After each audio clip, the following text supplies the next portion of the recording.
weren't given one from birth, may you find it out in the world, and may you know down to your bones that you're understood and loved. Always. Even when you're lost. Even when you don't feel lovable. No matter what. 1. When Maria's hazy brown eyes blinked back open after her orgasm, Peter held her gaze for another dozen thrusts. Then, braced on his forearms, fingers tangled in her hair, he pushed deep one last time and groaned into her mouth. Rolling them to their sides, he held her tightly as they both recovered. Despite the steady hum of the hotel room's AC unit, her forehead was damp, her disheveled blonde hair darkened with sweat at the roots. Which was only fair, since their energetic fucking had his own skin slick and his chest heaving. After a minute, he mustered the energy to dispose of the condom, but that was all he could manage before crawling back to her and tangling their legs together once more. His thoughts took even longer to gather, probably because she'd blown his damn mind. Then again, that had been true from the second he'd entered a Hollywood sauna earlier that evening, accompanied by some of his former castmates, and seen her lounging full length along a cedar bench, her ample breasts and lush hips barely contained by her damp red bikini. Crimson. A power color for a powerful woman. Once his companions had left, she'd crooked her finger and he'd come to her. No questions asked. No hesitation. He hadn't balked at renting a new hotel room instead of going to hers either. If a woman like her wanted him, he didn't intend to quibble with his good fortune. And as long as she was willing to stay in his arms, he'd keep her there. Soft as velvet beneath his fingertips, the salty skin at the crook of her neck throbbed with her pulse and smelled herbal and musky. Like rosemary. Like sex. Like sex with him. He couldn't get enough. Unfortunately, once her breathing slowed, she nudged him aside with a gentle push, and he reluctantly let her go. Raising her arms and pointing her toes, she stretched her lengthy limbs on top of the rumpled white sheets, entirely naked and entirely unembarrassed by that nakedness. Like him, she was fat, with a rounded belly and a soft chin. Like him, she was strong, too. Those endless legs of hers curvy and muscled, her biceps evident when she'd opened the heavy sauna door for him on their way out. He already knew she packed a figurative punch, and he suspected she'd pack a literal one, too. With all that softness and strength, all that confidence, Maria Unknown Last Name was the sexiest woman he'd ever met, bar none. And now that they'd fucked, stupendously, it was past time he learned more about her than her first name, even though he was possibly the worst conversationalist in LA. So when she sauntered back from the white-tiled bathroom and knelt on the edge of the mattress, her stare bold as it swept his sprawled body, he sat up, propped himself against the headboard, and finally put together enough functional brain cells for intelligible speech. You're European, right? The smile felt odd on his face, unfamiliar. But he was trying, and hopefully she wouldn't notice his awkwardness. I'm not great with accents, despite the best efforts of various dialect coaches. Her tousled waves glowed like a nimbus in the golden light of the bedside lamp, and he had to catch his breath all over again. Swedish. It was a brisk response, unadorned by extraneous anything. He'd like to believe her brevity stemmed from a laconic nature, or Scandinavian custom, or discomfort with English, but he knew better. It was him. It was always him. Okay, he said, then stalled out, his synapses refusing to fire. Damn it. After 15 years in Hollywood, he should be better at this. He wasn't a naive 21-year-old fresh out of college anymore, and he'd grasped long ago how the industry worked. Talent alone wouldn't get him the roles he wanted, the roles he deserved. Good luck played a part, so did good timing, but connections with power players and influencers, the ability to schmooze, those would almost definitely score him better, higher-profile jobs. Which was why his inability to generate genial small talk, even when it would goose his career prospects, was unfortunate. playing the lovelorn or bumbling best friend, the comic relief, the unnamed murder victim, the character whose entire arc revolved around his weight, had grown old more than a decade ago, and he needed more. A role that would challenge him and stretch his acting skills. Professional recognition, a steady income, the sort of success even his father couldn't deny. Tomorrow, maybe he'd earn that role, that recognition, that income, that success.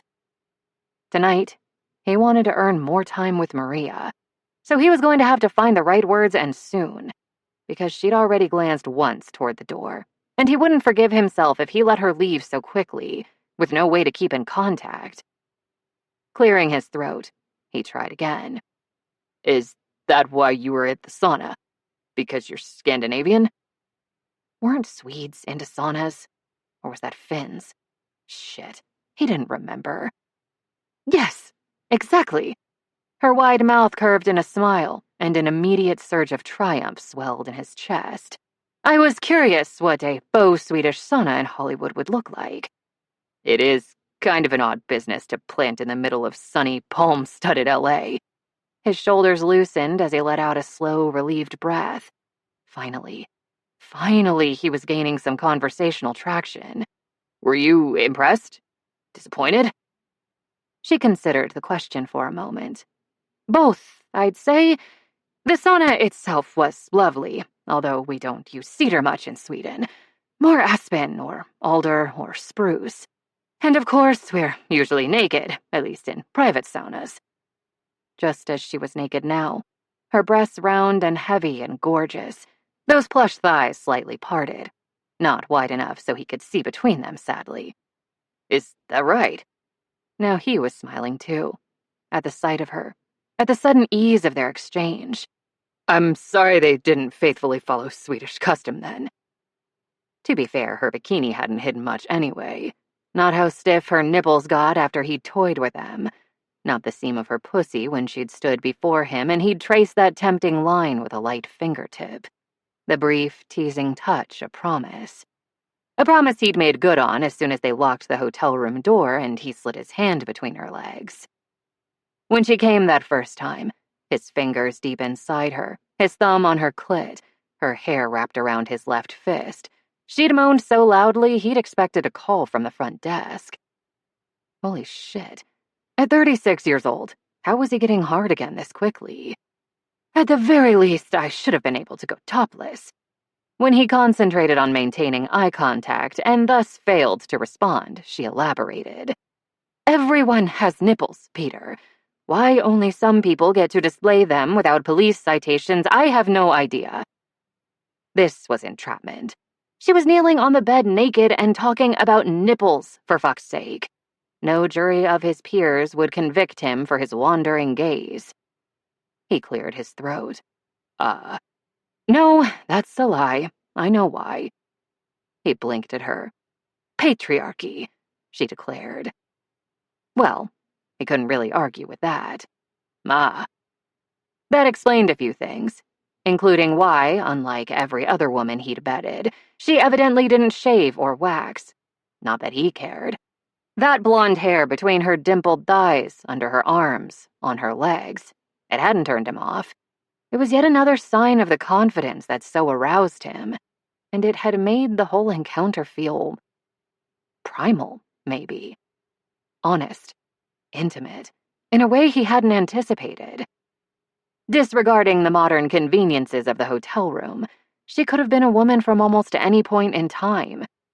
Painting an antelope on a cave wall, marching to battle alongside Joan of Arc, boarding a Viking war vessel, a shield maiden armed and pitiless in the face of danger. It was all way too dramatic for a simple hookup.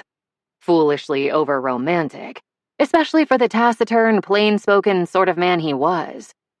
But to him, in that moment of sexual connection, tangled together, heat against heat, his body inside hers, they'd felt like lovers out of time. The feeling had shaken him, left him floundering and uncertain in a way he'd never experienced after sex. He needed to know if it would happen again. He needed to know whether that tectonic shift was a fluke or not. But Maria was still talking, and he also needed to listen, because at some point it would be good to know, just for example, her fucking last name. Plus, I've heard Americans have more hang-ups about nudity and sex than Swedes, she said breezily, which seems to be correct, from what I've seen so far. The cultural differences between Sweden and the US interested him. They really did. But right now, he intended to steer the conversation toward more basic information. So, I was wondering. His beard had left the delicate skin between her pink breasts, and he could barely drag his eyes away from that telltale, viscerally satisfying flush. Do you live in LA, or are you just visiting for fun, or... Her kiss-swollen lips compressed for a moment. I'm here for a job opportunity. Which meant she might live in Sweden still. But where? And what job was she applying for? Did she think she'd get the position? Shit, he was terrible at this. With anyone else, literally anyone, she'd say more, elaborate on her answers, give them the context Suddenly, he was on his back again, her palm firm on his chest, her hair tickling his face as she planted a hard kiss on his mouth. Before he could catch his breath, she was moving down his body, then down again, dragging her open mouth over his neck, his chest, his belly. Oh, fuck. Fuck. Her strong hands spread his legs, and she crawled between them. Then she proceeded to blow his damn mind again, with that wide, talented mouth of hers before riding them both to another orgasm. After that, he had no words left. None. She'd taken them all, just as she'd taken him. And by God, he wasn't complaining. Not even a little. The chiming alarm on his cell woke him, and he stretched with a quiet groan, enjoying the brush of cool hotel sheets against his skin and the lingering ache in his well-used muscles after a long, hot night. Shit. He hadn't felt this relaxed in years, maybe ever. Maria had wrung him dry, and after he'd made her come the fourth time, she'd seemed pretty damn exhausted too, her long, generous thighs quivering, those gorgeous brown eyes heavy-lidded. But they'd both slept, and he still had an hour or two before he needed to get ready for his audition, so he'd be more than delighted for her to wring him out again. Already grinning in anticipation, he rolled onto his back and looked to the other side of the bed, where he found nothing. No one. He sat up abruptly, the easy laxness of his body gone in a split second. The door to the bathroom stood open, and the space was dark and empty. Her purse was gone from the nightstand. Her clothing, once strewn across the thick carpet, had disappeared too. If it weren't for the 2 used condoms in the bedside trash can and the smell of sex in the sheets, he'd have wondered whether he'd dreamed the past 12 hours. Throwing off the bed covers, he lurched to his feet and prowled around the room, hunting for the inevitable pad of hotel stationery inside the top desk drawer. It was blank. Another minute of searching, and he knew. There was no number scrawled on a sticky note, not even a quick goodbye on the back of a receipt. She'd left without a word, and fuck knew he remembered what that felt like. 4 years might have passed since Anne had left him exactly the same way, but some memories didn't fade over time. The irony was bitter as lemon pith. He could barely remember the sound of his mother's voice most days, but he could recreate the exact moment he'd realized his fiancée was gone for good, down to the unlaced sneaker on his right foot and the dust motes dancing in the sunlight as his world collapsed around him. He should have known Maria would leave too. God damn it, he should have known. In the sauna, they'd been too busy making out to swap personal information, and that was partially on him.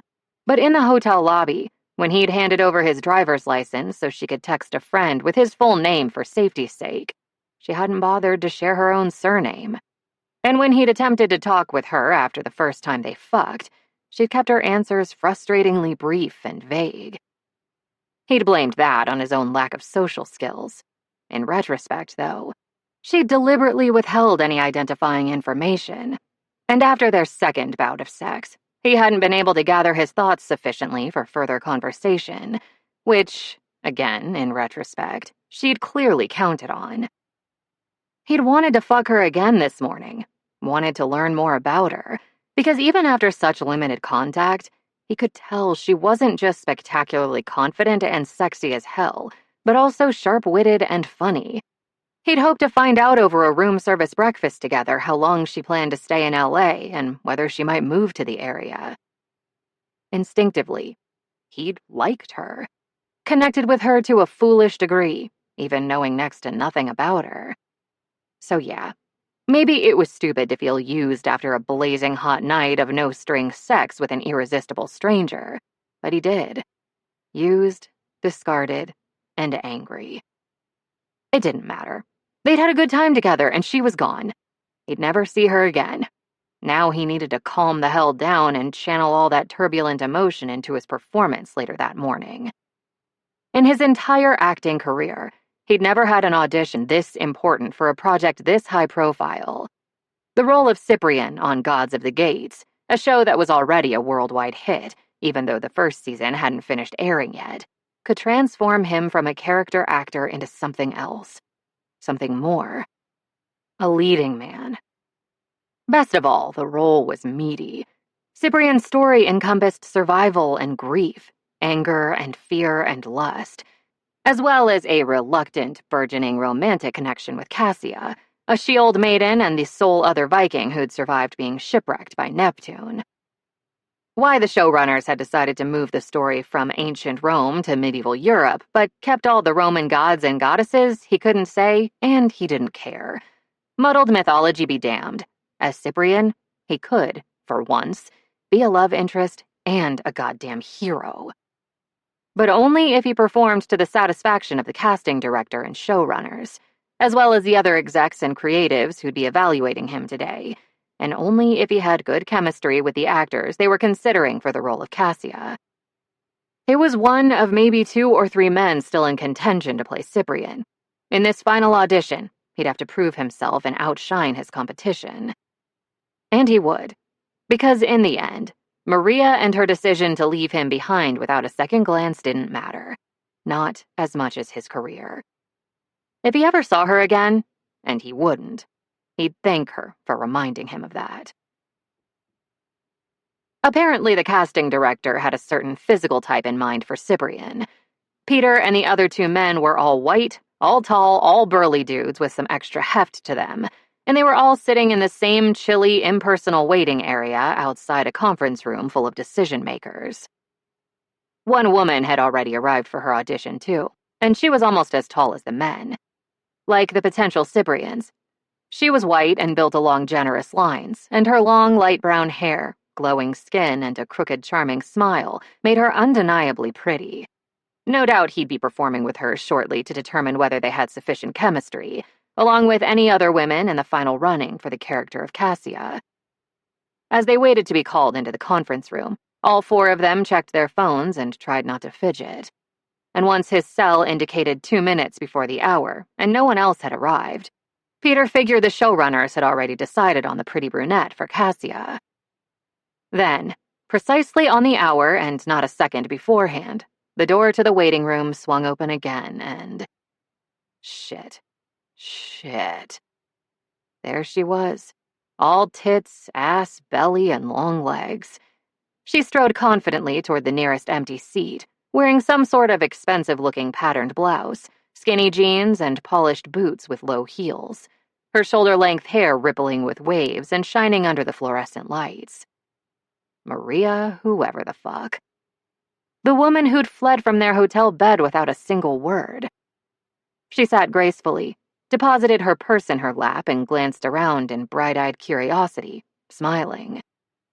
Until she saw him, anyway. Then that easy smile died, and her brow puckered for a moment. Finally, she nodded at him as if they were friendly acquaintances who hadn't seen each other for a few weeks. "Peter?" she murmured, and tried with limited success to resuscitate the once cheerful curve of her lips. "Good to see you again." Last night, he'd found her slight accent charming, sexy even. Now it grated. So did everything else about her. And unless he was mistaken, he was going to have to act alongside her soon. Luckily, Cyprian and Cassia did nothing but argue in their early scenes together.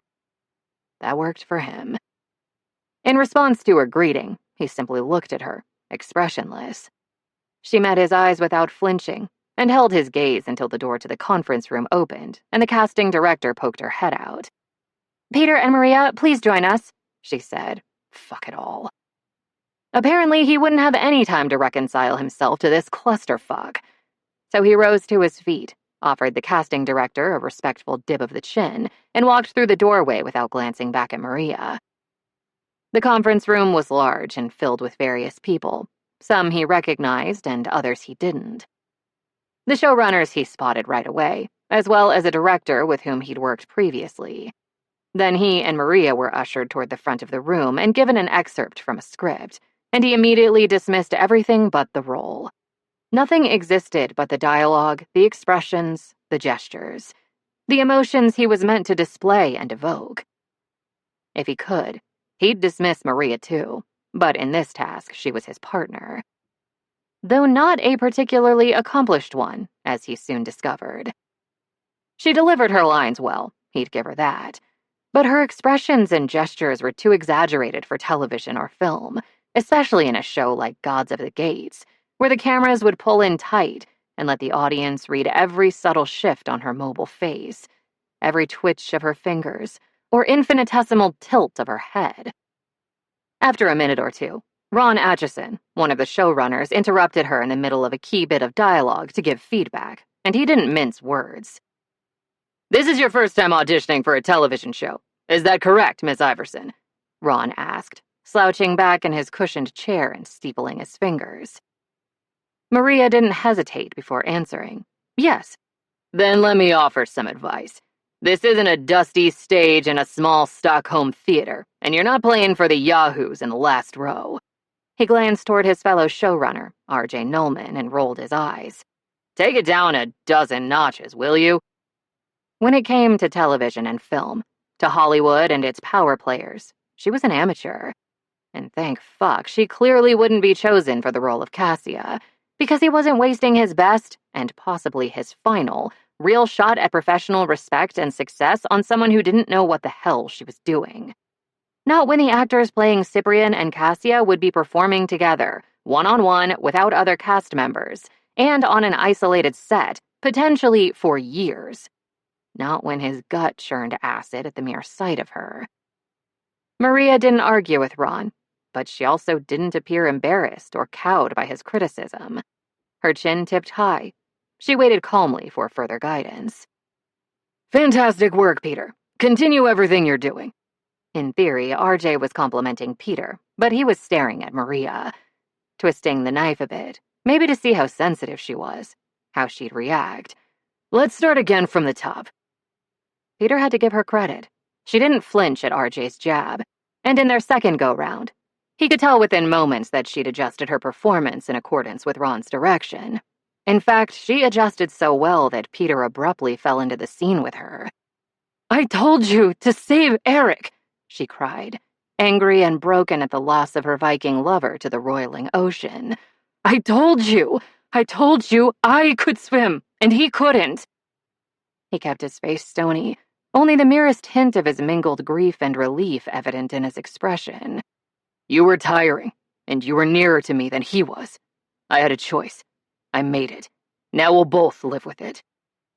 When he held her tear-glazed eyes just a moment too long, the audience would realize, even if Cassia didn't, Cyprian had secretly wanted her, and if there was a chance she'd drown, he couldn't leave her, not even if that meant dooming his closest friend, the man she loved, not even if that meant hating himself for what he'd done. She shoved his chest, hard enough that he rocked backward. "May all the gods damn you, Cyprian, and even if they forgive you, I vow to you, I never will." He dismissed her with a sneer.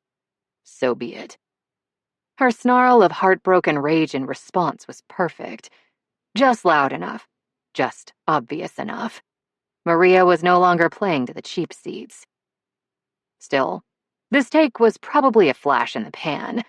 Most likely she was a moderately talented theater actor not meant for either film or television, one who'd briefly gotten lucky and given the best performance of her life at a crucial moment. She was a fighter punching above her weight, and that would become evident soon enough. Any minute now.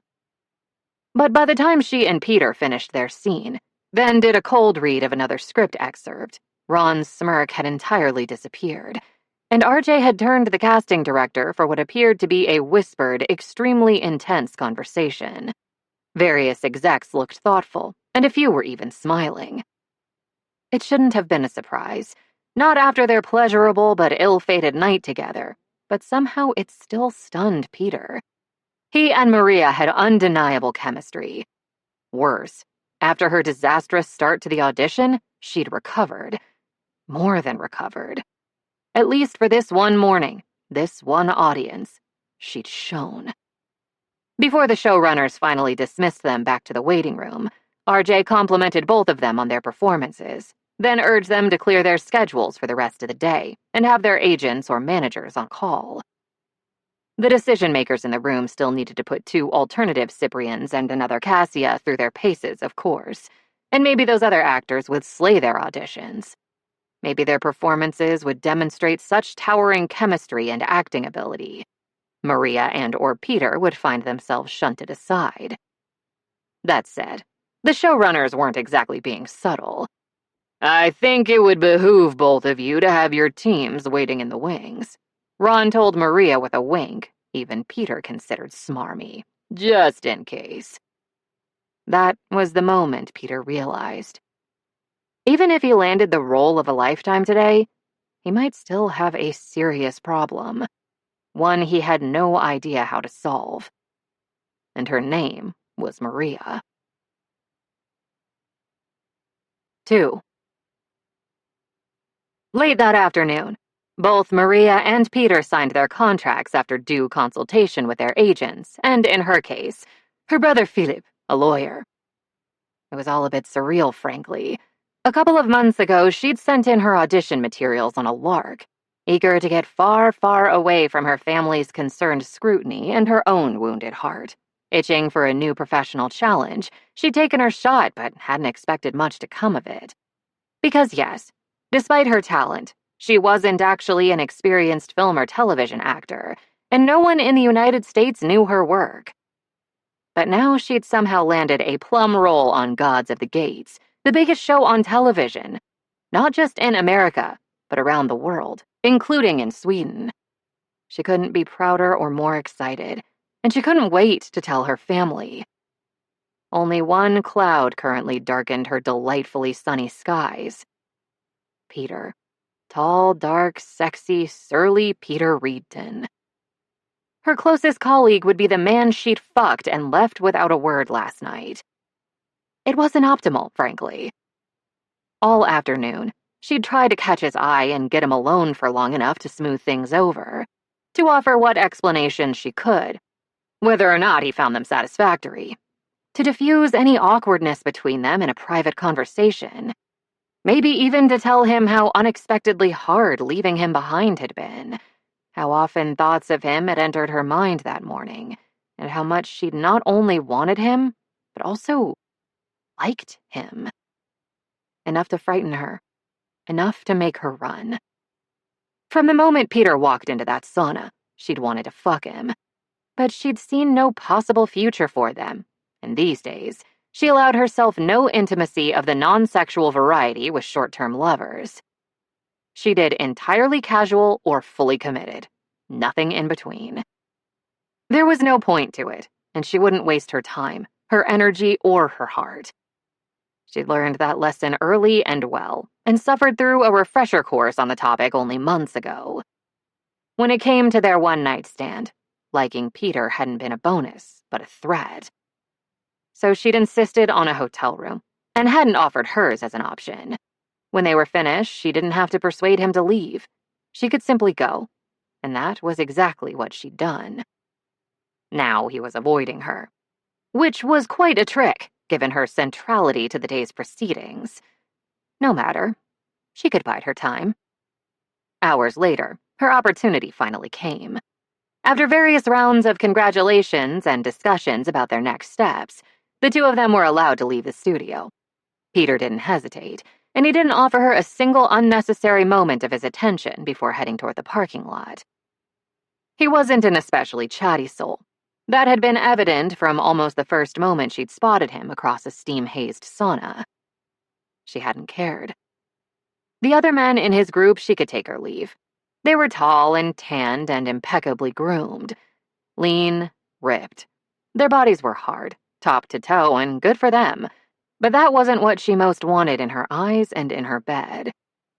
The big guy in plaid swim trunks at the end of the bench, though, he was tall, very tall, and tanned too, but rougher around the edges.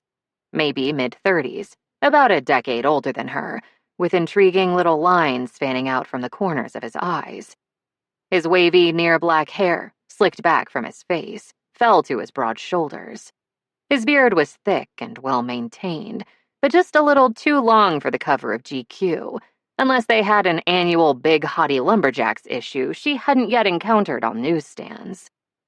And best of all, he was clearly strong, but not lean, not ripped. He had heft over those muscles, softness over that strength, a belly that told her he liked his food as much as she did. If he held her, he'd envelop her with that broad frame of his. As a woman with her own tall, generous body, that didn't always happen, but she loved it whenever it did. If she was built like a Valkyrie, like an opera singer in a horned helmet and molded breastplate, belting out her final aria, he was the dark, thick-thighed Viking striding on stage, bent on plundering her, and she would gladly welcome her ravishment. "Anything happening with you, Peter?" The guy with sandy blonde hair had asked her Viking. "Did you get a call back for that mobster movie?" In response to his companion's question, the Viking had given a single, definitive shake of his head. Nope. And that was it. Nothing more. As she'd discovered, such a laconic response was fully in character for him. He'd sat quietly for 15 minutes with his back against the side wall, his knees bent, his feet flat on the bench. In that time, he interjected with his rumbly, deliciously deep voice once or twice, but otherwise listened to his companions, his face calm to the point of expressionlessness. Except when he looked at her. His eyes were as dark as his hair, and they flicked her way frequently. Eventually, she'd caught his gaze and held it, smiled at him, a slow curve of her lips, and his expression hadn't been so difficult to read then. He hadn't looked away until the guy to his right called his name and started yammering about a role in some sitcom pilot. At that, he'd broken their prolonged eye contact and turned back to his group, his thick brows pinched in irritation. But he hadn't spoken another word until the other men had finally departed. So yes, based on what she'd seen last night and today, Peter Reedton did not enjoy small talk, and his baseline temperament in a group setting could not, in good conscience, be termed jolly. Even in a moment of professional triumph, his sharp-eyed intensity hadn't softened, and he hadn't offered more than a fleeting smile in response to praise and good wishes. As far as she could tell, he was reserved with nearly everyone. With her, however, he was now, unlike last night, absolutely silent. And unless circumstances forced him to acknowledge her, he didn't. She got it. He was pissed at her, and maybe he had reason to be, even though she'd made him no promises and done her best not to mislead him. Apparently he hadn't understood, and he was angry. Fair enough. But very soon, the two of them would be spending nearly every workday in close, unavoidable proximity, and unnecessary animosity was a luxury they could no longer afford, not if they wanted to excel in their performances, because that kind of one-on-one acting required a certain level of trust and teamwork. He didn't have to like her. He did need to cooperate with her. So she followed him to his car, determined to clear the air. With each stride, he covered an absurd amount of ground, but luckily her legs were almost as long as his, and she was motivated to hustle. She was also motivated to stare at his fine ass in those dark-washed jeans, and the breadth of his shoulders testing the seams of his untucked pale blue button-down. He wouldn't welcome that kind of attention and admiration from her anymore, though, which caused a pang of something near the vicinity of her heart. But she couldn't let that bother her. "Peter!" she called. He didn't even glance her way. His SUV was parked halfway across the expansive lot. By the time she caught up with him, her heart was thumping with exertion and seemingly lodged in her throat. The rapid tap of her footsteps on the pavement must have warned him of her approach, but if so, he chose to pretend otherwise. "Peter!" As he searched his pockets for his keys, she laid a hand on his lower arm and tried to catch his eye. "We need to talk." Beneath the sleeves rolled to his elbows, his forearms were thick, and the LA sun on his skin nearly seared her fingertips. Not for long, though. Within a heartbeat, he'd shaken off her touch and taken a step away. But at least he turned to face her. At least he made eye contact, however begrudging. He raised his dark brows. "Do we?" Such stony displeasure for so little cause. She'd never understand men, at least men who weren't members of her family. And upon further reflection, he really didn't have good reason to be pissed at her. She'd offered him a fuck. He'd accepted, and they'd both gotten off safely and repeatedly. What precisely had he expected after one night spent with a stranger? An appointment to choose wedding announcements? She hadn't even given him her last name, and if he hadn't picked up on that rather obvious clue, she didn't know what to tell him. "I think we do." Hands on her hips, she studied him for a moment. "Is last night going to be a problem? Because if so..." "Nope." His tight smile didn't reach his eyes. "No problem at all." In her opinion, an actor of his talent and wide-ranging experience, because yes, she'd used her phone to check out his IMDb page back in her own hotel room that morning, should really be a better liar. "I see." She tipped her head to the side, her skepticism obvious. "Then why do you look so unhappy after landing the biggest role of your career?" With laudable insouciance, he leaned that fantastic ass against the side of his hybrid SUV, crossed his arms over his broad chest, and met her gaze head-on. "You sure you want to know?" The question was a warning of ugliness to come, but so be it. Better to lance the wound now and give it time to heal before their first day on set as castaway castmates. And luckily, her knowledge of American cinema provided the perfect response. "Bring it on," she told him, her smile wide and full of genuine amusement. He didn't ask her twice. "You're right. This is the biggest role of my career." Still leaning against his vehicle, he carelessly slung one foot over the other, the very picture of unflustered composure. "Which is why I'm displeased to be cast opposite a total amateur.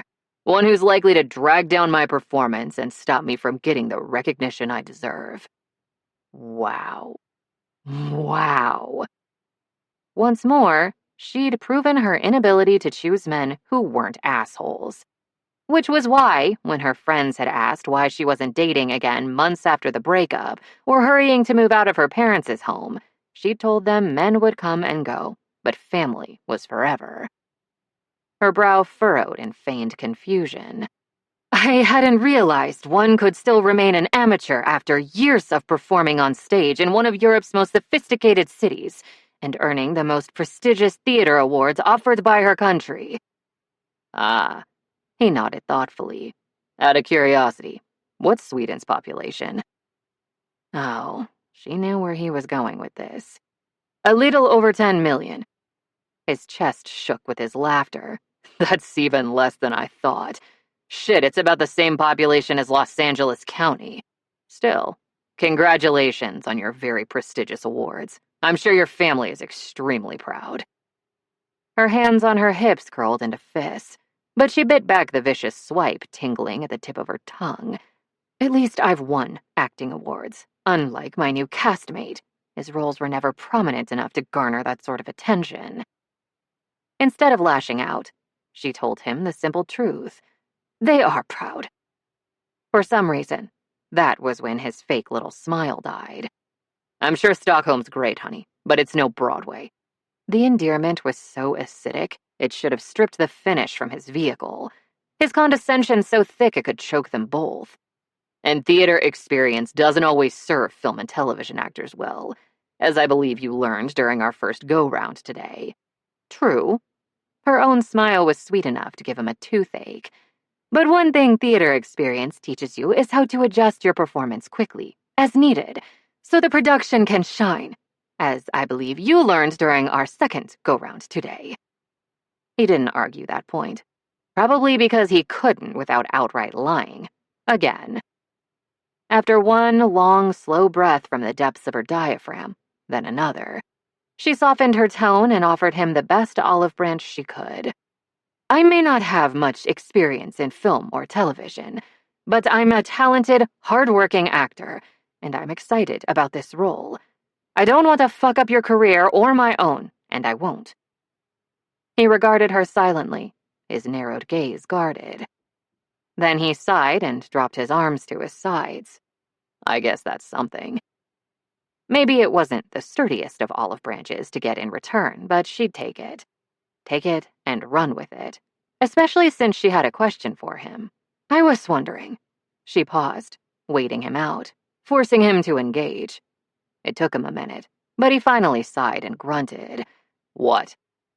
Ah, the taciturn sound of victory. Isn't it... Her nose wrinkled. Isn't it a little odd that the showrunners chose fat actors for characters not specified as fat in the source material? As far as I know, neither Ron nor RJ has ever expressed an interest in body diversity, and they don't seem like natural champions of fat acceptance in Hollywood. But maybe you know something I don't? After she'd seen the other actors up for the roles of Cassia and Cyprian, certain suspicions about the showrunner's intent had crept into her thoughts. As a Hollywood insider, though, Peter would understand the dynamics better than she would, and hopefully, asking him to share his experience and wisdom would flatter his ego enough that he'd stop being a dick. But he only lifted a shoulder. I don't care why they did it. I'm just grateful they did. Well, that was remarkably unhelpful. And you should be grateful too, he added, a lot more grateful than you seem to be. Also patronizing. Maybe he simply needed time to get past his wounded pride. She'd give it one more try, and if he didn't respond to this attempt at reconciliation, she'd let it go for now. Peter. Keeping her voice calm and quiet, she moved a step closer to him. I know you're unhappy with me, but from what I understand, we'll almost always be the only two actors shooting on that island. And throughout E. Wade's books, Cyprian and Cassia remain stuck there, so we could be filming together for years. Years. I'll have to rely on you, and you'll have to rely on me. Otherwise... Before she could even finish her thought, he was roaring with laughter. Bent over at the waist, he actually slapped his knees in merriment before looking up at her and laughing harder. I'll have to... Shaking his head, he wiped his eyes with the collar of his shirt and calmed himself. Jesus Christ almighty, I'm not going to rely on you. If anyone ever handed him an actual olive branch, he'd probably snap it over his knee and use it as kindling, then extinguish the resulting flames by urinating on them. He gave a final rude little snort. Have you ever filmed on location? No. A lie might be easier, but she wasn't ashamed and she wasn't backing down. What about working with a camera crew? Have you done that before? She pressed her lips together. Sometimes my performances got filmed for television. How often? He pressed, his eyebrows raised in mocking inquiry. Not that often. 3 times, maybe? And she hadn't been asked to alter her performance for the cameras, although she didn't intend to volunteer that tidbit of damning information. In a singularly infuriating gesture, he stroked his beard, as if in deep contemplation. Have you acted in front of a green screen before? Wheat, he was obnoxious. No. I see. All at once, he dropped his hand in his curious professor act. So how the fuck could I possibly rely on you? You know next to nothing about what we'll be doing. Given the shooting location and circumstances, she genuinely didn't see how he'd have a choice in the matter. He'd only rarely be performing opposite anyone else, and people who shared one-on-one scenes necessarily leaned on their acting partners. Clearly, though, he was going to try to find a way. His unyielding obstinacy would almost be impressive if it weren't so short-sighted and self-defeating. Also stupid. Very, very stupid. I'm just going to do my job to the best of my ability and try not to let your performance harm mine. Pushing away from the car door, he stepped closer and ducked his head to make certain she could see nothing but his face, hear nothing but his derision. We're not on the same side here. We're not a team. We're not going to stand united, and you're no longer in a socialist country. Welcome to unfettered capitalism, Pippi. What an ass, she thought. And unlike last night, she wasn't praising his actual physical ass. He straightened and produced his keys from his pocket. Besides, even if I could rely on you, there'd be no point in trying. She smiled at him, ready for whatever barb he intended next. Why would that be? Because I figure they'll realize their mistake well before we ever make it to that island, and you'll be replaced by our other possible Cassia. A casual toss of his keys high in the air, and he caught them in his broad palm without even looking. Amber, I think her name was. I look forward to working with her. She's very talented, as I found out today. Very experienced, very pretty. I expect the camera will love her. Her smile didn't waver, even though a startling lick of rage had stiffened her entire body. I suppose we'll see. I don't have to see. He threw the words over his shoulder as he unlocked his car and climbed inside. I already know. He shut the door before she could respond. And as his engine roared to life, she walked away, thinking she would gladly give him the last word. In fact, he could have all the last words he wanted. Because she'd enjoy watching him eat them. 3. After a deep, fortifying breath of salty ocean air, Peter carefully stepped off the ferry and onto the wind-swept chunk of limestone near the western coast of Ireland, where he, Maria, and a very small crew would be filming for years, potentially. As long as the characters of Cyprian and Cassia remained alive and stranded there.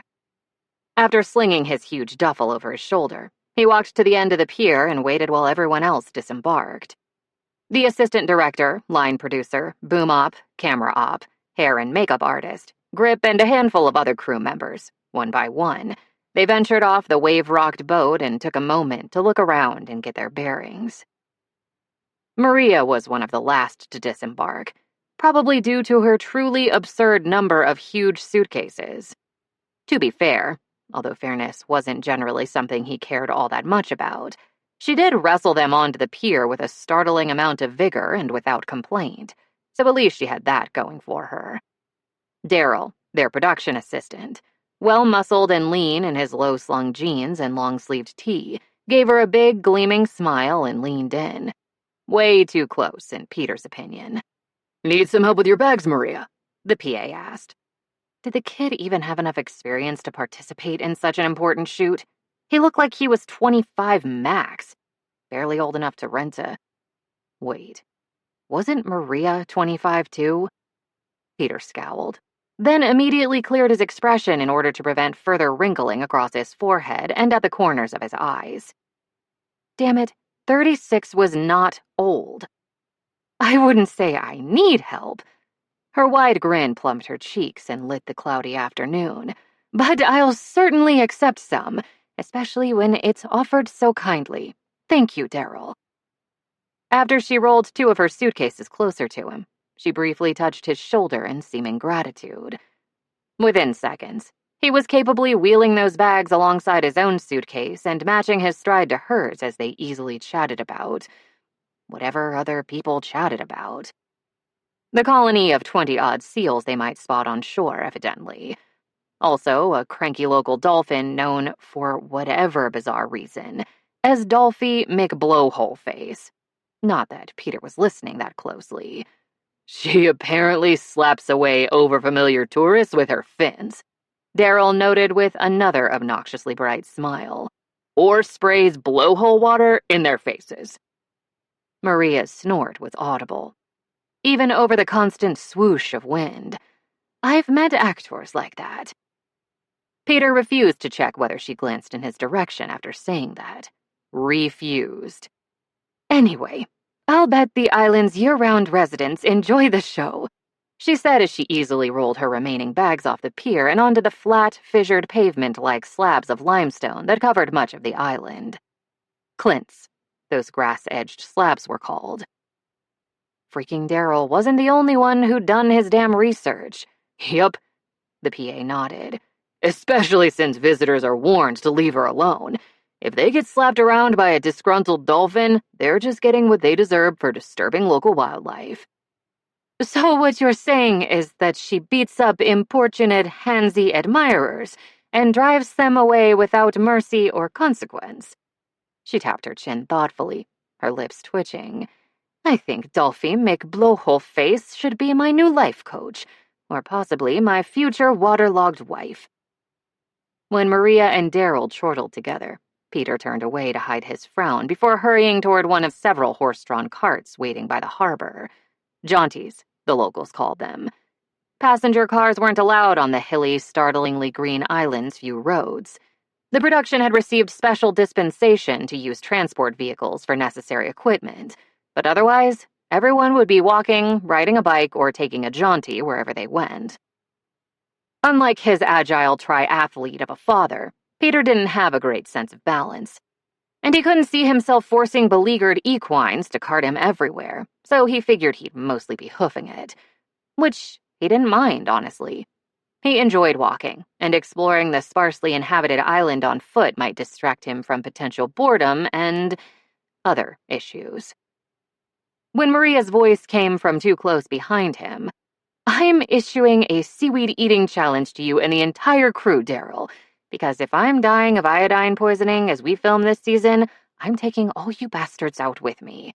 He quickly picked up his pace. Very soon, though, avoiding her would require more effort than turning his back and breaking into a near jog. Even more effort than he'd expended during their initial stints filming in the production's Canadian studio, and that huge high-tech Belgian water tank. Almost every remaining scene in the second season featuring Maria and Peter featured only Maria and Peter. Always together. Just the two of them. Amber certainly wouldn't be replacing her, despite all his bravado and his idiotic taunts. Yeah, he was shit out of luck, and deservedly so. When he was a kid, his mom had called him a champion grudge holder, and not much had changed since then. Other than, of course, her presence in his life, since she died while he was in middle school, and he missed her every fucking day. But apart from that crucial difference, over 2 decades after her death, he was still her same sturdy, surly son, more than capable of remaining pissed at someone indefinitely. Even when, upon further reflection, maybe he didn't have all that much actual cause to be pissed. Maria might be a television amateur, but she was game and she was good. Alongside 24 other actors, they'd first spent endless days in the studio surrounded by green screens. Their reconstructed Nor, a Viking cargo transport ship, had been mounted on a gimbal, and everyone hung on for dear life and attempted to remember their lines as the hydraulic system tossed them from side to side and up and down as if they'd been caught in a terrible storm, while water sprayed in their faces. Some of the extras had eventually vomited. Others had quietly bitched about staying cold and wet for hours at a time. Peter had kept his mouth grimly shut and huddled under a blanket near a space heater during halts in the filming. Maria had treated that bucking boat like a goddamn roller coaster, eyes bright with enjoyment whenever she didn't need to look scared or fiercely determined. Between takes, she'd laughed with the crew and extras, and when the camera was rolling, she'd acted her delectable ass off. Then they'd all flown to Belgium and filmed at an enormous water tank, where high-tech equipment created vicious waves to buffet all the actors. Everyone except Peter and Maria pretended to drown horribly, and Cyprian and Cassia had their first on-camera fight. And sure, they'd had safety equipment, stunt actors, and various professionals ensuring their well-being, but that fucking tank was over 30 feet deep, and those waves were frightening as shit. He knew for a fact she'd never faced anything like that on a Swedish stage. Hell, during his 15 years in Hollywood, he hadn't experienced anything remotely comparable either. To say the conditions were challenging was a vast understatement. Somehow, though, she'd managed to convincingly convey absolute devastation at the death of her lover and teeming rage at Cyprian, the man she blamed for Eric's drowning, all while coughing up mouthfuls of water whenever a wave surprised her. All while looking hot as hell as she struggled in his protective hold and fought to discard her wet clothing, piece by piece, before the added weight dragged her to the ocean floor. All while remaining pleasant and civil to him between takes, even though he barely said a word to her or looked at her off camera. At least, not when she could see him looking. Suffice it to say, he wasn't too worried anymore about her ruining his biggest, best chance at fame and professional recognition. He might not like her, but he could definitely work with her. At this point, he was avoiding her mostly out of habit and partly out of shame, because he'd been a real dick to her in that LA parking lot. And yeah, partly out of some lingering animosity too, because he'd admit it, she'd hurt his stupid fifis by not wanting more than a single night with him, especially when he'd been so damn hungry for as much of her as he could get. Sighing, he slung his duffel in the nearest horse-drawn cart as their line producer, Nava Stevens, indicated he should, and tried not to grit his teeth at the sound of Maria's cackling laughter behind him. Right now, the crew probably thought his reserve in her company was due to method acting or some shit like that. Eventually, though, they were going to realize his behavior toward her could in no way be considered professional. Which was ironic, since he'd derided Maria for her ostensible inability to meet his own lofty standards of professionalism. Again, he was 36 years old. He should be better than this. Maybe after a few more weeks of filming, he would be. When he'd been told he would be staying in a local hotel, Peter had pictured something like a typical American chain. Nothing too fancy, but a building with 2 or 3 floors of rooms. Lots of guests and lots of space to avoid anyone. Cough, Maria, cough. He might be avoiding out of sheer obstinacy.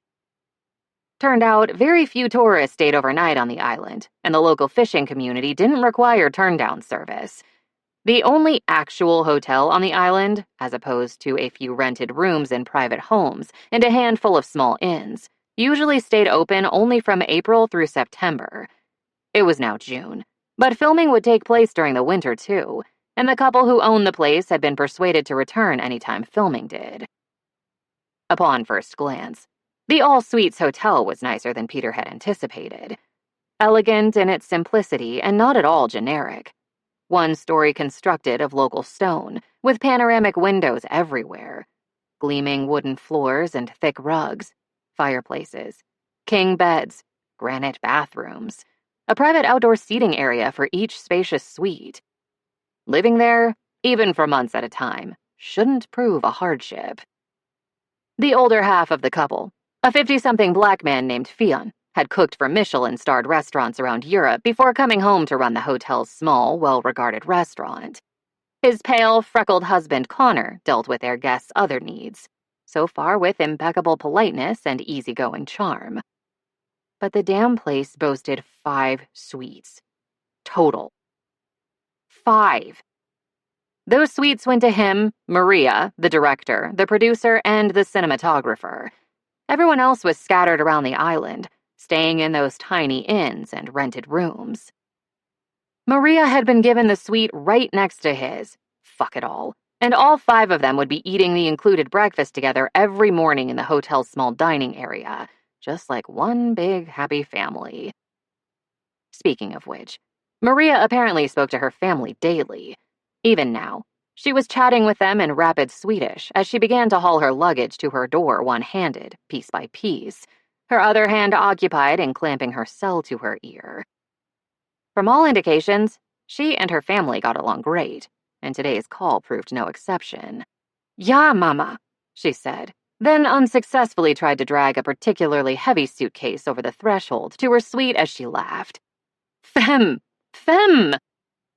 He'd heard her talking with her papa on their charter plane in the minutes before takeoff, as well as someone named Vincent, who seemed to be her brother. Her easy, cheerful tone never changed during those conversations. At the end of every call, her wide brown eyes softened with warmth and affection as she said she loved them. His best guess, he didn't fucking know Swedish, and disconnected.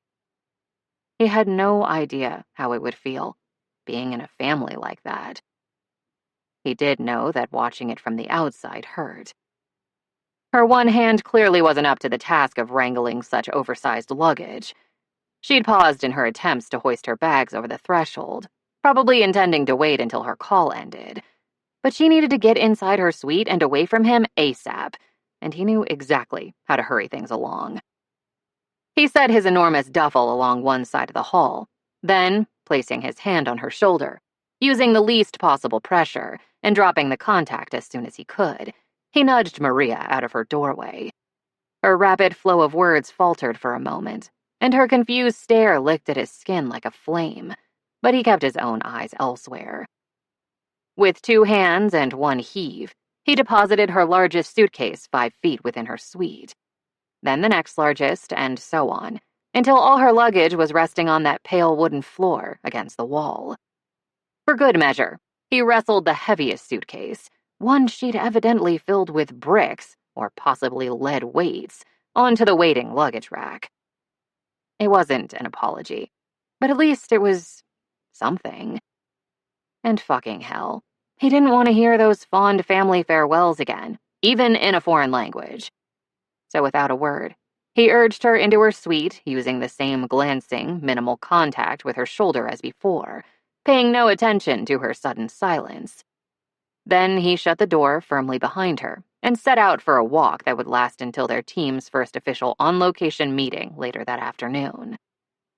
He'd admired the panoply of late spring flowers growing in the gricks, study the austere stacked stone walls dividing the island's tiny green fields, and avoid making eye contact with the cattle and sheep grazing on the grass within those walls. He'd wander down to the golden sand beach on one side of the island and climb up to the cliff tops overlooking the pounding surf of the Atlantic on the other side. If he got tired after a long day of travel, a couple of the local horses were out of luck, because he'd be hiring one of those jaunties to keep him moving. Then, if that didn't do the trick, he'd wade into the freezing surf and encourage Dolphy McBlowhole-Face to slap him around a little, or whatever else it took to get a handle on himself and the way he reacted to Maria, because this was the first of countless days in close quarters with her, and he needed to keep his shit together. Worst case scenario. Seals might not have fins, but they did have flippers optimized for effective slapping. He was pretty certain he could alienate them too, as needed. He was good at that. 4. During their first week of filming, making Maria and Peter look like absolute disasters took well over 2 hours every morning, and Maria enjoyed every minute of the process. At first, he didn't believe me, Janine said, twisting and plaiting one side of Maria's hair. Then he asked whether it was a Benjamin Button situation because he wasn't the brightest bulb in the chandelier, if you know what I mean. It was just so interesting, listening to Janine and watching her weave all those little braids, then backcomb them so Maria's hair looked ratty and big and ocean-ravaged and, frankly, like post-club sex hair. Then the hairstylist/makeup artist/costumer would smudge coal around Maria's eyes and smear dirt on her face until, in the end, she resembled a well-fucked raccoon who'd recently spent quality time in a dumpster. When she got back to Sweden, she was totally recreating the shipwrecked Shield Maiden look one night, doing the same for her friends, and hauling everyone to an expensive Stockholm bar, just to freak out all those urbane, besuited business types there. Peter required less makeup and fewer braids. Getting his beard the right degree of unkempt took extra time, though, and so did the daily application of the prosthetic scar on his cheekbone and the swirling temporary tattoos on his strong arms and broad chest.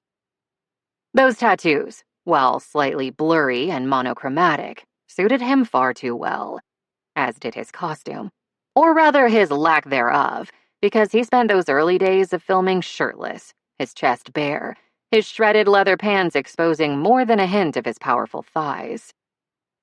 Too bad he was a jerk, because she wanted to lick him like an ice cream cone. And once Maria donned her own tattered leather pants and torn woolen tunic, well, it was pretty amazing. Somehow, Janine had made the castaway Viking thing both realistic and sexy. The woman wrought miracles daily for Maria and Peter. Plus, Janine was delightful company. At over 50 years old, she looked 30. And her greatest joy in life was betting men in their 20s without either lying about or revealing her own age ahead of time. Then, afterward, savoring their reactions as they found out. It was Janine's version of sports, Maria had concluded. Anyway, Janine added, then he called his mother while still in my room and apologized to her, for reasons I can't quite comprehend. Wow.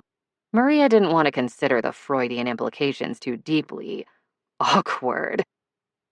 After 10 days on the island, Janine had already received 2 marriage proposals from local fishermen. If what she did were a sport, the trophy would deservedly be hers. One last tweak to a braid, and the other woman stepped away from Maria's chair. Done. Enjoy scrounging for seaweed and hauling rocks, both of you. Maria and Peter got to their feet and headed for the shoreline, primed for another day of filming that would leave her staggering, sore, and exhausted on her way back to their hotel. Maybe Peter's own exhaustion could explain why he'd lingered in a chair at the other end of the trailer and thumbed through a dog-eared paperback, while Janine had worked on Maria today, instead of going outside and finding an isolated spot near the filming location. It wasn't raining yet, so that wasn't his motivation for staying. Besides, the island's frequent drizzle, nippy even in June, hadn't prevented him from fleeing her presence before today. So yeah, this was odd.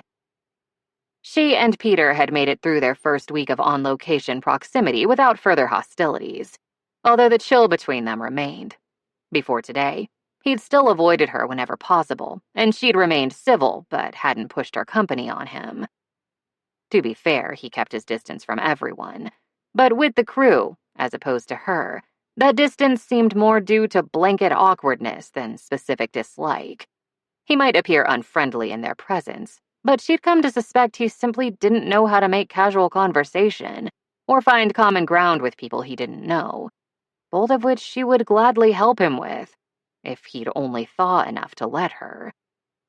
Which he might not, and so be it. She wouldn't let his iciness bother her. In fact, she'd been using it to enhance her performance.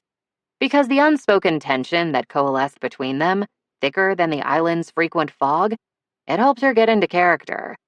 Cassia was an independent, determined woman marooned alongside a man she didn't like and didn't trust, and to whom she found herself unwillingly attracted. Maria could relate.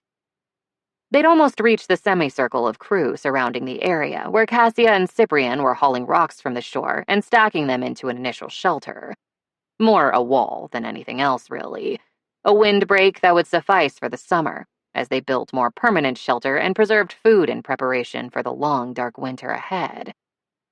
To her absolute shock, Peter cleared his throat and spoke. To her? Janine's mistaken, he muttered, looking straight ahead. No more hauling rocks today. Maria glanced around, but there was no one else in hearing distance. Weird. Okay, she said cautiously.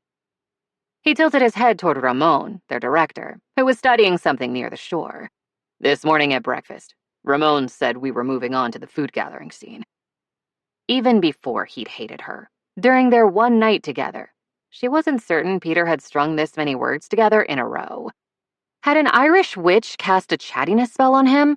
Or alternatively, removed a curse of manful silence from his very soul? So, when he didn't fling himself away from her in disgust after a single syllable, she continued slowly. We'll be doing some fishing then. He halted just out of hearing range of the crew, all of whom were eyeing them curiously. And foraging for other things. Wild leeks from the Greigs, seaweed and shellfish from the shore. He said they'll plant fake birds' nests and eggs for us to find, too. Fy fan. This conversation was agonizingly boring, especially since she already knew what was going to happen. So did he. He knew she knew, and she knew he knew she knew. She could only assume his newest version of an olive branch involved a tedious recitation of previously acknowledged information, which, fine, she'd take it. Okay, what else did they both already know? We'll be preserving the food next week then, sun-drying the seaweed and so forth. Smoking the pollock, he nodded, salting and drying it too. She supposed she shouldn't tell him that smoking the pollock sounded like an unfortunate euphemism for oral sex. Whatever. Time to up the ante, because she was done talking about pollock. Turning toward him, she smiled and waited to speak until he made reluctant eye contact. Eager to choke down more dulse today? When they'd filmed their half-drowned first scene on the island, they'd eaten fronds of the reddish-purple leathery seaweed in take after take, picking it directly from the rocks while the tide was out, washing off small snails and pieces of shell, and consuming it like the starving Vikings they were pretending to be. It was a delicacy. She got that. When dried, no doubt it was delicious as a flavor enhancer, and maybe even as a snack. She could even admit to having enjoyed the first few mouthfuls of the fronds, fresh and still dripping with ocean water. But she was relatively certain another dulse-filled day of filming would require a vomit bucket just out of camera view, readily available between takes. Choke down, he blinked at her. Eating endless dulse was the highlight of my week. I can't get enough. Her brow pinched in a confused frown. Really? Because she could have sworn his face had begun turning as green as Ireland's famous shamrocks late that Tuesday afternoon. Fuck no, he said. And if all our seaweed consumption puts me off sushi, I'm suing the damn show and having them write a formal letter of apology to California Rolls. Before he strode away, she spotted the slightest hint of a grin through that thick beard, which meant he was teasing her? That had to be a good sign. Still, she wouldn't push things. Until she knew for certain the hostilities were over, she'd let him come to her. She intended to treat him the same way she'd treated the stray moose who'd accidentally wandered through the garden of her family's summer home. In other words, with great caution. Because moose might be gorgeous and majestic, but they were also wild creatures. Unpredictable. Sometimes cranky, huge, strong as fuck, and liable to lash out whenever anyone got too close. That said, if he called her Pippi again, she would be forced to beat him over the head with a jar of pickled herring in an act of extremely Swedish revenge. Suiting actions to intentions, she didn't continue their conversation as they prepared for the first take of the day, and he didn't either. Not until the countdown to action was about to begin, and his gaze, dark and clear and studiously neutral, caught hers. Ready? He asked. To begin filming? Yes. For them to finally work together in harmony? Yeah, Peter, she said, smiling, and watched the faint smile he offered in response. Embarrassingly, she almost missed her cue. At sundown, Cassia and Cyprian were crouched by the shore. Using a knife salvaged from the shipwreck, they gathered sea urchins from the cold, rock-strewn shallows, then deposited the creatures onto a swath of leather she'd torn off the leg of her pants. Slowly, reluctantly, the Vikings were becoming a team. Because they had no other choice if they wanted to survive. Also because they were beyond horny for each other, and no wonder. Janine's work had only improved upon the bounty nature had already provided both of them. Cassia, dry off by the fire, Cyprian ordered, his eyes lingering on her naked thigh. Crouched low, she shook her head. Not until we're done here. Maria's feet, bare and bruised from the day's activities, had gone numb. But this was most likely the last take of the evening. She didn't mind a few more minutes of discomfort. Besides, if she complained, Peter, still distant but markedly more pleasant all day, might revisit his previous accusations of unprofessionalism, and she wanted all that behind them for good. Years spent in such intimate, unavoidable proximity with a colleague who didn't respect her might not break her heart or her will, but it would be a pain in the rumpa. Cyprian took Cassia's arm and hauled her upright. At that point, Maria was supposed to shoot him a narrowed-eyed glare and stomp back toward their primitive shelter, her anger obvious, her unwilling pleasure at his protectiveness hidden from him, but not the camera. But she could no longer feel the craggy rocks beneath her soles, and she'd been crouching far too long.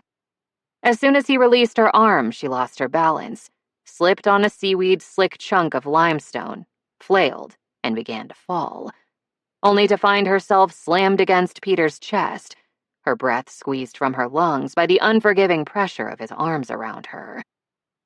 Gods above, he was big. Big and blessedly warm and so strong. It took him a moment before he loosened his grasp and let her lean back far enough to look up at him.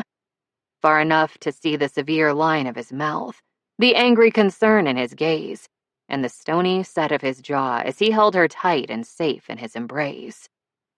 She opened her mouth to say something. She didn't exactly know what. Maybe an apology for ruining the take. Maybe a heartfelt thank you, Peter, for saving her from a painful fall, because she'd been headed for some very sharp rocks. The cameras were still rolling, though. What would Cassia say in this situation? Maria had no clue. The heat of Peter's body pressed against hers had burned away all her higher-level reasoning abilities. And he didn't say anything either, just kept staring at her with those hot, dark eyes. His arm braced her back, his big hand gripping the nape of her neck, his other palm clamped low on her hip, his fingertips biting into her leather-covered ass, and fuck. How did she still want him this much? Why? She swallowed, hard. Slowly, his mouth dipped toward hers. A millimeter. 2. Then he jerked up his head with a rumbling snarl and essentially dragged her off the rocks and up toward their inadequate shelter. Strong as he was, he couldn't carry a woman of her size, but he was supporting a startling amount of her weight without visible strain, and there was zero chance he was letting her fall. None. Near the rock wall they'd built, he lowered her onto the grass, the firm press of his palm on her shoulder a mute order to stay. Still stunned and numb, she did, unable to look away from that giant, capable body silhouetted against the falling light, the play of shadows over his grim face, the stalking grace of his every stride. The fire had turned to embers. Without a word, he added dried grasses, followed by splintered chunks of their Nor that had washed ashore. Eventually, Cyprian and Cassia would discover the wonders of peat, but not yet, until the leaping flames began to thaw her frozen feet. Then, after one final lingering look at her, sitting sprawled and speechless before the fire he'd rebuilt, he turned and prowled toward the shore once more. At long last, Ramon shouted, "God! I'm almost certain that's the one we'll use," Nava said as she approached Maria. "Good job almost taking a header onto various sharp rocks, Everson." Even amid her confusion, Maria had to laugh. "She's nothing if not committed, Nava." Grinning, the director high-fived Maria.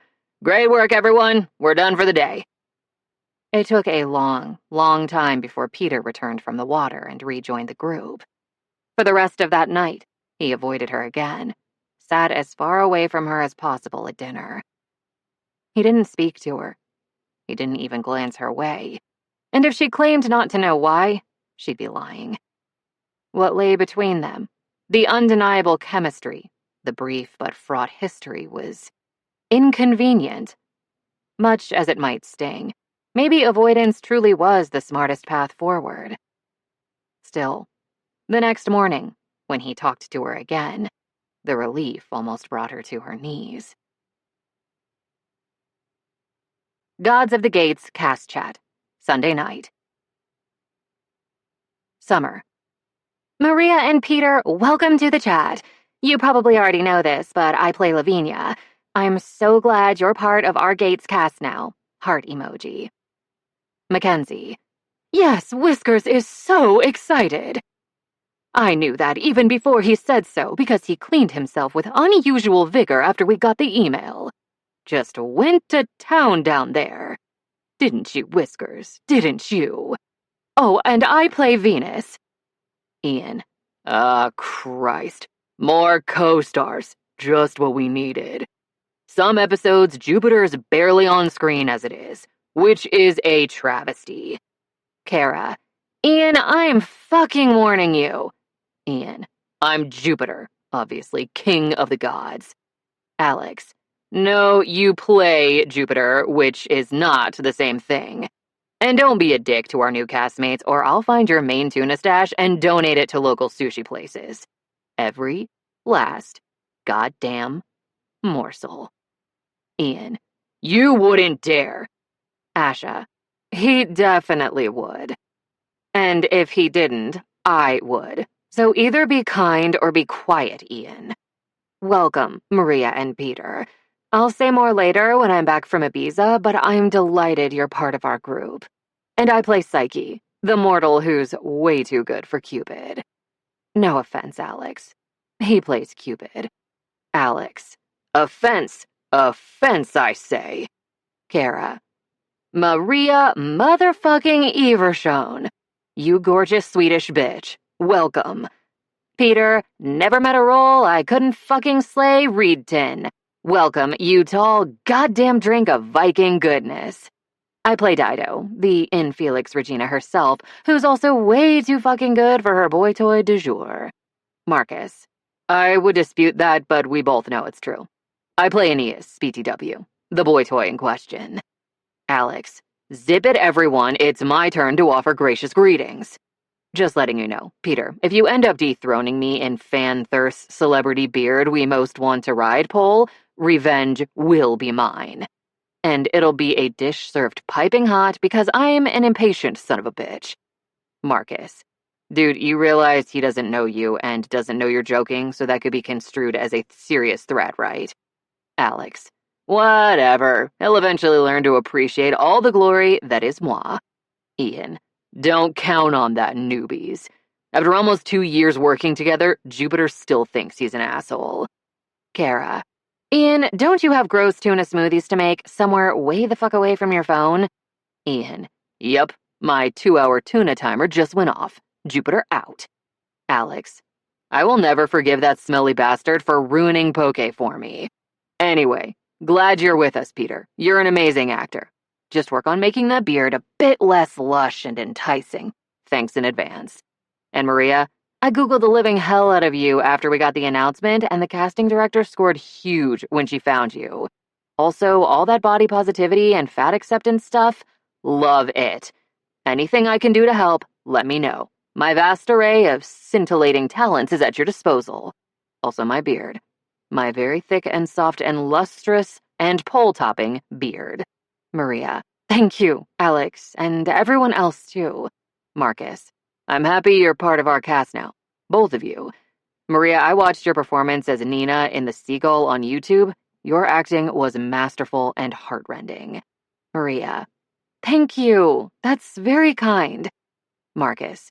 Peter, I've seen so many of your movies. You're very subtle and incredibly skilled at disappearing into a character.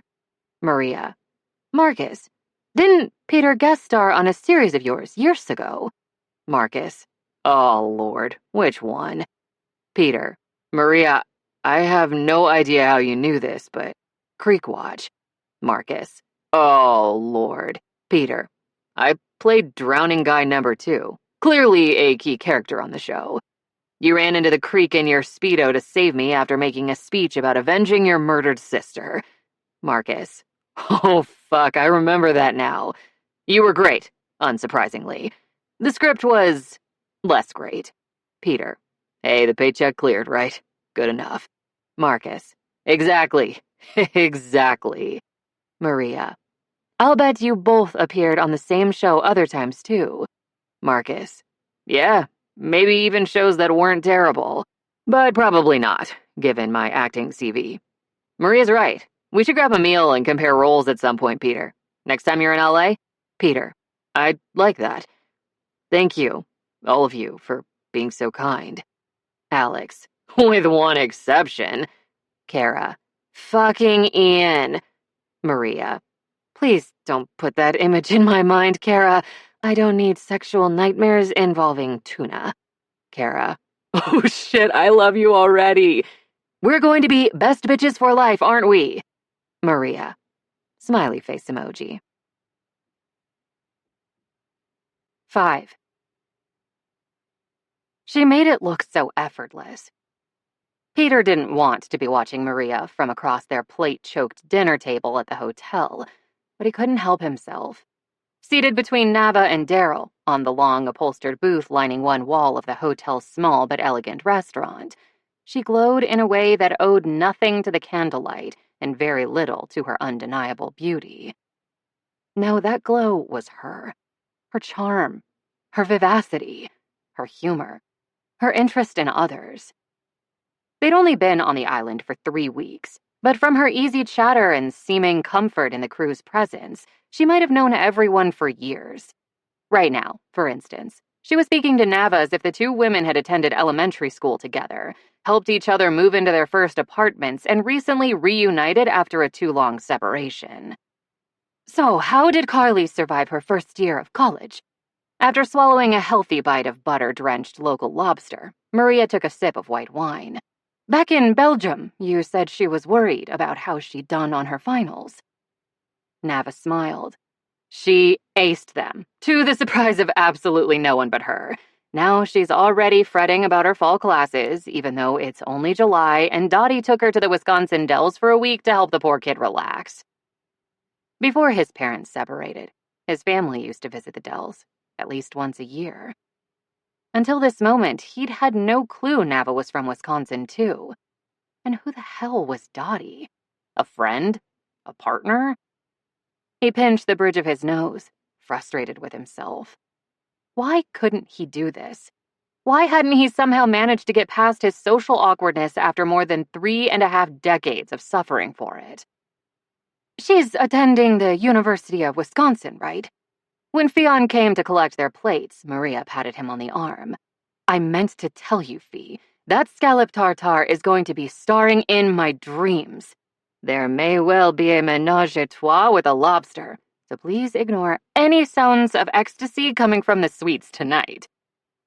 When Peter's brain helpfully provided a picture of Maria in the throes of a non-shellfish-induced orgasm, he pinched harder. Both Nava and Janine chortled, and Fionn snorted loudly. Thanks, love.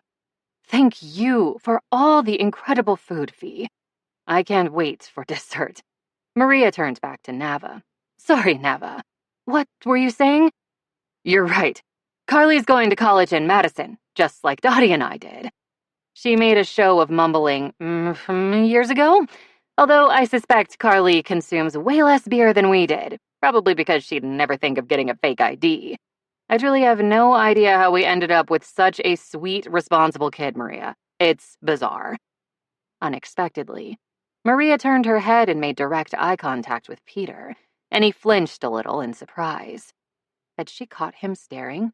Peter, Maria said, her wide brow creased in thought. That's where you went to university too, right?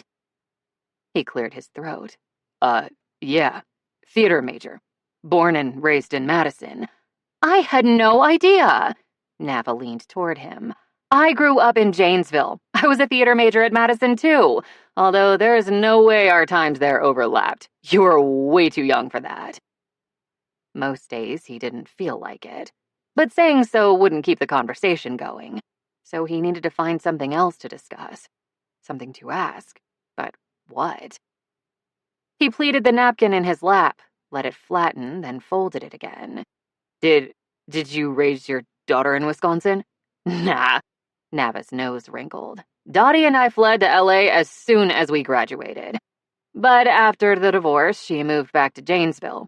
When it came time to pick a college, Carly wanted to stay near one of her moms and both of our families, especially since I'd be out of the country so often, so she chose Madison. A fine choice, clearly. Maria gestured toward both of them. Just look at the exemplary graduates the institution has produced. Honestly, We should be on all their brochures. Nava reached across the table with her hand raised, and it took Peter a few awkward seconds to realize she wanted a high five. When he gave it to her, she grinned at him. I expect them to rename a building for us any day now. Undoubtedly, he said. Why was Maria smiling at him like that? It's a great place to go to college, Nava said. Although I think Carly's diet is 80% cheese curds during the school year. The fried version was his favorite, personally. Melty and excellent with ranch dressing. He grinned. I assume the other 20% is brats. 10% brats, 10% frozen custard. The producer tapped her chin. Although that doesn't account for her consumption of butterburgers. When he laughed, so did Nava. Even Maria looked pleased, even though she likely had no clue what the fuck they were talking about.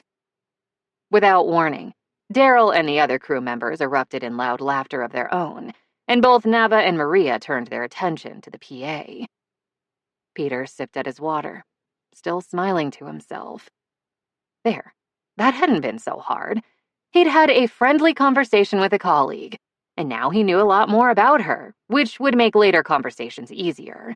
They could reminisce about the Dells, or compare their favorite State Street restaurants, or praise the glory of balmy summer nights spent listening to music on the terrace overlooking Lake Mendota. To his surprise, he actually wanted to talk with Nava again.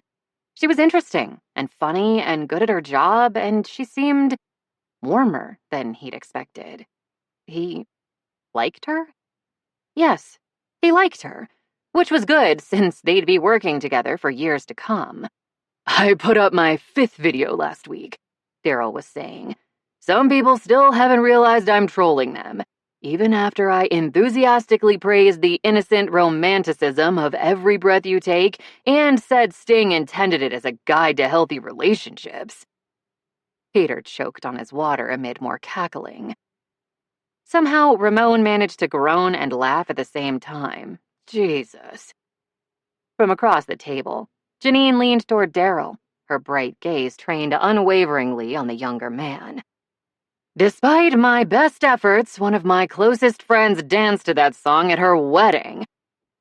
Daryl didn't look away from Janine. In fact, he set both forearms on the table and canted his body forward, lessening the distance between them even further. Has either of them been arrested for stalking? A smile played at the edges of his mouth, and Janine's gaze dropped there for a split second. No. Her voice had turned husky. Not yet. He raised a single dark brow, and the gesture was so damn smooth, Peter had to fight the urge to applaud the young man. I assume they're divorced.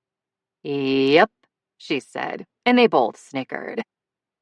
With a slight shift of her shoulders, Janine's top dipped lower. So did Daryl's eyes. And for the first time, the PA's too bright grin didn't bother Peter in the least. Next week, I'm reacting to Genuine's Pony. When Janine bit her lip, Daryl's grin widened. I intend to discuss how refreshing I find his interest in equestrianism. That time, Peter sprayed his water across the table, and Janine thumped him vigorously on the back as he coughed. Thank you, he wheezed. You okay? Nava looked concerned and ready to leap across the table to his rescue.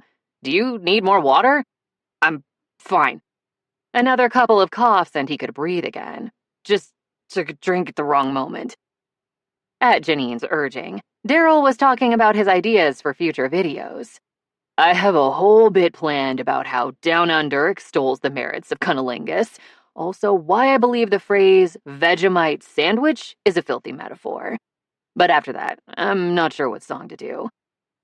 Thank fuck Peter hadn't taken another gulp of water, because damn. Peter!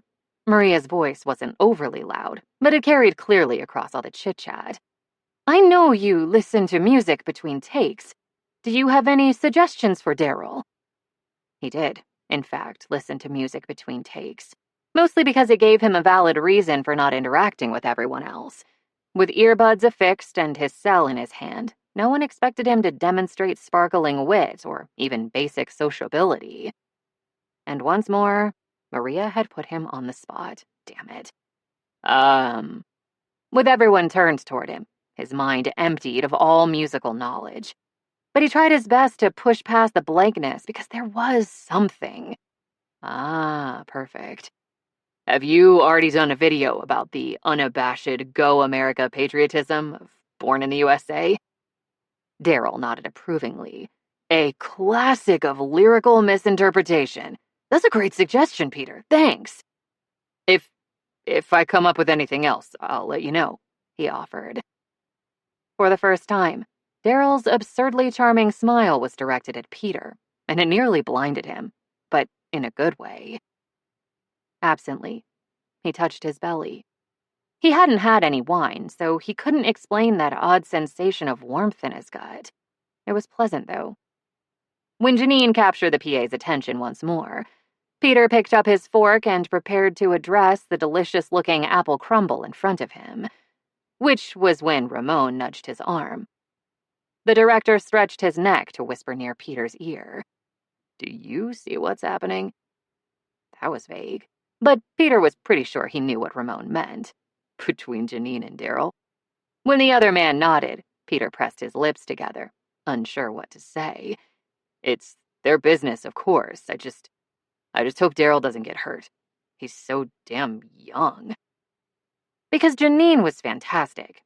Why hadn't he acknowledged that to himself before? But she tended to like her men disposable. At least that was what he'd gathered from what she told Maria every morning in the hair and makeup trailer. And Peter knew all too well exactly how it felt to have someone he cared about dispose of him without warning. Even if he didn't like Daryl, he wouldn't wish that on the PA. But he did, so...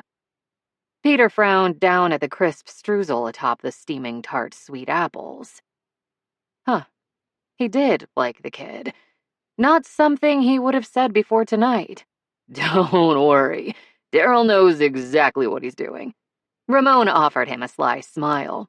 He's been eyeing Janine for a while now, ever since they worked together last season, and she loves music from the 80s and 90s. This new venture is his big bid for her attention. And besides, he's not actually that young. Really? Ducking his head, he tried to keep his voice as quiet as possible, because he looks like he's in his mid-20s, 30 tops. Brace yourself. The director looked smug. Peter's brows rose. Consider me braced. Daryl is 43 years old, and Janine has no idea. When Peter's mouth dropped open, Ramon laughed. Paul Rudd syndrome, dude. The man doesn't age. Wow. Setting his fork back on the table, he contemplated the PA's unlined countenance and reconsidered his skepticism about sorcery. That's impressive. Like you said, it's not really our business, but... Ramon flicked a glance across the table to where Maria and Nava were snort-laughing at some private joke. It's hard to keep anything secret in a group this small. Did the crew know he and Maria had slept together? Did they suspect how desperately he still wanted her? How often he dreamed about her? Unwillingly, he glanced in her direction too, and there she was, watching him again, offering him that pleased, beaming smile again for reasons he didn't understand. I'm glad to see you looking more comfortable with the group, Ramon said, clapping him on the back. Everyone would love for you to have dinner with us more often, instead of eating in your room. I thought you understood that, but Maria said you probably didn't, so I'm telling you now. Maria. Again. And then he understood her smile. Mentally replaying their dinner together, he understood everything. What she'd discreetly done for him without seeming to do much at all. What she'd wanted to facilitate. What had her looking so proud, almost. Of him. She looked proud of him. No wonder he hadn't recognized the expression. He hadn't encountered it often in the last 2 decades, had he? Ramon was still talking. You're not obligated to join us, obviously. It's your choice. Whatever makes you happy, Peter. Eating in his room had never been about what made him happy, just what felt bearable. He swallowed hard. If you want me at dinner, I'll be at dinner. and not as an outsider, apparently. Not anymore. Not after Maria's intervention. Good, Ramon said firmly. Peter smiled at him in gratitude. It didn't even feel like an effort. When Maria's phone buzzed, all 5 people with hotel suites, including Peter, who stood only centimeters away, were clustered in the hall outside their rooms, chatting after what she considered an extremely successful dinner. A candid photo of her older brother appeared on the cell's screen, and one glance at the time told her why. Normally she called him for their weekly FaceTime chat on the hour, but she'd run late, unwilling to end the evening's festivities. Also, possibly slightly drunk. He would understand. He always did. Tapping the display, she stepped away from the group and answered the call. "Hey, Philippe," she said, then briefly apologized and asked if they could talk later. When he agreed with his typical amiability, she ended the call and turned to rejoin the crew. Only to come within a millimeter of bumping into Peter, who was, for some reason, right there. To her shame, she emitted a shrill little squeak of surprise. His lips twitched once before returning to their customary severe line. "Who was that?" "Philip, my older brother." Not that it was any of his business, especially when he asked in such a gruff way. "I'm late for our weekly chat." Oh, Peter seemed to deflate somehow, or at least become less loomy. He doesn't, never mind. And now he was back to looking ill at ease, poor thing. She took pity on him. "He doesn't look like me, I know. We're both adopted, and so is my sister. Philip from an orphanage in South Korea, Astrid as a Swedish newborn, Maria following the death of her Swedish birth parents and several failed attempts at finding her a permanent home. Her other older brother, Vincent, was Stina and Ola Iversson's biological child, but her adoptive parents had never treated him any differently from Maria or Philip or Astrid. Her family was everything to her. Everything. That was true in Stockholm, and it was just as true in LA or Ireland. Her siblings and her parents were the foundations upon which she'd built her life, as solid and immovable as the granite boulders that studded the landscape around Stockholm, and she missed them all terribly. Over the past several weeks, though, she'd begun to think that she might be able to create a sort of family for herself here on the island, too, and she didn't want to leave anyone out. Not even Peter. Especially not Peter. A man who already seemed far too accustomed to being an outsider. "Oh," he said again. "I didn't realize." Of course he hadn't realized. The night they'd met in LA, she'd been unwilling to share personal information, and since then he'd mostly been avoiding her, although he seemed to be getting over that now, and she had high hopes for their future as scene partners and maybe even friends. Yeah, she definitely had more than her share of wine with dinner, because she heard herself declaring in a too loud voice to everyone in the hall, "I feel really lucky to have such a talented castmate and such an amazing crew on the island. I'm so glad you're my colleagues." "You should feel lucky." Neva raised her chin high in feigned hauteur, even as her cheeks creased in a smile. "We're fucking incredible." "So we are," Ramon laughed. "And if you'd hated us all, it would have been pretty damn awkward. But you'd still be stuck with us," Peter noted with his usual cynicism. "So yes, count your blessings." "Nope," Maria cheerfully told him. "That's not true." Now she was really feeling that final glass of wine, so she edged around Nava and drifted toward her suite. When she stumbled, a strong hand grasped her elbow and kept her upright. Peter, inevitably. Of course it was Peter. Tall, strong, sexy Peter. Fy fan, he smelled good. Face creased in confusion, he steadied her all the way to her door. "What do you mean?" "What do you mean, what do I mean?" Giggling, she patted him on the chest, then dug her key out of her dress pocket. "You need to be more specific, Peter." He closed his eyes for a moment, probably in an effort to muster his patience. When he spoke next, every word was slow and pristine in its pronunciation. I said you'd still be stuck with us, even if you hated us all, and you said that wasn't true. What did you mean by that? Their colleagues were calling out good nights and disappearing into their own suites, and she waved hard enough to wobble in Peter's hold. Then it was just the two of them, and she stretched up closer to his neck and inhaled deeply. They were nowhere near that LA sauna. How he still smelled like cedar, she hadn't the faintest idea. Wait, had he asked her a question? Oh, yes, I remember. The keys almost fell, but she managed to catch them. That's easy. I meant exactly what I said. If I hated all of you, I wouldn't be stuck. I'd leave. He went very still. You just quit? Exactly. She smiled at him, pleased that he understood her now. I'd go home and get back to the theater, or try to find other film and television work, or whatever.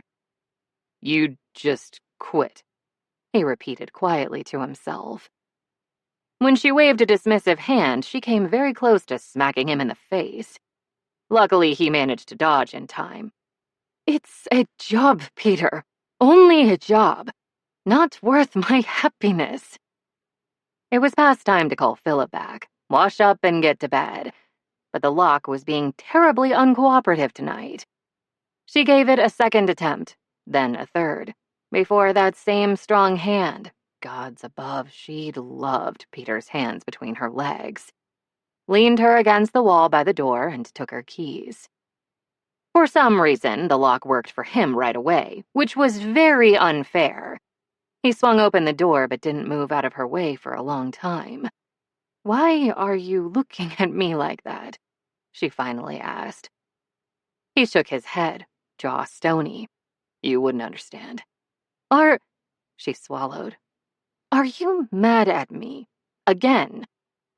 He didn't hesitate. No. Really? Moving closer, she squinted at him. Because you look kind of mad. I'm not. I mean it. His chest deflated as he let out a long, slow breath. Drink some water before bed, Maria. I'll see you tomorrow. Okay, she said. Water. Got it. His smile twisted around the edges in a strange way. Enjoy your talk with your brother.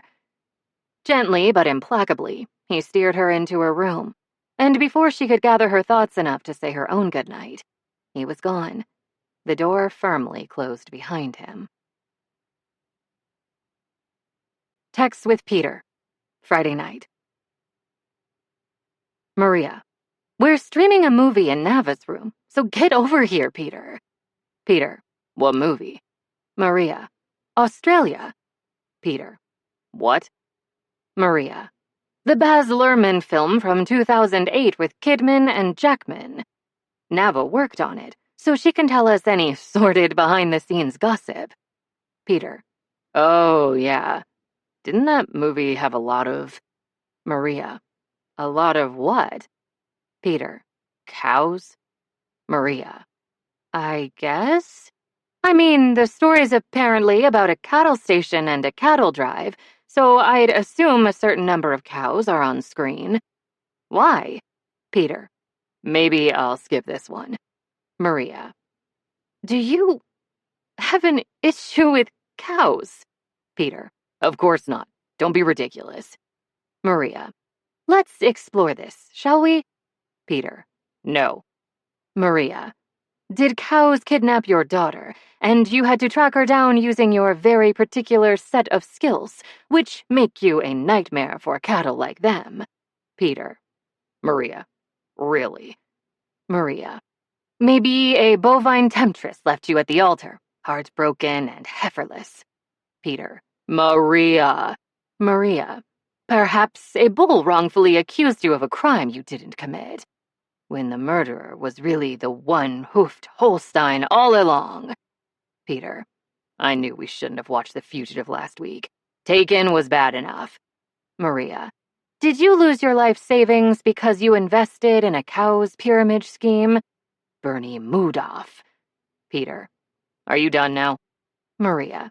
Depends on whether you're coming to Nava's room. Peter. I'm staying in mine, so have a nice night. Maria. Nope.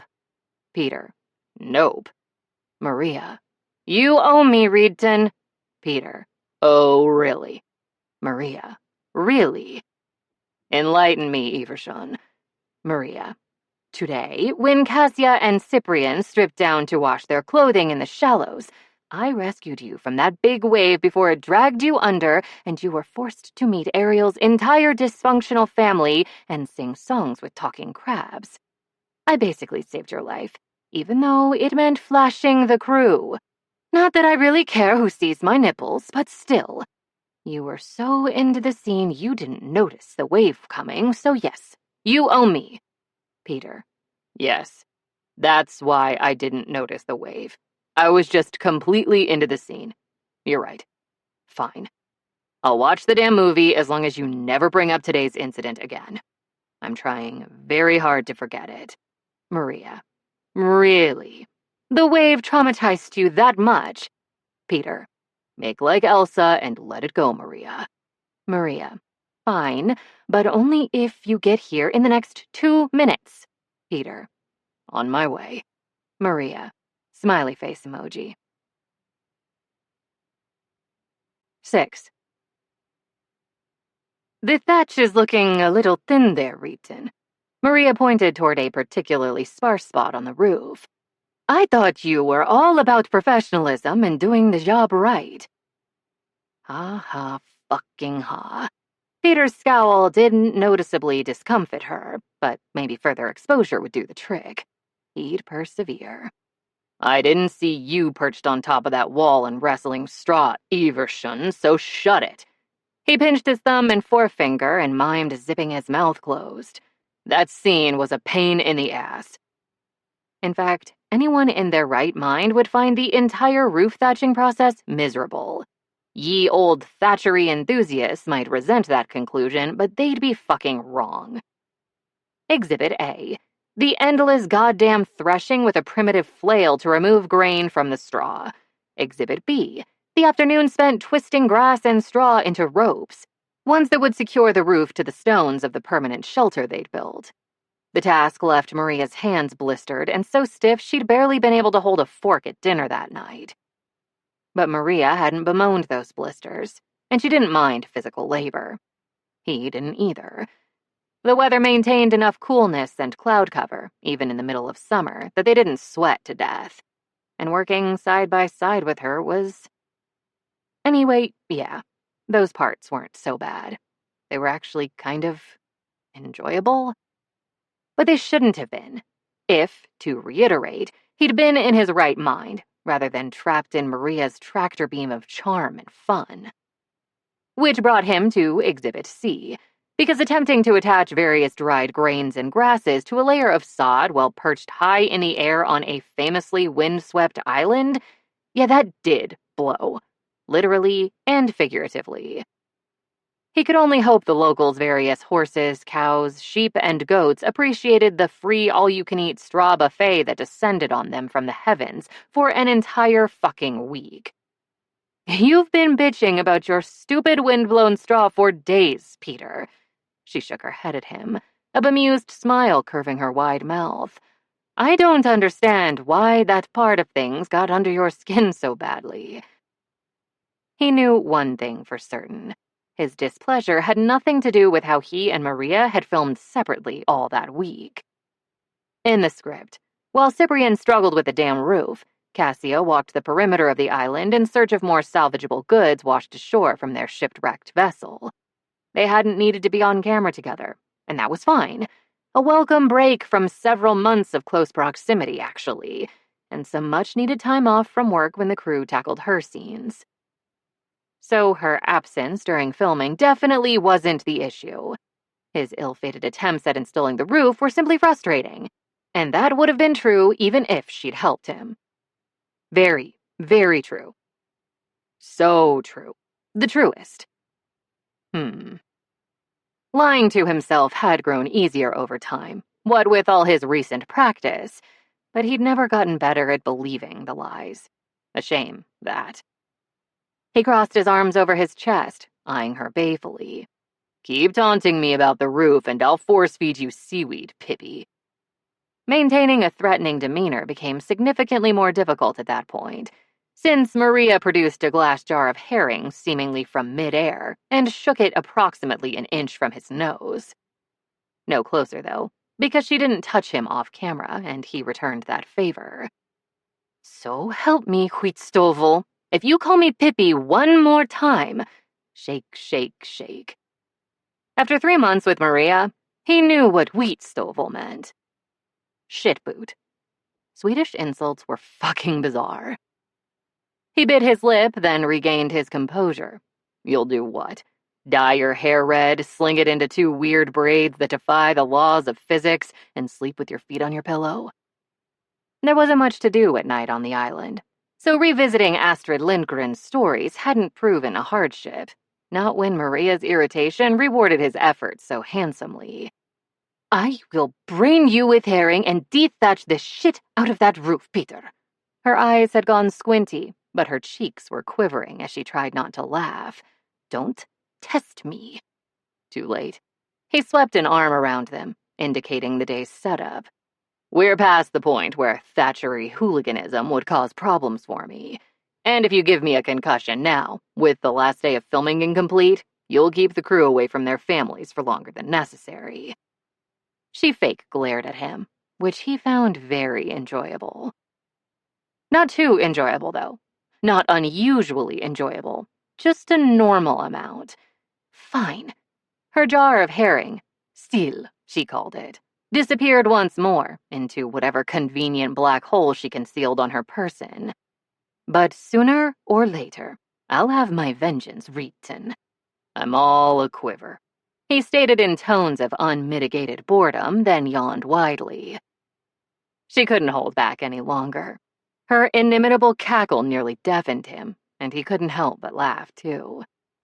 Ramon waved them back to their places with an indulgent smile, and the two of them re-entered the house they and the crew had built together. This last day of filming before their lengthy break was a celebration, on camera and off. The shipwrecked Vikings had put together a feast for their first evening in their new home, the stone structure they hoped would see them through a harsh winter. Another, presumably less seaweed-intensive feast was waiting for the entire crew at the hotel, because they wouldn't return to the island or see each other again for several months. This should be their final take of the day, because otherwise they'd be letting Fion's food go cold, a near criminal act. Their final take for some time to come. Suddenly, he didn't feel the slightest urge to smile. Side by side, he and Maria sat at a simple table Cassia and Cyprian had pieced together from yet more salvaged wood, its surface crammed with all the bounty the island could provide in late summer. The countdown to action began. And he decided that tonight, at long last, he'd say what needed to be said. After dinner, he waited until everyone else had disappeared into their suite or left the hotel for their own lodgings. Then he knocked at Maria's door for the first time ever. It swung open a moment later, and her brow furrowed at the sight of him. Peter? Are you all right?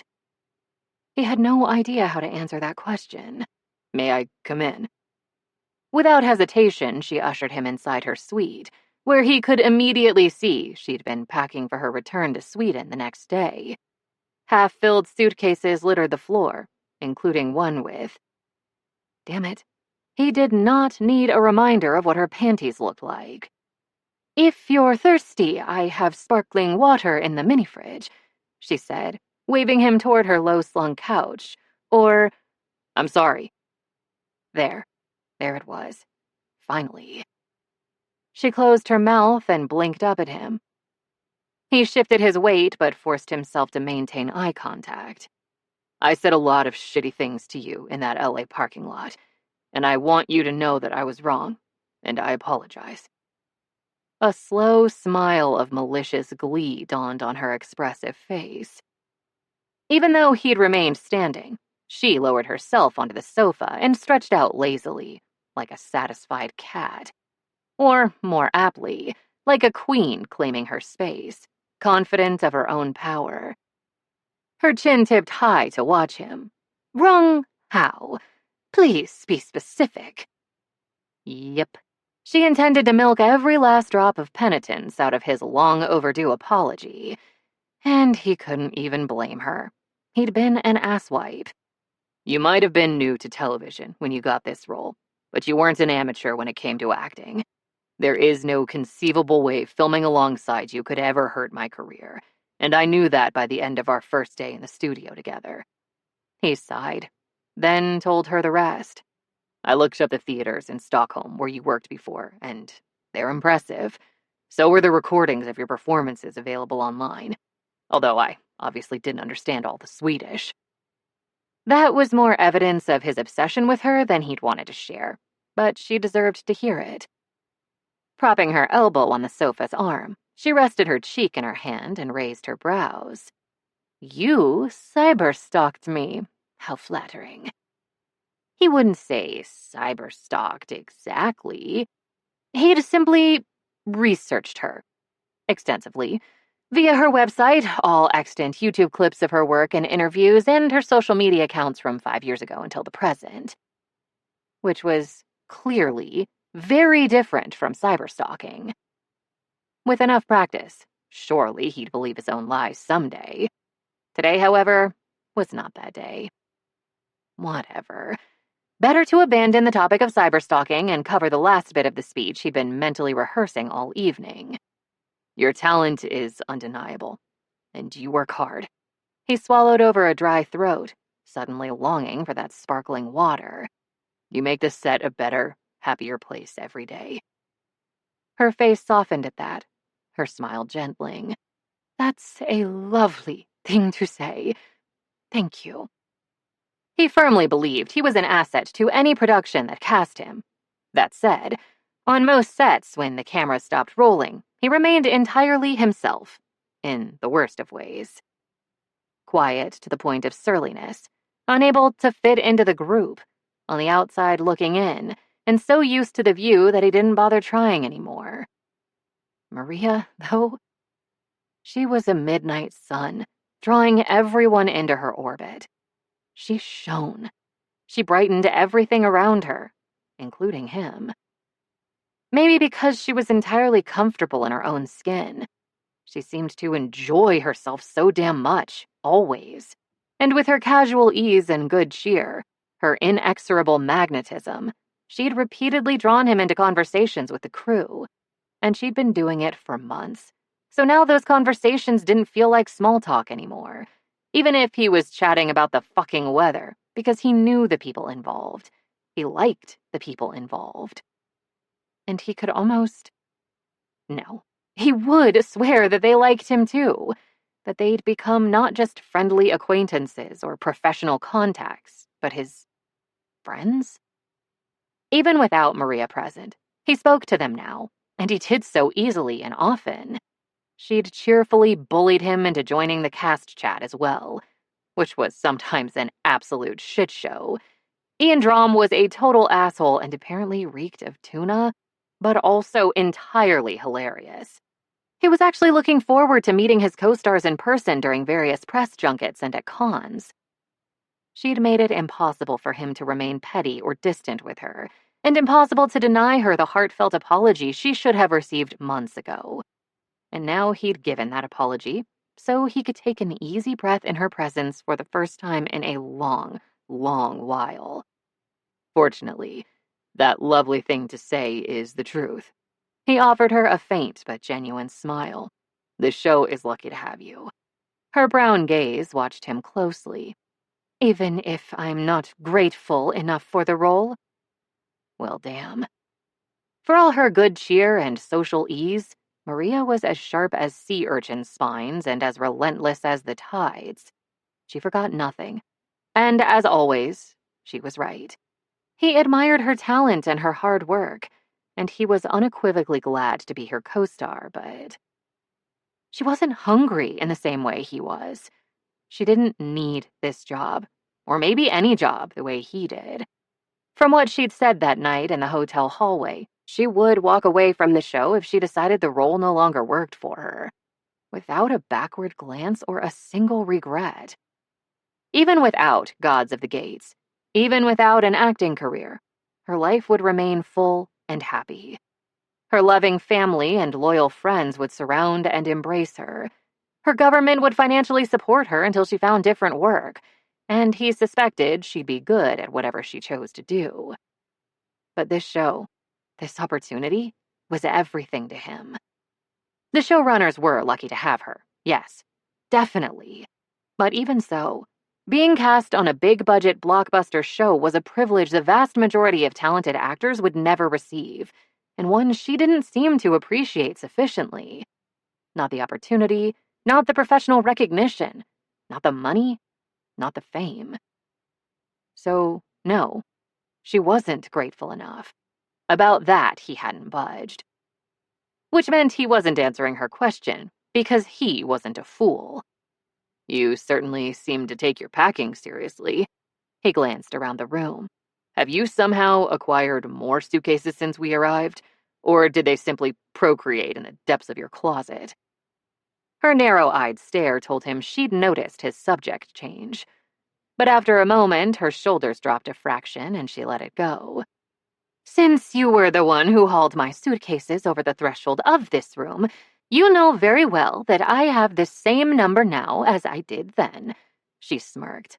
Also, Swedes receive very comprehensive sexual education in schools.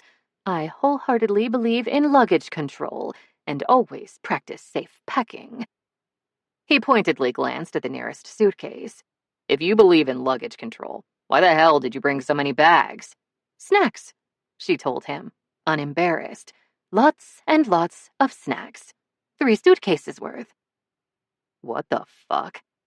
You realize this isn't an actual deserted island, right? And that the production will make sure we get fed. He peered down at her, befuddled. What were you thinking? I suppose I thought we might have food supply issues, she said vaguely, then waved her hand in dismissal. Anyway, care to sample the contents of Sweden's candy aisles?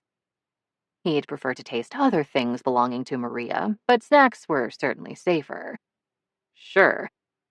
With easy grace, she rose from the couch and disappeared into her bedroom. When she returned, she held a small yellow plastic bag with cartoon animals on it. The bag was full of some sort of unidentifiable black candy and covered in Swedish text, and she ripped it open. When she held it out to him, he eyed its contents with caution. What is this? Don't be a baby, Peter. She shook the bag impatiently. It's one of the most popular candies in Sweden. Take a piece. Well, 10 million Swedes couldn't be wrong. Without further argument, he popped a vaguely round bit of candy in his mouth and chewed. Then he promptly spat that piece onto the floor because... Holy fuck! He shouted. What the hell, Maria? Look on your face! She was bent over and cackling uncontrollably. Oh shit! The look on your face! There wasn't enough sparkling water in the world, but he snatched a bottle from her mini-fridge anyway and drained half of it in a single guzzle. When that didn't do the trick, he hurried into her bathroom and rubbed a dollop of stolen toothpaste over his tongue. Normally, he'd spit out the toothpaste, but not today. He wasn't risking the return of that candy's particular flavor to his taste buds. What was that? That abomination? He pointed accusingly at the half-chewed lump on the hardwood. Did you poison me? She rolled her eyes to the ceiling, but she was still chortling. It's salty licorice. Lots of Swedes love it, but most people from other countries, not so much. You live in a nation of monsters, he informed her. What did I tell you earlier today, Reeton? Her smile bright enough to blind him. She leaned in close.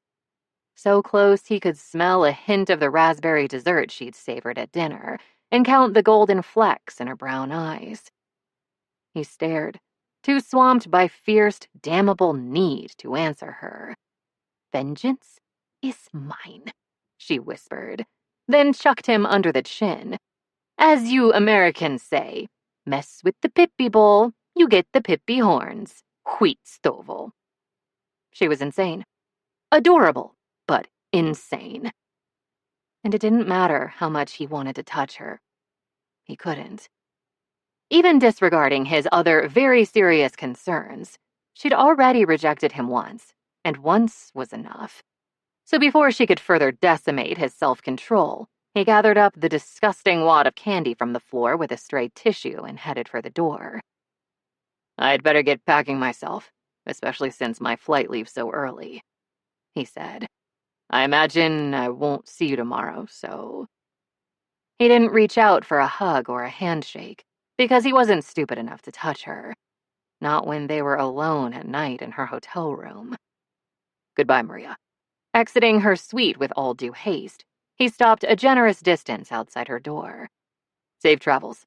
I'll see you in November."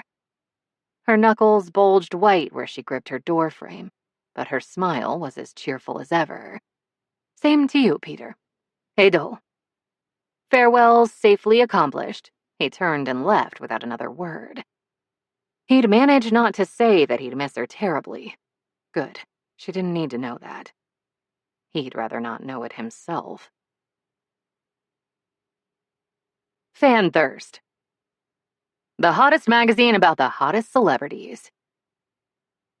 Curvy and confident, new Gods of the Gate star Maria Eversson reveals all. When showrunners Ron Atchison and R.J. Nolman began to adapt author E. Wade's best-selling fantasy series 2 years ago, they chose to excise a few key characters. "Without cuts, we were concerned the show would become too sprawling," Nolman says. "We knew some fans would protest those decisions, but we definitely weren't prepared for Cyprian and Cassia's cult following among Wade's readership." As soon as the first season began airing and the shipwrecked couple's absence became evident, that following reacted. Fans of Cyprian and Cassia, original characters created by Wade, not to be found in Roman mythology, wrote petitions. They picketed the production studio in Canada.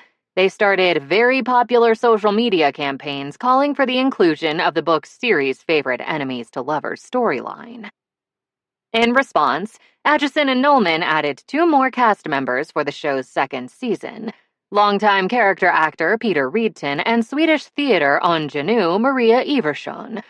That casting choice reverberated throughout Hollywood, and not simply because the showrunners had bowed to the demands of the outspoken Cyprian/Cassia fandom. Ron and RJ cast 2 fat actors for characters not originally specified as fat in the books, Eversson explains. That never happens, and the showrunners deserve an enormous amount of credit for their decision. It's a real step forward for body diversity in Hollywood. I'm especially delighted because fat acceptance is a passion of mine, as followers of my social media accounts can attest. And of course, it's an honor to be cast alongside an actor as accomplished as Peter and to join a show already so beloved by its viewership. That viewership hasn't yet seen Cassia on screen. The production is filming its 2nd season right now, but Eversson has already become a social media darling, with millions of followers on her various accounts, as well as an overnight symbol of body positivity. She embraces that role wholeheartedly, and with total confidence in her own plus-sized, all-natural sex appeal. When Fan Thirst approached her to model for our October cover, she didn't hesitate, even when we asked her to bear everything for our readers. "Just don't get me arrested," I told them, she says with a laugh. "Otherwise, I had no concerns. I'm not shy and I love my body. Also, I'm happy for the attention the cover may receive because I really want to ensure that Ron and RJ get all the kudos they deserve for such a forward-thinking casting choice." The authorities won't be beating down her door anytime soon, not with the way our photographer carefully posed Ms. Eversson. At least, they won't be beating down her door to arrest her. They might, however, request an autograph, and for good reason. Maria Eversson is a sultry, statuesque star on the rise, as this month's cover shows so nakedly. Check out our website for alternate cover images and our top 10 list of Evershone's funniest and most incisive social media posts. 7. Who else is here already? Maria asked Connor with studied casualness as she accepted her heavy, old-fashioned room key. Ramon? Nava? The hotel proprietor's freckled nose crinkled charmingly when he smiled. You're the last to arrive, Maria, my dear. Same rooms as last time. Good. She tossed her room key in the air, caught it with a flourish, and winked at Connor. I like an audience when I make a grand entrance. He chuckled and waved her toward her room, after reconfirming that she didn't want help with her bags. Of course, she did actually want help, but not from Connor, and not because she truly needed assistance. She simply needed an excuse to see Peter immediately. After several trips down the hall, she had all her luggage stacked outside her suite. 10 more swift steps brought her to his door, and she knocked firmly. It took him a minute to answer, long enough that she started bouncing on her toes in impatience. But once his door swung open, she feigned calm like the talented thespian she was and offered him a brisk wave. Peter! Her greedy gaze devoured him, from wavy dark hair to broad bare feet. Could you possibly help me put my suitcase on the luggage rack? Normally, Maria was not a fool for men. Not anymore. But they'd been on separate continents for far too long. After Cassia and Cyprian's late summer feast, the show didn't pick up their story again until winter's merciless chill had turned their island desolate and bare of food, so filming had stopped for 3 endless months. And she'd missed him each day of their time apart. All of him. Those wary brown eyes, that wall of a chest, his rusty laugh, the endless strength powering his every stride, and the quick wit sharpening his talented tongue. And now, there he was, her sexy monolith of a Viking. Only not hers, of course, even though she'd turned down a dozen potential hookups in their months apart, unable to erase his image from the backs of her eyelids anytime she closed her eyes to kiss someone. So, in the end, she hadn't kissed anyone. She hadn't hooked up. She'd spent her time among friends and family and taken care of her own sexual needs with the very competent help of her various Lilo toys. Given more time, she might get over this uncharacteristic burst of sentimentality concerning him. Just not yet.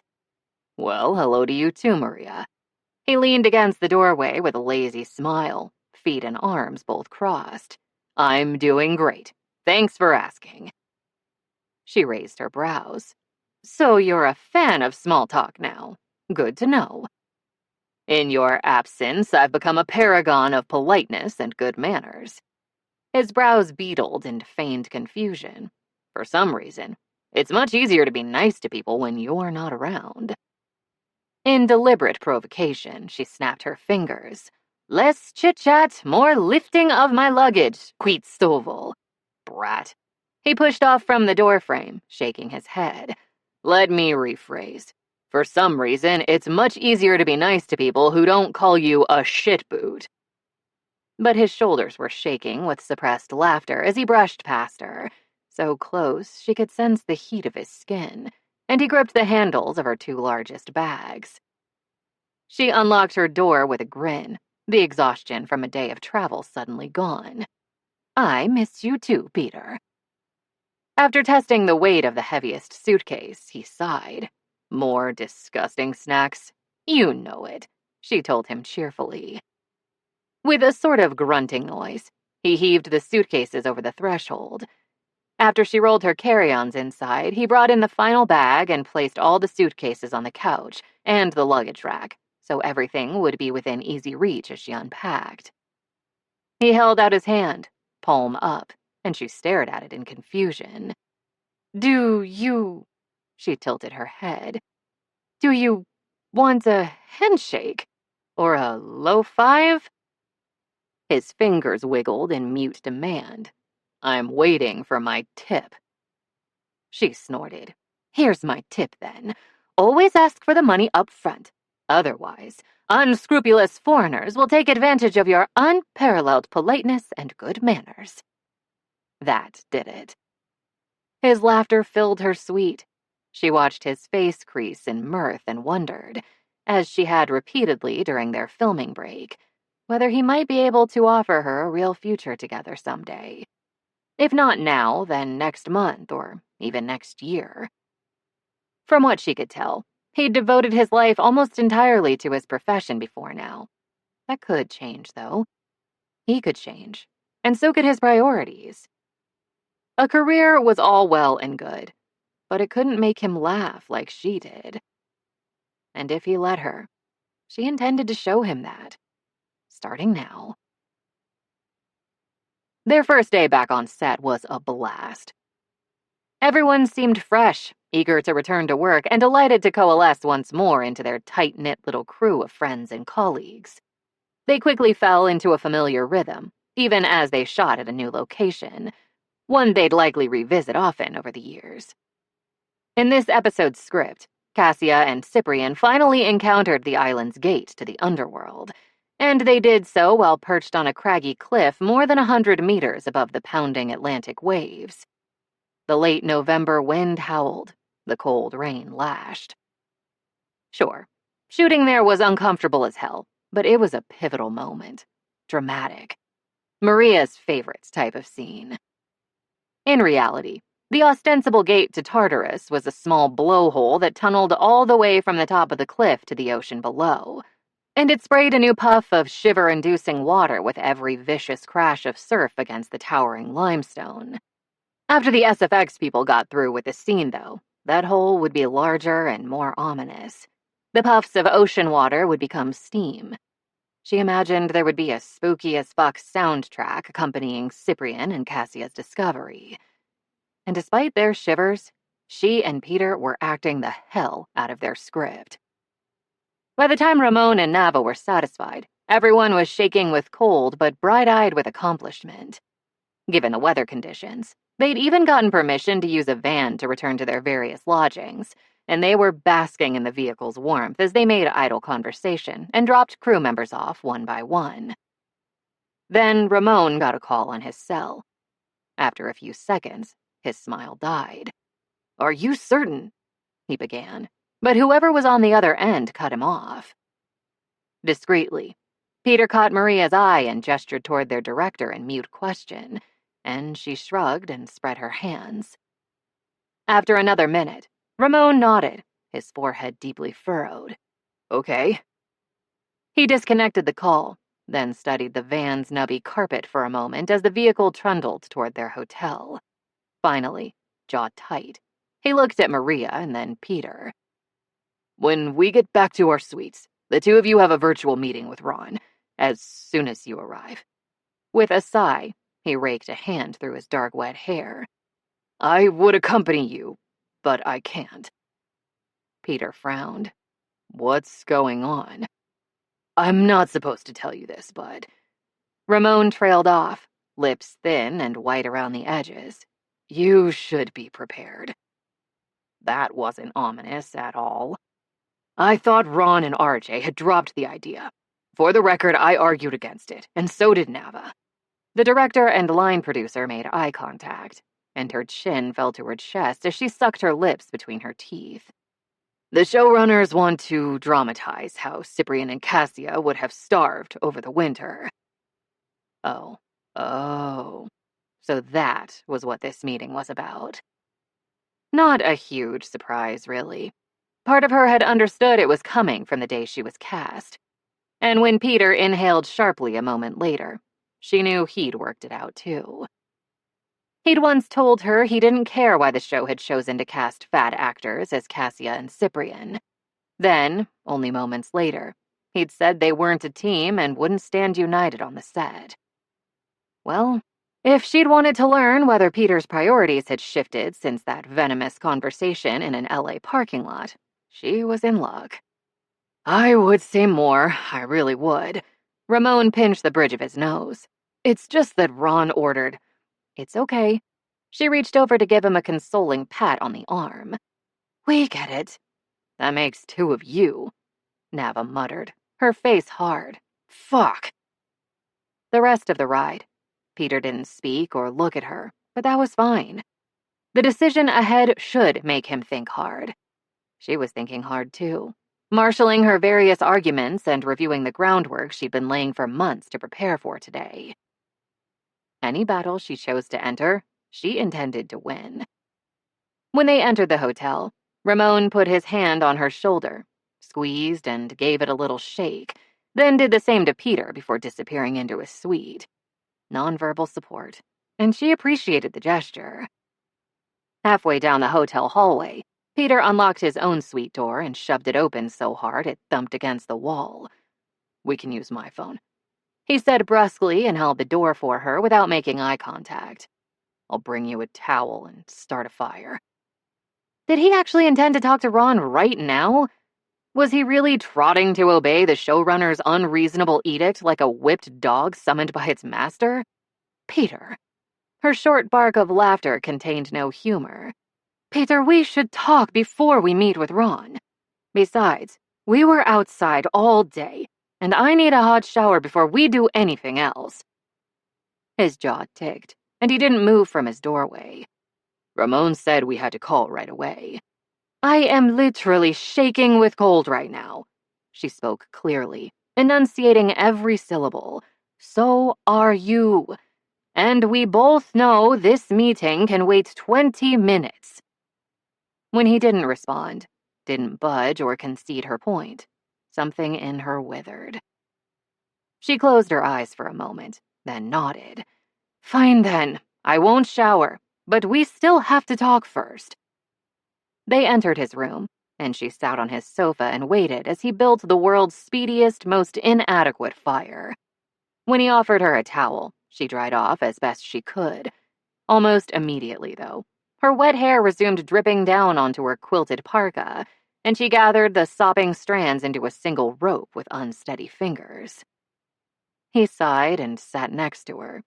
"Maria, let's just... You knew they were going to ask us to lose weight sooner or later, right?" Twisting the towel, she wrung out her hair and swiveled to face him. "I mean, why else choose two fat actors for characters stranded on a chilly, desolate, windswept island for years? The only fat actors, I'll note, in the entire cast, even though our characters aren't described as fat in the books. They wanted us fat for a purpose. And since we're not Hansel and Gretel, it wasn't serving us for dinner." Peter closed his eyes, the lines bracketing his mouth deepening moment by moment. "Of course I knew they'd want us to lose weight. I'm not an idiot." He'd understood from the beginning what would eventually be asked of them then. So had she. But he'd had no way of knowing that. So why hadn't he warned her?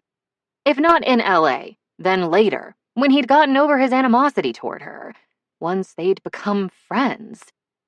"I can't believe you didn't." She gave her head a violent shake, her hands trembling with cold. "Never mind. We don't have time for that now. The important thing is this. When my agent and Philip looked over my contract the day we were cast, I had them check whether anything in the language would oblige us to lose weight if we were asked to do so. They said weight loss is not legally enforceable according to my contract. Probably not according to yours either, though they couldn't know for sure without seeing it." His dark eyes blinked open, and he gazed expressionlessly at the fire. Fine. If he didn't want to speak, she had more to say anyway. "When Ron asks us to starve for the sake of drama, I'm going to refuse. I imagine he won't be thrilled, but if they choose to fire me over the issue, fine. I'd rather that than the alternative." Slowly, he turned toward her, brows drawn together. He was staring at her like she just announced her intention to eat nothing but surströmming, fermented herring, a famously smelly Swedish delicacy with a truly disturbing texture, for the rest of her misguided life. "That's why you packed all those snacks," he said, "to defy them if they tried to fuck with our food supply." She inclined her head. Of course. When he didn't say more, she set aside her towel, laid a hand on his forearm, and made her appeal. That day in the parking lot, You told me I was on my own. But Peter, we'd have more power if we stood together on this issue, she told him, gently shaking his arm. If we both refused. I'm not going to refuse the showrunners anything. There was no indecision in his voice, no hesitancy.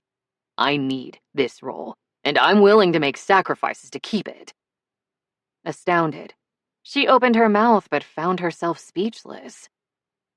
He jerked his head toward his phone, mouth firm. Can we call Ron now? She paused before speaking again. Finding the right words in English took longer than she'd prefer, but her point was too important to leave unclear. Peter, listen to me. She leaned in until his face was a mere handful of centimeters away from hers, because he needed to pay attention. Don't you understand the long-term effects of what they're asking us to do? Haven't you read about the contestants on those awful weight loss TV shows and the irreversible harm they did to their bodies? The creases at the corners of his eyes deepened in a tiny, nearly imperceptible flinch. But otherwise, his face might have been carved on a Viking runestone. You should know, Peter. You have to know what'll happen. Brows furrowed. She fought the urge to shake his arm again, this time much, much harder. Your body will scream at you to eat more and get back to your original weight. You'll be hungry all the time. All the time. And while you starve yourself, you'll fuck up your metabolism, and it'll never be the same. Never. Because your body will think you're in a famine and slow everything way the fuck down. Permanently. For those reasons, and so many more, she'd resolved long ago to stay healthy and strong at her current size, rather than focusing on weight loss. Back home, she'd even given occasional talks about the issue. And if the role of Cassia raised her public profile and allowed her more of a platform, she would gladly take advantage and spread the word to as many people as possible. Starting, apparently, with her sexy idiot of a castmate, Peter Reedton. If you lose weight too quickly, you can damage your internal organs, including your heart. If you don't believe me, I'll send you links to various articles written by trustworthy sources. She squeezed his arm for emphasis. You can't switch bodies the same way you switch roles, Peter. If you do this, you'll harm yourself for life, and no job is worth that. None. To his credit, he appeared to be listening. He even took a minute before replying. Then he said simply, I'm sorry, Maria, but I disagree. For smaller roles, I wouldn't do it. For this one, though. His shoulders lifted in an eloquent shrug, and apparently that was it. Everything he had to say on the topic. Ah, now she truly understood. He cared about work above all else, as many Americans supposedly did, probably because they didn't have much of a safety net if they lost their jobs. But she'd suspected that about him already, hadn't she? The part she hadn't realized, though, not until this very moment, it wasn't going to change. He wasn't going to change. Not now, not next month, not next year. Work was what drove him, what mattered most to him, what he lived for and what he might very well die for. Not friendship or love or good deeds, not happiness, not even his own physical well-being. Now she knew. Her initial instincts hadn't led her astray. Peter could never make her happy, because he'd never make her his top priority. Her needs, her well-being would always come second, at best, to his career. And unlike him, she cared about her own happiness, so she wasn't settling for less than the sort of relationship she wanted, even if that meant never having Peter in her bed again. Even if that meant potentially staying single for the rest of her life. Carefully, finger by finger, she removed her hand from his arm. This conversation hadn't proceeded as she'd hoped, but that was fine. She'd learned valuable information anyway. When she shivered at the loss of his body heat, Peter's frown deepened. I've changed my mind. Go take a shower before we call Ron." "I'm fine." Every limb felt weighted with disappointment, and she couldn't bring herself to look directly at him anymore. "Let's get this over with." "Stubborn," he muttered, his voice gruff and unhappy, but he set aside his own towel and had them connected to Ron within moments. The showrunner, of course, wanted them to start losing weight. Rapidly. "Because Cyprian and Cassia would have so little to eat over the winter," he explained breezily. "This is an excellent opportunity to dramatize the severity of their conditions on the island and the extremely high stakes of their partnership. If they don't cooperate to the fullest extent, they'll starve, and seeing the two of you become thinner and thinner will sell that story to the audience in the most powerful way possible. Starting tomorrow, you'll—" "No," said Maria. When he was startled, Ron's chin jerked back toward his neck, and he looked like a turtle. A very dickish turtle. "Pardon me?" "I've already had both my agent and my lawyer study my contract, and there's nothing in there that would legally obligate me to diet or lose weight." She didn't wait for or watch Peter's reaction. Her response was her own and didn't depend on his, and its consequences were hers to bear alone. Even if she still hoped he might have altered his stance on this issue in the last, say, 30 seconds. Ron's pale eyes had turned hard. "Maria, you certainly have the right to refuse my directive, just as I have the right to recast the role of Cassia, immediately, as necessary." "Of course you do." So predictable, that response. So predictable and so disappointing. "That said, your memo from last week indicated that this season's filming is already running late and over budget due to issues at your other shooting locations. Can you truly afford the time and money it would require to stop everything here while you found another actor for my role, got her to the island, had her outfitted, and adequately prepared her for the part?" "I'm certain." He visibly swallowed, an angry red tide of color rising from beneath the collar of his button-down. "I'm certain we could make it work." She inclined her head. "All right. Then let me ask you another question. Haven't you noticed the amount of positive publicity you've received for casting fat actors on your show? Do you really think you can ask those actors to visibly starve themselves and not expect a terrible, extremely public backlash? I'm a symbol of the body positivity movement with a substantial social media platform, and if I'm fired because I refused to diet, there will be hell to pay, Ron, and I won't be the one paying it. You will. This show will." Peter was still and quiet next to her. Very, very quiet.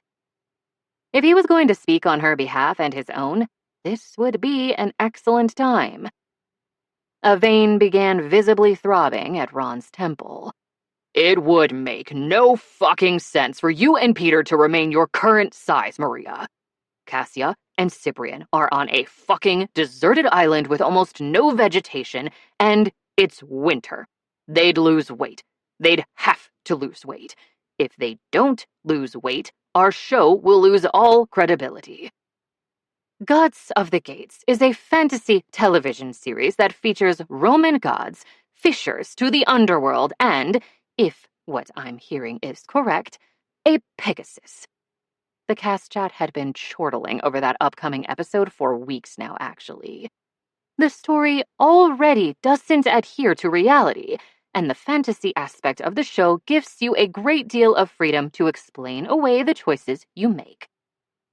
When he merely stared at her in seeming befuddlement, she realized she'd need to describe possible directions he could take, because apparently he wasn't too great at coming up with ideas on his own. Gods above. The show was going to be a fucking disaster once they moved past the completed books, wasn't it? She spoke slowly, pleased that she'd previously considered the matter.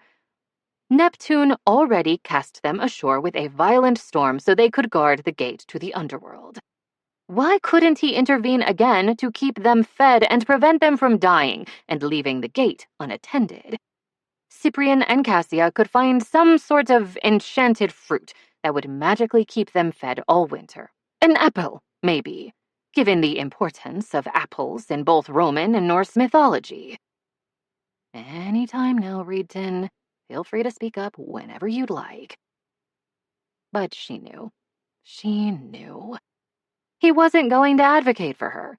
He wasn't even going to advocate for himself. If he was going to be saved, she'd be the one making the rescue attempt. Let me be clear, Ron. As I've just explained, you have choices. But forcing me to lose weight for your show is not, and never will be, one of them. If you try to restrict my food, I'll quit. And just to clarify, if you try to restrict Peter's food, it won't matter whether you do the same to me. I'll still walk away. At that, Ron, all flared nostrils, red-striped cheekbones, and white male privilege, finally turned to the man sitting motionless and silent at her side. At her side, but not on it, just like he'd promised. Please tell me you don't agree with Maria, Peter. Ron stabbed a finger in her direction, the gesture near violent. You know better. In that parking lot, Peter had claimed unfettered capitalism offered no solidarity, but he was mistaken. Solidarity was precisely what Ron wanted right now. Confirmation that the two men in the conversation would remain united against the hysterical demands of the woman shivering on Peter's couch. At long last, Peter spoke, his voice quiet but firm. I respect Maria's opinions and decisions, but they're hers, not mine. A bit of welcome news. She no longer had to worry about being a fool for him. Good. Ron rolled his shoulders, and that angry flush hadn't faded.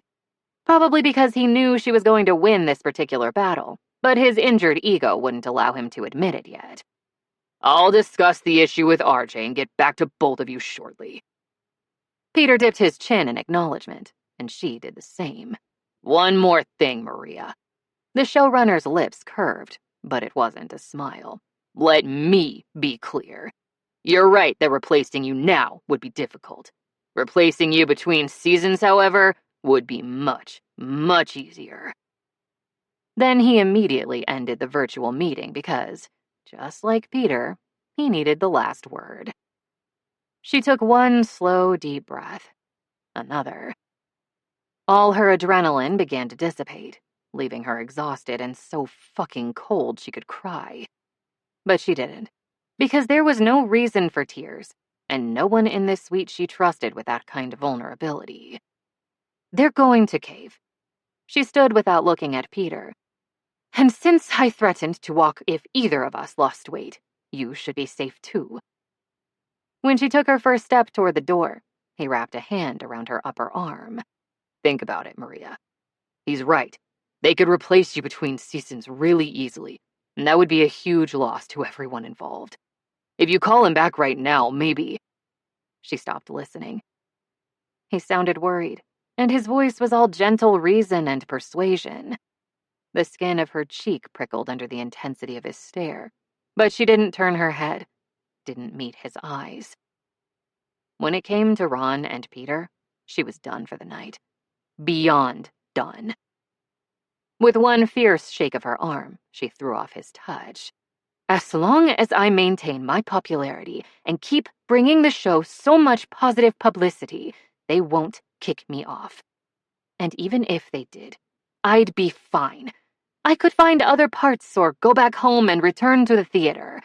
Hell, I could work alongside my parents on the production line and I'd still be happy. Somehow, I didn't think you would actually do it. It was a stunned, hoarse whisper, but you weren't bluffing. You meant it. You could just walk away from this and be fine. Apparently, he hadn't believed her the first several times she'd told him so. Lovely. Yes, that's correct. I can't. His reply came as she wrenched open the door. I can't fathom that. He sounded lost somehow. But finding him wasn't her responsibility. I know, she said flatly, and let the door swing shut behind her. This time, The last word was hers. 8. The showrunners caved. Neither Ron nor RJ had the good grace to concede their position face to face, or even in a phone call. Instead, they sent a very terse email to inform Peter, Maria, and Ramon of the change in plans and had a courier deliver a new script for their upcoming scene. Cyprian and Cassia, nearing despair at the onset of winter and the accompanying scarcity of their remaining food supply, would share a magical apple, a gift from Neptune, left at the very precipice of their gate to Tartarus. Pretty much exactly what Maria had suggested, although the showrunners didn't openly acknowledge that. Peter couldn't believe it. A fucking magical apple and a bit of CGI work, and suddenly he wouldn't have to starve or fuck up his body after all, and neither would she. Maria had won her high-stakes gamble and made it look easy. But, of course, that ease was only possible because the stakes actually hadn't been that high for her, not in the same way they were for him. As she'd told him, she could walk away from this role or even her career and be fine. He couldn't. She didn't understand that, though. It was obvious, at least to someone who watched her as closely as he did. She still laughed and chatted with him, still made an effort to include him in group conversations and activities. But when she looked at him, some of the warmth in those lively brown eyes had cooled. Some of the growing ties of trust between them had been severed. He'd never thought he'd miss Maria calling him a shitboot, but he did. The Swedish obscenity hadn't passed her lips once since the night of Ron's meeting. Which was ironic, since he'd never felt more like a shitboot than that night. When he'd sat beside her during that awful meeting and seen her hands pale and shaking with chill, her lips blue around the edges, all because he'd jumped to obey Ron's command and urged her to do the same. When he'd heard her save not only herself but him too. When he'd left her swinging in the cold, cold breeze to preserve his own professional future, exactly as he'd told her he would. He'd had his reasons, but still, Skitstovel. They remained friends, and he valued that, more than she probably understood. Any hints that she might feel more than friendly toward him had vanished, though. The loss hollowed out something within him, a void he hadn't even realized was full, for maybe the first time in his life, until it emptied once more. Another bizarre, hilarious phrase Maria had taught him to recognize that summer. Nu har du hittat det blå skåpet. Now you've really shit in the blue cupboard. Essentially, the phrase meant, you fucked up. He'd protected his own interests, and that wasn't the same as fucking up. But somehow, it still felt like he'd fucked up. Badly. In mid-January, a stupefyingly powerful winter storm churned toward the island. The day before it hit, the Atlantic itself seemed alive and angry, lurching and dipping in nauseating churns, whipped along by roaring winds. The towering waves smashed against the cliffs so viciously that the spray soaked anyone standing on top of those cliffs. The staggering power of each impact elemental and frightening. Peter knew. He was there, and he was frightened. Not for himself, for Maria. "Action!" Ramon shouted, a severe frown creasing his weathered face. On cue, there she went again, wandering near the edge of the cliffs with her face in her hands, blonde hair tangled in wet ropes, her sobs drowned out by rain and howling gusts of wind. Daryl, positioned next to Peter with his hood cinched tight over most of his face, was, for once, not smiling. His whispered shit was barely audible, and Peter had never appreciated the man more. Even Janine stood grimly watching, with one wet-gloved hand covering her mouth and the other clutching Daryl's arm. No one was happy, although Maria was probably the most sanguine of them all about the situation. Apparently, she considered today's awful filming conditions an adventure, which would normally be charming as fuck, if only she couldn't end up dead. He didn't understand her reasoning, not even a little. Dieting? No fucking way. Taunting the Grim Reaper? No problem. Hell, even their hotel proprietor had registered his disapproval. That morning, when the group had left for the day, Connor had asked where they were filming, in tones that implied a silent addendum. And why are you filming, you absolute plonkers? Have you lost your bloody minds? When he'd heard about Maria's scene, for some unknown reason he'd immediately turned to Peter, stared at him, as if waiting for something, with lines of worry and disapproval carved deep across his freckled forehead. Then, when Peter hadn't responded, Connor had swiveled in place and trained his glare on Ramon and Nava instead. To be fair, the director and line producer hadn't wanted to keep filming either. Their requests for a delay in production had been promptly and firmly refused, however, because the foul weather would actually save the over-budget show some of its post-production costs. In a bit of awful serendipity, the script that week had already called for a fierce Atlantic storm to come ashore, Neptune's punishment for Cyprian and Cassia's unwillingness to make the exhausting trek to the cliffs during the harshest winter months. The shipwrecked Vikings had left the gate to Tartarus unattended for far too long, and the god of the sea intended to make the cost of their negligence personal and unmistakable.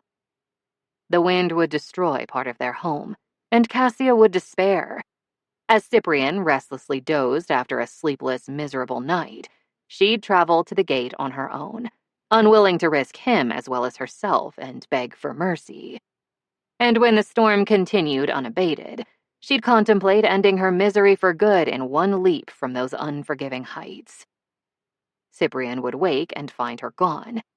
Panicked, he'd race after her and persuade her to return from the edge of ruin, and they'd embrace, kiss for the first time, to the horror of both. It was a great scene, all high drama and intensity.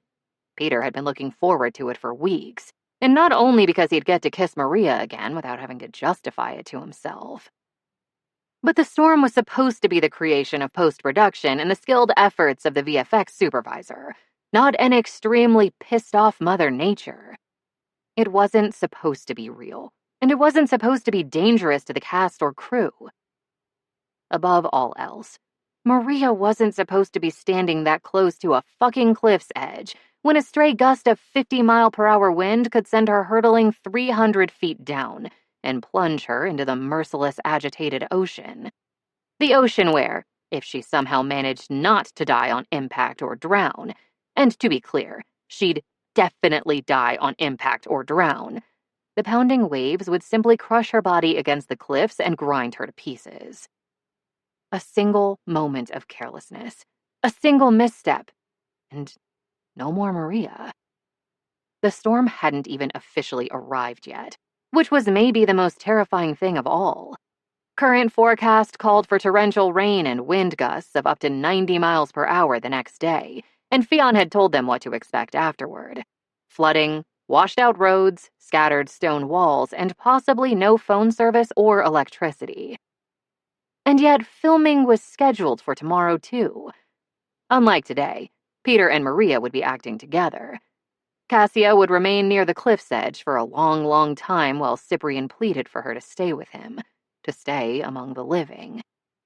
With a larger crew, with a more generous shooting budget for their location, with different showrunners, they'd have various people watching to ensure the safety of all concerned. But their crew and their budget were tiny, and their showrunners were cutting corners wherever possible to save time and money. What Ron and RJ were telling various authorities, Peter couldn't even imagine. Toward the end of the take, a particularly brutal gust of wind sent Maria swaying, and she stumbled sideways, closer to the edge as the crew gasped. Peter tasted metal, fear, and blood. The lightning jolt of terror stopped his breath, and he didn't think his heart beat again until she regained her balance and subtly moved farther from the precipice. "Cut!" It was a snarl, and Ramon immediately strode in her direction, his jaw as stony as the island itself. "Get away from there, Maria. That's our last goddamn take for the day." Oh, thank fuck. Another go-round might very well break Peter. Given how much the crew loved Maria, it might break all of them. Tomorrow, should I have a leash or something?" she asked Nava, who'd turned paler than he'd ever seen her. "I don't know what's standard under these conditions." The women walked past him, yet he still couldn't seem to move, not even to hear the producer's response. His legs shook, and not from the wind.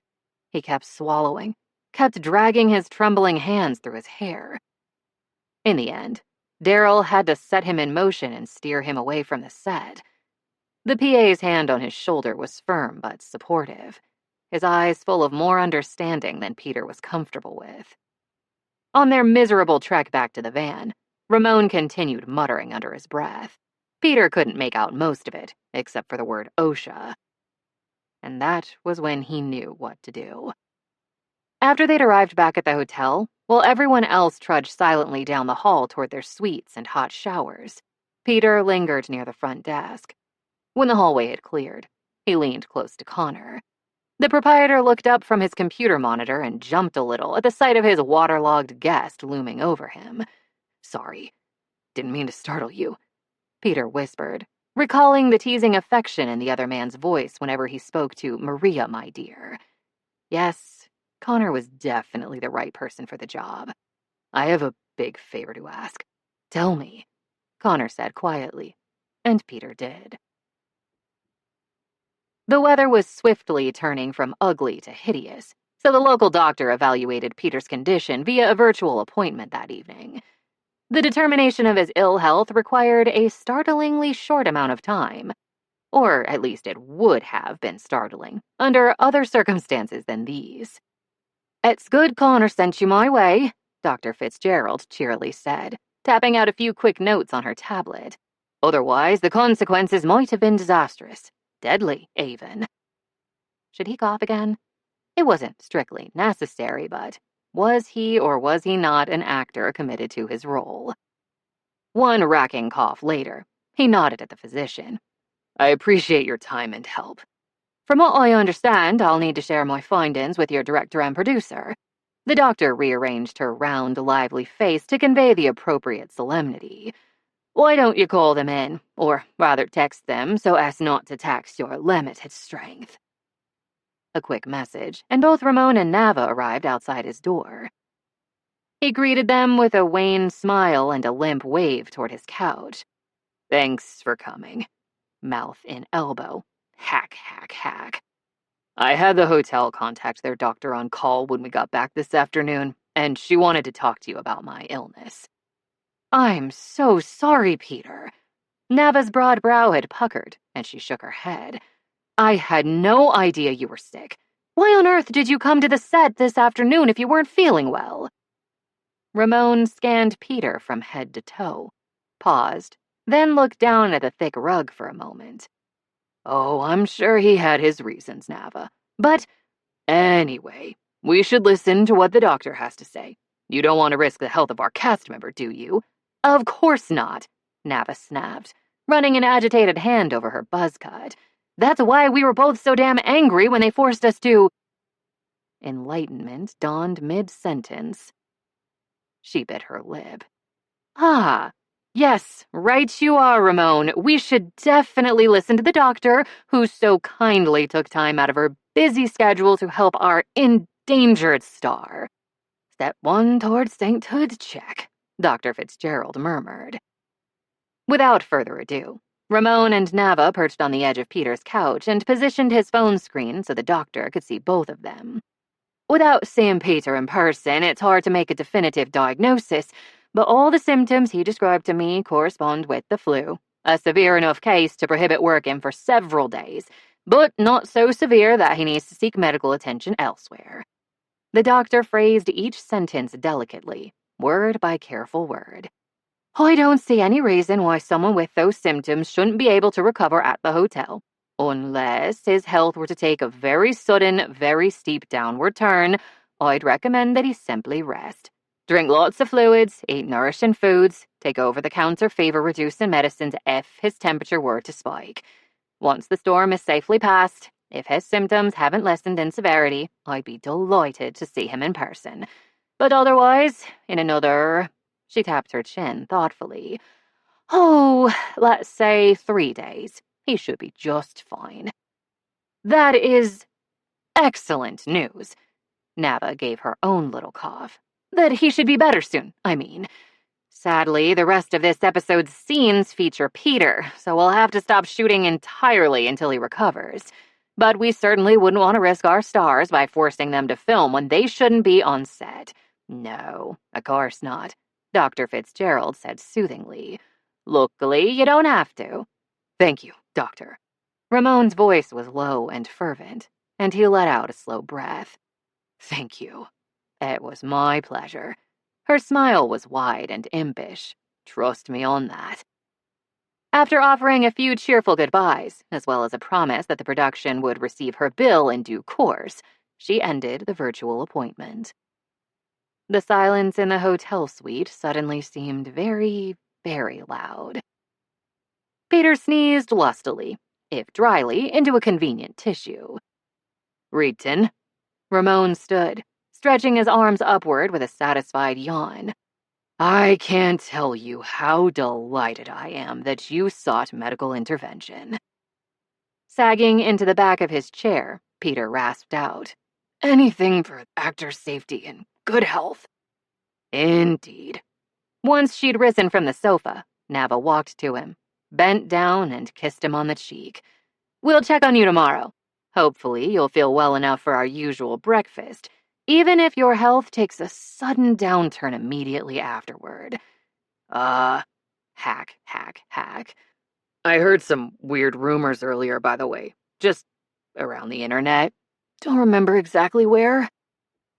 Arms crossed over his chest, Ramon raised a single eyebrow. Is that so? Apparently some entertainment blogger received an anonymous tip about filming conditions here on the island, and she may be making inquiries with the actors' union? Peter shrugged in pretend befuddlement. What's weird is that the tip came from somewhere in Boston. How could the tipster even know anything about our production from an ocean away? Wow, what a mystery. After a pause, Nava added, I imagine a bit more supervision on set wouldn't be such a terrible thing, if it ensured the safety of our cast and crew, even if additional filming delays and budgetary requirements angered our showrunners. Well, if they get angry, no one on this island is to blame. That much is clear. As he passed by the chair on his way to the door, Ramon ruffled Peter's hair affectionately. Enjoy your much-deserved rest, kid. Kid? As if Peter were 16 instead of 36. Maybe he was running a fever, ironically enough, because he suddenly felt very warm. Then they were gone, and Peter called the front desk to arrange a bit of room service for dinner. After all, it wouldn't do to give anyone the wrong impression about his health, right? That night, for the first time since November, he fell asleep easily. He dreamed of Maria. She called him a shitboot. It was the best night's sleep he'd had in ages. 9. Peter Reedton was a nepyuk. By yesterday afternoon, all his scenes for the day were done. He could have gone back to the hotel, hung out by the fire, read in bed, taken a really long, really hot bath, trimmed his toenails, learned how to dance the merengue via YouTube videos. Anything, really. Literally anything other than spending several unnecessary hours outdoors in the freezing wind and rain. But no. Instead, he'd come to watch Maria film that scene on the cliffs. And now, as Nava had informed her at dinner last night, Peter was ill due to sheer idiocy, as well as either a virus or bacteria, or possibly a fungus. Oh, or an amoeba, but also definitely idiocy. Which was why she was taking charge of his health, starting now. Clearly, he couldn't be trusted to do the job adequately.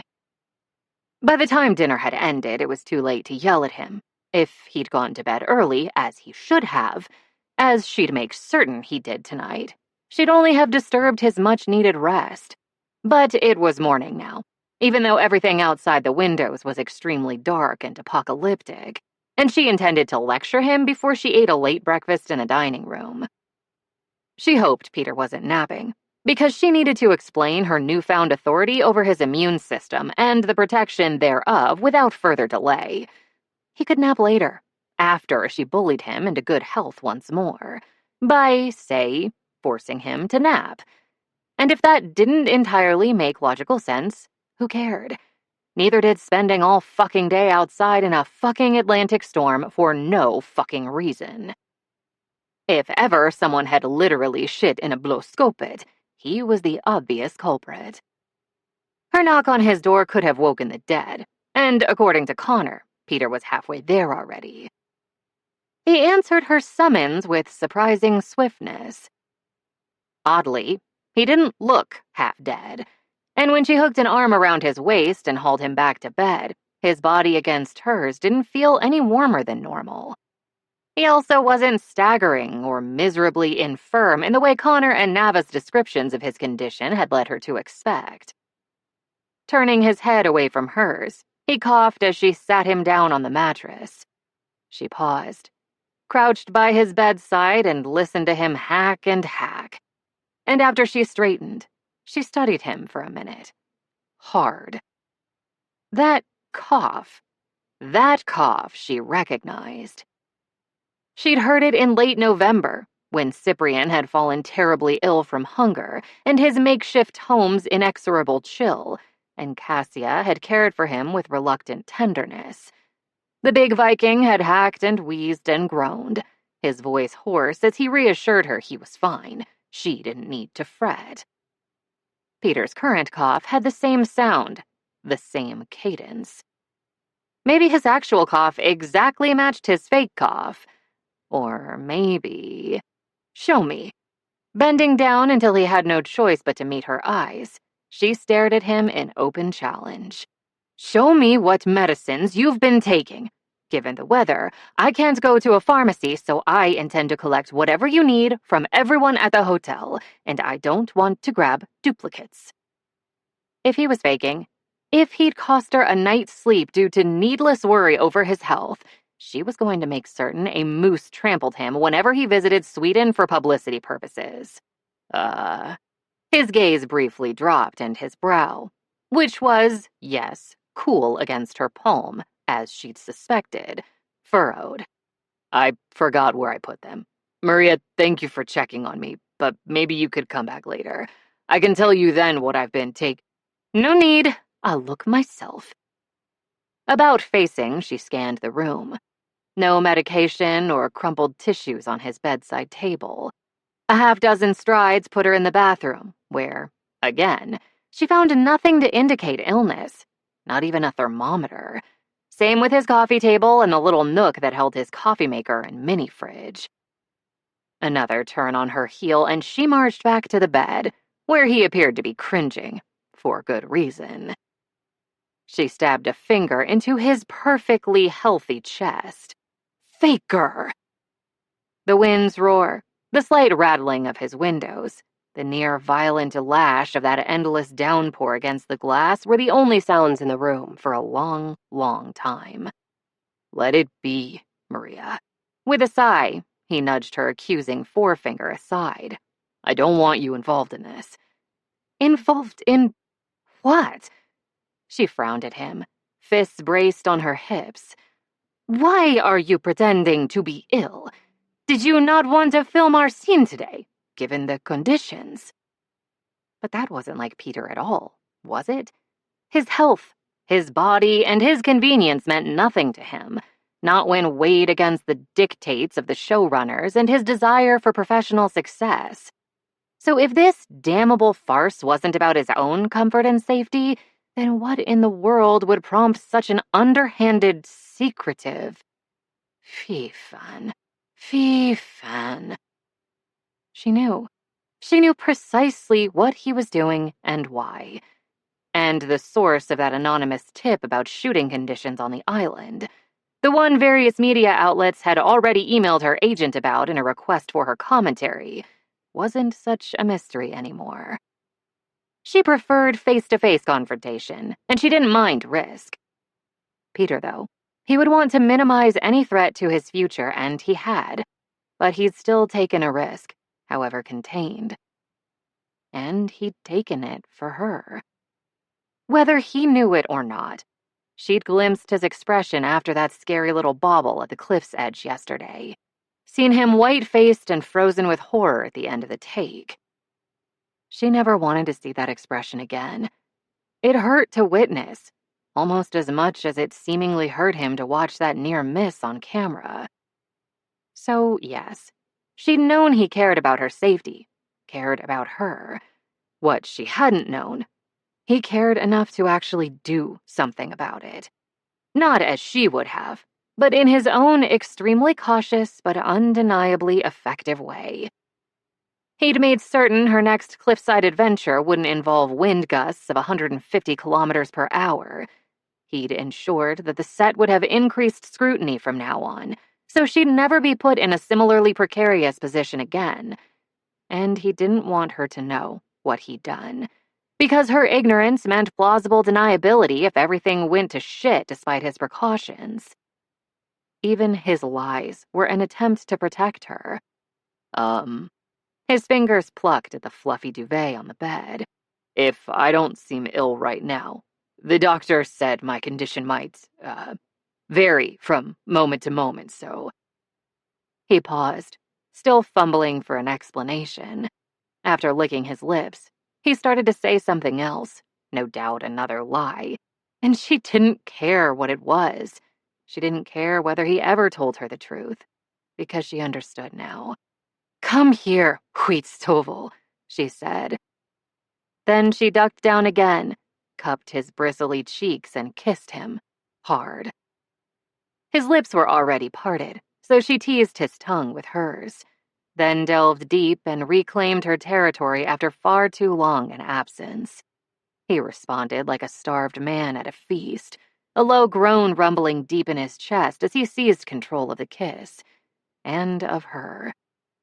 Within moments, he'd stood, but only to push her onto the bed, onto her back, crawling between her legs and trapping her in the cage of his big body.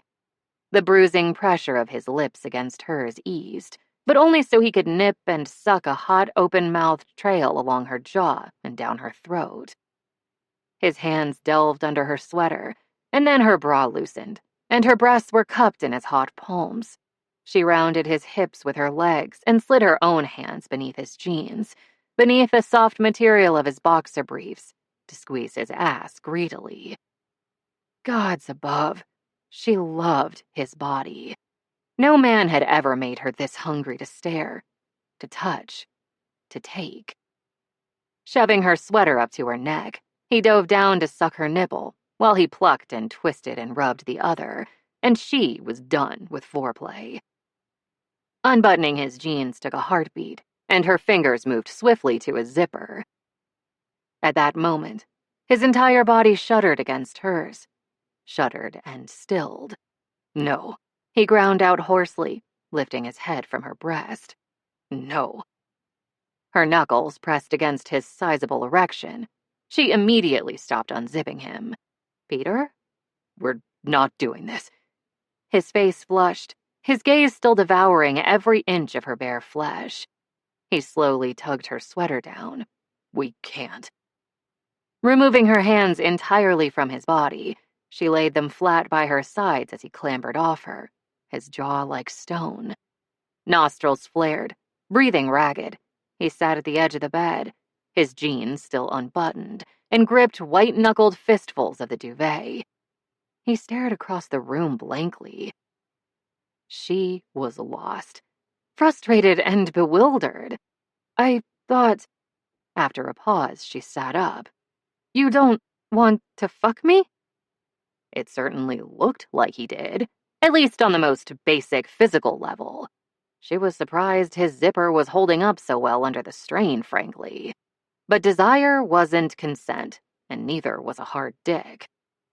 His bark of bitter laughter shook the bed, but he still didn't turn his head and meet her eyes. "It doesn't have to be serious, Peter, and it doesn't have to be public." Thoughts fuzzy with her own arousal, she tried to think through his possible reasoning. then find the right phrase in English. We could be co-stars with secret benefits if you wanted. Because she was giving up. At long last. She'd burned like an inferno for him from the moment they'd met, and now she also knew him, liked him, trusted him, at least a little, enough to offer that much of herself, even if he couldn't offer her everything she needed in return. When they were done, it might crack her heart around the edges, but she'd try her best to keep the core intact. And maybe she'd fail. Maybe she'd grow too attached. That was a risk she was willing to take, as long as she got to take him in the bargain. Shit, Maria. He scrubbed his hands over his face, then lowered them to his sides again and twisted his upper body toward her. You know I want you. I couldn't hide it if I tried. Without thinking, she dropped her gaze to his lap. His laugh, no longer bitter, merely rueful, sounded tired. And to be clear, I have tried. My need to fuck you isn't the issue here, though, and neither is my, affection. How charming and smart and funny and talented I think you are, and how much I just like you.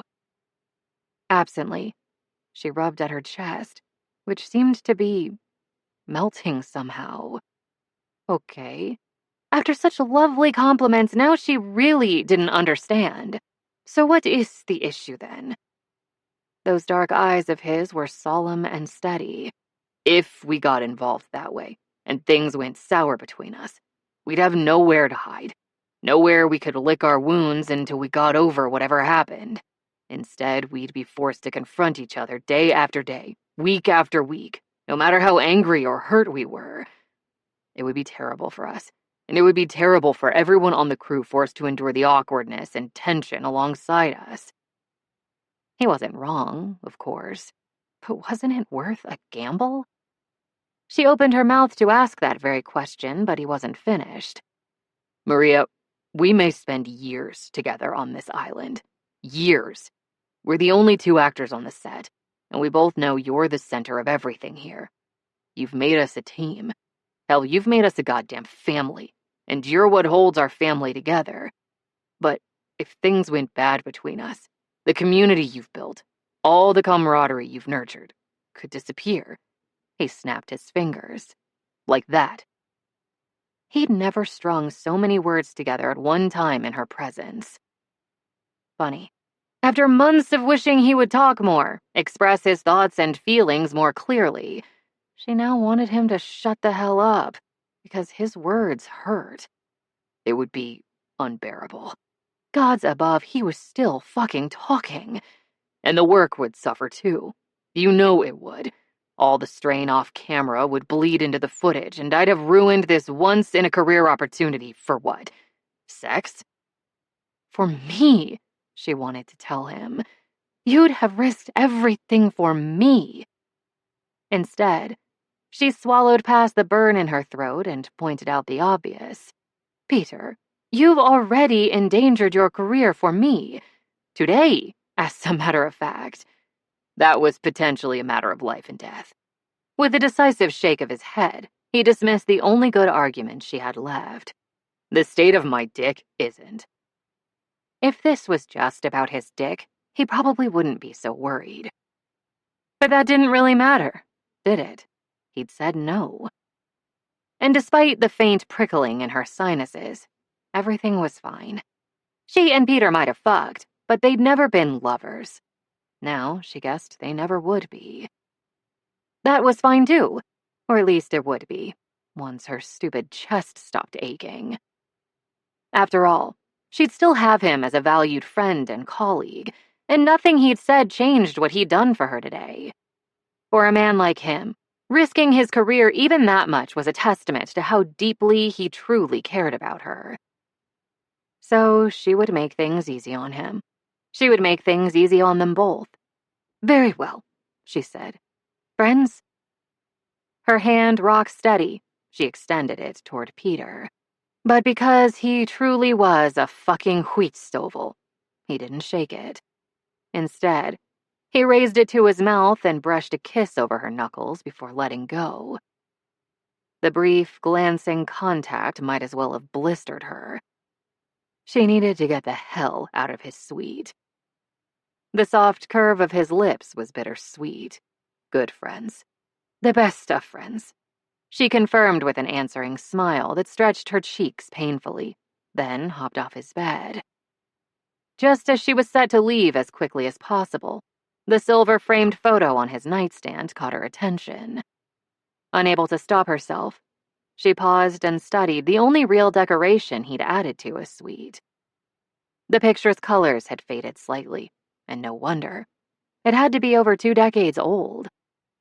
In the photo, a boy of maybe 11 or 12, indisputably Peter, stood next to a woman who looked almost exactly like him. Long-limbed and solidly built, she had wavy, deep brown hair, dark eyes snapping with intelligence, and a smile that somehow encompassed both genuine, affectionate joy and wariness.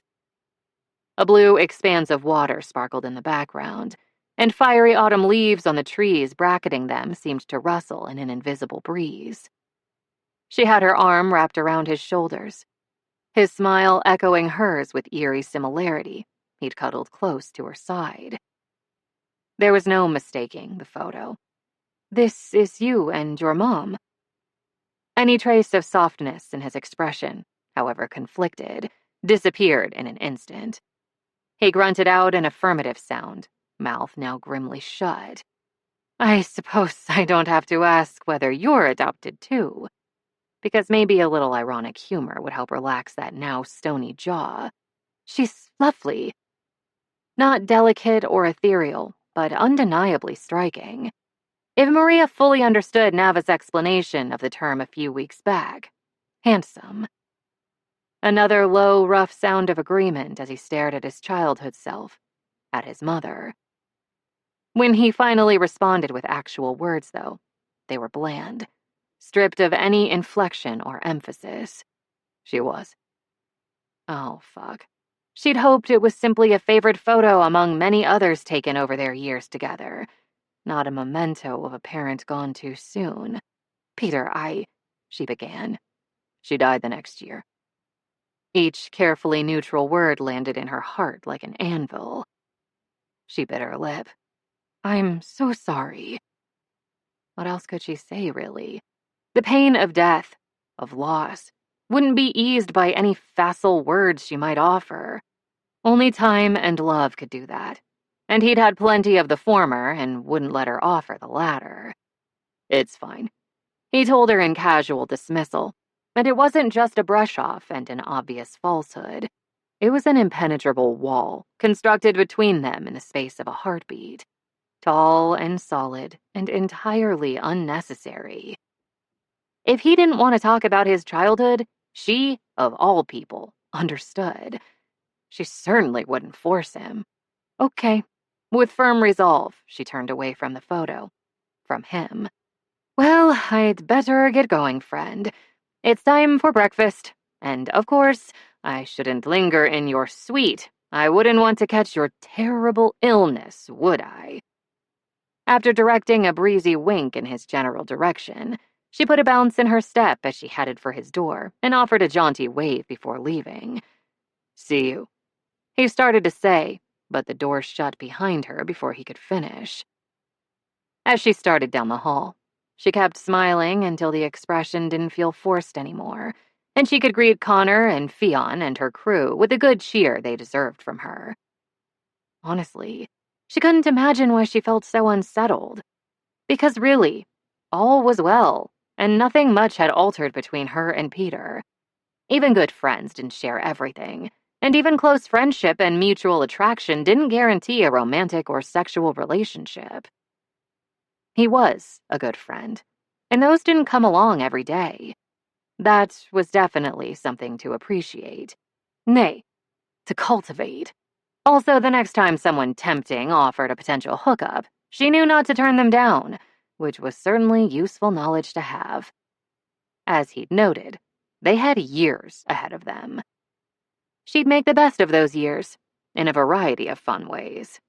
And if she now had a new set of words she'd like to watch Peter eat, that was no one's concern but hers. Con of the Gates panel transcript. Moderator. Maria and Peter, you're the two newest Gods of the Gates cast members, but you've managed to make quite a splash during the second season of the show. You've quickly become fan favorites, and we're glad you could both join us today. Maria. That's very kind of you to say. Thank you. Peter. If we're truly fan favorites, that's entirely due to Maria. No one can resist her Nordic wiles. Moderator. Did you get along well from the beginning? Because otherwise, finding yourself stuck on an island together could have been awkward. Maria laughs. Yes, very awkward. Peter. Incredibly awkward. Maria. I can honestly say I liked Peter the first moment I saw him. Peter. Same here. Maria. And fortunately, filming together on the island allows us plenty of time to work through any disagreements that might crop up. Peter. Yes, for example, disagreements about the appropriate number of times one actor should threaten to beat the other with a glass jar of pickled herring. For example, none. Maria. Stop calling me Pippi, and I'll stop menacing you with herring, Queetstovel. Moderator. What does that mean? Maria. It means Peter deserves a fistful of salty licorice shoved down his throat. Peter. Even after the girl with the dragon tattoo, I don't think people realize the startling amount of seething violence buried beneath those bland Swedish facades. Moderator. Peter. Just ask the Norwegians. They know all about unprovoked Swedish aggression. Moderator. Let's... Peter. Also the Danes. Moderator. Go to... Peter. Iceland moved halfway across an ocean to get away. Moderator. Our next... Peter. Finland has been cowering for centuries now. They hide in their saunas. Moderator. Panelists, shall we? Peter. Can an entire country take anger management classes because... Maria. I should have kidnapped you, put you in a boat, dumped you in the water in front of Dolphy McBlowhole Face, and watched her smack the shit out of you, Reeton. Peter. Again with the shit. Another thing I don't think people realize about Swedes. Their unswerving obsession with... Maria. Keep talking, Queetstoffel. Keep talking, and good luck digging out your blue cupboard. Moderator. His blue cupboard? Peter. If you know, you know. Maria. And believe me, he knows. From very personal, very smelly experience. Moderator. I think we should move on to Marcus Caster-Rupp now. What can you tell us about the upcoming third season? Marcus. I think fans will be absolutely delighted by my new hair care routine. Alex. We should talk about beards, specifically whose beard was fuller and more becoming over the course of the second season, because it's clearly mine, and I want that publicly acknowledged. Moderator. Mumbles. Jesus Christ. 10. Now that we've talked through the basic sequence of events, I want to revisit the beginning of the scene, if that's acceptable to you both. When Peter and Maria acquiesced with a nod, Delia, the production's intimacy coordinator, continued. Once their years of repressed lust boil over... 6 years of repressed lust. Not that Peter was counting. Cyprian will shove Cassia against the wall and tear off her tunic, leaving her naked from the waist up. Then he'll push a thigh between hers and kiss her passionately while squeezing her breasts. Liquid nitrogen, he thought. The North Pole. Wisconsin in January. Meat lockers. Delia looked up from her notes. In other words, the encounter will start near violently, before transitioning into more gentle lovemaking. Does anything about that part of your scene worry either of you? In retrospect, he definitely should have jerked off before reporting to the set. It was just choreography, he'd told himself upon reading the script. A simple series of heavily scripted movements accompanied by the display of whatever emotions were relevant. What he and Maria filmed this week might turn on viewers, but in the end it was only a job. Only another scene, no different from a battle sequence or all those hours spent harvesting seaweed at the shoreline. It wasn't romantic. It wasn't private. It wasn't about the two of them, but their characters, and they had nothing to worry about. He had nothing to worry about. But in reality, now that they'd reached this literally climactic scene between Cassia and Cyprian, the scene for which their fandom had been clamoring since their first episode aired, the scene that would surely launch thousands of startlingly filthy fics on AO3 and reams of not-safe-for-work fan art. So much about the situation bothered him. First, there was Cyprian's sheer sexual aggression at the start of the encounter, aggression that Cassia welcomed. But Maria wasn't Cassia, and he refused to hurt or frighten her, however inadvertently. As Delia had repeatedly emphasized, even though the scene expressed their characters' sexual preferences rather than their own, Maria's comfort and safety still mattered. So did his, obviously. But after 6 fucking years of unassuaged desire for her, he figured she could do just about anything to him and it would feel good. More than good. Like a benediction. Like oxygen to a man slowly, painfully suffocating. Second, Maria would no doubt jump into character with her usual enthusiasm, but with significantly fewer items of clothing blocking his view and preventing skin-on-skin contact. Other than a few key barriers for modesty, they'd spend most of the scene entirely naked, and they'd stay that way for almost a week of filming, because constantly changing angles and lighting meant even short sex scenes took forever to shoot.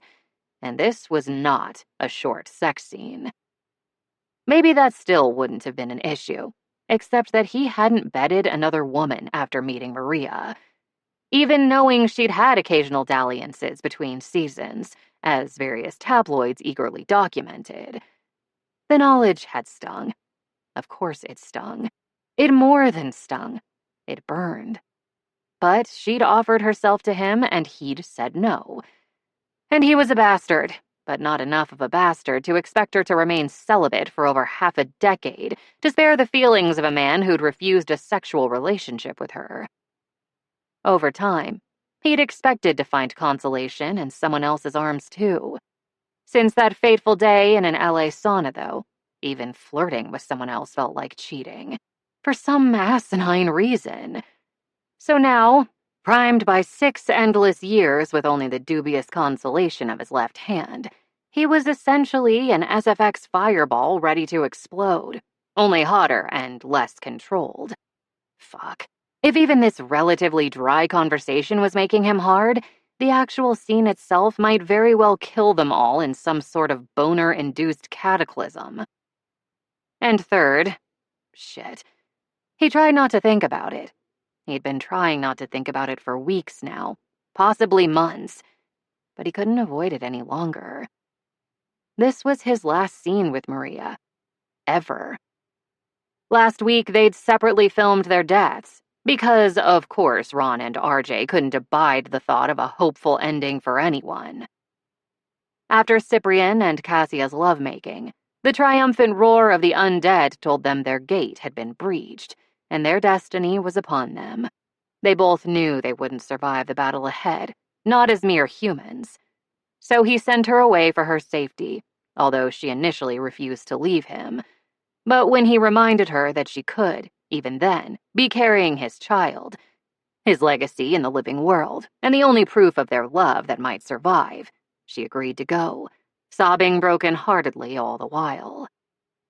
He helped her into the frail curragh they'd painstakingly assembled over the course of endless, isolated, lust-choked, pining-filled years, and pushed the boat as far into the storm-tossed ocean as possible, before marching, numb with despair and terror, toward the gate, toward the cliffs. And that was where, in the scene they'd shot last Tuesday, Cyprian had watched the woman he loved to the point of agony remain atop the towering, churning waves only a few precious minutes before she foundered and drowned within sight of the shore. Then he'd battled the undead from Tartarus and had his ass handed to him. Or more accurately, his head, removed from his shoulders by some terrible creature. The VFX folks were going to have fun with that, as he shouted Cassia's name with his final tortured breath. It was depressing as fuck. But however grim, at least their character arcs made sense, which was more than could be said for many of his colleagues. Maria had returned to that enormous Belgian water tank for her death scene, while he'd remained on the island for his. But since productions like theirs didn't always film sequences in order, the two of them had this one scene left to shoot together. Their lone love scene, after all this time. Then he was leaving the island forever. Leaving her forever. Portraying Cyprian's devastation as he watched Cassia sail away, as he watched her die, hadn't been a challenge. Peter had essentially been dabbling in method acting. So yeah, this entire situation kind of blew. Which was, incidentally, something else Cassia dropped to her knees and did. He scrubbed his hands over his face. Professional, Peter. Remain professional. Maria. Delia apparently required words in response to her question, which was fair. Does anything about the opening of the scene make you uncomfortable? Maria kind of jerked in her seat, blinking rapidly. Oh, she said blankly, then seemed to recall her surroundings. No, I'm good. Delia's ponytail swayed as she tilted her head. Are you certain? Because you have the right to express and impose physical boundaries, Maria. In scenes like this, agreement and consent are paramount. I'm absolutely certain. Slowly, a wicked grin crept over Maria's flushed face. In fact, I look forward to Peter throwing me around a little. When he'd choked on thin air and reached for his mug of ice water, she reached over and slapped his back. I consider it an irreplaceable opportunity to watch how an experienced actor approaches scenes like these, she added, her tone suspiciously prim. Once he'd stopped coughing, Delia turned to him. How about you, Peter? Are you comfortable? No, not in any possible sense. But only one of his reasons for discomfort was something he'd share with a near stranger. I just don't want to do anything that might scare or harm Maria. He paused. Actually, let me rephrase that. I won't do anything that might scare or harm her, no matter what Ron and RJ might want. That's my priority and my only concern. At that, Delia shot him a look of warm approval and leaned over to give him a lingering pat on the arm. Beautifully stated, Peter. That sentiment is rarer than you'd like to think, and exactly what I want to hear. For some reason, Maria was scowling at him now, which made zero sense, because why the hell would his declaration that he considered her safety more important than the showrunner's demands piss her off? Shouldn't she be sending him melting glances of admiration too? Although, of course, he hadn't said it for her approval. At the end of this scene, he had to live with himself. If he frightened her, hurt her, he couldn't. Period. Don't worry, Peter. She was smiling again, but her jaw remained oddly tight. I trust you not to hurt me that way. His brows drew together. Something about that phrasing. Let's talk about what you'll both wear. Delia turned her tablet screen to face them. Eventually, both your characters are meant to appear naked to viewers. Post-production can take care of a lot, but we try to make their jobs as easy as possible while still preserving your comfort and safety. For your scene, I'd suggest that you both wear strapless thongs like these, ones that adhere to the body and match your skin color. Maria, you'd wear a silicone guard underneath so there wouldn't be any direct genital-to-genital contact, even through fabric. And on top, pasties would provide nipple coverage. Oh, geez. He knew precisely what Maria would say in response to the whole pasties thing. Peter tunneled his fingers through his hair and tugged at a handful. Hard.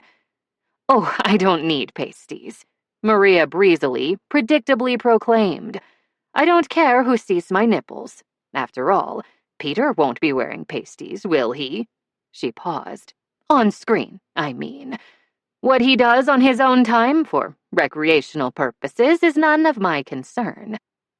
Discreetly, he angled his raised middle finger so only she could see it. At her muffled snort, he found himself fighting a genuine smile for the first time all day. "You're certain, Maria?" Delia's forehead creased as she typed a note to herself. "Remember that you can change your mind at any time during filming." "That's good to know, but I don't expect to." Maria tucked a stray lock of blonde hair behind her ear. "Can you tell me more about how the thongs adhere?" He'd been wondering about that himself. "Yeah, wouldn't the adhesive, cause some issues?" "You mean when you remove the thongs?" Judging by Delia's beam, she considered him a prize pupil for asking the question. "That was my next suggestion. Before attaching them, it's better to shave or wax your bikini line, so taking them off doesn't cause depilation and discomfort. Same with your genital guard, Maria." He winced. Then winced again because he knew. He already knew what Maria. "That won't work for me." Her statement was cheerful but firm. "I don't shave and I don't wax." "Peter?" The tips of his ears went hot. The same." Although he'd be willing to do so for the cause, Maria, on the other hand, wouldn't. "So what's the alternative?" Maria drummed her fingers on the surface of the little conference table Daryl had squeezed into a production trailer. "Just a regular nude thong?" "For you, yes. It's one option for Peter as well." The intimacy coordinator cleared her throat delicately. "But he could also wear a cocksock." Maria swiveled toward him, face alight with glee. "That's what it's called, right?" At the moment, he envied Cyprian, whose acute suffering had at least ended, and who never had to hear Cassia utter the word cock with that agile tongue of hers. "I believe so." He knew so. At least that's the unofficial term. "Correct." Delia let out a tiny, near-silent sigh. "The choice is up to you two, obviously, whatever makes you both most comfortable." Honestly, he'd prefer not to rip out his pubic hair or experience stubble near his groin, and he didn't particularly want to floss his butt crack for a goddamn week, so... If Maria is fine with it, I'll go with, the cocksock, latter option. Stuffing his dick and balls into a drawstring pouch couldn't hurt him any more than this discussion already had, he supposed. Ah, a wise choice for a wise man. Maria turned back to Delia. "And I'm good with a thong, or nothing at all for that matter." "A thong, then." With another infinitesimal sigh, the other woman made a note. "All right, let's discuss what happens once Cyprian and Cassia move to the bed. First, he'll kneel on the floor and perform cunnilingus on Cassia while they maintain eye contact. We should map that whole sequence out, step by step, then determine in advance exactly how long their eye contact will last and where he'll be touching her during the act." Slowly, Peter closed his eyes and prayed to the god of thwarted lust for deliverance. "I figured he'd be spreading my thighs with his hands, but I suppose he could be holding my ass or playing with my breasts instead." Maria sounded thoughtful. "What are your thoughts, Peter?" Holy fuck. Before their next discussion with Delia, he was jacking his dick raw. With a concerted effort, he managed to choke out, "I have no thoughts." Not ones he could share anyway. So it wasn't even a lie. Gods of the Gates Cast Chat. 3 years ago. Alex. "Maria and Peter." Maria. "Yes." Peter. Alex. "You better watch out." Marcus.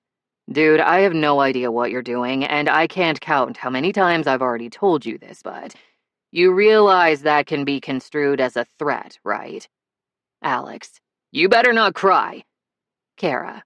"What the Christmas fuck, Alex?" Alex. "You better not pout." Peter. "I don't pout. I brood manfully." Alex. "I'm telling you why." Maria. Yes, a bit more context would be welcome at this particular juncture. Weirdo. Alex. Cupid man is coming to town. And by town, I mean your tiny-ass island in the middle of fucking nowhere. Peter. You have a scene with us? Maria. I'd been hoping we might get company at some point. Alex. You've had the rest. Time for you to have the best. The best equals me. Obs. Peter. Am I supposed to be the rest here? Because if so, I'm not saying I'm pouting, but I will admit there may be a certain amount of manful brooding in progress. Alex. Cupid is coming to sweep you off your feet with his inimitable charm, dashing good looks, and the extremely brief loincloth thingy the wardrobe department gives me. Also, some very phallic arrows. Waggles brows. Maria. Tell you what. If you can literally sweep me off my feet, you can have me. Marcus. Maria, please don't encourage him. Peter. Wouldn't it make more sense to film Cupid scenes in a studio, in front of a green screen, and fix things in post-production?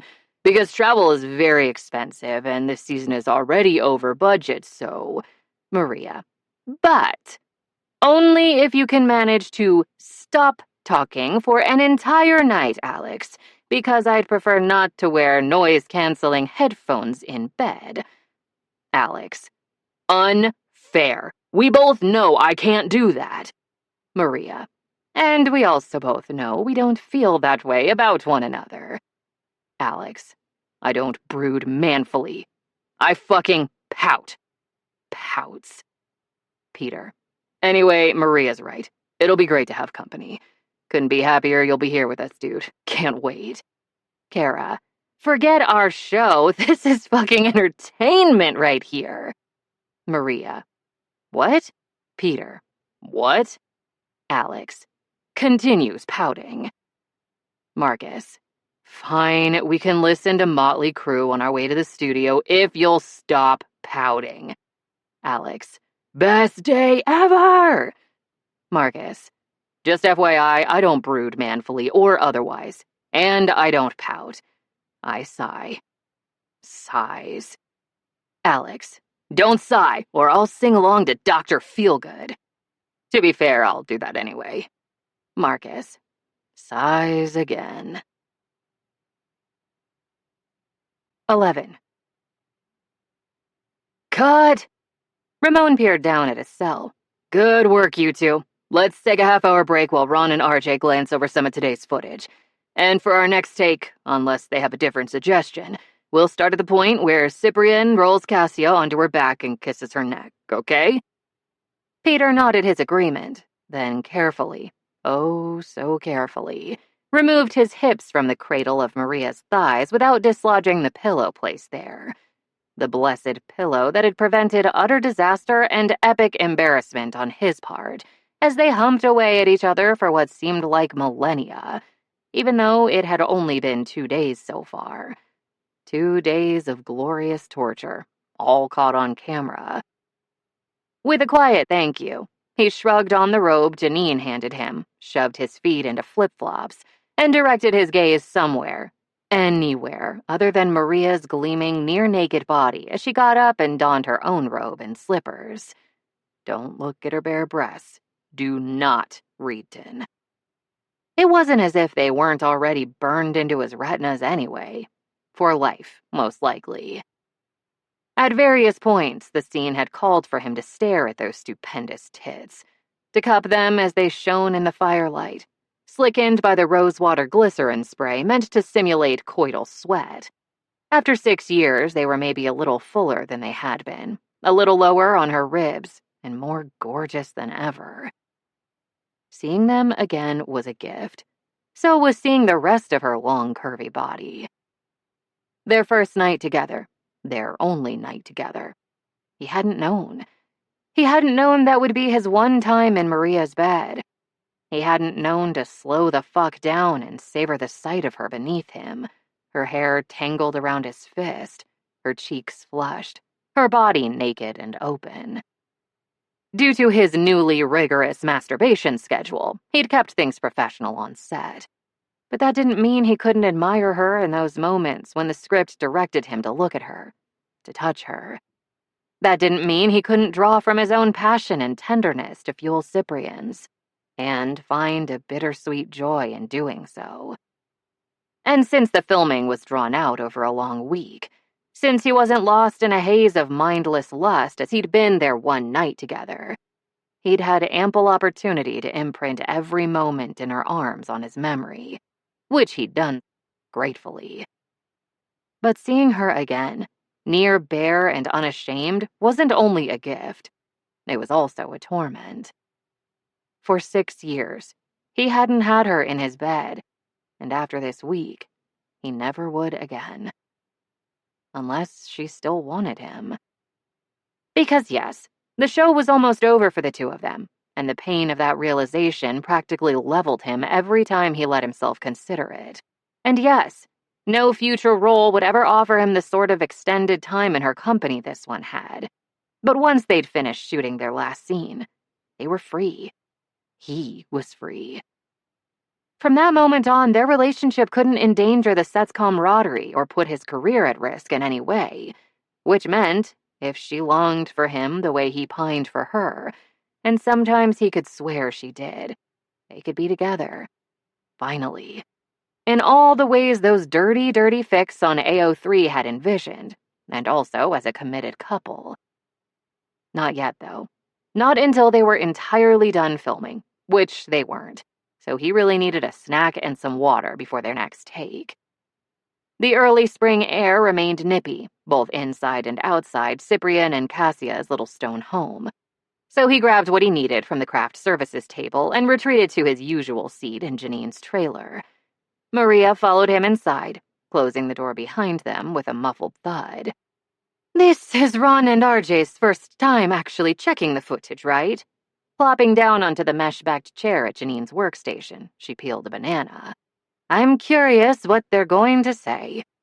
Since we've already spent almost 2 full days shooting this scene, I can't imagine they'd want to make any major changes, especially when they're over budget again, and reshoots cost time and money." He chewed and swallowed a mouthful of his granola bar before continuing. "Besides, as Kara would say, we're fucking amazing. Literally." Maria chortled and took a painfully suggestive bite of her banana. "So I have no doubt our performances are stellar." After having watched a few minutes of the raw footage yesterday, he already knew her performance would be living rent-free in his head, probably forever. It had already removed all traces of former occupants, raised the thermostat to surface of the sun hot, and thrown a house-warming orgy, all in less than 24 hours. Once the episode aired, he expected an avalanche of new emails from Alex, who'd long ago, and with great glee, created some sort of infernal Google alert to make Peter suffer. Their co-star really enjoyed directing Peter toward fics rated E for explicit, one starring Cyprian and Cassia, or, even more torturously, Peter and Maria themselves. RPF, Alex called the latter. Real person fiction. Apparently there was a lot of it out there. So Alex sent plenty of AO3 links, but not only AO3 links. Also YouTube links to fan vids that compiled every one of Cassia and Cyprian's most erotic near-miss moments and put them to extremely evocative music. Also GIFs featuring the two of them eye-fucking, both on the show and in various interviews and convention panels. Also, a link to the website where a Cassian shipper had posted a series of artistically ambitious and gorgeously lit photos, wherein Cyprian's action figure analog railed Cassia's in ways the manufacturer likely didn't approve, and which probably resulted in a great many dislocated vinyl limbs. If Peter didn't like Alex so much, he'd probably have murdered the guy long ago. That said, he hadn't asked Alex to stop. Maria finished her banana before replying. "Of course our performances are stellar. To quote Kara once again, we're consummate goddamn professionals, bitches." He sniggered. But that doesn't mean Ron and RJ won't find something to criticize. Her long, pale throat shifted as she sipped her water. You know they've been persnickety assholes since the whole weight loss thing our first season together. The showrunners hadn't directed their veiled enmity toward him, only her. And while that was good for his career, he hated how dirty it made him feel, how complicit. He forced himself to meet her eyes. I'm sorry. Her shoulder lifted in a graceful shrug. Better me than you. I genuinely don't give a fuck if they like me. He kept his mouth shut, unwilling to contradict the implications of her statement. Even though he actually didn't care if Ron and RJ liked him and never had. He'd only cared whether the showrunners would fire him or damage his future career prospects. But maybe that was simply a different shade of the same guilt-muddied color. The door to the trailer swung open. Slammed open, actually, and both he and Maria startled at the unexpected intrusion. Ramon and Nava stomped inside, expressions thunderous. They closed the door behind them, locked it, stared at each other for a long, silent, tight-lipped moment, as if each was mentally urging the other to speak first. At Maria's loud snort, everyone turned toward her. She leaned back in her chair, stretched out her legs, and laced her hands over her belly. I assume you're here to share our showrunner's praise? Or to tell me they're offering a retroactive raise in recognition of my hard work and unparalleled acting skills? Maria. Nava had evidently lost the staring contest with Ramon because she spoke first. I don't know whether you want Peter here for this conversation. Its outcome will affect him too, but... There is literally nothing Ron or RJ could say that would embarrass me, Nava.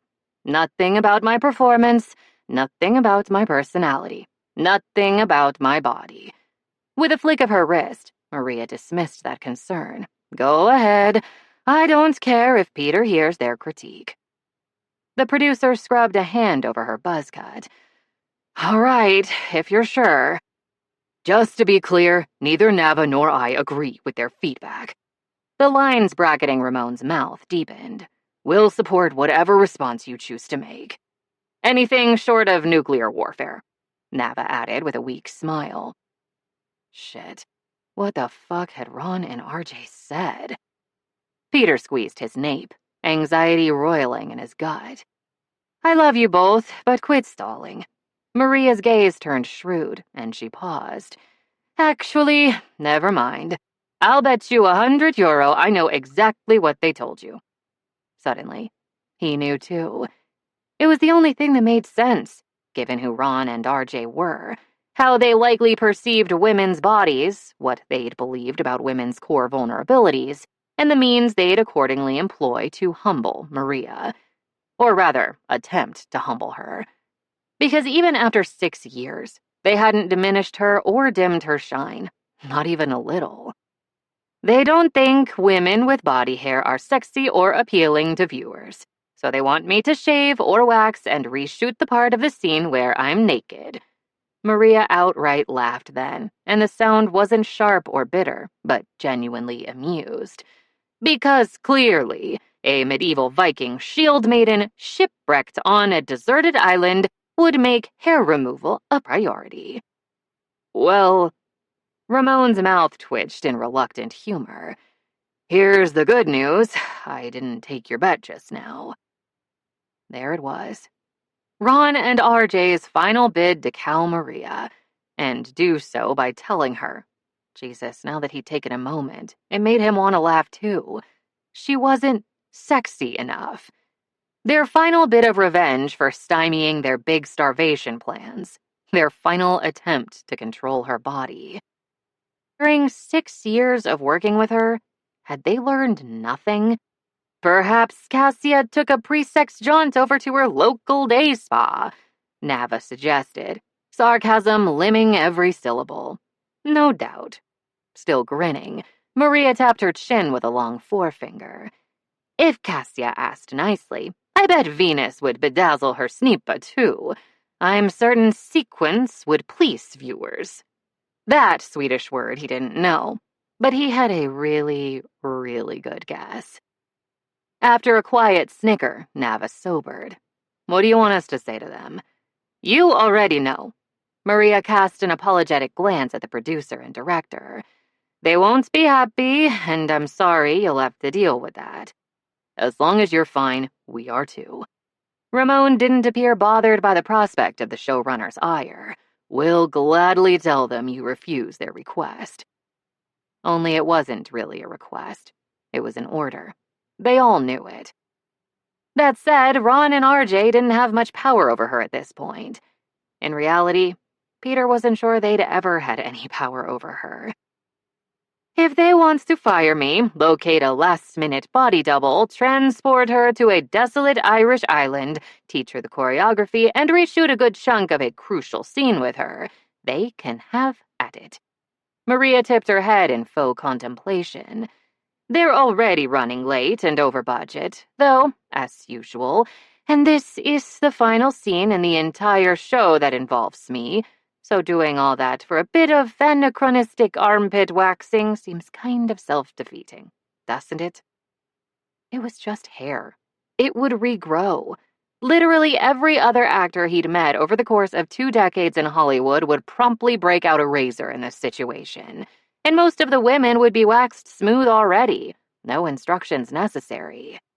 But Maria's body belonged to Maria, and Maria alone. The stakes were much lower than in their first season together, of course, but...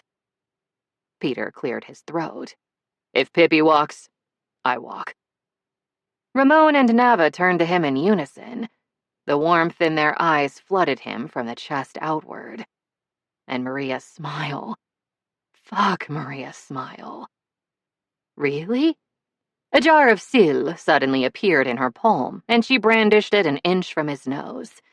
You're going to taint your lovely gesture of solidarity by calling me Pippi, asshole. He shifted uncomfortably, and not because of the herring. We both know it's too late to fire us, so it's more an empty gesture than a lovely one. Sure, the showrunners could still badmouth him, but he now had years of high-profile, critically respected leading man work on his resume, as well as a handful of awards and many, many more fans than before. His career might not be bulletproof, but it could take a few hits. He also suspected this little incident would be the least of Ron and RJ's worries once Gates's disastrous final season aired. And when their reputation tanked, so would their influence in the industry, so the risk to Peter's own reputation was minimal. Besides, when it came to a woman like Maria, a smart man kept his blue cupboard as pristine as possible. It's not empty to me, Peter, she said with sweet sincerity. Thank you. The tips of his ears were on fire, and he was pretty sure that feeling in his chest was indigestion, because heartburn sounded about right. Ramon thumped both actors on their shoulders. I'll go tell Ron and RJ. It may take them a while to swallow their egos and admit defeat, so keep warm and relax until we get back. As he and Nava left, a faint line appeared between Maria's brows. I hope this doesn't cost you any future roles. Her jar of herring had disappeared, somewhere, which was quite a trick given what she was, or more precisely, wasn't, wearing. I'll be fine. He waved that concern aside. Speaking of future roles, what do you have lined up? As her good friend, he should have asked long ago, but he hadn't mustered the courage before now, because the knowledge would make their impending separation feel more real to him, their time together more finite. Then again, she hadn't asked him either. I have a few offers and some possible auditions waiting for me back in LA. With her thumbnail, she scraped away a little spot from Janine's counter, eyes affixed to her task. I'm still considering them and making up my mind about my next step. Well, that was vague as hell, especially for the Baroness of Bluntness. I assume you're seeing your family soon. I know you miss them. Hopefully the visit wouldn't stretch too long, because he'd intended to use their brief gap between projects while they were both in LA to woo her. He also wanted to show her the house he'd bought with his Gates earnings, since it was his pride and joy. The touchstone he used to reaffirm everything he'd achieved, as well as everything he'd left behind forever. He could stay patient, though. He'd already waited years, and now that she'd be living in California, they had time to settle things between them. She nodded. Unless shooting runs long, I'm flying to Stockholm this weekend. So soon. So goddamn soon. Fuck patience. He wasn't ready to be parted from her. Not yet. Right. If he traveled to Sweden while she was visiting her family and spent a few days with her there, would she welcome his presence or consider it an intrusion? What about you? She asked, finally looking up at him. Do you have something lined up? I'm in the same position as you, mostly. He lifted a shoulder. I have a few minor jobs booked, but I haven't decided on my next big project. I figured that could wait until we finished filming. She made a sort of non-committal hum. I see. Her gaze was oddly watchful, and he couldn't quite read her expression. Of course, he could just ask. Maria, you seem... Just then, the door to the trailer opened once more, this time without an angry thud. Turns out they didn't have time to wallow in pettiness. They're too busy dealing with all the other shit that's going wrong. Nava didn't even make it fully inside the door before she began talking. Maria, you're good to go. They're pissed, obviously, but there's not much they can do about it at the moment. Peter, we made the executive decision not to mention your willingness to walk away unless it proved necessary. And it didn't. Your name didn't come up at all, so you can relax too. Maybe it made him a coward, but he couldn't help his small sigh of relief. The curve of Maria's lips turned smugly triumphant, and she raised her hand for a high five with Nava, then Ramon, which they returned with enthusiasm. Then she leaned toward Peter and raised her hand again, but not for a high five. To clasp his own hand palm to palm, their elbows bent, as if they were confirming a sacred vow with a ceremonial handshake. And that's how solidarity works, Peter. She winked at him. Welcome to unfettered socialism, you utter wheatstoffel. He snorted, and in perfect accord, they smiled at each other. Peter's email. From alexanderthegreatest@umail.com to peterreedton@umail.com. Subject: Your monthly roundup of smutty RPF starring you. To my favorite shipwrecked Viking dude, who has, ironically, inspired fervent shipping. This month's treasure trove of real person fiction is especially rich in delicious smuttery. Probably because the end of the series is coming soon, so fans have realized their well of inspiration is about to run dry, and are taking advantage of the bounty while it lasts. However, much credit you're giving me for not elaborating on the running dry metaphor. It's not enough. Some of this month's highlights. In the first link, you'll find that you and Maria end up sea-soaked and freezing after a scene filmed on the shore, and to warm yourselves quickly, you'll need to... what else? Strip and cuddle to share body heat, as one does with one's colleagues. And then you'll go to town on various hotel room surfaces, including those that would surely not withstand your intense Viking lust, not to mention your determination to pillage. Direct quotes. Neither one of you is tiny, and most coffee tables can't withstand that kind of abuse. That's just physics. The second link is a story where you and Maria get caught in a freak snowstorm while scouting a location for a future scene, whereupon you escape to a convenient nearby hut, and to warm yourselves quickly, you need to... Stop me if I lose you here, it's very complicated. Strip and cuddle to share body heat. In the most professional way possible. And then you'll defile various hut surfaces, including those that would definitely splinter under the force of your desperate, repressed passion and forceful claiming of your woman at last. Direct quotes. I'm pretty sure all that rubbing up against stone walls won't be good for Maria's back. Just FYI. The last link is my favorite for the month. It's a three-way between you and Maria and Dolphy McBlowholeface. and it takes place entirely underwater. Because you and Maria are merpeople actors or something? It's a little unclear. Anyway, old Dolphy gives you a fin job at one point, and apparently inspired by your ocean-going lover, you make whistling and trilling noises when you come. You're welcome. Well, that's it for now. Links below the signature, as always. Enjoy. Alex. P.S. You realize I send these links to Maria, too, right? At her request, once she heard I was sending them to you. Again, just FYI. 12. Maria couldn't wait to have a fake orgasm. Mostly because then she'd be able to get back to our hotel suite and give herself a real one. And also maybe cry a little. For their final take of the day, of the episode, the season, the entire series, Ramon had asked Maria and Peter to simulate sex again. Specifically, he wanted to shoot the end of their characters' long-awaited lovemaking scene one final time, starting at the point when Peter would fuck her. No, not Peter. Cyprian. Cyprian would fuck Cassia into coming one more time before climaxing himself, and they would clutch one another, panting. A few breathless moments later, they'd make eye contact and slowly smile at each other with joy and relief and pleasure and love. And then the roar of the undead would shake their little home, and they'd realize they were fucked, both literally and metaphorically. They'd part ways for the final time. The end. Before this week, she'd never simulated an orgasm before, but that hadn't been an issue. It was simple enough to act out, especially for the 10th time.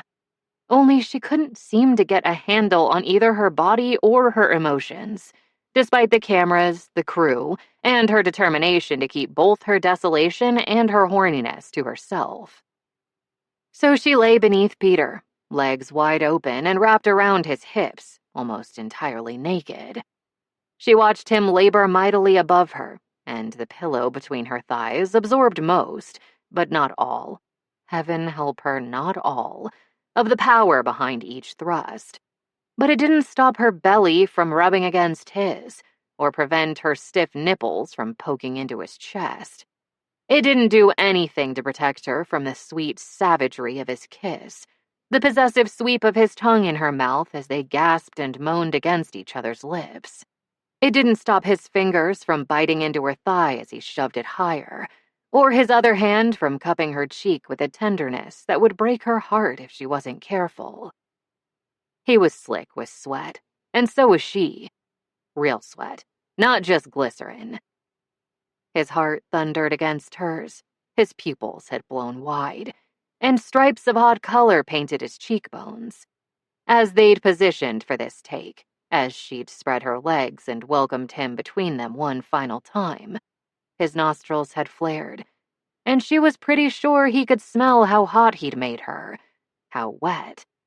Thongs could only absorb so much, and between takes, although he turned away and donned his robe immediately, the consummate professional as always, that cocksock couldn't entirely hide his body's response to what they were doing.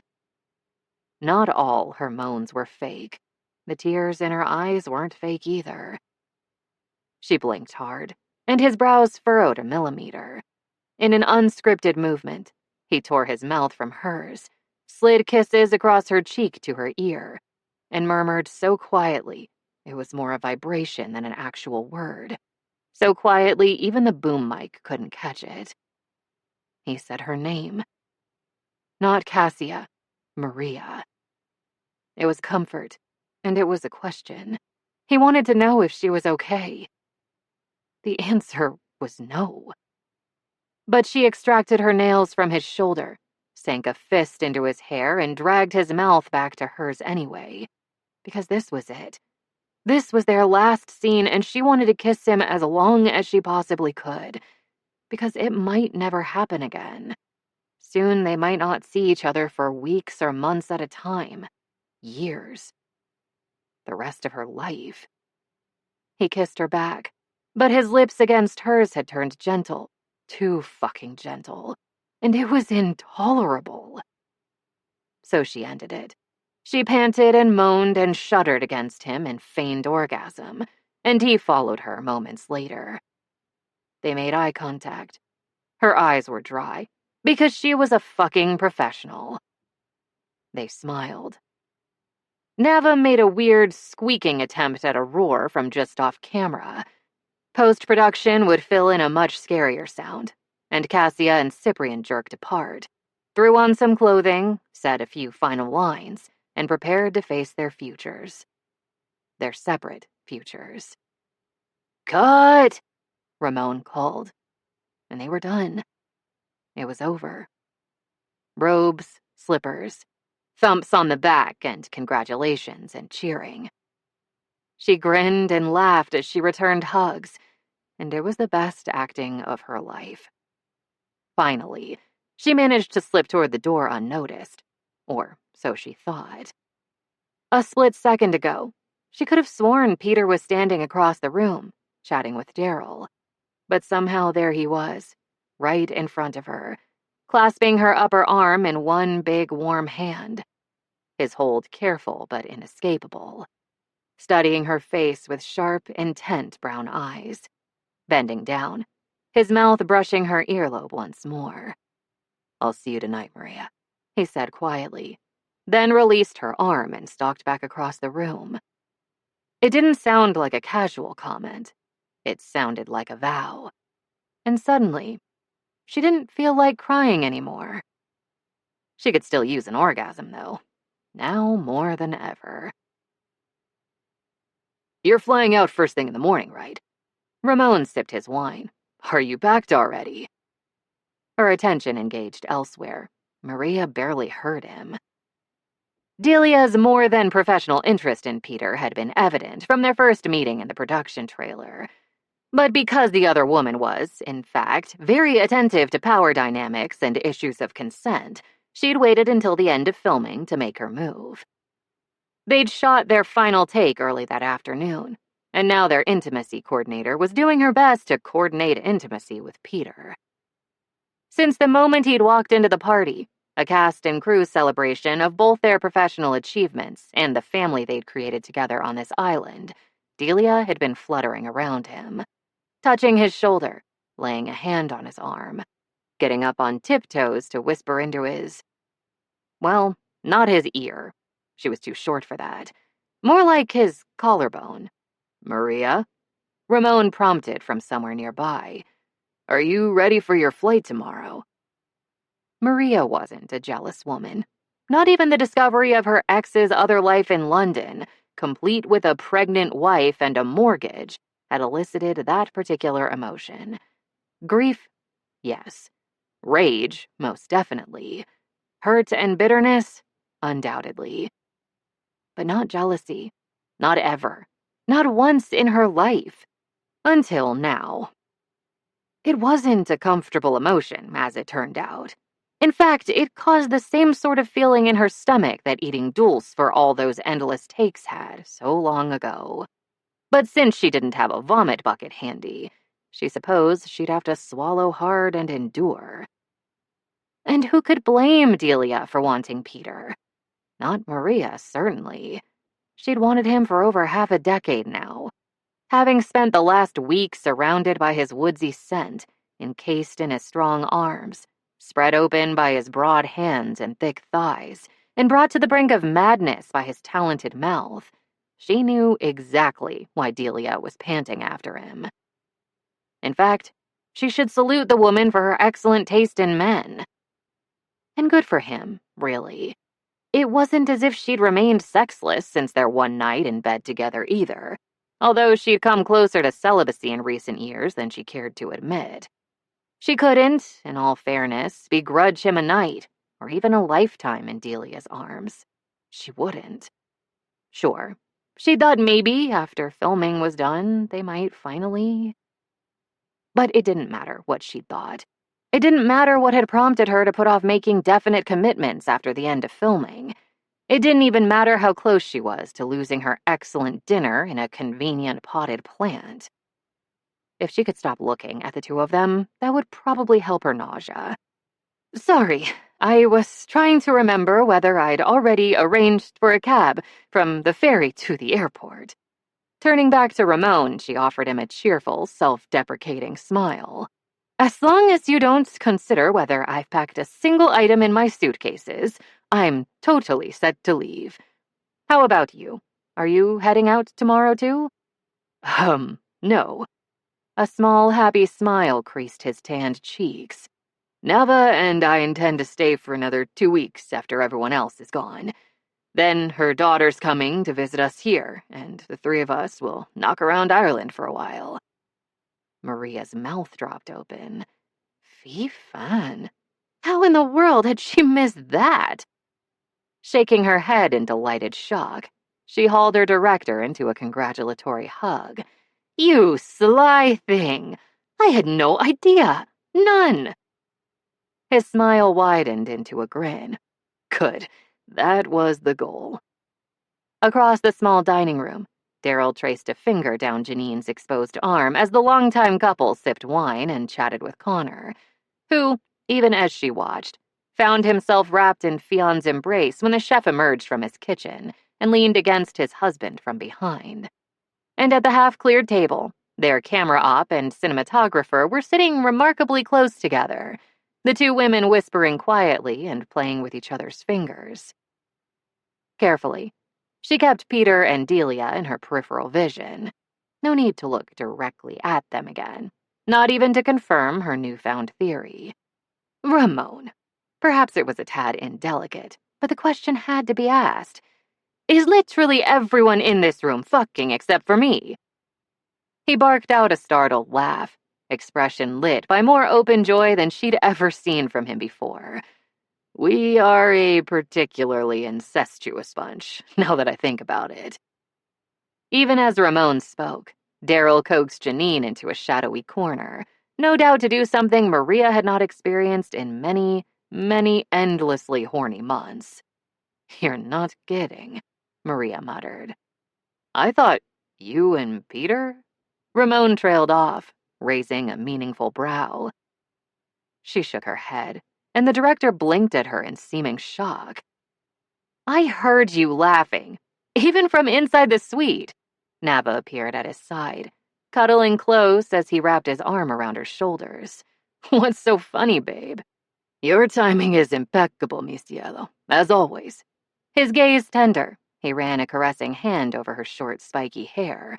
Maria and I were marveling at the number of relationships created among such a small crew. There's us, of course, but also... Hold on. Peter's voice suddenly rumbled in Maria's ear, and the warmth of his big body behind hers nearly melted her spine. You two are a couple? How did I not know this? Ramon and Nava are masters of intrigue, evidently. When she turned her head, his mouth was so close to hers, a simple sway of her body would have them kissing. Which would, she reminded herself, be somewhat awkward, given his hookup in progress with Delia. If it's any consolation, I had no idea either. Any moment now, he'd back away from her. Any moment now. He didn't, though. Not even a millimeter. And when his eyes dropped to meet hers, they were dark and hot. Her throat was so dry it hurt to swallow. Where's Delia? Are you two about to head off for the night? No. His frown crinkled the skin between his eyebrows. She went back to her inn a couple of minutes ago. Didn't she say goodbye to you before she left? When she shook her head, he edged even closer to her. So close his belly brushed against her back and her breath hitched. Just a little. Not enough for him to notice, hopefully. It's a shame she had to cut her nights short. According to the English idiom, she believed her pants should currently be afire. Will you see her again before her flight home? The crinkles deepened. No. Why would I? Wow. Her stomach felt better. Remarkably better. Well... Ramon cleared his throat loudly and waited until they turned toward him. Now that you've confirmed Delia's whereabouts, Nava and I wanted to thank both of you for making our set such a warm, supportive place all these years. Peter's scoffing noise vibrated deliciously near her earlobe. You two were the ones in charge. Thank yourselves. She twisted to face him again, grinning. That's what I was going to say. And if the two of us agree on something, it must be right. His fond smile made her stomach swoop, but that was still preferable to nausea. By far. Exactly, she said with a decisive nod. His warm, calloused hand patted her shoulder in mute affirmation, and then it simply stayed, lingered, cupped that curve of muscle and gently kneaded, his thumb brushing the nape of her neck. This was different. Peter usually avoided physical contact with her off camera, other than occasional high fives. She definitely wasn't complaining. This time, Nava cleared her throat. Twice. When Peter and Maria looked her way once more, she bit her lip for a moment before continuing. Anyway, as Ramon was saying, we owe you a debt of gratitude. We may have theoretically been in charge, but you two set the tone. We couldn't have asked for better actors, but more importantly, we couldn't have asked for better people as our colleagues and friends. Shit. Maria was going to miss everyone from the island, mourn their absence like family. Oh, Nava. Maria flung her arms around her friend and held on tight. I'm honored. And if Ramon ever misbehaves, let me know. I stole Cassia's axe from the set earlier today, so I can easily exact blood-soaked vengeance on your behalf. I'm going to miss you, you thieving, murderous bitch. Nava whispered against her shoulder, voice choked. Please stay in touch. Takes one to know one, as Americans like to say. I saw you sneaking off with Cassia's hero sword. Maria swayed her from side to side. And if you think you can shake me loose at this point, you're terribly mistaken. Hey, I want in on this action. Ramon sounded a bit hoarse himself. The hugging action, not the thieving action, just to be clear. Then he gathered both women close. Peter joined the huddle, and they were all sniffling a bit. Even Peter, although he kept tilting his face up to the ceiling and blinking hard. Peter took those torn-up leather pants of his.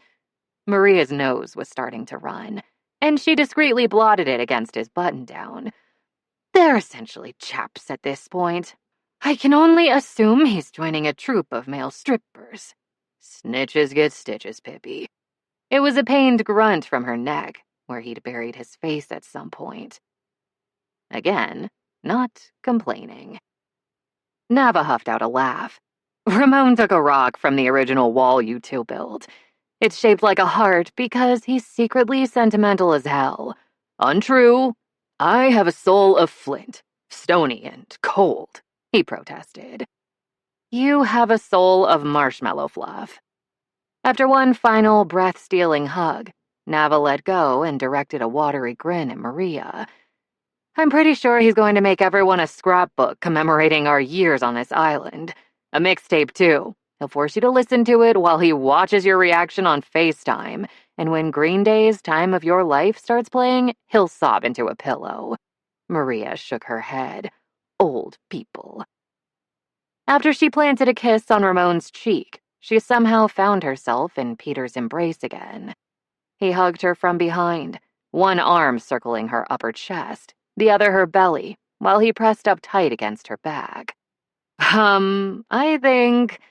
Lips twitching, Nava glanced at Ramon, who responded with an odd sort of snorty sound. We should... go. But please make sure to say goodbye before you head for the ferry tomorrow morning. Doesn't matter how early it is. If Peter's increasingly hard dick weren't pressing against her upper ass, Maria figured she'd be fighting tears again. But it was, which made focusing on her sincere grief remarkably difficult. Still, she blew her dear friend a kiss. Will do. Then she and Peter were finally alone, and he snatched her hand and tugged her into the hall, just out of sight of the rest of the party. His broad palm cupped the back of her skull as her shoulders hit the wall. Before her next gasped breath, his thigh pushed between hers. His free hand gripped her hip, and he ducked his head to whisper directly in her ear. It's been 6 years. I can't wait any longer. His lips were soft, his breath hot. Maria, if you want me even a little, let me take you to bed tonight. Please.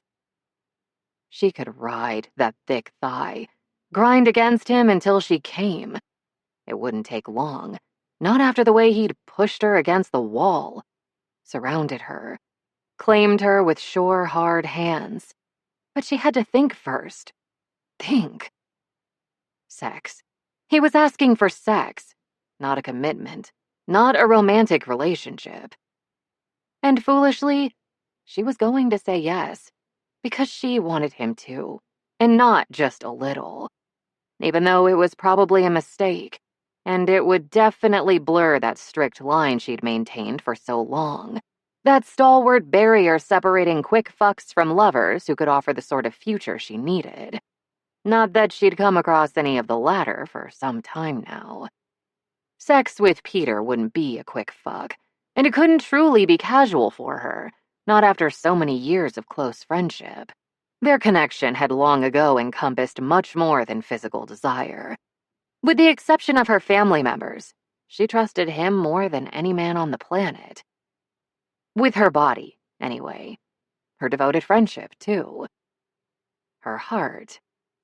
Well, that remained to be seen, didn't it? Maybe he could offer her what she needed in a relationship, and maybe he couldn't. Maybe he didn't even want a romantic relationship with her. But she would give him the chance to show her, starting tonight, right now. Maria. His mouth was a line of fire down her neck, and she lit like tinder. Her chin tipped back as she sagged against the wall, against his hold, her head swimming with each swirl of his tongue. Say yes. Tell me I can have you. There was only one possible answer, but I still have to pack, and the ferry leaves before dawn. Embarrassingly, she was breathless, almost panting. We won't have much time. His sudden laugh tickled her collarbone. It won't take much time. Not for me, anyway. Is that... Gods above. She couldn't think with his mouth on her. Gently, she pushed him a few millimeters away and blinked up at him. Is that supposed to convince me to say yes? Because if so, I have unfortunate news for you. Maria. Sweetheart. His eyes on her were heavy-lidded, intent, determined. Do you really think I'd leave you wanting? His hand slipped beneath the hem of her dress, and a trail of bone-melting heat followed his fingers as he slowly stroked up her thigh. Her lips parted as he cupped her pussy and squeezed lightly. I'll make you come 12 times before I slide inside you the first time. It was a murmur, filthy and low. Our second round, you'll come on my cock. She believed him. What Peter promised, Peter delivered. Pleasure would be no exception. And unless he planned to deliver that first orgasm in the hallway, they needed to move. Our colleagues are just around the corner, she whispered, eyes closing as he pressed the heel of his hand against her clitoris and rubbed slowly. I don't care, bud. He lightly scraped his teeth along the ridge of her shoulder, and she arched and squirmed closer to that relentless, careful hand. Ask me if I give a fuck. She had to laugh. I'm certainly hoping you'll give me a... But before she could even finish her sentence, an ear-splitting shriek erupted from the dining room. Was that Janine? And Peter jumped violently and raised his head so quickly it rammed into Maria's chin. Wait! Instinctively, she jerked away from him and clapped a protective hand over the now throbbing bottom of her face as she gingerly checked for a chipped tooth or other damage. A bit of blood from a nipped tongue. Nothing serious. But the moment was gone. Hopefully not for good, but... Fy fan. 13. What? What did you say? Janine shrieked again before Maria's ears had even stopped ringing from the first screech. Fuck, sweetheart, I'm so sorry.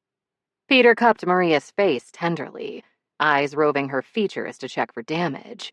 "Are you okay?" Not entirely, no. She was still pretty damn turned on, and her chin and tongue hurt. But those were minor issues, especially compared to whatever had caused their hair and makeup artist to screech like a banshee getting waxed for the first time. Maria might not know how that felt from personal experience, but she'd seen the 40-year-old virgin. She could extrapolate.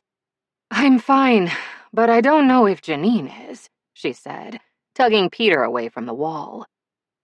When they rounded the corner and re-entered the dining room to find out what had happened, Janine was still standing beside Daryl, eyes wild, jaw agape. She was also still shrieking, hands flung wide as she stared at him.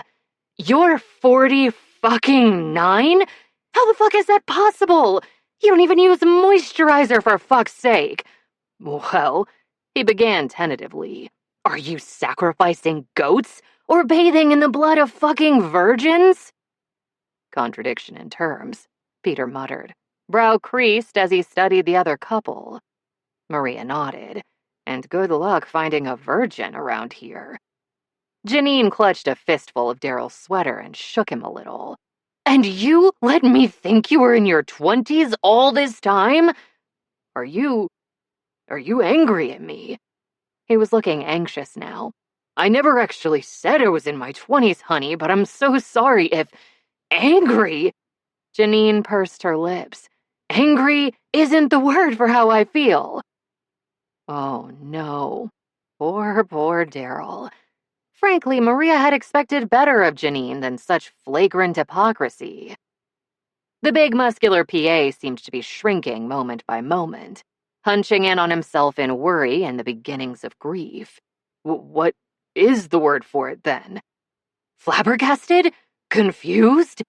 Janine's hands flattened on his chest, stroked a little. Impressed? Apparently, it was Daryl's turn to imitate a stunned cod. Then Janine dropped to one knee, and everyone in the room gasped.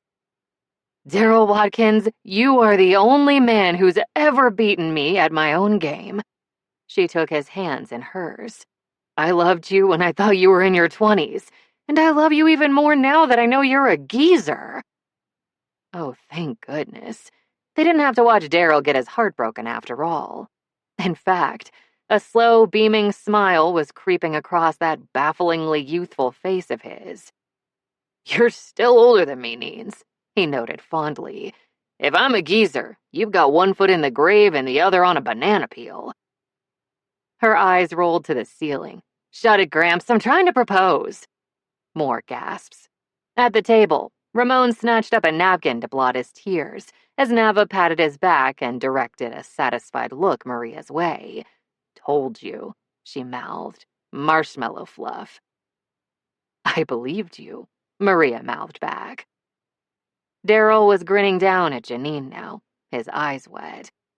"I apologize for the interruption, my beautiful crypt keeper. Please proceed." "Will you marry me?" asked Janine. "Keep in mind that whatever Paul Rudd shit you have happening right now might not last forever, and I'm a goddamn catch at any age." He didn't hesitate, not even for a moment. "Yes, yes!" Dropping to his own knees, he hauled her into his arms and planted a very passionate kiss on his brand new fiancée. When he came up for air a long, long while later, he added breathlessly, "I love you so damn much, honey." More tongue-intensive kissing followed that declaration, accompanied by enthusiastic applause and a few wolf whistles from the other partygoers. Then came several champagne toasts to the happy couple, and a sort of reception line to wish them well, and everyone ahead of Peter and Maria seemed to be in an extremely chatty mood. It was all lovely, of course, and Maria wouldn't have wanted to miss such a special moment. But by the time she was ready to leave the party again, her phone told her she now had less than 5 hours to pack and snatch a nap before heading to the airport. Fuck. Or rather, no fuck. Peter. Outside her suite, she turned to face him, smiling ruefully. "I'm so sorry, but it's too late. I know." He dragged a hand through his hair, mouth pressed tight. My flight to LA is later in the day, but you're leaving first thing in the morning, and you need time to prepare. I do. Reaching up, she tried to smooth the deep line between his brows with a fingertip. I wish I didn't. The line went nowhere. It's okay. Despite the frustration roughening his voice, his hold couldn't have been gentler when he captured her finger and pressed a kiss on the sensitive pad. Then he gathered her into his arms, surrounding her with warmth and cedar and comfort. One broad hand rubbed slow circles on her back, while the other sifted tenderly through her hair. It was stupid. So stupid. In all likelihood, she'd be seeing him soon in LA, unless she decided to stay in Sweden for good once she went home. And they'd definitely have another chance at a rendezvous at the next press junket or convention, no matter where she chose to live. Still, her eyes prickled with foolish tears, and she buried her face in his neck and clutched his back, unable to muster her usual breezy cheeriness. When his phone dinged, he ignored it. When it dinged a second time, though, he sighed and dropped his hand from her back to dig his cell out of his pocket, only to glance at its screen for what felt like a millisecond before grunting and shoving the phone back where it came from. That expression on his face, she couldn't parse the mixture of emotions there. Asking would be nosy. She knew it. She also didn't care. Who was that? She laid her palm on his shoulder and rested her cheek there. Your agent. It took him a long time to answer, but she was willing to wait. My father, he finally said. Oh, well, that made sense, although she'd never gotten the impression he and his dad were close, largely because Peter never talked about him. At all. She made her best guess. He's checking when your flight leaves tomorrow? No, he doesn't know my filming schedule. Another long pause. Sometimes he sends everyone in his running club photos from his latest race. I don't know why I'm in his text group, but I am, so I get the pics too. Apparently, he ran a half marathon earlier today. Only one thing could cure an acute attack of nosiness. In her experience, finding out absolutely everything she could. Can I see? Without another word, he produced his phone once more, tapped the screen a few times, and handed it to her. Keeping one arm around his waist, she took a minute to study the two photos he'd received. In the first, a small group of older men smiled for a posed shot, all wearing pristine jerseys with the same logo. Members of the running club, she presumed, commemorating the moments before their race. The second photo was an individual shot, taken as a sweat-soaked, flushed man in his late 60s or early 70s crossed the finish line. Flipping back to the previous photo, she found that same man, who was, presumably, Peter's father, although that seemed rather improbable at first glance. Slim and lean-muscled, like most natural endurance athletes, he didn't appear overly tall. In fact, he was the shortest of his group. When he stood next to his son, Peter would likely loom over him. Taller, broader, more imposing, softer around the edges. Larger than life, stronger than hell. Peter took after his mother in coloring, too, because Daniel was a watercolor next to his son's oil painting. His hair, pinned straight, sandy blonde where it wasn't gray, lay neatly trimmed above his collar and around the ears, instead of falling in wild espresso waves to the shoulders. His pale blue eyes peered at the camera with a sort of vague amiability, rather than shining sharp with ferocious intent, near black irises snapping with wariness. Ample time spent outdoors had burnished both men, turning their skin golden. That was about all they had in common as far as appearances, at least upon initial examination. An exploration of their other commonalities and differences would have to wait for another day, when she had plenty of time to devote to the task, because Peter's past didn't seem to be an easy subject for him. The same could be said of her, she supposed. Other than her parents and siblings, she could count on one hand the people who knew the complete history of her early childhood. Someday, both of them might have to share more of themselves, but not now. Are you certain you two aren't twins? After handing back the phone, she patted his chest. "Because you look so much alike." The growing tension in his body dissolved in an instant, and he laughed as he tucked away his cell a second time. "If I had $1 for every time I heard that." "You'd have $1?" Arms wrapped around him once more. She snuggled close. "Exactly." Something soft brushed the crown of her head, and he spoke against her hair. "Maria, I have an audition in 2 days. But after that, if you wanted." When he trailed off, she waited a few seconds before giving him a verbal nudge. "If I wanted what?" His body subtly tensed against hers. "I could visit you and your family in Sweden, if you'd like that. If not, it's okay." Her heart gave a happy little thump. In her experience, people generally didn't offer to book transatlantic flights for a night or two of casual sex. And even if they did, they definitely didn't volunteer to meet their short-term hookup's family. It wasn't everything she needed, but it was a start. "Of course I'd like that, you nepyuk." The prickle in her sinuses had entirely disappeared, and she lifted her head from his shoulder to smile up at him. "The extra bedroom is small, but it's yours if you want it. Oh, there's a nice hotel not too far from our home, if you'd rather have more private." Both their pockets dinged at the exact same moment. Peter groaned. "Again?" "If it's any consolation, I doubt it's your father this time." She paused. "Unless he hacked into your phone and got my number, too. If so, I welcome further updates on his running club." "A toddler is likelier to hack my phone than my father," he said dryly. Without further ado, they unearthed their cells and checked the displays. Ron and RJ. Peter groaned again.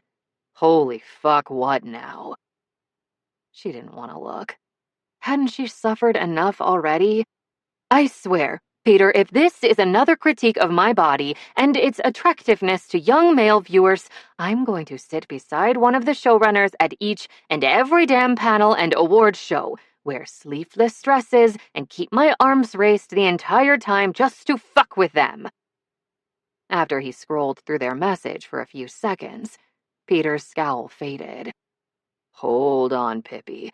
No need to consult Sun Tzu's The Art of Armpit War just yet." Well, now she was curious again. Curious enough to threaten him with pickled herring for only a couple of pointed shakes before she put the jar away and read the message herself. She skimmed their missive, then started back at the beginning. "They want us to do a last-minute press junket together, starting in LA with more stops to be determined?" Apparently. His shoulder hitched in a careless shrug, but the smile creasing his bearded cheeks belied his feigned nonchalance. "In theory, because we're the only main cast members who've already finished filming, which is true. Although that doesn't really explain the urgent need for good publicity in the first place, does it?" She drummed her fingers against her chin, cultivating a thoughtful air as she bit back her own smile. "It's all very mysterious, Peter. I'm sure it doesn't have anything to do with those leaked scripts. Those terrible leaked scripts," she corrected primly. He countered. "Those terrible and genuine leaked scripts." She acknowledged that point with a raised forefinger. "And our sudden press junket is definitely unrelated to how they're already getting reamed online by fans before the final season even finishes filming. They certainly wouldn't dispatch 2 of their more popular actors to combat nasty internet rumors." He offered her a smirk. "Especially since they've never acknowledged the popularity of one of those actors, because they're petty little assholes." She nearly choked on thin air. "Peter, how much wine did you have tonight?" In all their years together, he'd never consumed alcohol, but he'd also never criticized the showrunner so openly. Not once. None. He raised his brows. "I'm drunk on power. Power and freedom." Ah, now she understood. They need you, more than you need them, at least for now. That's part of it. He inclined his head, his smile fading, but not everything. What's the rest?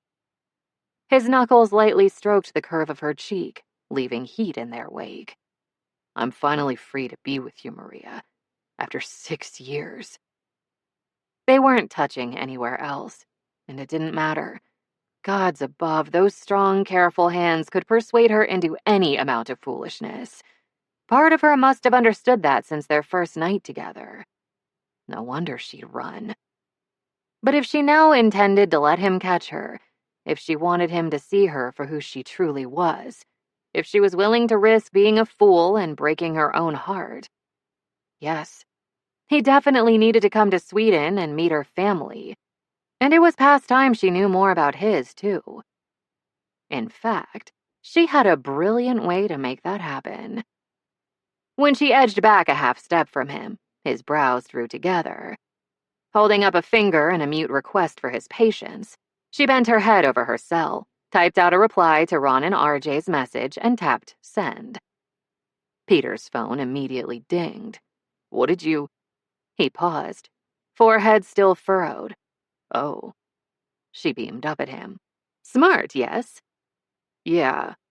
Another pause, this one lengthier. His gaze firmly affixed to his cell. He didn't look up as he spoke.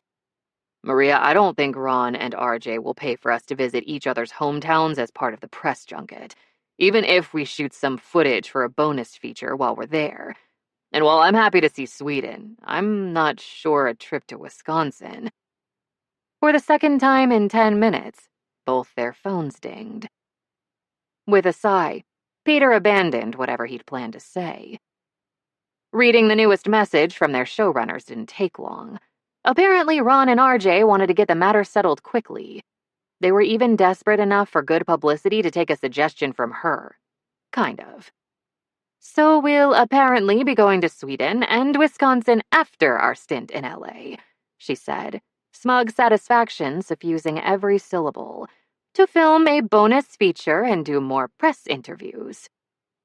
Slowly, his brow smoothed, which they claim was their intent all along, even though they only specified LA in the original message. Complete coincidence, I'm sure, she said. He gave a little snort of amusement, then simply looked at her. The moment stretched like elastic, taut enough to snap. Earlier tonight, I wasn't sure when I'd see you again, but now we're being asked, ordered, to spend at least 2 weeks in each other's company, day and night. He stepped into her, crowding her against the door to her suite. With the pat of his thumb, he traced the swell of her lower lip, the soft sweep of her jaw. In LA, we're sharing the same hotel suite. Did you see that? He didn't seem to expect an answer, which was good. She couldn't manage to locate words, not in English, not in Swedish, not while his dark eyes consumed her, intent and hot, and his hands gently but relentlessly skimmed over her flesh and set it afire. I've been fantasizing for years. A caressing fingertip brushed the sensitive edge of her ear, and she had to lean against the solid support of the door to remain standing. I hope you're ready. That sounded like a challenge. And as always, she would fight to win. What do you want, Peter? Deliberately, she surveyed him from crown to toes, her gaze lingering between his legs until his dick pushed insistently against the placket of his jeans, visibly swelling under her attention. Tell me, in detail. He waited until she met his eyes again, and then slowly gathered her hair and wound it around his fist. A light tug, and a bolt of heat raced down her spine and between her trembling legs. I want my hands on you, my name on your lips, my tongue on your clit, my cock planted deep into your pussy as you come hard enough to cry. His lips curved, and it wasn't a kind expression. It was the hard smile of a Viking, a conqueror ready to pillage. I want all of you. You have no idea how fucking much. Over the years, she'd suspected he wanted her in his bed again, especially since their one night together had lingered in her memory, her dreams and her fantasies for a long, long time now, and she'd figured it had to be the same for him. Sex that good demanded a replay, if not physically, then mentally. The apparent ferocity of his desire still shocked her. He was right. She hadn't realized, couldn't have conceived of him or any man wanting her that much and restraining himself that tightly for so long. His will must be implacable. Be fan. Even the thought of it made her thighs squeeze together. You going to let me show you, Maria? His dark eyes studied her as he gently pulled her hair, tugging until she moaned. With pleasure, not pain, because he was so careful with her. So very, very careful. When you come back to LA, back to me, will you let me touch you whenever I want, however I want? Her response required every ounce of her faltering concentration, but she refused to surrender too much ground on such a key battlefield. With the lightest press of her fingertips, she glided over the length of his jeans-covered erection, and he went very still. When he finally dragged air into his oxygen-starved lungs, his sharp, shaky inhalation sounded painful. He smelled delectable, like cedar and skin damp with heat. If she licked his neck, the salt would sting her bitten tongue. When they reached that LA hotel suite, she intended to devour him. The next time I see you, you can touch me however and whenever you want, as much as you want. Slowly, she smiled. But only if I can do the same. His fist in her hair was still so careful, so controlled. But with his free hand, he gripped the doorframe with white knuckles. Clenching it so hard, she wondered whether he'd rip off the wood. Her ponytail might be wrapped around his hand. He might be looming over her, face hard with lust. But she had him precisely how she wanted him. Stone-jawed, desire a hectic flush across his cheekbones, pulse throbbing hard at the base of his neck. Desperate with need. For her. Sadly, however, she didn't have time to oversee hotel renovations necessitated by thwarted lust, so this delicious encounter needed to end. That said, she added, if you tickle me, I'll force-feed you salty licorice until you puke. Don't test me, Wheatstoffel. All those long, dark Swedish winters have made me cold and ruthless. The tension abruptly broke, as she'd intended. He freed her hair and gathered her into his arms with a hoarse laugh. I thought you Swedes were all about, what's that word again? Hygge? That's mostly the Danes and Norwegians. She raised a brow. But if you want to experience Scandinavian coziness, I can certainly accommodate that. He eyed her suspiciously. How? After you vomit, I'll wrap you in a blanket. Her tone was dry enough to desiccate the entire rain-soaked island. I imagine that would feel quite cozy. His chin dropped to her shoulder as he laughed again, and he squeezed her in a fierce embrace. You're mean as hell, and you'll be back in LA in 2 weeks. I refuse to miss you, Eversson. Her hand slid down his back and over his gorgeous butt, and his cock twitched against her belly. I won't miss you even harder. Speaking of hard things, she should let him and his erection go. Anytime now. Although, to be fair, he wasn't moving away either, and she had the definite feeling that when she finally said her farewells to Peter, she wouldn't feel like laughing anymore. We should seal our not missing each other pact with a kiss. He raised his head and scratched his beard in contemplation. That's the Swedish custom, correct? Our daily lives revolve around the metric system, speedos, and affirming how little we'll miss one another by kissing. Loftily, she clarified. French kissing, obviously. He almost managed to stifle his snort. Because you're European. Because we're European. Well then. His eyes flared with heat once more. Consider me the newest member of the EU. Then his mouth claimed hers, and she lost track of time. Frankly, she lost track of everything but Peter. In the end, she ran so late he had to help her pack, and she made the ferry with only seconds to spare.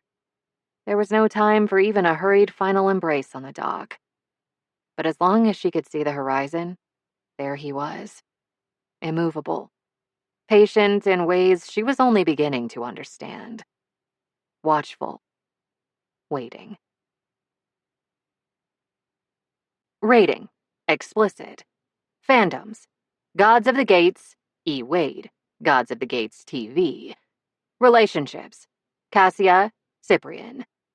Additional tags: Alternate universe, modern. Explicit sexual content, fluff and smut. Yes, I'm equating fanbros with the evil undead from Tartarus, and I'm not sorry. That said, what do I know about apps or startups or gaming, for that matter? Nada. No research, just vibes. This slow burn ends here and now. Stats: words, 12,733. Chapters, 1 of 1. Comments, 101. Kudos, 513. Bookmarks, 75. Floor 39. Slow burned. Summary: when Cassia arrives as the newest intern at God of the Sky Games, she thinks she'll be asked to fetch coffee for Jupiter, do some coding, or maybe create spreadsheets. She doesn't expect to be tasked with defending the company's newest project against angry fanbros. She doesn't expect to be marooned on floor 39 with her obnoxious fellow intern, Cyprian. And she certainly doesn't expect to have sex with Cyprian on a pile of branded koozies. But she has to admit, it's way better than data entry. Notes: don't worry, no branded merch from a failed startup was harmed in the making of this fic. At 8 o'clock sharp, my boyfriend Eric and I arrive at God of the Sky Games' main office, eager to get our first assignment as the company's newest interns. Within minutes, though, it's clear a mistake has been made, and Jupiter, the boss man himself, who frankly seems like a real dick, only wants one of us, not two. He turns to the burly bearded guy at the corner computer, the one who hasn't said a word to anyone, although I could swear I felt his dark eyes on me at least once. "Which one, lowly intern?" Jupiter smirks. "Which one will you save?"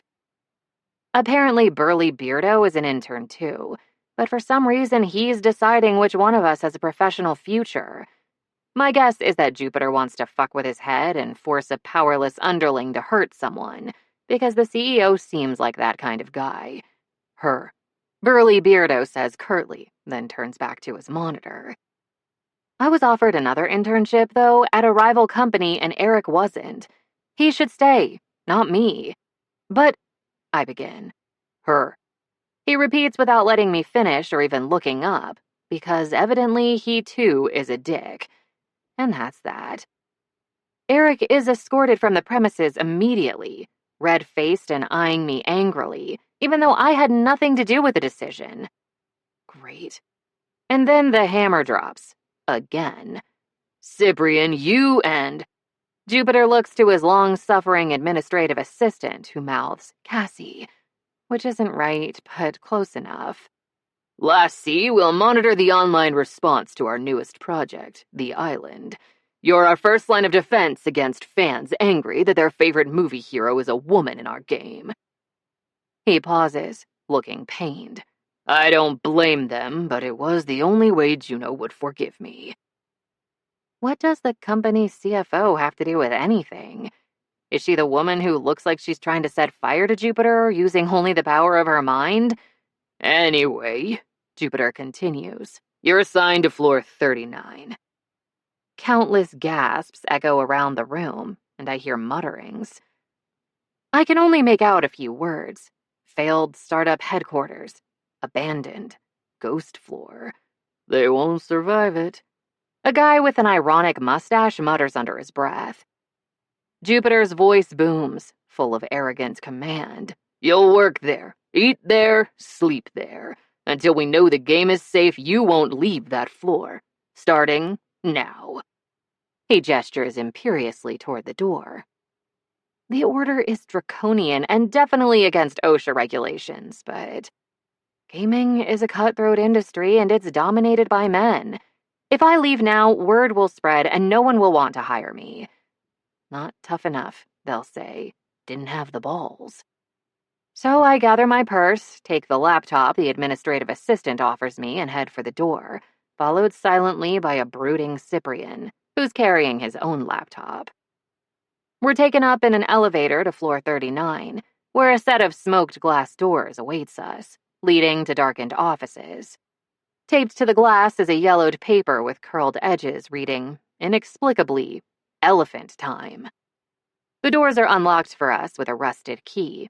Beyond them is darkness, abandoned desks and cubicles, half-seen doors vanishing into shadows. Is that a cotton candy machine? I guess we'll find out shortly. Once we walk inside, those glass doors shut behind us and the lock turns. So, I flick on the lights, then turn to burly Beardo. I'm Cassia. You're Cyprian? He merely grunts and walks away because of course he does. Man, what a dick. 14. With a sly grin, the entertainment reporter leaned forward in her chair. As all your fans know, you two are close friends as well as castmates. Those fans have posted popular compilations of your joint interviews on YouTube and created Twitter GIFs from moments when you've stared adoringly at one another. Not just on the show, but in real life, too. You've even been given a couple name. Martyr, a combination of Maria and Peter. Ah, the lead-up to one of many inevitable press junket questions. Peter knew it well. Any moment now, the reporter would stop tap dancing around the topic and just ask outright, have you two ever dated? It was a classic interview question, along with a few others. What did they admire most about each other? Would they enjoy working together again? What was it like filming for so long in such an isolated place? Did they plan to return to the island at some point? What were their favorite Cassia Cyprian moments? At this point, they had stock answers for almost every possible query. The tricky part was keeping those answers sounding fresh and off the cuff instead of prepackaged and tired. Maria, unsurprisingly, was better at that than he was. He'd improved over time, though, and they'd both become experts in the fine art of entertaining themselves during interviews with relentless banter and over-the-top bickering. Reporters might not get answers to all their questions, but they got good sound bites. Not to mention lots and lots of visitors to their various social media channels, because people fucking loved Peter and Maria's joint interviews. He kind of loved them too, though he'd never admit it. Just like he'd never admit to watching them on YouTube during lengthier breaks in filming, when they'd been apart so long he literally ached to see her face and hear her voice. She caught his eye and raised a brow, silently asking whether he wanted to handle the dating question. Subtly, he tilted his head toward her in answer, and she returned her attention to the interviewer. Expression calm, she took a swig from her water bottle and wiggled her phenomenal ass in a futile attempt to find a more comfortable position on the too hard hotel love seat. Still stiff from her long flight, no doubt. Each time she wiggled, and she'd done a lot. Like, a lot. Her soft, warm thigh rubbed against his. Her soft, warm, mostly bare thigh, since she'd chosen to wear a very short, swingy dress that day, in what he could only assume was a deliberate effort to demolish his faltering sanity. She donned that dress after rushing into their hotel suite and showering that morning, all while shouting from behind the bathroom door about a late plane and heavy traffic. The hair and makeup artist and the rest of the crew had arrived while she was still drying off, so there'd been no chance to even kiss before the first reporter arrived, much less fuck. Her flight was originally scheduled to arrive late last night, and he'd had plans for her. Very detailed, very naked plans. None of which had come to fruition, clearly. So he'd already been stewing in stymied lust and frustration. And then... Jesus H. Christ. Wiggle, wiggle, wiggle, wiggle, wiggle. Her dress slowly crept higher, revealing more of her paled, dimpled flesh, and he wanted to tear out his hair. Holy shit, she needed to stop fucking wiggling. All that squirming, and now he couldn't find a comfortable position anywhere on their little couch either. Would it be too obvious if he tugged a cushion over his crotch? Yeah, probably. Good thing the camera had been positioned to film them from the waist up, because the two of them were quite a pair. At this point, the camera op could probably see Paris, France, and Maria's underpants, and Peter might as well be headlining an ad campaign for Bulges R Us. Smothering a wince, he shifted in his seat, strategically placed his clasped hands over his lap, and hoped like hell his jeans placket was up to its stern task. A split second after he fidgeted, the corner of her wide, gloss-slick mouth twitched, and he suddenly knew. She was doing it on purpose. That gorgeous, amazing, diabolical Swedish bitch. Which brings me to my next question, and it's one all our viewers are curious about. The reporter's gaze flicked from him to Maria and back again. Have you two ever dated? It wasn't the reporter's fault, really. Her viewers most likely were curious. But so were the viewers and readers of every other media outlet that covered Gods of the Gates. So he and Maria had been answering the same question every 10 to 15 minutes for several hours and counting. Actually, to be accurate, they'd been answering that question for years now. Their response never varied, and at least for the time being, it was entirely honest. They'd fucked, yes. They'd never dated. We haven't, Maria told the reporter with an easy, bright smile. But as you said, we've been the best of friends for a long time. Peter is very dear to me. As he knew from long experience, this was the part of the interview fans would dissect the most avidly. They'd post screenshots of her face and his, claiming they'd caught a revealing micro-expression in response to the question.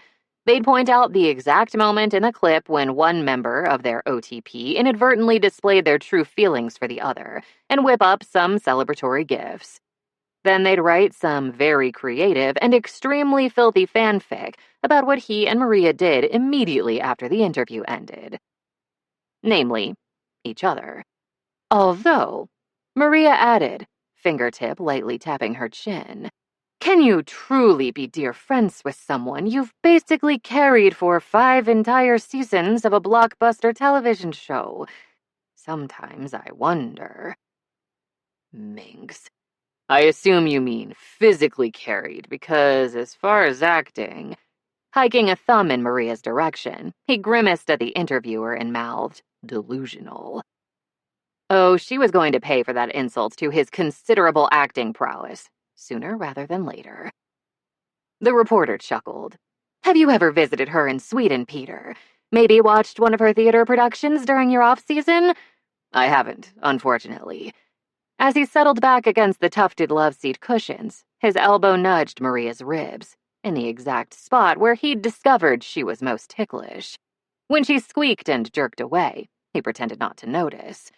But we'll soon be traveling there for a few joint interviews and some bonus content for the final season. The day after tomorrow, in fact. He'd like to say he wasn't nervous about meeting her family, but that'd be a fucking lie. She's told me about her homeland, of course, he said, scratching at his beard reflectively. I look forward to my ceremonial trampling by a vindictive moose. Maria says that's how they always welcome honored guests. And if I'm not mistaken, we'll end our visit by assembling various pieces of particle board into slightly crooked home furnishings using only an Allen wrench, all while singing the entire ABBA Gold playlist. It's the law. Maria gave a solemn nod. No Billy bookcase, no plane ticket home. Exceptions are only made if 2 witnesses can certify that you sang Fernando at top volume while drunk on aquavit. And I don't drink, so... Spreading his hands, he heaved a dramatic sigh. Wish me luck assembling my Luplos Vaderson. I'm pretty sure blonde Pippi over here won't be much help. Shut it, Wheatstoffel. When Maria pinched his arm, he cast her a wide-eyed look of astonished hurt. Peter made up that word, Tanya. Ignore him, please. The reporter snickered. I'd translate what she just called him for our viewers, but I'd prefer not to be believed. If you're curious, a simple Google search will serve you well, since all true Martyr fans know Maria's preferred term of endearment for Peter. It's not a term of endearment. Amusement lit Maria's warm brown eyes. It's a condemnation. I am hereby stating to you and the entire world that Peter Riton is the type of man who would shit in a boot. Also, possibly in a blue cupboard. Scrubbing a hand over his mouth, he tried to disguise his grin. So much for not getting bleeped. The reporter, Tanya, evidently, winced. Maria lifted a shoulder in a desultory shrug. I don't mind being bleeped. Not if it helps spread the word about Peter's rampant, uncontrollable boot shitting. The other woman rubbed at her temples for a moment. One final question. He and Maria both knew what was coming. Discreetly, he lowered a hand to poke the side of that tempting bare thigh, their usual indication that he wanted her to answer, only to jerk and cough a moment later as her surprisingly sharp elbow rammed him in the gut. That would be a refusal, then. I'm so sorry, Peter. Her expression of innocent remorse should have won her an award. My jet lag must be making me clumsy. She patted his forearm gently, then sat back to watch him suffer. You mentioned the final season. Tanya paused for dramatic effect, and he bit back a sigh. All those leaked scripts have caused quite an uproar among Gods of the Gates fans. Can you comment on whether those are real episode scripts? Maria, apparently willing to address that part of the topic, i.e. the easy part, shook her head. We can't. I apologize. In that case, can you tell me more about the final season and what happens to your characters? The reporter waved a hand. I know you have to avoid spoilers, but maybe you can share your general reactions without giving specifics. However little he wanted to answer, it was probably better that he address this particular question. Despite her charm, Maria was no diplomat. She hated bullshit. She could wield words like knives, and she loathed the showrunners and how their final season scripts decimated almost all the main character arcs. Her anger and disdain weren't new, of course. He'd known exactly how she felt about Ron and RJ and the future of their show for a long time now. Late one night 2 seasons ago, fresh from filming a particularly challenging scene and enduring yet another shitty standoff with Ron, she'd flopped down on the couch in his suite. Blithely, as if discussing nothing of great consequence, she'd told him she wanted to quit. Would have quit, if the bonds tethering her to their small island crew, to him and to her character, weren't so strong. Sometimes I wish I didn't care about everyone so much. She'd tipped her head back against the cushion and stared up at the ceiling, the firelight setting her hair aglow. But even that might not be enough to keep me here, Peter, if it weren't for one other consideration. Part of him wanted to shake her. After all that time, didn't she realize the immense privilege of working on a show like theirs? Didn't she understand how very many actors struggled their entire careers and never, ever managed to land a role like Cassia? Didn't she know that nearly every barista at every Hollywood cafe she'd ever visited was a would-be actor scrimping and starving and hustling for even a bit part in a doomed pilot? He'd almost said so, because she still didn't get it. Because she wanted to leave. Because she wanted to leave him. Then he'd looked at her. Really looked. He'd spied the tiny laugh lines at the corners of her eyes. She was about to turn 30, and it showed. Subtly. Unmistakably. Gloriously. She was gorgeous to begin with, but she'd somehow grown even more beautiful over time. He suspected that would be true until the day she passed from this earth. But the flickering light didn't only reveal those new, adorable crinkles. It also threw the dark circles under her eyes into relief and silhouetted her slumped shoulders. She seemed tired, worn thin, in a way he'd never witnessed before. Her easy, breezy cheer wasn't an act. He knew that. It wasn't all of her, though. And her confidence and talent might keep her afloat in rough waters, but that didn't mean she wasn't swimming as fast as she could. It didn't mean she wouldn't get exhausted and need a buoy sometimes. He had to help her stay afloat. Anything to keep her on the show. With him. So he bit his tongue. He kept his voice soft and mild, making sure it harbored not even a hint of the tangled emotions. Fear, anger, hurt, frustration, that had rabbited his pulse when she'd announced her desire to quit. What's the other consideration keeping you here? Her laugh was ragged around the edges, but it sounded genuine. Spite, she said. Obviously. When he blinked at her in befuddlement, she laughed again. Oh, Peter. Her hand covered his on the couch cushion and squeezed. We both know this show is, as you Americans say, going off the rails. There aren't any more books to adapt, which means two of the most boring, self-satisfied, small-minded men I've ever met are now entirely in control of the story. He'd figured that was why recent filming had proven especially fraught and chaotic. E. Wade's books couldn't provide plot or character guidance anymore, and the showrunners were floundering. When Maria lifted her hand from atop his, he fought the urge to snatch it back. Gods of the Gates is going to crash and burn. So are Ron and RJ. Her smile was weary and bright and vicious. And when they immolate their careers with their incompetent, misogynistic edgelord shit, I want a front row seat. Ah, spite. Now he got it. Her nose wrinkled and she stared into the fire for a moment. Wait, do I mean edgelord or grimdark? I always get those two confused. Both terms probably apply. He'd said dryly, and she'd laughed once more and started to talk about the next day's scene, and the moment was over. Outside occasional comments on the cast chat, she'd never raised the topic again, but he knew she meant what she'd said. Every word. So, yeah. He should probably answer any and all questions about the final season, the same way he'd done in their previous interviews. God knew her opinion of the show and its scripts hadn't improved in the last 2 years. Once more unto the breach, he supposed.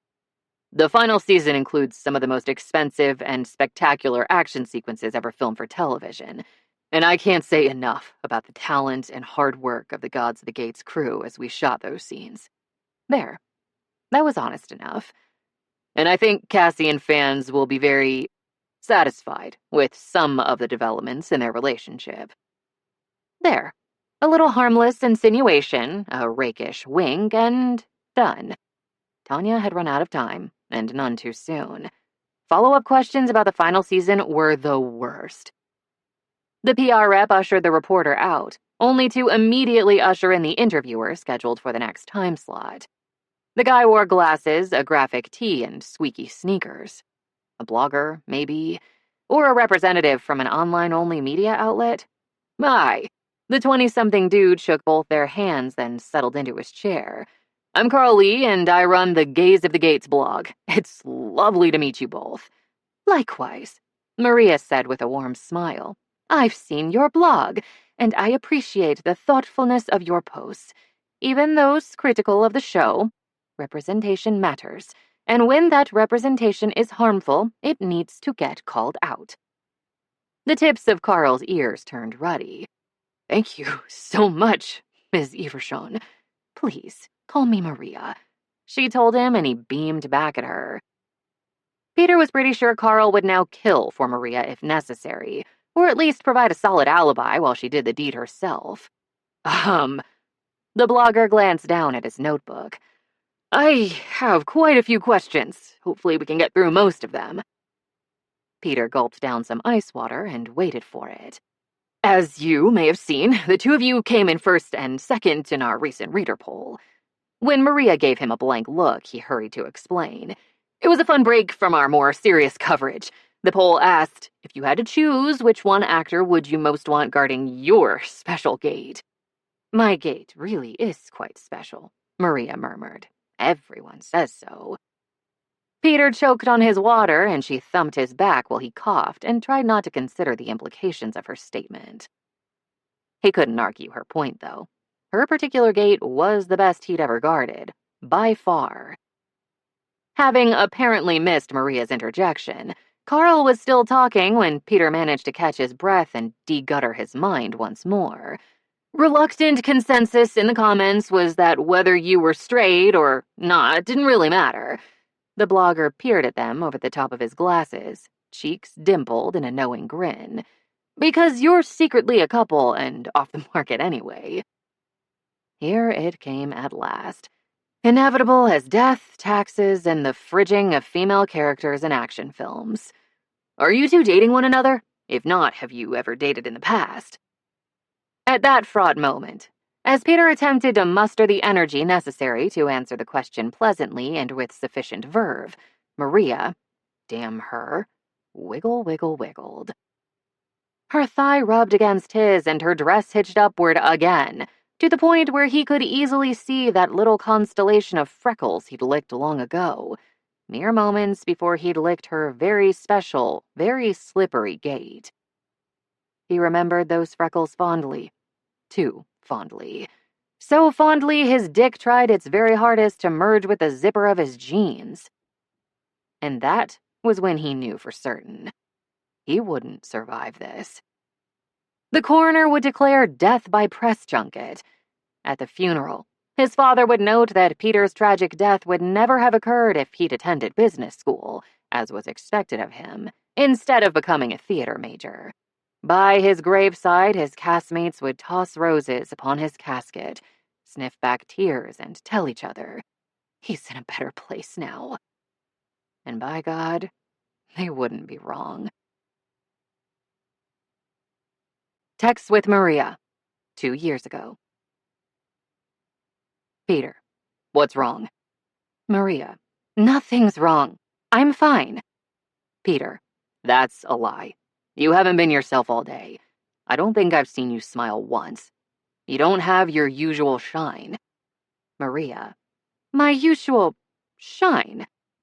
Peter, did I do something that upset you or made you uncomfortable? Or did someone else say or do something? If it was me, I apologize. And if it was someone else, tell me who and I'll take care of it.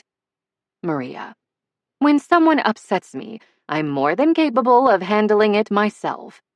But I appreciate the offer. No one upset me or made me uncomfortable, Peter. Not you or anyone else. It was just a hard scene to film today. Cassia telling Cyprian how her parents died from the plague was... Peter, emotionally intense. Maria, yes. Peter, okay. Then what can I do to help you forget about the scene? Maria, like I said, I'm fine, Peter. I'll just hang out in my suite and read by the fireplace, and I'll be back to my apparently shiny self tomorrow. Peter, nope. Maria, nope. Peter, you owe me, Evershon. Maria, I do not, Riton. Peter, did you or did you not moo at me yesterday when I was innocently drinking a bottle of water, thus causing me to jump and spray poor Ramon and Janine with said water? Maria, maybe. If I did do such a thing, I'm certain it would have been very fun to watch. Peter, pay your debts, Pippi. Maria, what do you want, Wheatstoffel? Peter, hold on a minute, I'll be right back. Maria, you can't hear or see me, but I'm sighing loudly and impatiently. Peter, did you fall asleep or get abducted by aliens or... Hold your horses, Evershon. Maria, speaking of horses, are you terrified of them too or just cows? Peter, I'm nobly ignoring that provocation. Anyway, Nava and Ramon are coming to my room in 10 minutes, and so are you.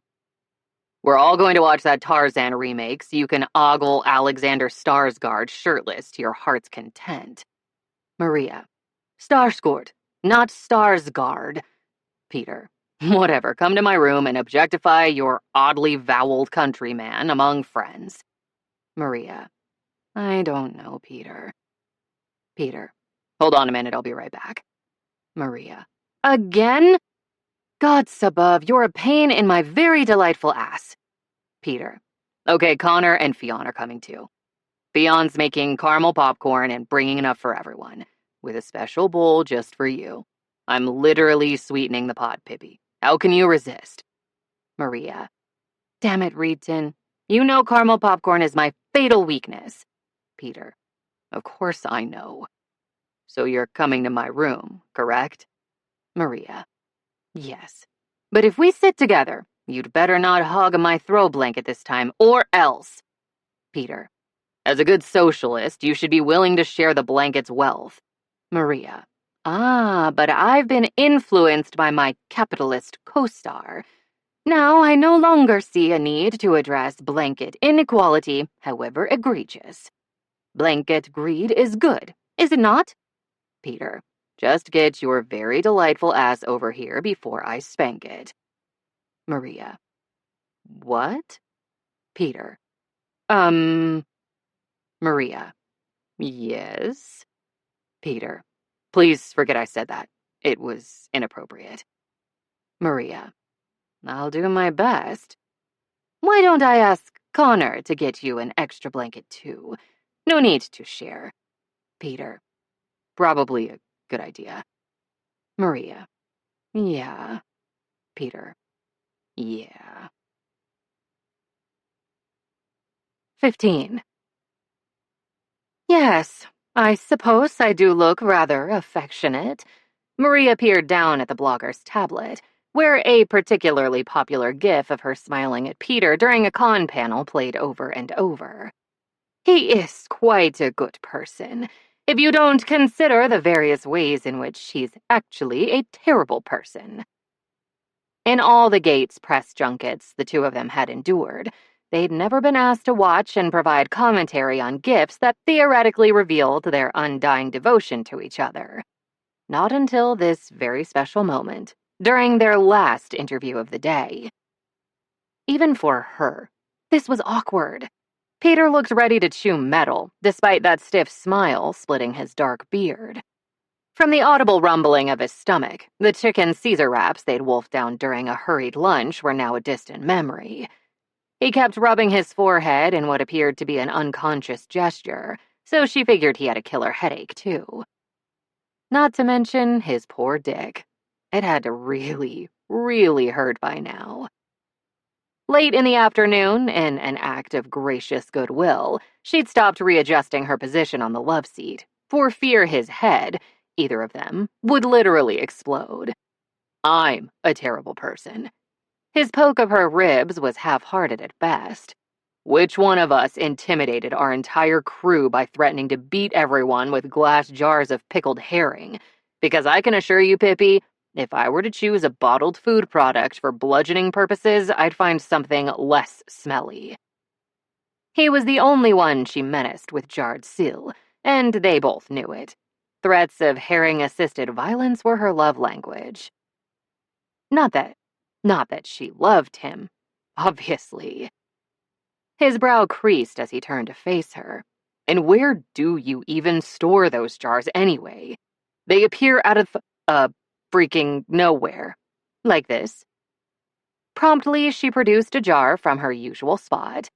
Everyone else in the room visibly jolted in surprise, to her immense satisfaction.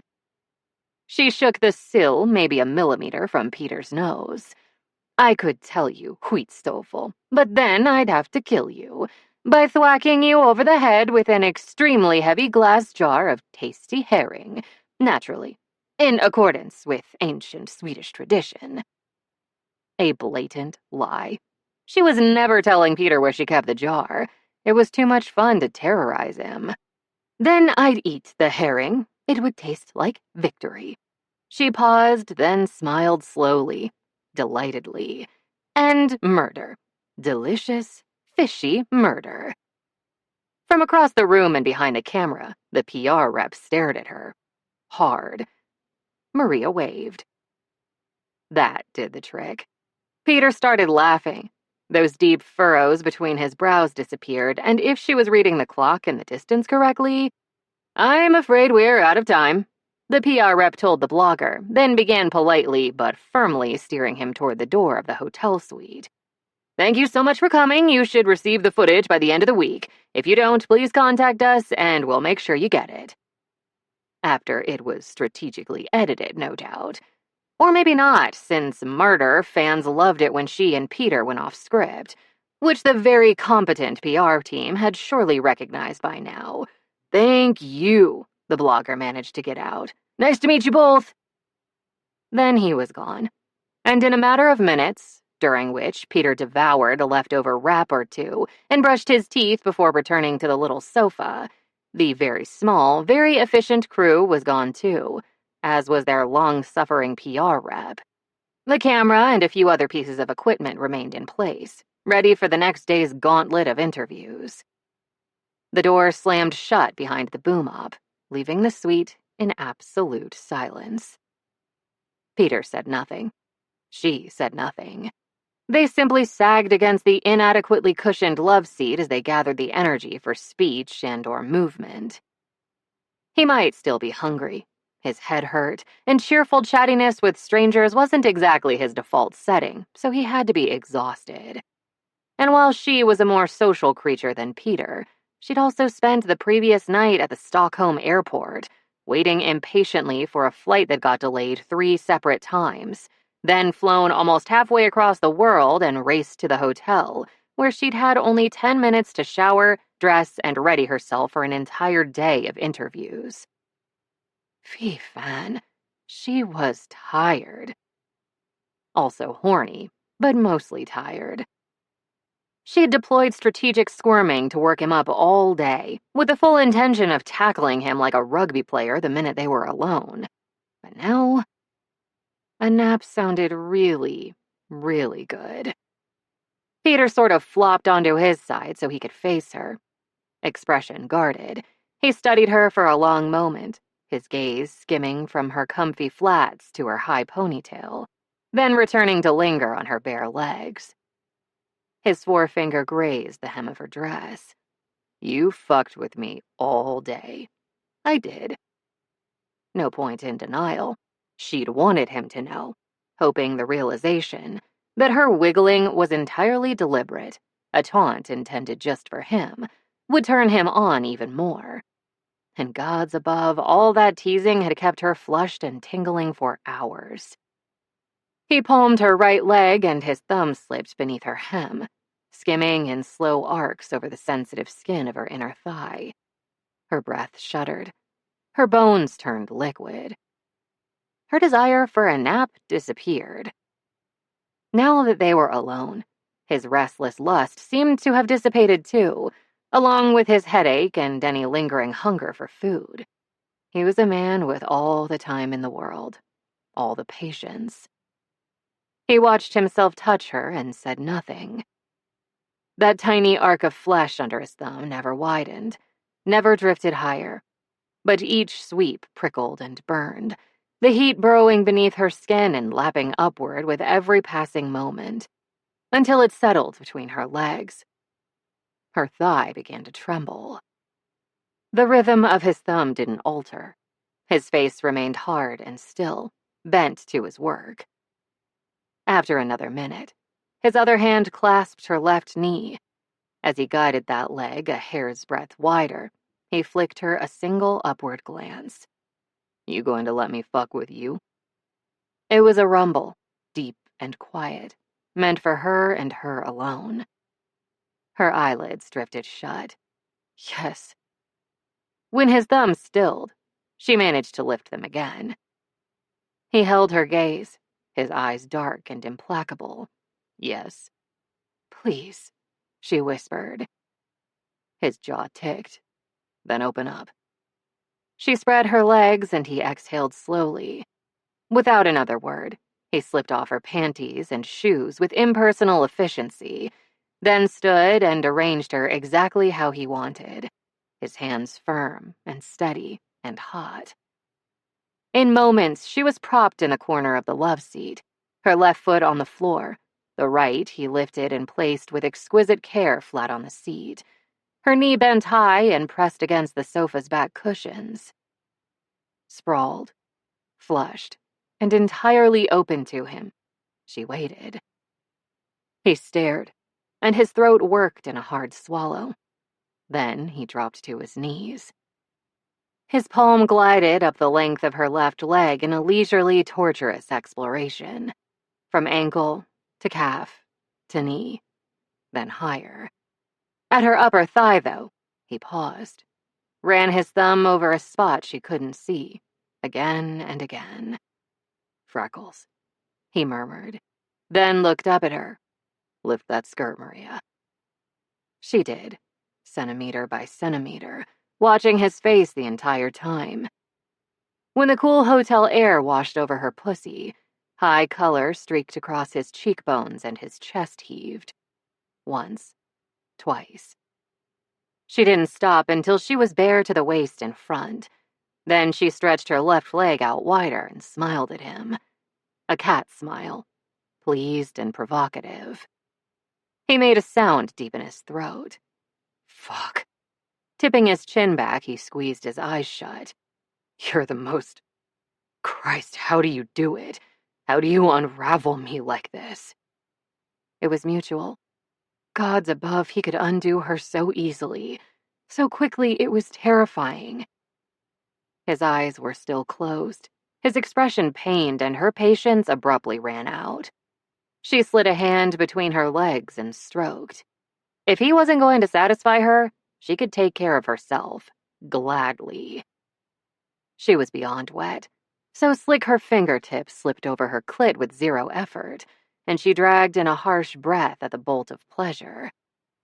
Then her hand was batted away. Peters replaced it, and apparently he'd lost patience too, because he didn't tease or delay. Before the next beat of her pulse could echo in her ears, 2 long, blunt fingers sank deep inside her. Her body offered no resistance. His thumb pressed against her clit. Ride that, he told her. Fuck yourself on my hand. That would be, very literally, her pleasure. While he watched, his face flushed, his nostrils flared, his jaw stony. She rode his fingers as they bent and twisted inside her. It took a startlingly short amount of time before that familiar pressure built between her legs, and she started to shake, her nails biting into slick upholstery as she ground against that rough, implacable thumb. Her moan echoed in the room, and he was breathing hard now, too, lightly slapping her inner thigh every time she tried to close her eyes, forcing her to hold his hot stare. Peter, she gasped. I need... He pushed a third finger inside her and circled his thumb against her clit as he bent down and nipped her inner thigh. And that was it. That was what she needed. She bucked her hips and came with a breathless cry, her body tight and pulsing around his fingers. He watched her intently as he worked her through her orgasm, stroking her clit with light pressure while she shook against him and panted out helpless sounds of pleasure. It was a longer, harder orgasm than she'd expected, and at the end of it, worn out and damp with sweat, she collapsed into the corner of the love seat. A full minute must have passed before she realized his fingers were still inside her. As soon as she lifted her head, he lowered his. His tongue, wheat. It was soft and relentless. He nuzzled her, licked up one swollen fold and down another, and flicked her throbbing clit so delicately she could have cried. She reached down with both hands, tangled her fingers in his hair and forgot herself. Forgot the world outside their hotel suite. Forgot everything but his gentle exploration and the renewed ache of arousal making her shift restlessly against his mouth. He was patient. So very patient. But as soon as she could handle more pressure, he gave it to her. Burying his face between her legs, he ate her, his mouth and tongue voracious. He licked her from slit to clit with a flattened tongue, then stabbed that tongue as deep inside her as he could. His beard abraded her inner thighs and prickled deliciously against her oversensitive flesh. And then he started fucking her with his fingers again. They crooked and rubbed inside her, and she was making helpless sounds as she desperately ground against his face. When he spoke, the words were muffled against her flesh. "You want it, Maria." She twisted her fingers in his hair and moaned, lost. "Then take it," he told her, and sucked her clit. She crashed into orgasm, clenching around his fingers, against his mouth, with almost painful intensity. Eyes squeezed so tightly shut she saw stars, mouth open. She panted and came harder than she knew was possible. "Peter," it sounded like a plea. For what, she didn't know. "Peter." He kept sucking, kept pumping his fingers, and she kept coming in little quivers and pulses. When they eventually slowed, he eased back, flicking softly over her clit until she twitched against his tongue for the last time. Her cheeks were wet. She couldn't say whether it was sweat or tears. When he finally raised his head from between her legs, he looked wrecked. Hair rumpled, beard soaked, face flushed, eyes wild with need. "Gods, Sutnos." Reaching down, she clutched his shoulders and tried to drag him on top of her. "We can undress next time. Get inside me already." "Won't last." He ground out, but he was already unzipping his jeans and yanking down his boxer briefs, already reaching inside his pocket for a condom. "Sorry." She waved a hand. "Coming again would probably kill me. You don't need to last." With effort, she managed to stay propped on her elbows, entirely so she could ogle him more easily. Fy fan, he was sexy. All broad shoulders and generous belly, strength wrapped in softness, with the hardest, thickest erection she'd ever seen. It was hers. She wanted it. She didn't care whether she had another orgasm or not. As soon as he'd slapped the condom down the length of his dick, he pulled her up from the love seat. "You're on top this time," he grunted. "Me next time." Good.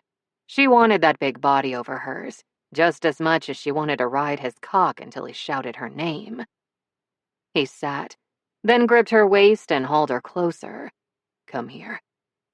She followed him down eagerly, straddling his lap. But before she could lift up to take him inside, his hand slid into her hair. Gently, he tipped her head until his forehead met hers and closed his eyes. She stilled. "Peter?" His erection prodded his stomach and her own, ruddy and insistent, and he was breathing in harsh gulps, his powerful frame trembling at the effort of restraint. Still, he glided his nose alongside hers in an affectionate nuzzle, kissed her temple, her cheek, the corner of her mouth, rubbed his damp beard against her neck until she squeaked.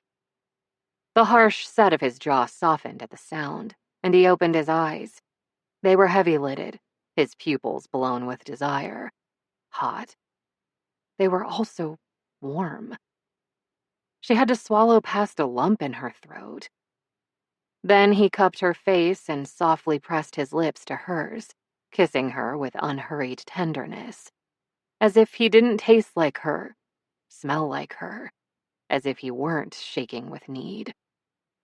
He sipped at her mouth so slowly, so carefully, and when his tongue slipped inside, it stroked hers in playful little swirls that dizzied her. His kiss demanded nothing and offered everything. It was the sweetest kiss of her life. She clutched his shoulders and let go, let herself sink down into the moment, let the sweetness pull her under and trusted him to keep her safe. When the kiss ended, she smiled at him with open affection, nudged his nose with hers. Then, rising up to her knees, she positioned him with one hand and sank down on his dick. His groan might have been ripped from the center of the earth, and his big hands clutched her hips in a near-painful grip. But he didn't move. Not a millimeter. "It's okay," Sutnos. Glorying in the pleasurable stretch of his body inside hers, she rocked her hips once, twice. You can let go now. Can't. You move.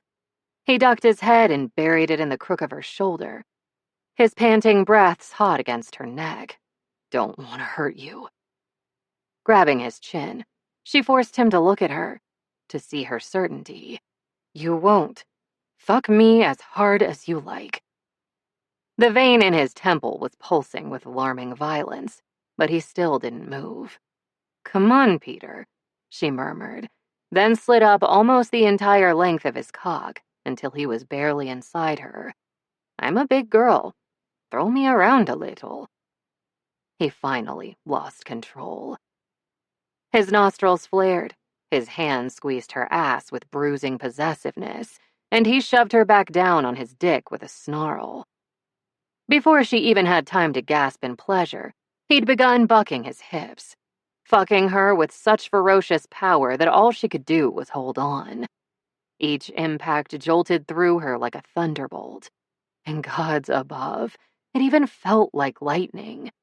Electricity arcing, power gathering. Dimly, she heard herself panting. Clinging to his shoulders, she arched back and spread her legs even wider until her inner thighs ached at the strain. She wanted him so deep she'd still feel him in a month, so deep he'd never leave. Changed my mind. His gravelly words barely sounded human. First time. Inside you again, you're coming on my cock.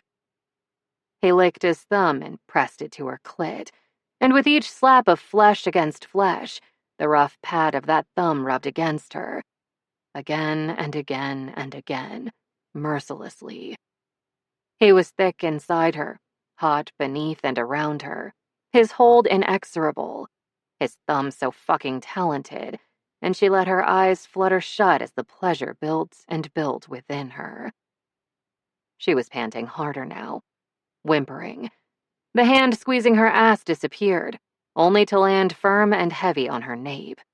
Using his hold on her neck, he hauled her against his chest, so tight her breast scraped against him with every ruthless stroke, so tight she could barely breathe, and he claimed her mouth in a bruising, unapologetically carnal kiss. His lips were greedy, his tongue demanding immediate entry. When she opened to him, he sucked her own tongue inside his mouth, and he tasted like sweat and mint and pussy. Then he wrapped her ponytail around his fist and tugged hard. Without warning, she convulsed again, her body racked with pleasure and clenched tight around his plunging dick, and he swallowed the breathy cry from her lips. Think, he groaned into her mouth. Fuck. While she was still shuddering, he gave one last violent buck of his hips, ripped his mouth from hers, and shouted hoarsely as he finally came. The same strangled word ripped from his throat over and over again as he shook in her arms.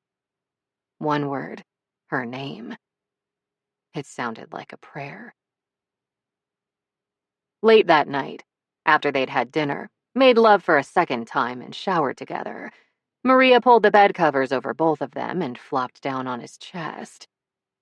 He wheezed for a moment. Holy shit, woman. You're tough. She patted one broad pec, then played with some of his dark hair there. Suck it up, Huitstoffel. After shaking his head at her, he twisted a bit to reach the bedside lamp and turned it off. Cruelty, thy name is Maria. They hadn't actually discussed whether they'd sleep in the same bed. They'd simply not separated. Even though Maria hadn't spent an entire night with a lover since discovering her ex's other life in London. It was a fool's act. Until she knew for certain he could commit to her the way she needed, she should maintain a healthy emotional distance. Keep the sex purely physical. Watch and wait and evaluate. In the end, though, it hadn't been so much a conscious decision as an instinct. A visceral urge to huddle against his warmth and allow him to see her vulnerable in sleep. A sudden certainty that pushing him away would feel wrong. Obeying that reflexive conviction, she'd followed him to his bedroom, to his bed, without a word of protest. And that was a fool's defense, making a dangerous choice and declaring it unthinking, inevitable, out of her control. So what could she do, really? What could she do but open herself up to someone else whose intentions she didn't entirely trust, much as she cared for him? What could she do but offer him another piece of her heart to break? She shifted uneasily, sliding off his chest to reach the other side of the huge bed, where her own pillow awaited, comfortable and cold. His thick arm closed around her waist and tugged her back. "Where are you going?" Rolling onto his side, he wrapped her tight in his embrace. "I was just joking, sweetheart. I like having you sprawled on top of me. You know that, right?" He'd thrown one heavy thigh over her legs, so she couldn't move away. Not unless she told him to let her go.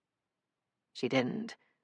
"I know," she said, and pressed her ear against his chest, right over his heart. It thumped steadily, each beat strong. As she listened, her breathing steadied, the metallic taste in her mouth melting back to mint. "What did you call me earlier?" He sounded sleepy. "It wasn't shit boot. Something like soot no?" Gods above. She'd revealed entirely too much of herself today. Sootnos. Knowing Swedes, it still probably involves shit in some way. Soft pressure against the crown of her head. A kiss. What's it mean? She bit her lip, but answered. "Literally? Sweet nose." "Sweet nose?" His body shook as he laughed. "What the fuck, Pippi?" Loath as she was to explain herself further, she couldn't overlook the slight to her mother language. American endearments don't make any more sense, Reedton. Grown adults call each other baby. Parents refer to their kids as sweet pea or pumpkin, when human children are not, in fact, produce. He fell silent for a long moment, all laughter gone. "It's an endearment?"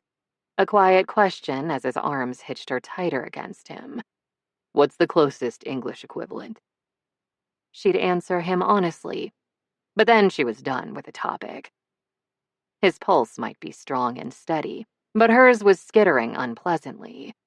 "Sweetheart," she told him, her tone brisk and matter-of-fact. "Anyway, something occurred to me earlier." After a long pause, he let out a slow breath and stroked her hair back from her face. "What's that?" Okay, he was letting it go. Her heart slowed, and she reached deep to find a genuine smile, genuine amusement. There it was. Her reliable companion through joy and desolation both, no matter who came and went in her life. "We," she snickered, and it wasn't an act, merely a redirection. "We basically just lived out that really explicit fic Alex sent us last week. Like, almost exactly. Remember? The one where we ended a joint interview by fucking on literally every flat surface in the hotel room, including the fold-down ironing board in the closet, which somehow didn't collapse under our combined weight, even as you railed me from behind." She'd applauded the author's imagination, if not their grasp of physics. "Remember," Peter snorted. "I have that fic bookmarked. I considered it a key source of inspiration for today's sexual exploits. Except for the ironing board bit. I wouldn't want to explain to housekeeping how it broke in half and stabbed me in the junk. Besides, they shouldn't be asked to clean junk blood. So I was trying to be thoughtful." "Very generous of you," she said, laughing. "I thought so." He yawned so hard his jaw cracked. "Go to sleep, Pippi. You've got a 9-hour time difference to conquer." He was right. If she wasn't leaving his bed, there was no point agonizing over whether she should. She needed her rest, and so did he. So after giving him a half-hearted poke for the Pippi reference, she closed her eyes and let herself relax against him. Good night, Wheatstoffel, she said. Good night, Sootnose. A tired chuckle, and he ducked his head to kiss her nose. Well, I'll be damned. It is pretty sweet. Your pronunciation sucks. She muttered against his chest in lieu of either panicking or crying, and he chuckled again. They lay cuddling for several minutes, his hairy legs slightly scratchy against her own, their soft bellies pressed together, his cedar scent an ineffable comfort. She was almost asleep when something occurred to her. Peter? Yep. It took him a few moments to answer, and his voice was gravelly with exhaustion. Alex can never know we use the fic you sent as inspiration. If he did, only the gods above knew what he'd force on them next. If there was such a thing as sleepy horror, Peter's voice contained it. Never. Will never tell him. When he shuddered, the movement jostled her pleasantly. He couldn't handle that much power. She lifted a fist and he bumped it to seal their vow. Afterward, his hand stroked down her spine and cupped her butt, apparently with the intention of staying there till morning. Night, he mumbled. That hot, huge hand on her ass felt good. So good she squirmed a little, which meant she rubbed up against him, caressing his entire body with her own. Breasts over chest, legs tangling with legs, pussy sliding over hair-dusted skin. That felt even better. Jet lag was weird. A moment ago, she was exhausted and near sleep. But in Sweden, it was 9 a.m, and her body didn't yet understand she'd left evergreens behind and removed to the land of palm trees and hot, unrelenting sunshine. The time difference might explain how she could suddenly be wide awake and aching with arousal once more. It couldn't, however, explain the growing press of Peter's dick against her thigh. With a happy little hum, she fisted his erection, stroked up and down, tweaking the underside of the head in exactly the way that had made him gasp earlier that night. Now, too, evidently. She couldn't resist. Speaking of handling power, sweetheart, Peter groaned, but he also closed his hand over hers and helped her squeeze harder, his hips starting a slow grind. Have mercy. There's another full day of interviews tomorrow. I'm tired, and unlike my nubile Swedish co-star, I'm an old man. When she nipped him right over his heart, her teeth didn't break his skin, but they'd sting. They'd leave a mark. My old man. He'd encouraged her to bite earlier, so she had, but not in that spot. Not until now. Her possessiveness didn't bode well, and she knew it, but she was too turned on to care, especially when that rumble in his chest vibrated through her so deliciously. Yeah. A near growl, firm and low. Yours. Adjusting a little, he wedged his thigh between hers, pressing higher and harder, until he could nudge rhythmically up against her clit. She closed her eyes, moaned, and tried to wriggle even closer. Gods above, she loved that powerful body of his. After a few minutes riding his thigh, she was close to coming and his dick throbbed in her hand, wet at the tip. They were both breathing hard, both sweaty once more. If you leave in the middle of the night this time, I swear to God I'll find every fucking herring factory in Sweden and burn them to the fucking ground, he said, then rolled her over and proceeded to prove he wasn't so old or tired after all. Rating: explicit. Fandoms: Gods of the Gates RPF. Relationship: Maria Eversson/Peter Reedton. Additional tags: Actor RPF, freeform. Explicit sexual content, dirty talk. Porn with feelings. Hurt/comfort. When I say I didn't research how press junkets work, I mean I didn't care about how press junkets work. Anyway, here's Wonderwall. Stats: words, 6,560. Chapters 3 out of 3. Comments 21. Kudos 97. Bookmarks 8.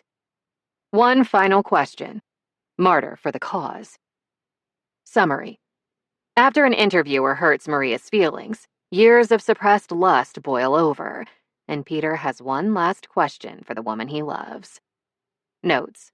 Just to emphasize, this work is RPF. If you don't know what that is, detour to Google before reading. I didn't research how press junkets work.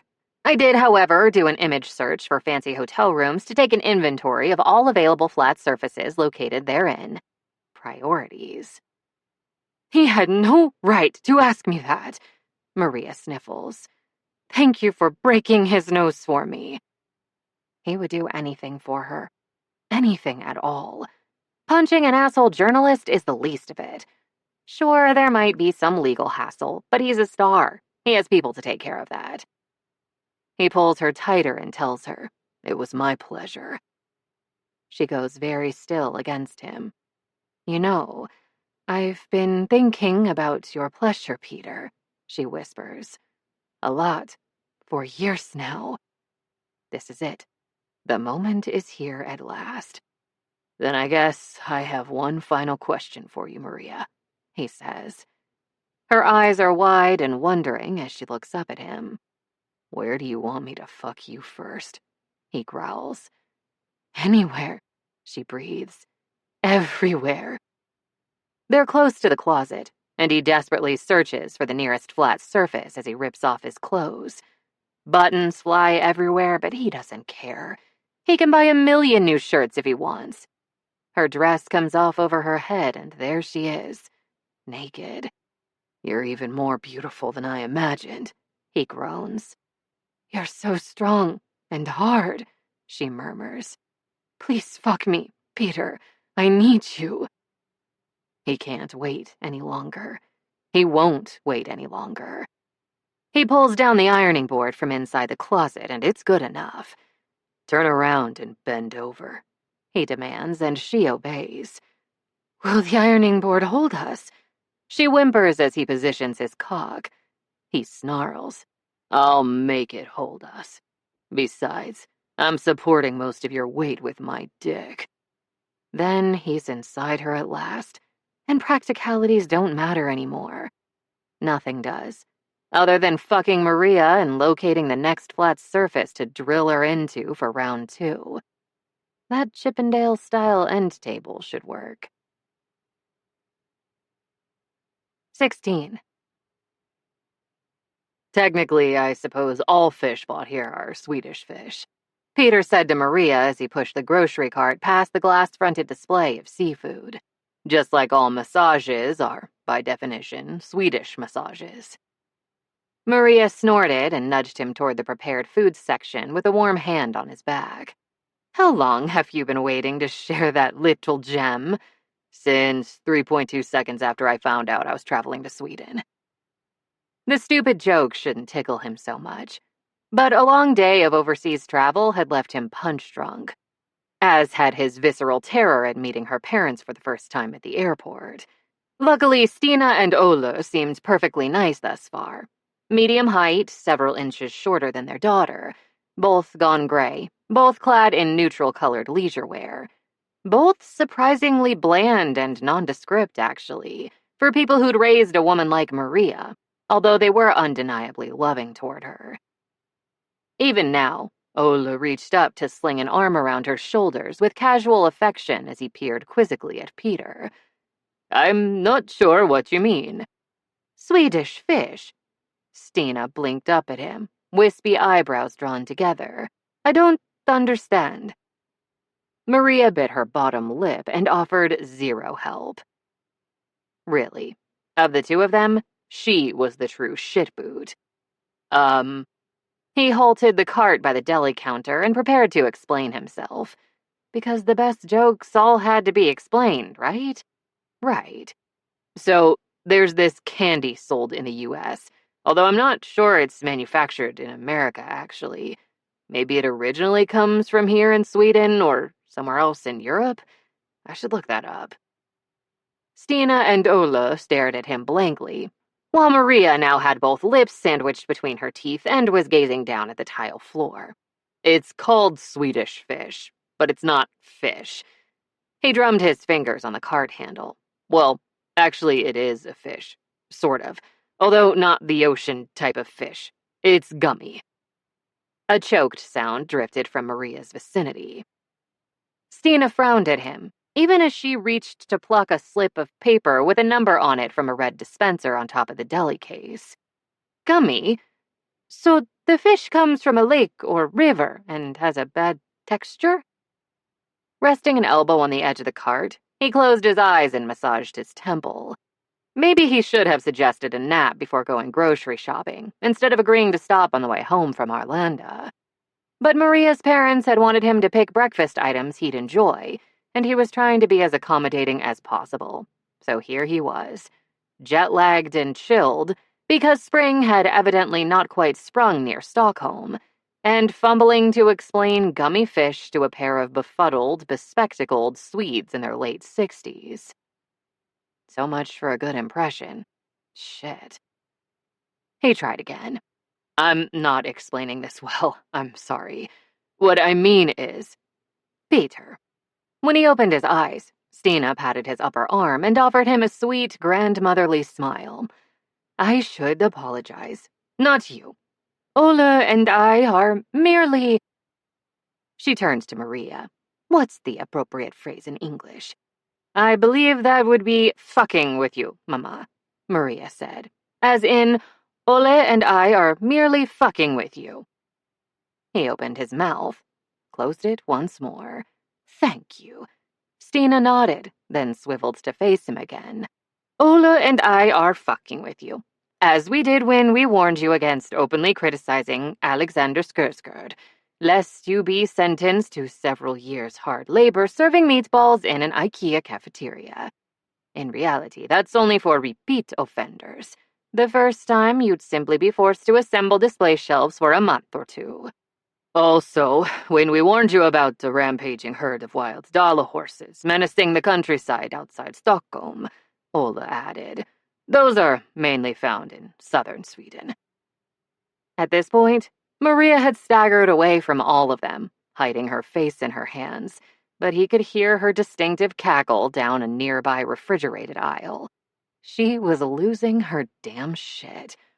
"Ah," said Peter politely. "I see."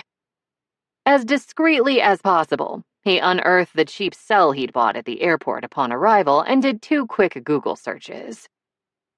Dala horses were, as it turned out, decorative wooden horses from the Dalarna region of Sweden, hand-carved and painted in distinctive colors. And as far as the search engine knew, criticism of Alexander Skarsgård remained both legal and unpunished by hard labor in the IKEA mines. Okay. Now he believed Stina and Ola were truly Maria's parents. "You're still fucking with me," he noted mildly. He'd feel worse about swearing in public, but Maria had assured him on the plane that Swedes didn't object to obscenities the same way many Americans did. Although, in retrospect, he should probably Google that little tidbit too. "We are," Ola nodded gravely, the very picture of dignity. In contrast, Stina allowed her smile to shift from grandmotherly to openly wicked. She might not share a genetic heritage with Maria, but he'd recognize that smug grin anywhere. "Yeah," she said, then tugged him down with a hand on the back of his head and planted a smacking kiss on his cheek. "Welcome to Sweden, skitstovel." Someone was saying something. Peter couldn't seem to focus. He was still dazed from jet lag and a long flight aboard a crowded plane, not to mention exhaustion from several days of incessant fucking at every opportunity. Also, the brain fog resulting from a too short, sweaty nap spent atop a very narrow guest bed, beside a radiator pumping out tropical air, covered by a stiflingly heavy duvet so he couldn't inadvertently expose Maria's entire family to freshly showered, full-frontal goodness. He rubbed his forehead, his erratic train of thought entirely derailed. What was with the lack of bedding anyway? Did Swedes not believe in top sheets and blankets? Didn't they experience sleeping temperatures anywhere between steamy heat requiring absolute nakedness and hypothermic huddling beneath a down duvet suitable for Antarctica? If he'd known, he'd have packed pajamas, or purchased pajamas to pack, or alternatively gotten used to sleeping in boxer briefs rather than going commando. Which raised yet more fuzzy-minded questions. Was Maria naked right now? Was her bed bigger than his? Might she want company? And did her mattress creak too? Because if not... Someone cleared their throat, and Peter raised his head, blinking wearily. Oh, right. While Maria continued her own nap, he'd stumbled downstairs and found himself surrounded by the entire remaining clan of Evershams. Most of them were working on dinner, and he'd wanted to assist, but when he'd offered, the outraged refusals had been too fierce to resist. So now he was sitting at the large dining room table with Maria's brother Vincent, who appeared to be the family's chosen diplomatic representative to the sovereign sleepy state of Peter Reedton. Vincent, who also appeared to be waiting for a response to a question Peter hadn't heard. Sorry, jet lag is a beast. Peter straightened in his chair and marshaled his straggling thoughts. Can you repeat what you just said? What do you think of ICA? Vincent didn't appear offended. Is it very different from American grocery stores? Peter took a moment to blearily consider the appropriate level of honesty in his response. Under normal circumstances, staying in the guest room of complete strangers for an entire week, as Maria had finally persuaded him to do, would necessitate a certain amount of tongue-biting and non-committal small talk for fear of offending his hosts, who were, after all, feeding him, and could thus spit in his food whenever the spirit so moved them. Plus, he didn't want her family to hate him. They were a close-knit group, maybe closer than he'd even guessed, and if they disapproved of him... Well, if pitted against them, he was pretty sure he wouldn't come out on top. Not yet, anyway. So he was making a concerted effort not to be surly or silent or in any way like himself. That said, they were Maria's family, so he figured they couldn't be too easily offended. Also, her parents had spent the entire ride from ICA to their yellow-painted two-story home outside Stockholm, feeding him yet more complete bullshit about Sweden. For example, according to Stina, 60% of Swedes self-identified as abisexuals, including her and her husband. After she made that pronouncement, Ola glanced over at her and placed a hand on her knee. Knowing me, knowing you. Being abisexual is the best we can do. Right, Ailskling? Yeah, they were smartasses through and through. But maybe Maria's siblings weren't. Vincent, in his late 30s, and the oldest of those siblings, was still looking at him. Blonde man bunned, head cocked. Still waiting yet again for an answer to a completely innocuous question. Fuck it.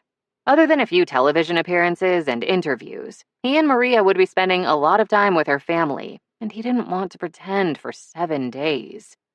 Your checkout lanes scare the shit out of me, man. When he saw Stina gathering silverware for the table, he half rose out of his chair to help, but she waved him back down. Reluctantly, he turned to Vincent once more. I don't mind bagging my own groceries, but I wasn't prepared for the intense pressure. By the time I managed to get all our stuff in the bags, 2 separate families were waiting for me to finish so they could pack their own groceries. The checkout clerk had stopped scanning things and was giving me a look of disdain and pity, and I think I panicked and threw an entire ham on top of our eggs. You did, Stina called from the far end of the kitchen. Ola nodded, mouth grim. Somewhere, a lone hen felt a disturbance in the force. A century from now, historians will trace the origins of the Great Chicken Rebellion to this very incident, and blame you for the carnage. Peter could now identify the owner of the sci-fi novels stacked on the coffee table. And without those eggs, we'll all starve. Stina shook her head and removed a stack of plates from a white-painted cabinet. It's a shame. I actually liked 1 or 2 of you. Mostly Philip, if I had to specify. Philip snorted and kept stirring his pot of gravy. Astrid, Maria's younger sister, grinned at Peter as she set the table. Mama and Papa didn't help you pack the bags? As if. The three of them sat down on a bench to watch and laughed until they cried. That sounds like them. Monstrous, aren't they? After distributing the last of the silverware, she straightened. Rest assured, Peter, if I'd been there, I wouldn't have been laughing on the bench with them. Thank you, Astrid. Despite Stina's flurry of objections, he got up, claimed the plates from her grasp, and deposited one in front of each chair. So you'd have helped me? Nay, she said. I'd have gotten closer and captured the whole thing on video, so I could sit on a bench and laugh at it whenever I wanted. She winked before returning to the kitchen, and he found himself laughing as helplessly as Maria and her parents had earlier in the day. Just then, Maria herself came tripping lightly down the stairs, as fresh and energetic as someone who'd spent the entire day relaxing at a goddamn spa. It was aggravating as fuck, frankly. God sabbath, I needed that nap. The kiss she planted on his lips was over before he could react, and she bounced toward the kitchen. How can I help? One way or another, he was stealing a longer, better kiss from her tonight. More than a kiss, if he could figure out the logistics. You look much better, Elskling. Stina stroked her daughter's cheek. Finish up the mustard sauce while I deal with the cabbage. Without any fuss, Maria slotted herself into the organized chaos and took her place at the counter. Beneath the short sleeves of her tee, her triceps visibly tensed as she began vigorously whisking oil into a small bowl full of yellow sauce, and Jesus. Those dumbbells in her Irish hotel suite obviously hadn't gone unused, which he'd already known, and he'd witnessed countless displays of her strength before, but she was so round, so soft, sometimes he forgot. Sitting back in his chair, he watched, rapt. When Philip carried a steaming platter of food to the table, he lightly bumped his shoulder against Peter's in a friendly gesture. Peter jumped a little, startled out of his Maria-induced fugue state. Before then, her second oldest sibling had remained in the kitchen all evening, so he and Peter hadn't had much chance to talk. But from what Peter had seen, he got the sense that the rest of the family was taking turns checking on the slim, soft-spoken man, giving him searching glances and brief pats on his arm or back whenever they passed him. They didn't force him to talk. They just silently let him know they were there and they cared. That quiet cocoon of love and protection resembled nothing Peter had ever seen before. At least, not outside the pseudo-family Maria had gathered on the island. What would it have been like, growing up in a home like theirs? What would he have been like? After setting down the platter, Philip offered Peter a sweetly sincere smile. Don't worry about the checkout line. We all have trouble in the beginning. The first time I tried to bag groceries on my own, an elderly woman ran out of patience, shoved me aside with her walker, and filled my final bag for me. I think she stole a package of frozen pancakes, too. Didn't she leave you her number on your receipt? Astrid asked with a smirk, flicking her long brown hair over her shoulder. Yes. Frowning, Philip adjusted his thick-rimmed glasses. Even though I wanted my pancakes back, I didn't call her. I hope I didn't hurt her feelings. If you're wondering who the nice one in the family is, Peter, look no further, Vincent said, then stood, strode into the kitchen, and removed stoppered carafes of sparkling water from the refrigerator, returning to set them on the table.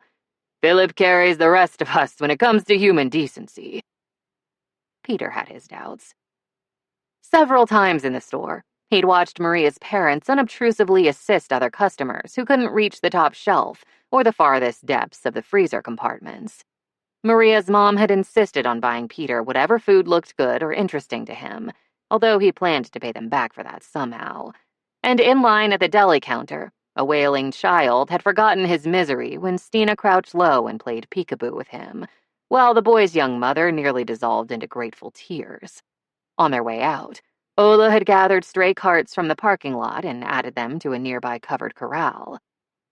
Their actions weren't dramatic, just observant, just considerate. Astrid had washed countless dishes, carried any pot or pan she deemed too heavy for her mom, and coaxed Stina to sit down and let Ola or Philip take over the cooking at several points in the afternoon, because Stina apparently had back problems. Vincent worked for an environmental organization, and he'd drawn Philip aside shortly after his brother's arrival for an intense, whispered conversation, during which he helped dry Philip's tears and held him for a long, long time.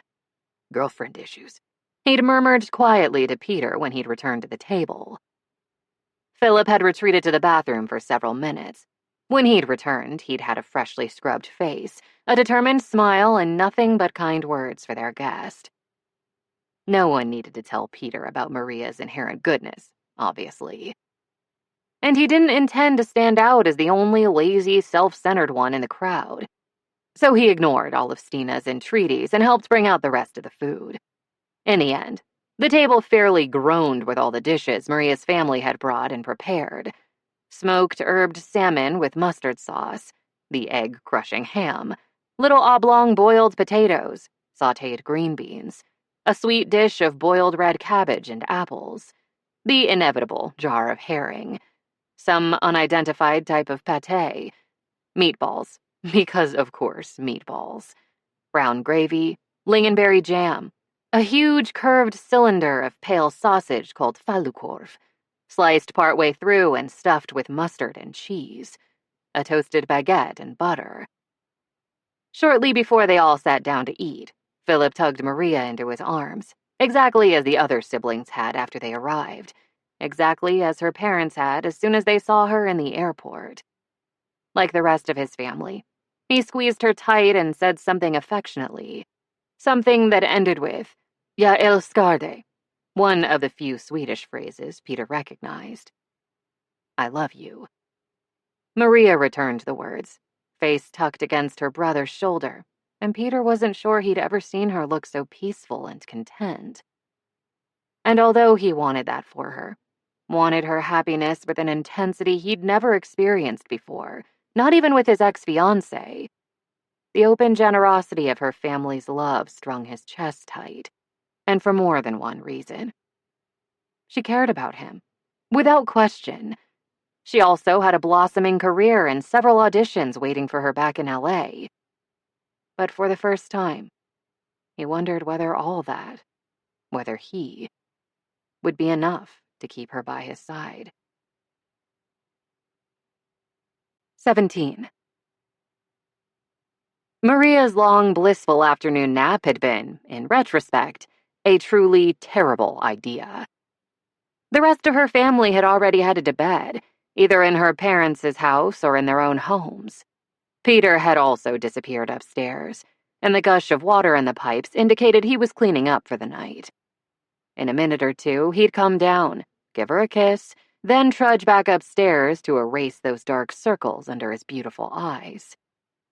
She should be getting some sleep too, of course. The next day, Gates's PR department had scheduled interviews with local and national news outlets for Maria and Peter, as well as an hours-long photo session that would take them to various iconic Stockholm locations. It was going to be exhausting, and the more she rested now, the better. And given how awake she felt, she might as well have guzzled Sweden's entire supply of energy drinks, then charged into one of the few Starbucks locations and started an espresso IV. She was nowhere near sleep. At the moment, she wasn't certain she'd ever sleep again. If she were irredeemably selfish, she'd convince Peter to forego the rest he needed and talk with her. Not because she was lonely for company in general, but because she'd pined for him all day, even though he'd remained no more than a few meters away from her at any given time. But she wouldn't ask him to give up yet more sleep and keep her company when he was already beyond exhausted, no matter how much she wanted him to herself for a few hours. Dividing her attention between him and her family hadn't come naturally that day, much as she wanted him to like them and vice versa. She'd missed one-on-one time with him, missed the privacy they'd relinquished by staying in her parents' house, missed the thrill of knowing, even when surrounded by other people, that at some point, the two of them would find themselves alone in a bed and fuck like rabbits. Her childhood bed, sadly, was not conducive to rabbit-like fucking. It was barely wide enough to fit her, and it also shared a wall with her parents' bedroom, which had been a source of much consternation during her teenage years, because Stina and Ola still led a very active life, both in bed and out. Nevertheless, she preferred not to follow their example in this particular instance, and she would not be banging Peter in a location where her parents could provide play-by-play commentary, should they so choose. Peter's bed abutted Philip's old bedroom, where her brother was staying until he found an apartment far from the home he'd shared with his ex. The guest bed was the same size as hers, and the old frame would collapse in despair if asked to support their combined weight.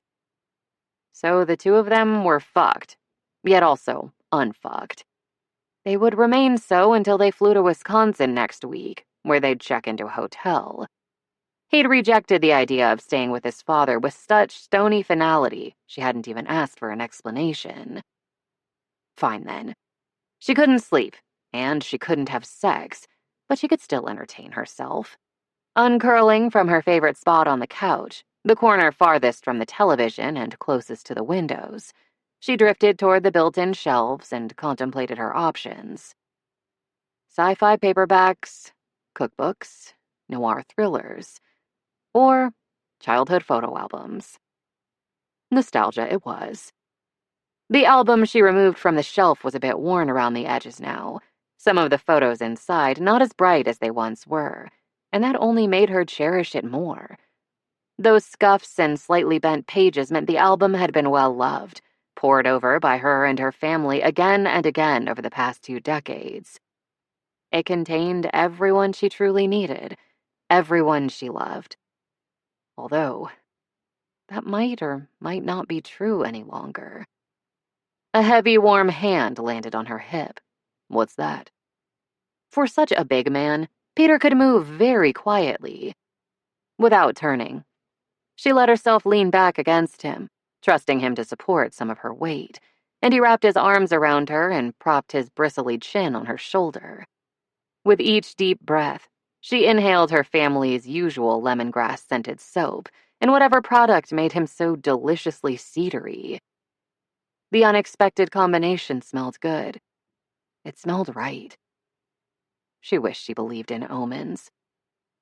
His feet were bare, some sort of soft-looking pants loose around his ankles, the fabric of his long-sleeved tee smooth and cool against her forearms. The equivalent of pajamas, which she suspected he didn't own. So this was a good night hug, obviously. Not an invitation to share her childhood, not to mention her siblings, with him. Are you ready for bed? Ducking her head, she kissed a tiny scar on his lower arm, the memento of a too-sharp piece of limestone as Cassia and Cyprian built their home. Is there anything you need? An extra pillow, or a nightlight? She was almost certain she heard him mutter, some fucking bedding would be nice. When she turned in his arms to face him, though, he only shook his head. I'm not ready for bed yet, and I don't need anything. But I want something. So I can feel. She raised a brow and nudged his burgeoning erection with her belly. While I appreciate your enthusiasm, I've considered the logistics and... I want to know what you have in your hands, and I want time alone with you, Maria. That's all. His own belly vibrated with his low laugh, and his cheeks creased beneath his beard. Well, not all, but I'm still working on the logistics, too. For now, let's see if we can find a chair that'll support us both, and... He paused and shifted his weight. Why, Peter Reedton, my stoic, silent co-star. Leaning back against the support of his arms, she tipped her chin until she could see his expression clearly. You want to chat, don't you? Chat and cuddle. How adorable.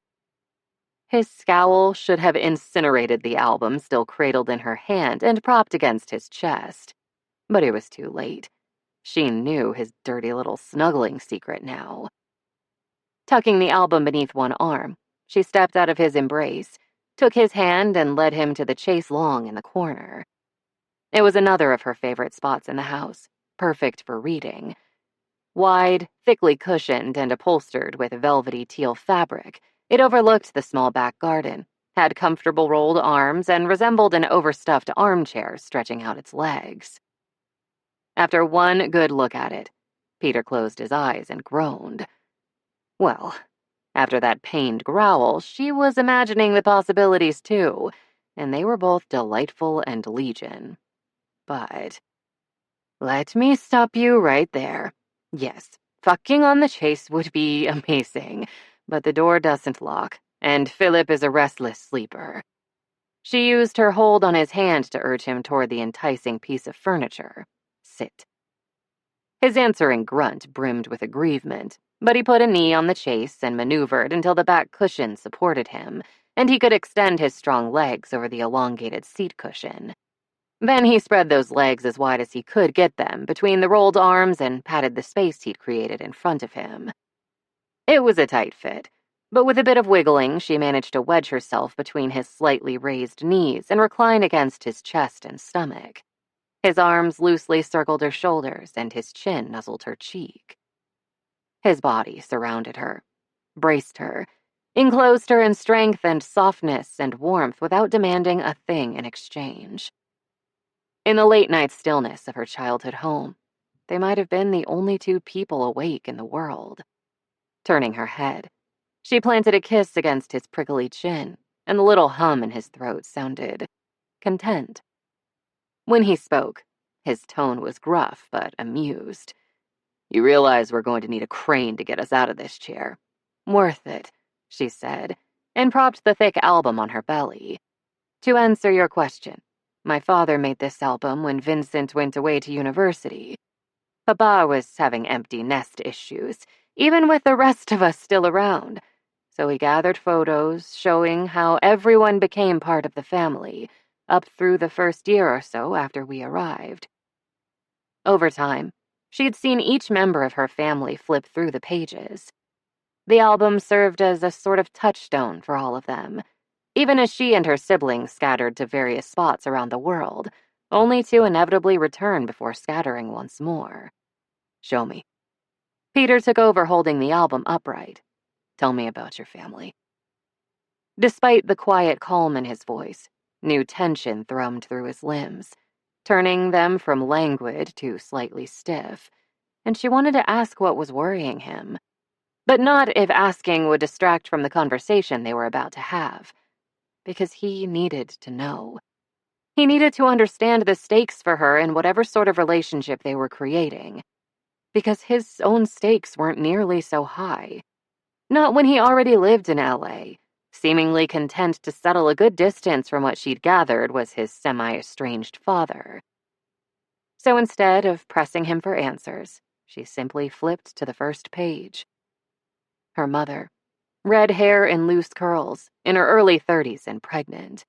A smile on her face and one hand on her belly as her blonde husband wrapped an arm around her shoulders and beamed at her. With her free hand, she held his. Mama and Papa didn't meet until they were almost 30. He'd just moved from the countryside to find factory work, and they met on the production line of our local pharmaceutical plant. They married 2 years later at the city hall, and they didn't know it at the time, but she was already carrying Vincent. She traced her parents' entangled fingers through the plastic barrier. The pregnancy was fine, but things went wrong during labor, and they were advised not to have more children. Papa was particularly devastated, since he'd always wanted lots of kids. The only child of parents who died when he was in his 20s, killed at a crosswalk by a reckless driver. He'd craved, needed, noise and chaos and connection. A big family to love and raise with his beloved wife, however that family came to be. So no more pregnancies. Peter's thumb tapped the edge of the plastic-covered page, but that didn't mean no more children. She smiled. Exactly. Silently, they flipped through the rest of Vincent's photos, watching him transform from a red-faced, squalling newborn to a chubby infant, chewing on plastic keys and a bright-eyed toddler standing on his own 2 feet. A flip of the page, and there was Philip, 18 months of age, His black hair choppy and tousled, his brown gaze wary. Fresh off the plane from South Korea, where he'd spent his entire infancy in an orphanage. My parents were waiting at the gate when Philip arrived, and they fell in love with him the moment they saw him, she said. Well, yeah. Peter touched Philip's small, solemn face. Who could blame them? I'm not even a kid kind of person, but he's fucking adorable. One look at him, and I would have scooped him up and fed him ice cream until he smiled. She had to laugh. That's pretty much what they did. As Vincent always points out, you can actually see his cheeks get chubbier and chubbier with each picture. Some of that was the food, but not all. His cheeks plumped when he smiled, and after a few months, when he'd settled in and grown to trust his new family, he'd begun smiling all the time. A quiet, sweet smile that looked almost exactly the same more than 3 decades later. She flipped through more photos and basked in her brother's growing contentment, the happy glow that said he'd found his place in the world at long last. I'll be damned. He really can track the cheeks. Peter sounded tickled by that. By the end, his face is like a little moon. It really was. When he shut up during puberty and lost those cheeks, my mother was devastated. I'll bet.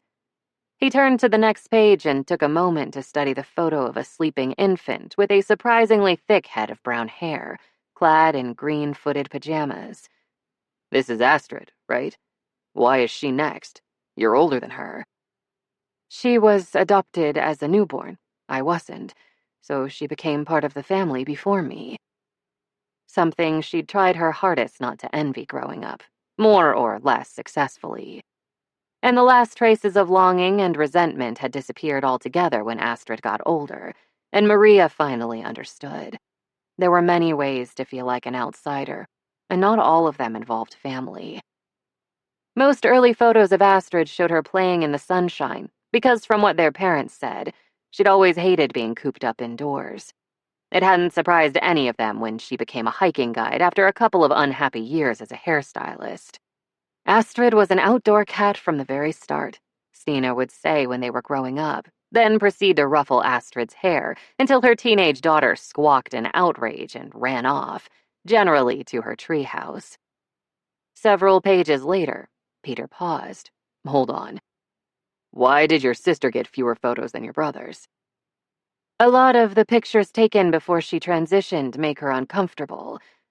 Even though Swedes generally weren't as attached to sex-specific clothing as Americans, some of her sister's earlier outfits and hairstyles had virtually screamed her assumed gender identity. Papa only put in photos she approved. Gotcha. Peter nodded, entirely unfazed as she'd both hoped and expected he would be. That makes sense. Maria tried not to tense up in anticipation of what he'd see next, what she'd have to explain to him, and what it would reveal about her. It wasn't that she felt shame about it anymore, or blamed something intrinsically wrong with herself. Really, there was no one to blame. Over time, she'd come to sincerely believe that. But pain didn't require a guilty party, and Maria didn't often display her vulnerabilities for the scrutiny of others. Outside her family and a couple of her closest girlhood friends, only her ex, Hugo, knew the full story of how she'd become an Evershon. Not that knowing it had stopped him from causing her yet more pain. After the next flip of the page, Peter went quiet for a moment. And here you are. There she was, wearing jeans and a tee, already tall for her age, solidly built, with her blonde hair in neat braids by her ears. Expressionless, her stare bold and cold. Sweetheart. Through the plastic covering the photograph, Peter's forefinger smoothed over her girlish cheek again and again. I didn't realize how old you were when your parents adopted you. 8. No need to belabor any of this. Just the bare facts would do. My biological parents died in a terrible fire at a Stockholm club when I was 4. It was their anniversary, and I was with the babysitter. His finger stilled. Maria. No, she wasn't stopping yet. Especially not for that too gentle murmur. There was no will specifying where I should go, and they were both the only children of only children, so there weren't a lot of options. Her memories of those months in limbo remained tucked so deep in her mind, even she couldn't access them. She could only assume she'd been terrified, heartbroken, utterly bewildered by what had happened to her family and her secure existence. Eventually, a distant relative of my biological mother took me in for 2 years. After a few months, she'd settled in, stopped having nightmares every night, adored their little apartment overlooking a tree-studded courtyard, grown to love Inga, who wore her thick hair in a graying bun. That she remembered, although not as well as what happened next. Her adult daughter became very ill. Cancer. My guardian, not mother, although she'd called Inga Mama that last year together, was the sole caretaker, and she couldn't meet her daughter's needs and raise a young child at the same time, not with her own health issues. Inga had been in her early 60s and a lifelong smoker, and her cough often kept Maria awake until late in the night. Years later, when Maria had looked her up online, she'd found both women's obituaries. The mother had outlived her daughter by only 3 months. Peter's arm had tensed around her, but his voice remained as soft as the chase's velvet upholstery. She relinquished you. Yes. If she sounded a bit brusque, so be it. He'd have to forgive her. I went back in the system and got sent to another home a few months later. A couple in their late 30s. I was with them for over a year. She cleaned offices, and he did maintenance for some local apartment complexes. He got laid off, and she found out she was pregnant. They'd assumed they couldn't have children, so they were shocked. And delighted, despite their financial woes. Effervescent with joy to have a child of their own blood, although they'd liked Maria fine. But not enough to keep her. Maria explained it to Peter the same way she'd explained it to herself so many nights in bed. A forsaken child, desolate, and trying to cry quietly enough that no one else would hear. They couldn't afford 2 children. Even before he lost his job, they could barely pay their rent each month. So without his income and with a baby on the way, they didn't really have a choice. A few times over the years she'd spent in their apartment, she'd overheard intense, low-voiced discussions about scraping together enough money for spaghetti and whatever fruit was on sale that week, and maybe an outfit she hadn't already outgrown. Their decision to give her up made sense. It had made sense to her even then. They were in a difficult position with no good options, and they'd chosen one. It didn't mean they were bad people.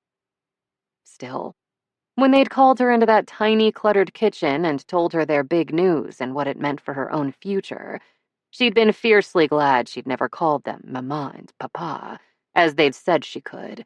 Never committed her heart as fully as she had with Inga, even though her slight emotional remove had hurt the couple's feelings at times. Maybe that was spiteful of her, but sometimes only spite had kept her functioning after they'd left her, kept her going to school and smiling and trying to make friends as she bounced from home to home, none of the placements lasting long. So they let you go. His chest expanded as he inhaled slowly, and his even slower exhalation tickled her cheek. Okay. The words might still be quiet, but he sounded like he'd gargled rocks, and the legs bracketing hers might as well have been stone. His thumb kept whispering over the cheek of the lost, devastated, distrustful girl she hadn't been for a long, long time.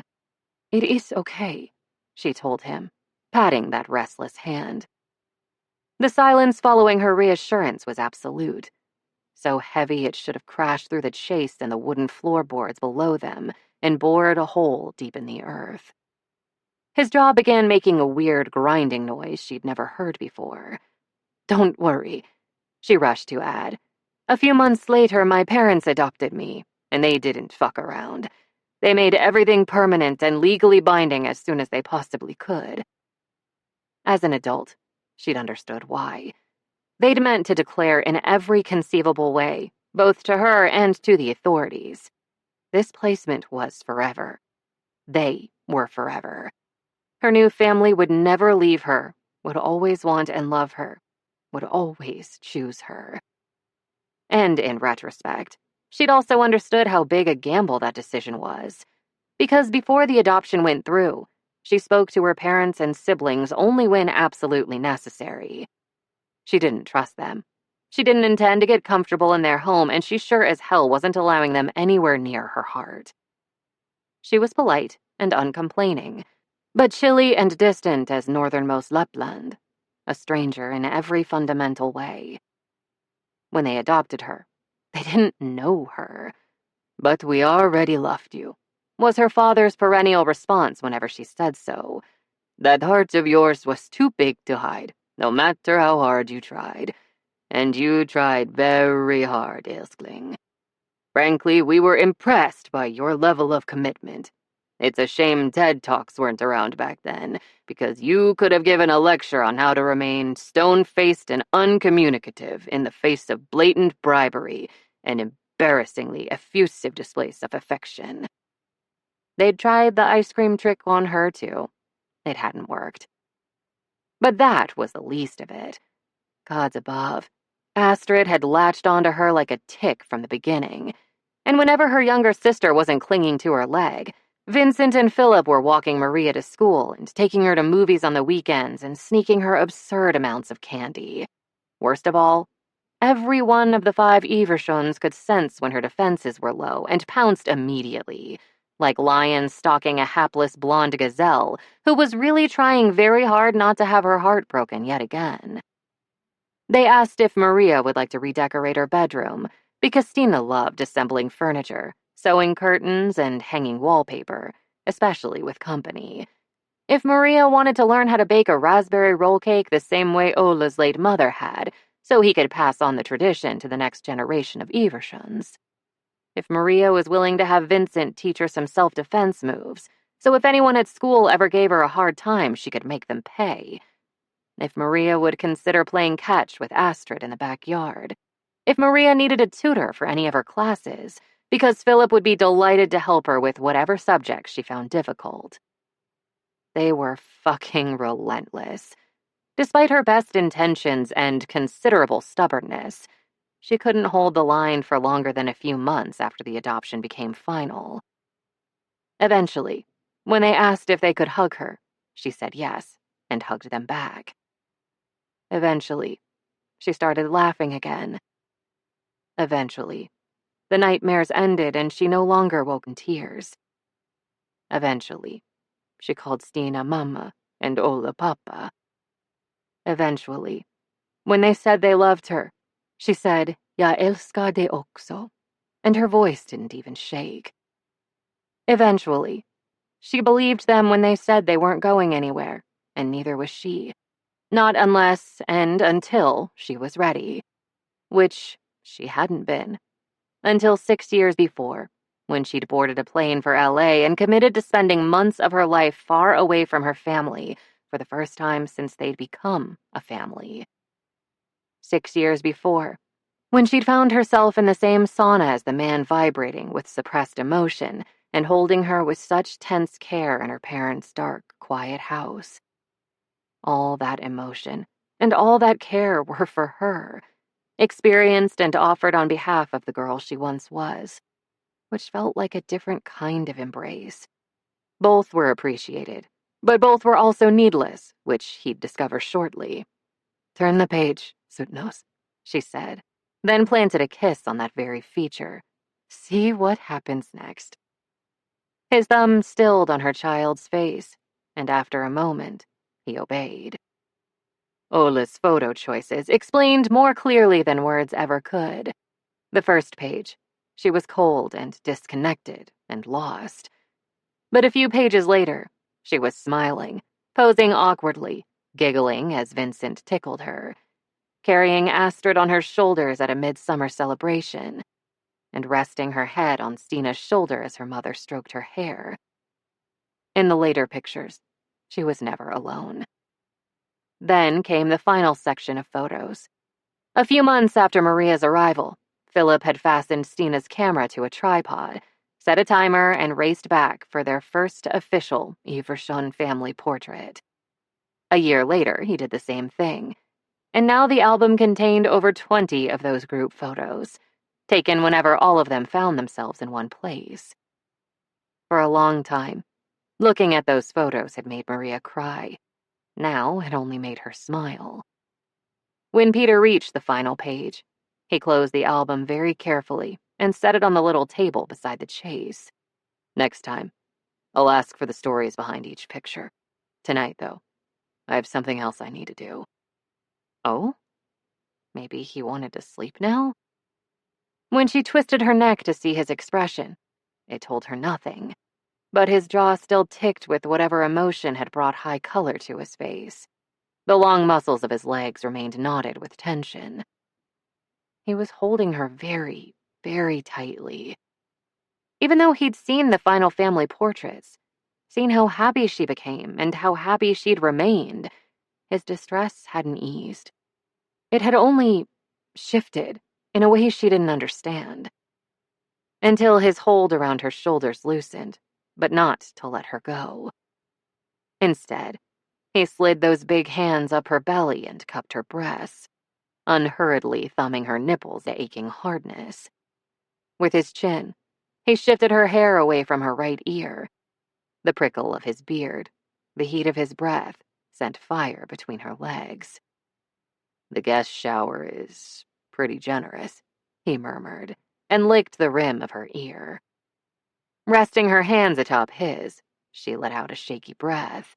"Not generous enough for two people of our size to fuck." His teeth closed around her lobe and she shuddered. "Just generous enough for me to make you come with that detachable shower head."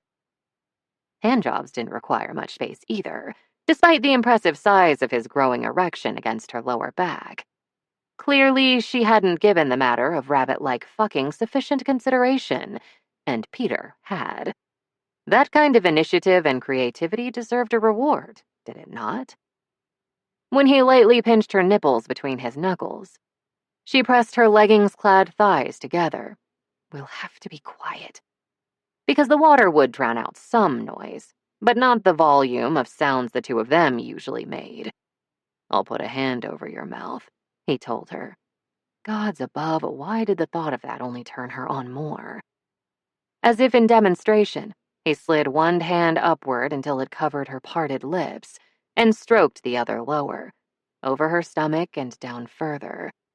Wedging a hand between her legs, he palmed her pussy, squeezed, and as promised, her breathy moan emerged faint and muffled, made private, offered to him alone. Up. After a final firm stroke of his thumb over the fabric covering her clit, he let go and started maneuvering them both off the chase.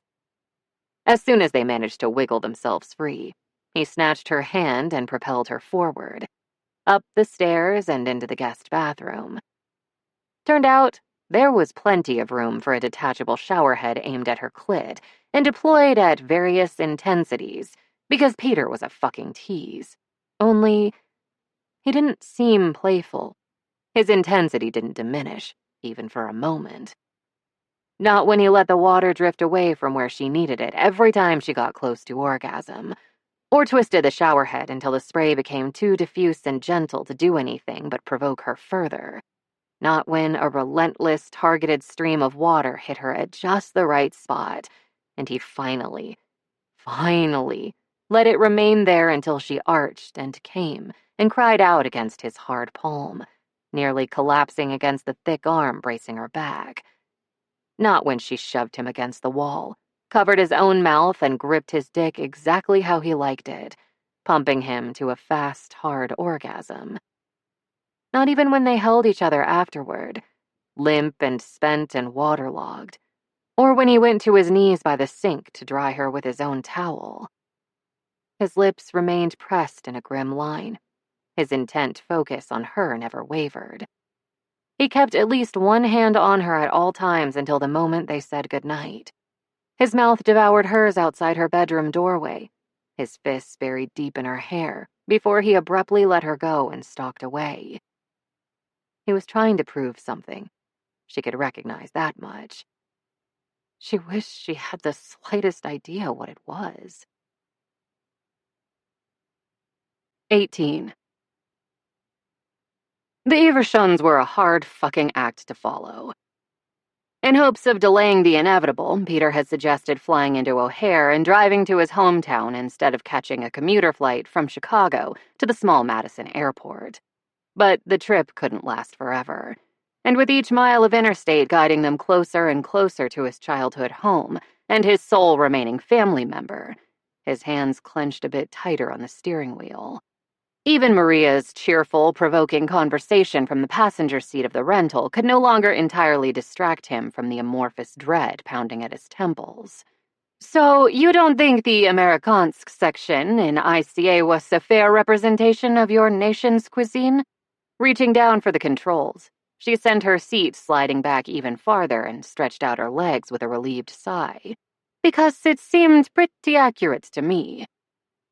He slanted her a look, one that told her without words. He knew she was pulling his chain, and he was allowing it only out of extreme benevolence. Or at least that was what he meant to convey. Hopefully his growing anxiety hadn't ruined his ability to emote, because he was going to need that again when he was going to think positively, when they booked new roles back in Hollywood. His response was as dry as LA in August. Maria, that wasteland of an aisle contained nothing but off-brand faux maple syrup, beef jerky, ramen, and shelf after shelf of candy, much of which I'd never actually seen before. You forgot the marshmallow fluff. The traffic had grown heavier, so he couldn't glance at her again, but a smile he couldn't see warmed her voice. That too innocent, smug voice. As if that disproves my point, he told her witheringly. You didn't have a point, as far as I could tell. She patted her mouth over a loud, fake little yawn, an annoyingly adorable gesture he caught from the corner of his eye.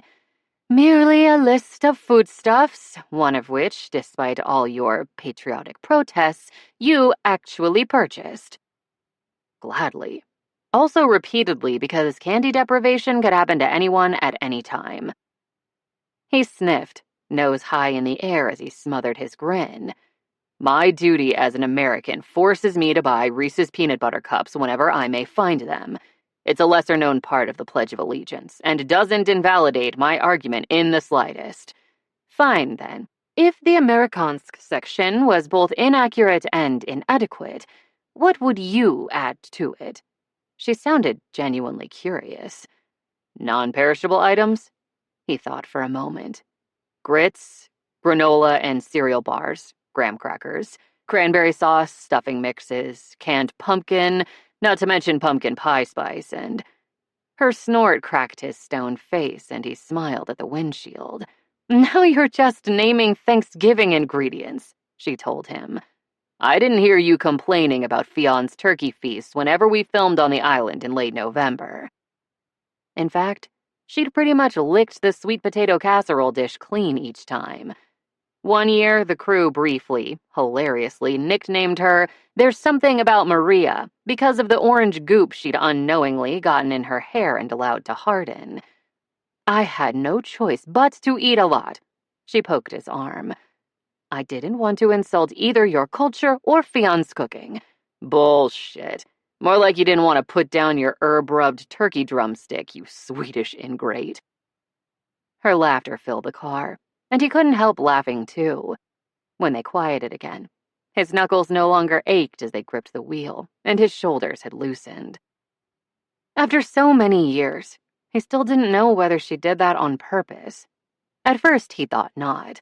He'd figured all that charm, all that humor, had to be effortless, because why would she exert herself to make him, of all people, more comfortable? But now... He claimed her hand from the SUV's console and brought it to his lips, kissed her palm, interlaced their fingers and placed them on his thigh. Everything would be okay. So what if the Reedtons weren't exactly the Evershuns? So what if Dad didn't know how to talk to him? So what if Peter had never figured out how to make himself understood to his father?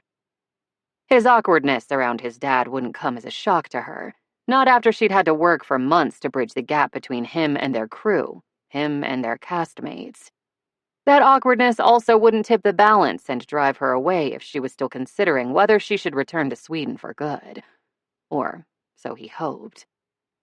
He hadn't raised the issue directly, especially not after she'd just spent quality time with her adoring parents and siblings. Right now, if he told her she should stay with him, she could easily marshal so many arguments about why he was wrong, why she needed her family more than she needed him, and Maria's arguments were always devastating and convincing. She played to win. She played for keeps. And once she made up her mind, she didn't change it. So no, he wasn't asking whether she'd stay with him, because he was scared to find out what she might say, what she might do, and she'd already left him once. He couldn't fathom how he'd survive a repeat now that he actually knew her. Knew her and... Well, that didn't matter. What mattered was convincing her, without words, that she belonged with him, wanted him, couldn't imagine a life without him. Which was what made this hometown visit awkward and terrifying, right? Because his dad, the man partially responsible for his very existence, had basically lived without him for a couple of decades now. And if Maria caught a glimpse of Peter through his father's eyes, she might find herself willing to do the same. It would destroy him. Part of him, anyway. The part that beat only for her, and had done for years now. The part he'd never intended to risk again. But here he was. Here it was. Entirely hers to break. For a full 2 hours, butter wouldn't have melted in Maria's mouth. Which reminded Peter, while she was in the area, he needed to get her to Culver's for a butterburger, fried cheese curds, and a hot fudge sundae made with frozen custard, because otherwise he'd consider this a wasted visit, filmed interviews or no filmed interviews. But in the meantime, it was bizarre to watch her be so... demure? Was that the right word? Cautious? Whatever it was, she was letting his gregarious father do almost all the talking and uttering polite nothings in response as she watched them both very, very carefully. "Lovely to meet you, Daniel," she'd murmured when Peter introduced his dad. "I've heard so much about you." A total fucking lie. He'd barely mentioned his father to her, ever, and she hadn't pressed for more information, not even on their drive to Madison. "The restaurant you chose sounds perfect," she'd said as they headed outside town to a converted 19th century stable for a traditional Wisconsin Friday night fish fry dinner. "I love fish." She didn't even smirk at Peter, or produce a jar of herring to shake in his face. Weird. "What a gorgeous lake," she'd exclaimed when they rounded a curve in the SUV, because his father's small Prius couldn't comfortably fit 2 people as tall as Peter and Maria, and Lake Mendota came into view, blue and sparkling and so familiar his throat prickled. "How nice that you live close to the water, Daniel." So then his dad discussed what an isthmus was, promised to show her Lake Monona later in the visit, and gave her an engaging, lighthearted, somewhat truncated history of Madison and the university all the way to the restaurant. "It looks delicious," she'd said to the server upon ordering the baked cod, and fried whitefish combo platter. "Thank you." Which, of course, inspired his dad to explain the origins of the Wisconsin fish fry tradition, along with the state's other culinary idiosyncrasies. Beer brats, cheese curds, also the utter deliciousness known as kringle, even though Peter thought those actually originated from Scandinavia, as had many early white settlers in Wisconsin, which likely accounted for the region's affection for, pickled herring. Luckily, his father didn't bring that up. Maria had heard it all before. Earlier that very day, in fact, at a media event where she'd taste-tested various regional specialties. She didn't interrupt, though. She didn't look bored. She just nodded attentively. And now, as the 3 of them ate their final bites of dinner, she was listening to his father talk about his training regimen for an upcoming triathlon with every evidence of pleasure and no attempt to change the topic, even though Peter knew for a fact she enjoyed exercise, but found discussion of other people's fitness routines boring as fuck. That was a direct quote. Fascinating. With her fork, she dolloped some tartar sauce on her remaining white fish and teased free a substantial bite. Do you run marathons too? His father nodded, a pleasant smile deepening the lines that bracketed his mouth. Only half marathons now, but I attended UW-Madison on a track scholarship, and while Peter was growing up, I still did marathons with my buddy Len. Even now, Len and I like to take the path around the lake and... Dad kept talking, and she didn't interrupt. She also didn't ask Peter whether he'd joined the track team as well, either in high school or college. She knew he hadn't. Instead of participating in varsity sports or student government, his father had served as class president, too. Peter had joined the drama club. Because he'd loved acting from the very beginning, but also because offstage, the other theater kids let him be as taciturn and introverted as he wanted. They tolerated his silence without commentary, and without offering him mournful bewilderment in response. His father always bought a ticket for a single performance of each of Peter's productions, and always congratulated him once he'd taken his final bows. But Dad never seemed to enjoy the shows, and he never had much to say afterward. At one time, Peter had considered that a deliberate slight, a sign of his father's disdain for what he did and who he was. As an adult, though, he'd come to believe Dad simply didn't know what to say to him. What would make him happy? What possible feedback would connect the two of them when Peter was so different from his father? Not sociable or popular or interested in organized sports, but a quiet, creative, sometimes moody loner. Just like his mom. Which was why, when she and Dad had separated 2 years before her death, he'd lived with her. After her massive stroke, after her funeral, he might have returned to that familiar childhood ranch-style house, but it never felt like home again. Not without her. He bent his head to his plate and ate his coleslaw, because just like his dad, he didn't know what to say, and he never had. What Peter did have to say, his father generally didn't understand, so it was pointless, and always had been. Maria's knee nudged his, but he didn't look up. Try to keep my runs less than an hour, so I don't have to carry a water bottle. Dad squeezed more lemon over his remaining fish. Are you a runner, Maria?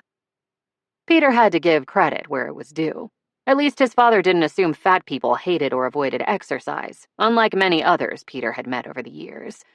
I prefer walking, generally. Her lips pursed adorably as she sipped her sparkling water through a paper straw. At the gym, I mostly focus on strength training or use the rowing machine. Thus all that glorious upper body strength. When they got back to the hotel, he was going to strip her to the waist and lick a path over. Peter's fiancé preferred treadmills to running outside, and I never understood that, his father said, shaking his head. Why not enjoy the fresh air? A more pertinent question, what the actual fuck? Why was his father talking about Anne, of all people? Beside him, Maria had abruptly straightened in her chair, her thigh tensing against Peter's. He laid a hand on that warm thigh, offering silent reassurance, even as the violent clench of his jaw sent a bolt of pain to his temples. In contrast, his dad leaned back comfortably, obviously settling in for another lecture. I always told her, ex-fiancé.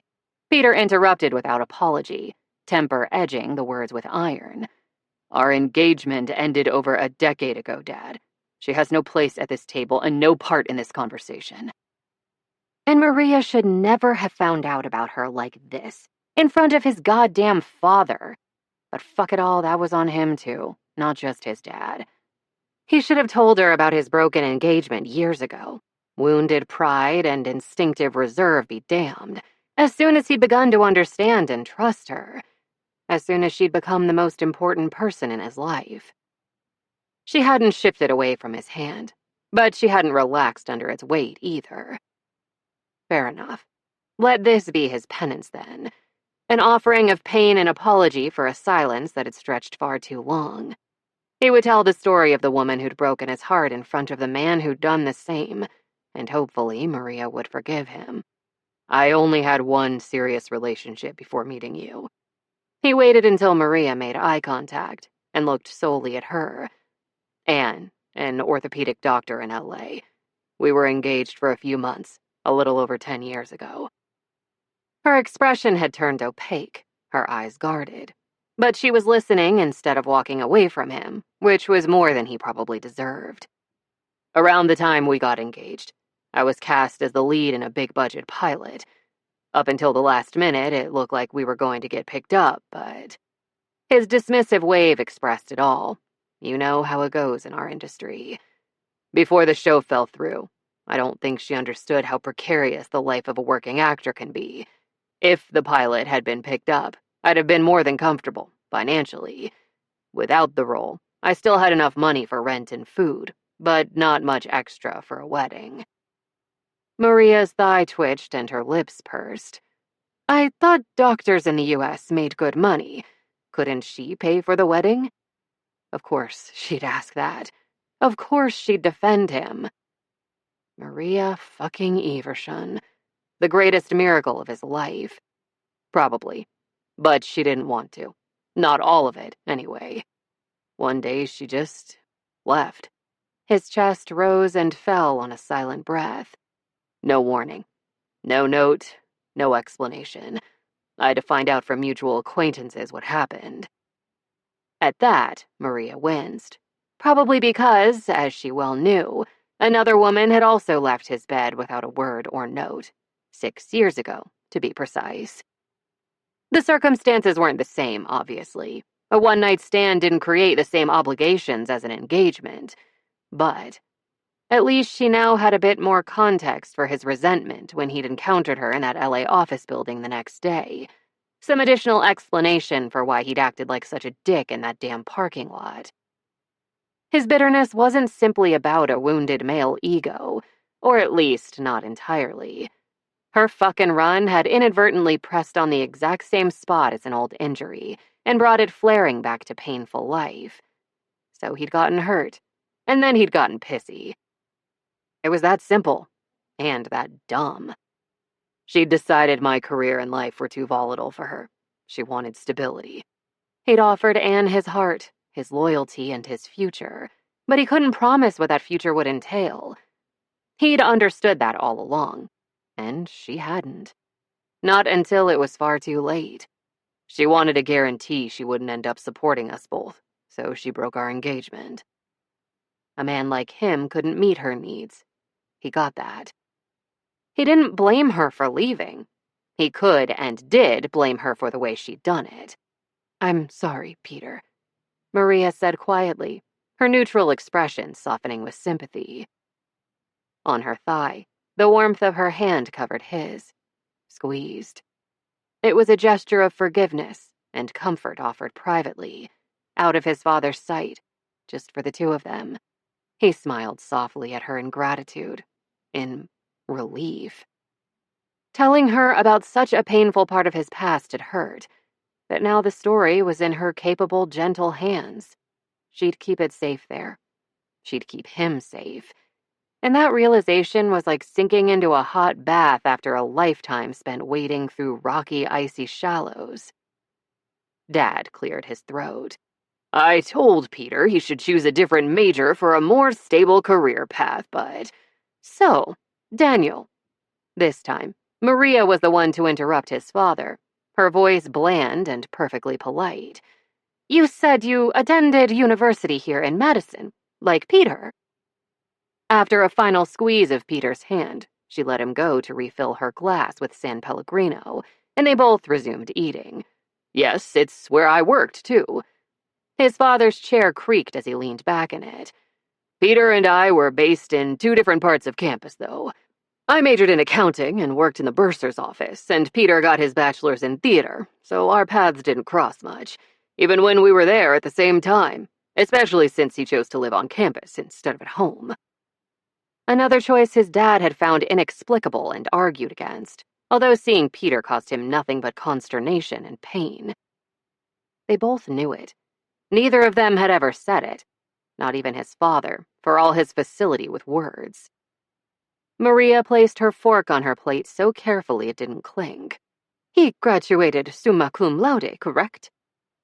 Peter's own fork paused halfway to his mouth. How the fuck did she know that? Yes, and I wasn't surprised. Peter was always bright, and whatever he decided to do, he did well. He could have majored in anything, excelled at any job. His father's words sounded like praise. Almost, if you didn't hear the lament in each syllable. But right after graduation, he left for Los Angeles, and that was it. He never moved back to the area or returned to school. Why would he? Maria's head tipped to one side. He's been a successful actor for 20 years now, has he not? Anyone who didn't personally know her would swear that was an innocent question, born of genuine confusion. But he knew that tone. When he raised his head from contemplation of his plate, he knew that look on her face, too. And maybe a better person would have intervened at that point, but... yeah, he was who he was. More or less. His father's brow creased. Like Peter said, an acting career doesn't offer steady income. The first few years he had to do construction work to make ends meet. True enough. Early on, the parts Peter landed were too small and didn't pay enough. The few leading man roles he got offered, the story usually revolved around his size, and he didn't want those parts unless they guaranteed him either a lot of money or a lot of fame, which they hadn't, so he'd continued playing bit roles for far too long. So he had to supplement his acting income like virtually all Hollywood hopefuls. Her shoulder hitched in a graceful, dismissive shrug. And almost every single one of those hopefuls eventually gives up and leaves, or stays, but never finds success. Your son is the exception, Daniel. A man who's defied incredibly steep odds and carved out a meaningful career through sheer talent and stubbornness and hard work. Hearing that? Fuck. It felt good. So good he couldn't breathe for a moment. His father blinked at her. He's very talented, of course. As I've often told him, he should have been winning awards well before his role on Gods of the Gates. Dad had frequently said that over the years. Peter would have been flattered, only the comment always sounded less like outrage on his behalf and more an implication that awards might justify his career choice. His father best understood concrete accomplishments. Blue ribbons, varsity letters, diplomas, certificates, race times, expensive homes, and yes, paychecks and statuettes, which was why the role of Cyprian had finally reconciled him to Peter's career. Somewhat. The significance of years and years of steady work in Hollywood before Gods of the Gates. The joy of excelling at a craft he loved. Things like that were difficult for his dad to grasp, and thus difficult to praise. And Peter knew. He knew he could have made everything easier on his father. Could have tried harder to explain himself and the details of his career and its context in a way Dad might comprehend more easily. But his parents had been married for a decade and a half when they separated. And despite all those years, despite choosing each other and committing to a life together in front of a minister and dozens of guests, his father had never understood the woman he'd wed, and he'd never understood why she left.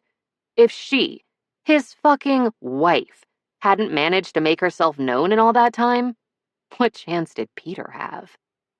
There was a fundamental disconnect somewhere, and it was no one's fault. He got that now, in a way he hadn't even a decade earlier, just as he could now study his father and see very clearly that Daniel Reedton had never really recovered from losing his beloved Patty. That slight rounding of his shoulders didn't appear in photos until after she'd packed her bags and moved to an apartment across town. It only got worse after she died, once his father knew she couldn't ever come back. Same with those bags beneath his eyes and the deep lines across his forehead. Same with that awful lost expression whenever he stopped talking long enough for the memories to surface, or when he unexpectedly encountered a photo or heard the name of the woman he'd courted and married at the age of 23. The woman who'd left him at 38. The woman who died at 40. He'd loved her. He hadn't understood her, but he'd loved her. Just as he loved Peter, sincerely, without an ounce of comprehension, but plenty of pain. Yes, Peter should have shelves full of awards dating back to the beginning of his career. He deserved them. Maria held his father's tired blue eyes, her voice gentle but firm. But in some ways, what he accomplished before being cast in Gods of the Gates, before receiving his first statuette, is more extraordinary than any award he could earn. I hope you realize that. Across the table, Dad shifted in his seat. Of course I do. Good, Maria said simply, then buttered a piece of sourdough bread. Because your son deserves that too. Given her trademark outspokenness, it was the mildest possible reprimand. And fuck, he loved her for it. Loved her for defending him so carefully, even after belatedly discovering the existence of his ex-fiancée. Loved her for attempting to bridge the yawning gap between him and his sole remaining family member. Loved her for the soft press of her body against his side. Silent comfort provided to a silent man. Loved her, period. End of sentence. He looked again at his father's strong, slumped shoulders, his shadowed eyes, his furrowed forehead, the silent record of his grief for the woman he'd married and lost, inscribed on his body for always. Dad hadn't gotten over her. He wouldn't get over her. And for the first time, Peter thought maybe he did, in fact, understand his father. If only a little. Text with Maria. 1 year ago. Peter. Have you made it home, or are you still en route? Maria. 2-hour layover in Copenhagen. I'm in the business lounge eating cheese. It's airport cheese, but still quite Gouda. Peter. In kindness to you, I'm going to pretend you didn't make that awful pun, Pibby. Any issues at LAX or during your flight? I saw you were heading into bad weather. Maria. Some turbulence, nothing serious. As long as the oxygen mask didn't appear, I figured we were good. Peter. You thought you might need an oxygen mask? Maria. At one point, yes. An overhead compartment popped open, so a few suitcases went flying, and our section's poor flight attendant took a header into the bathroom door and gave herself a bloody nose when she didn't get buckled fast enough. There was no taking off our seatbelts for a while. Peter. That's... Maria. That's what? Peter. Fuck, that's terrifying, Maria. Are you sure you're all right? Maria. Yep, don't worry. I got a bit frightened, but I had my birthday present from you in my pocket, so I was protected. Smiley face emoji. Peter. The 4-leaf clover and resin. Maria. Yeah. Peter. You're not superstitious, though. Maria. No, not like you are. But. Peter. Maria. Maria. It was a piece of you. I held it and thought of you. You were with me, and you'd never let anything happen to me, so I was fine. Peter. Maria. Maria. I need to head to my gate. Sorry. Peter. You still have the clover in your pocket, right? Maria. Always. Peter. You always have it in your pocket? Maria. Yes, or in my purse. I really have to go now. Peter. I clipped a photo from a magazine article about you years ago. You're laughing on a beach. You're unspeakably beautiful. A human beam of sunlight. The photo's in my wallet, Maria. Always. You'll text when you land? Maria. Yes. Peter. You'll think of me if you're frightened? Maria. Yes. Peter. Always? Maria. Always. 19. The next evening, Maria licked her 2-scoop cone of mocha macchiato and had to wait for her brain freeze to thaw before continuing to eat. Ambling toward the lakeshore, his arm around her shoulders as they walked side by side, Peter appeared to be having no such trouble. His own overstuffed cone of mint chocolate cookie, also purchased at the university's Memorial Union, had mostly disappeared, and he was eyeing her remaining ice cream a bit too closely. If he tried, she'd rip off his arm and beat him with it until he promised not to steal her food again. Brain freeze conquered. Apparently thoughts of justifiable violence warmed her. After angling her cone farther away from Peter and taking another lick, she thought back on their day. "I have a question, but you'll probably muck me for it." He frowned down at her, the very picture of wounded affront. "I would never." "You have. You do. You will." "Probably," he conceded, then dropped the innocent act and grinned at her. "So tell me already, and I can get to the mockery portion of our evening. It's my favorite part." He paused meaningfully, bumping his hip against hers. "No, wait, my second favorite part." They'd made good use of that private hotel room and that wide, gloriously non-squeaky hotel bed last night, much to her relief. One more night in her parents' house, sleeping in separate beds and giving each other quickie orgasms in the guest shower, and she'd have tackled Peter and ravished him on the narrow guest room mattress like a Viking of old. Philip's tender sensibilities be damned. Given how desperately she wanted him, she also had no desire to pretend in public that they weren't lovers, and Peter had agreed.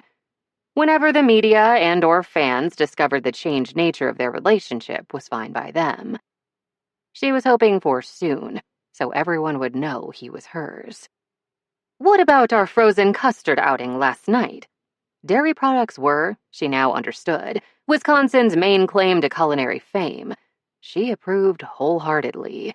Wouldn't that rank higher than mockery, too? Fine, you Norse nitpicker. He crunched the final bite of his cone. Third favorite. Norse primarily refers to Norway and Norwegians, rather than Swedes. Brow raised, he gave her a long look. I rest my case. Whatever. Over the past several years, she'd learned to love that particular English word. It encompassed dismissal and casual scorn so neatly. Anyway, I wanted to ask about our taste test of famous regional foods yesterday. The newspaper had arranged the spread and eagerly filmed Maria's reactions to all the unfamiliar items, only to be disappointed, because a woman raised in a country that willingly consumed both surströmming and lutefisk, respectively, salty fermented herring so foul-smelling most people vomited before their first bite, and dried cod reconstituted in lye and cold water until gelatinous, wasn't going to flinch at various Midwestern offerings. A tuna noodle casserole crusted with potato chips? Delicious. Some unidentifiable mixture of foodstuffs topped with cheese-blanketed tater tots and called a hot dish? No problem.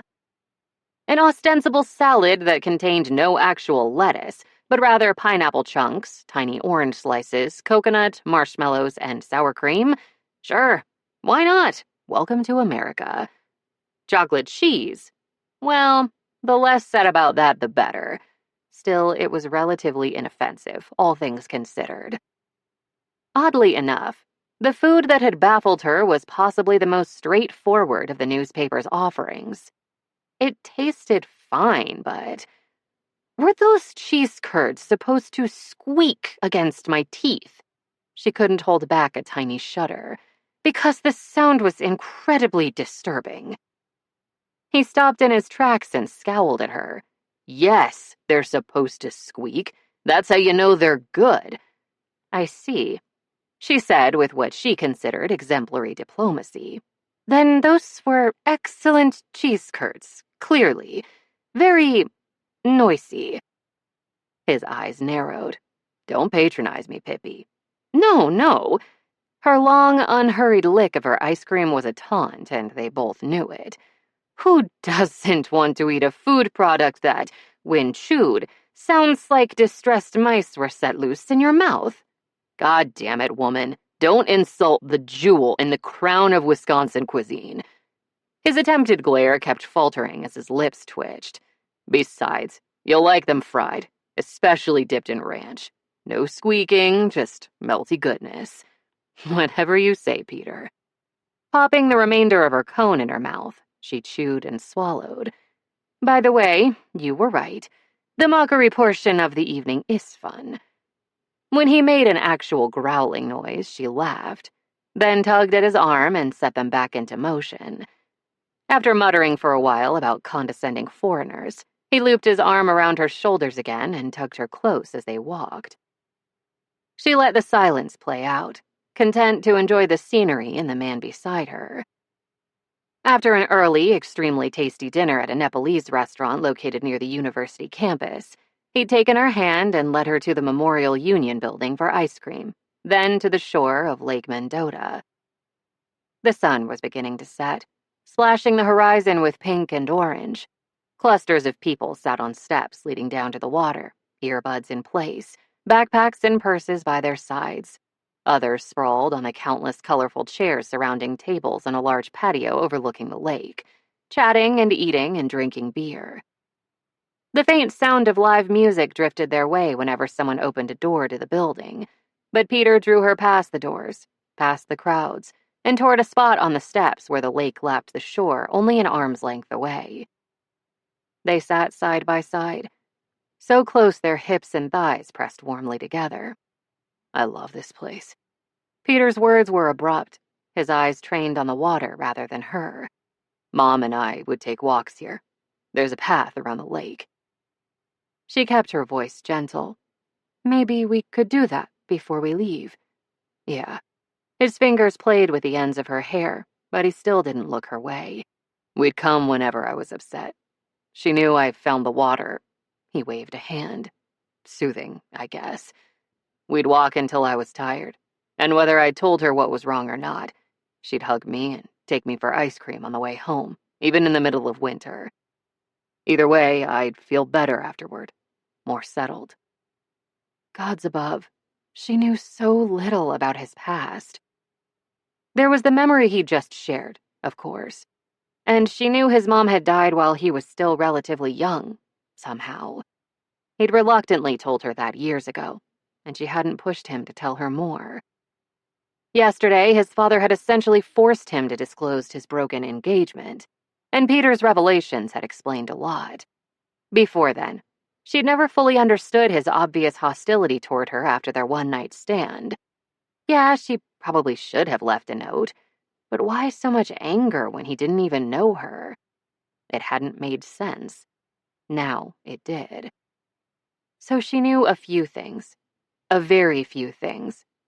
Otherwise, his past was a void, dark and featureless, and in deference to his private nature, she hadn't tried to illuminate it. But the moment had arrived. She had to know. She had to ask. And if he wasn't willing to offer answers after all these years, that would tell her something important too. Namely, that he wasn't ready for a real relationship and might never be. That she should cut her losses and stop committing ever larger pieces of her heart to him. That she should probably return to her family. They'd reached a tipping point. Which way they'd fall, apart or deeper in love, she couldn't say. But it was time to find out. She let the silence linger for another minute. Then she broke it. What was your mother like? She asked. If Maria noticed how Peter immediately stiffened at her question, she didn't show it. Because you and your father are very different from one another, she added, huddling close to his side. At sundown, the lakeshore breeze had grown chilly. He should take her back to their hotel, where they could both get warm, get naked, fuck away memories of his parents and everything else he did his best not to think about or discuss. You don't say. His voice was so dry, Lake Mendota should have evaporated on the spot.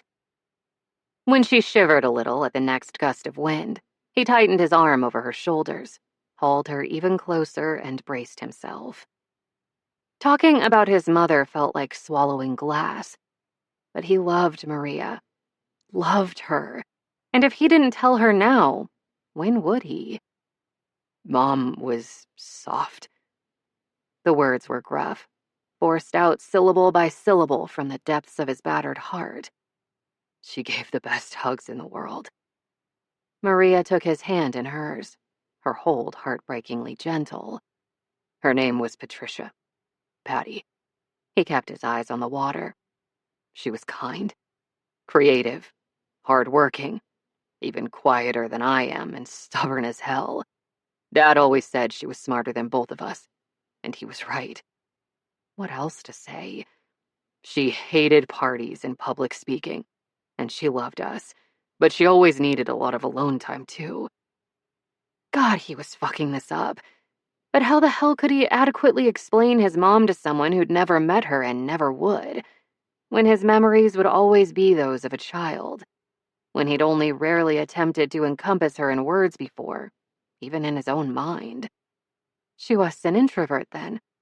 Maria's fingers interlaced with his warmed him in a way he couldn't entirely grasp, to an extent that shouldn't have been possible. Like you.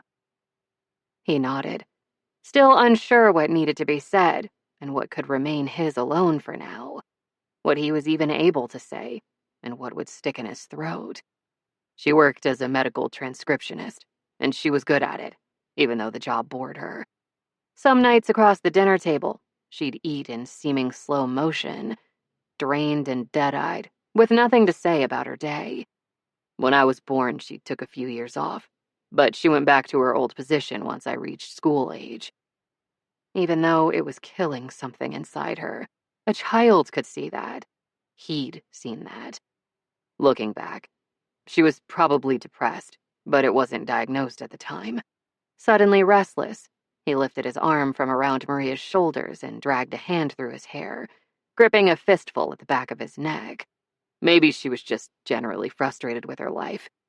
Her work didn't interest her. Most of her closest friends had moved away and lost touch. She had a shelf full of travel books, but Dad didn't see the point of going overseas, because we hadn't visited all the nearby sites yet. In the end, they'd just drive to the Dells again, inevitably, even though his mom hated water parks almost as much as public speaking. And when she was struggling, when she cried and tried to explain what was wrong, my father didn't really listen to her. Instead, he'd hold her close and list all the good things in her life.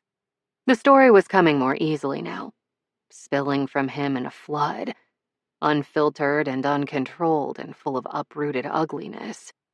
I guess as a reminder that she should be happy, because he couldn't fathom how someone who lived virtually the same existence he did could find it stifling.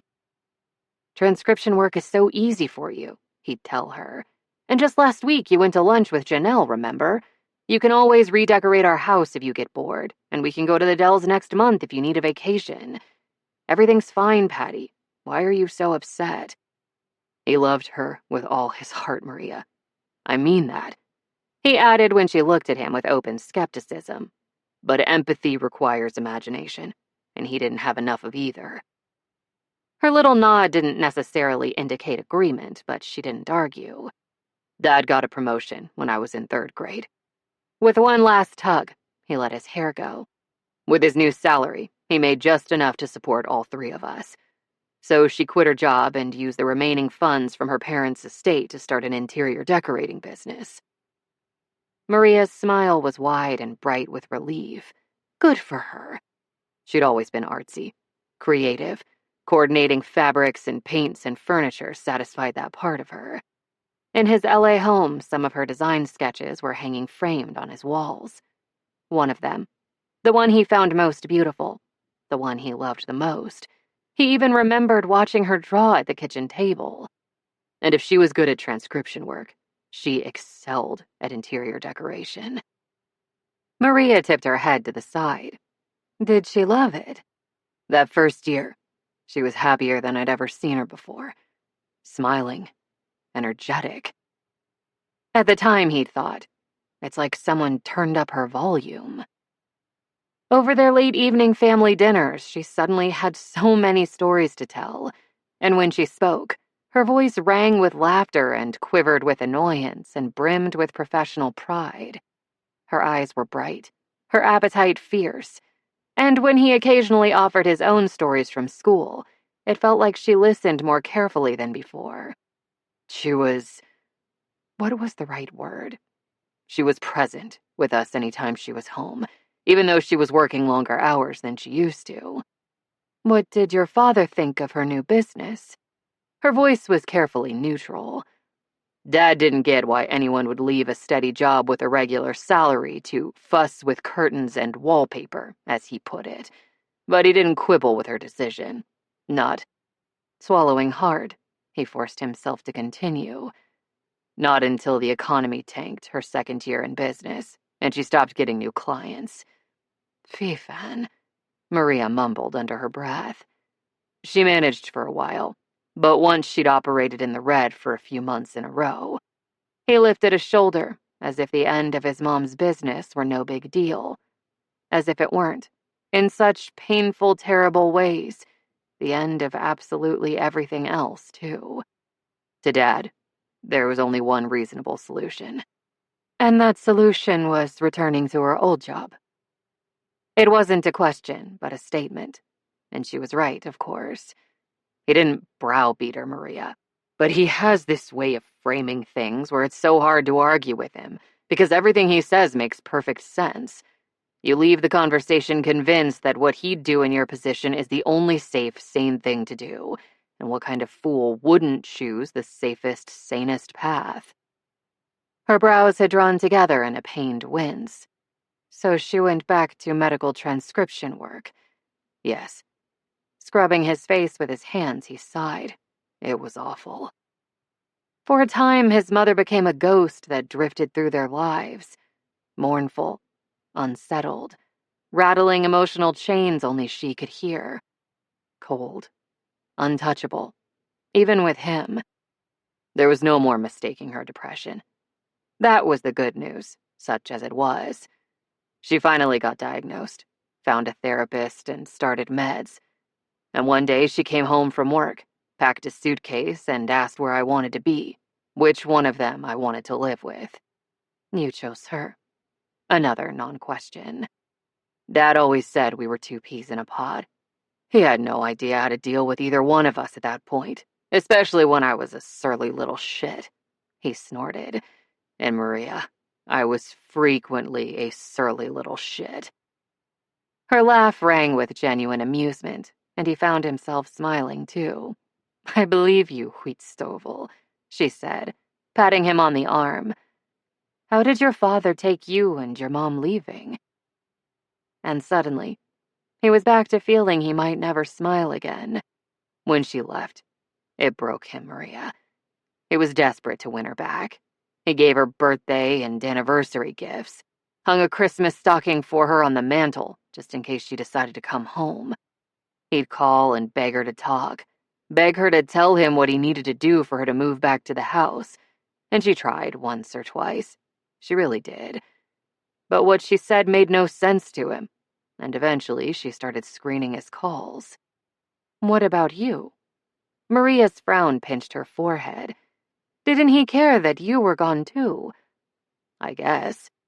Recreating his father's thought processes had never come easily to him, to put it mildly. I think he sort of considered me kind of a subset of my mom, not something separate that he'd miss independently of her. Her voice turned rough, fierce with anger. I hope you are happier without him, both of you. Maybe. Everything was in such turmoil for so long, happiness had seemed almost beside the point. Mom would only accept enough of Dad's money to support me. I don't know why. I guess she wanted to prove something, to herself or to him. So we lived in a shitty apartment, and she still had to do transcription work. But she had more energy, and we spent more time together. She'd sketch, and I'd read. Or we'd take walks, like I said. Now came the rest of it. The hardest part of all to talk about, which was why he didn't. Why he hadn't. Resting his elbows on his bent knees, he hunched forward and watched the tiny little waves rush into shore, one after another. The world went on, always, and there was still beauty in it. even when he couldn't see that beauty. And there had been so many years when he couldn't, anywhere but on stage and on set, where he could be somewhere else, someone else. Someone who could offer and receive uncomplicated love and appreciate the resilience of the living. For a while, Anne had reopened the world to him, but had shut tight again after she left. And then, 6 years ago, he'd walked into an LA sauna and seen a woman with hair like sunshine, eyes like warm earth, and all the strength and softness he needed so desperately. When he reached out blindly, she clasped his hand without hesitation. He took a hard breath. Almost exactly 2 years after my parents separated, my mom died of a massive stroke at work. Her long fingers caressed the back of his hand, his palm. "I'm so sorry, Peter," she whispered. So sorry, Sutnos." He cleared his throat. Twice. Me too. After play rehearsal that night, not knowing what had happened, Peter had watched in surprise as his father pulled into the school lot and parked, hands shaking on the wheel, and that was it. That was the end of the life he and his mother had slowly constructed, stone by stone. Back in his old home, everything was the same, and nothing was the same. He was still a surly little shit, and Dad was still loving, befuddled, and entirely unable to deal with his son. But now he was also entirely unable to deal with his own grief, much less Peter's. I went back to my dad. With his small kick, a nearby pebble splashed into the water, and he cringed every time he looked at me. Maria muttered something in Swedish, probably an obscenity involving shit. You reminded him of her. At first, Peter had hoped that would pass, but his father never truly managed to let his wife go, never managed to move on, if only enough to see his son as a separate being, an entirely different person who needed him. Or if not him, someone, anyone. Any fucking person who could help Peter grapple with the rage and agony and the crippling loneliness. The desolate, gaping hole in his life that only his mom had filled. But his father never found that person. Not in himself. Not in someone else. And Peter didn't know how to ask for help. Not when he barely talked, had no friends, and the only person who'd ever helped him was a pile of ashes enclosed in a decorative urn on the mantel above the fireplace. Contained safely at long last, where Dad would see her always, and she could never leave him again. Outside of what his father considered crucial daily interactions, they barely spoke for years.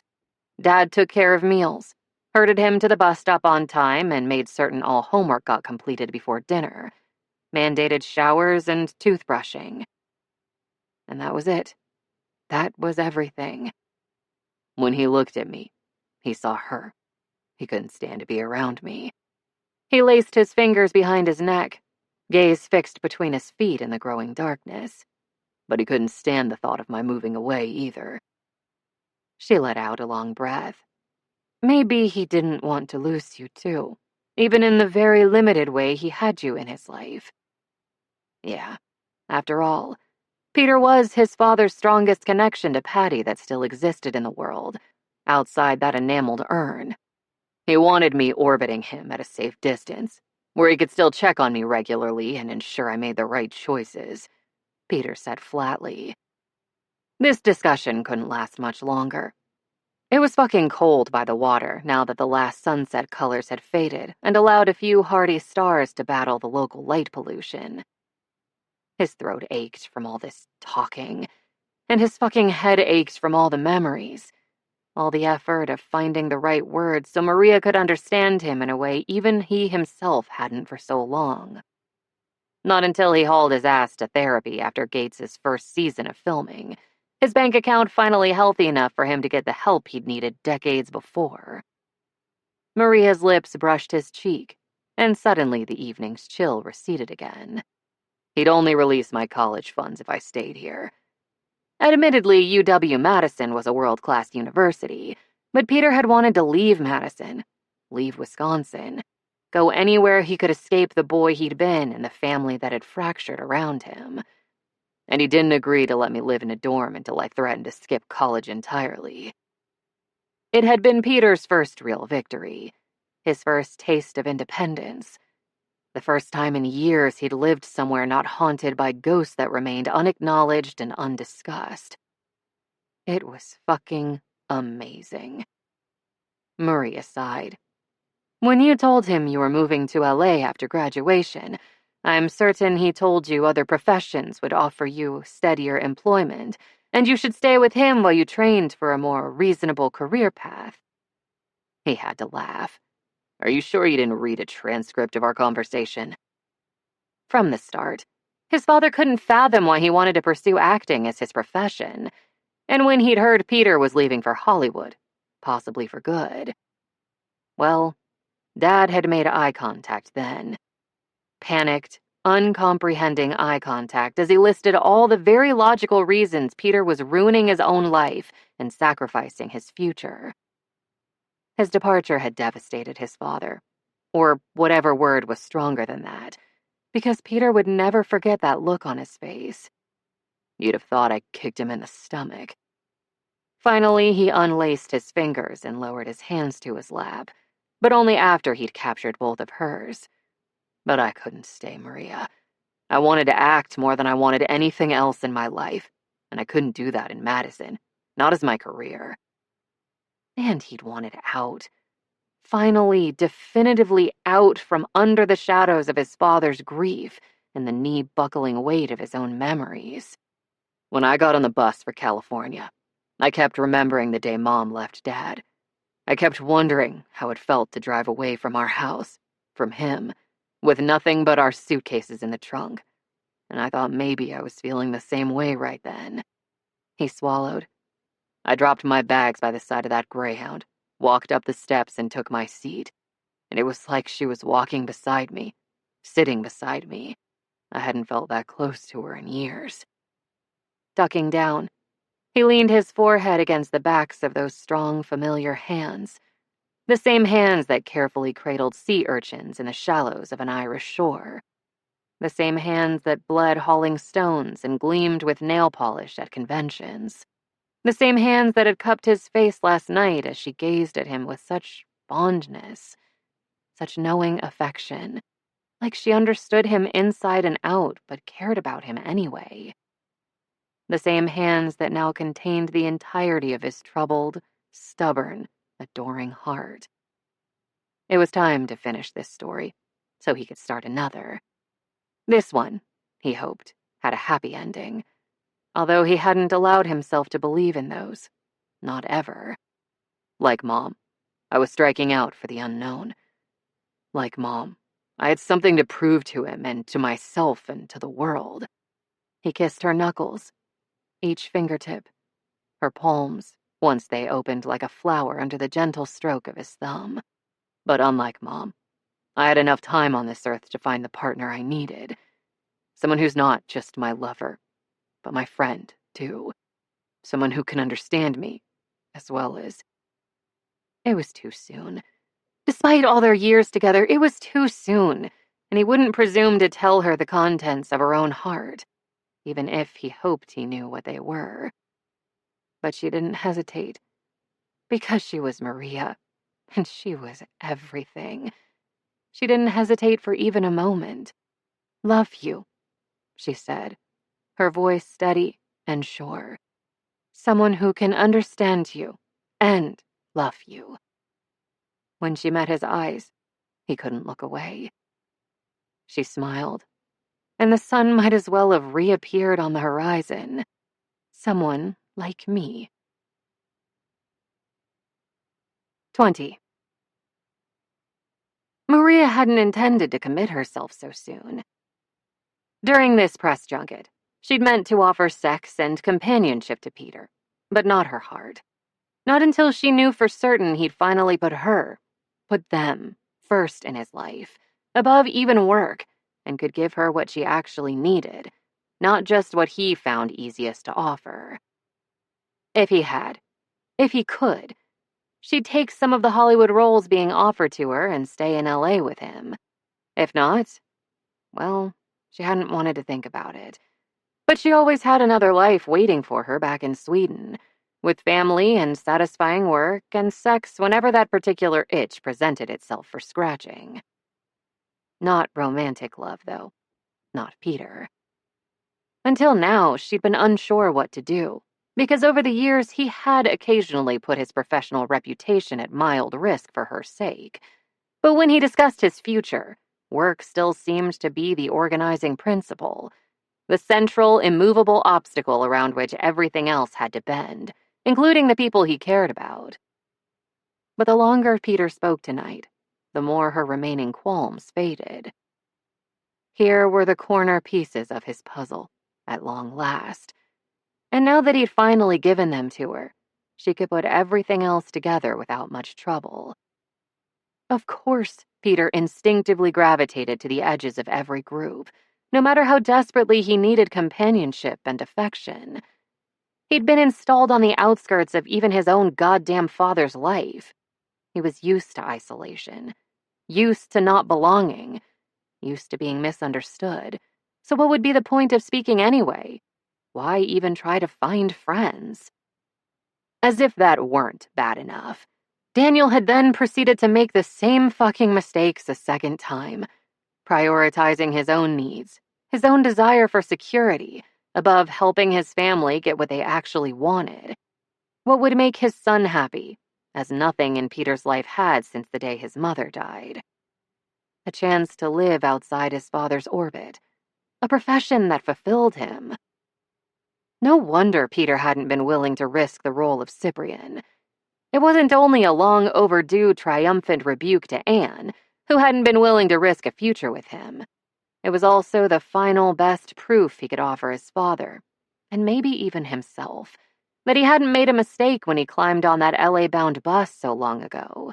It was the highest profile role of his career, one that offered a steady, generous income and the sort of fame that couldn't be denied.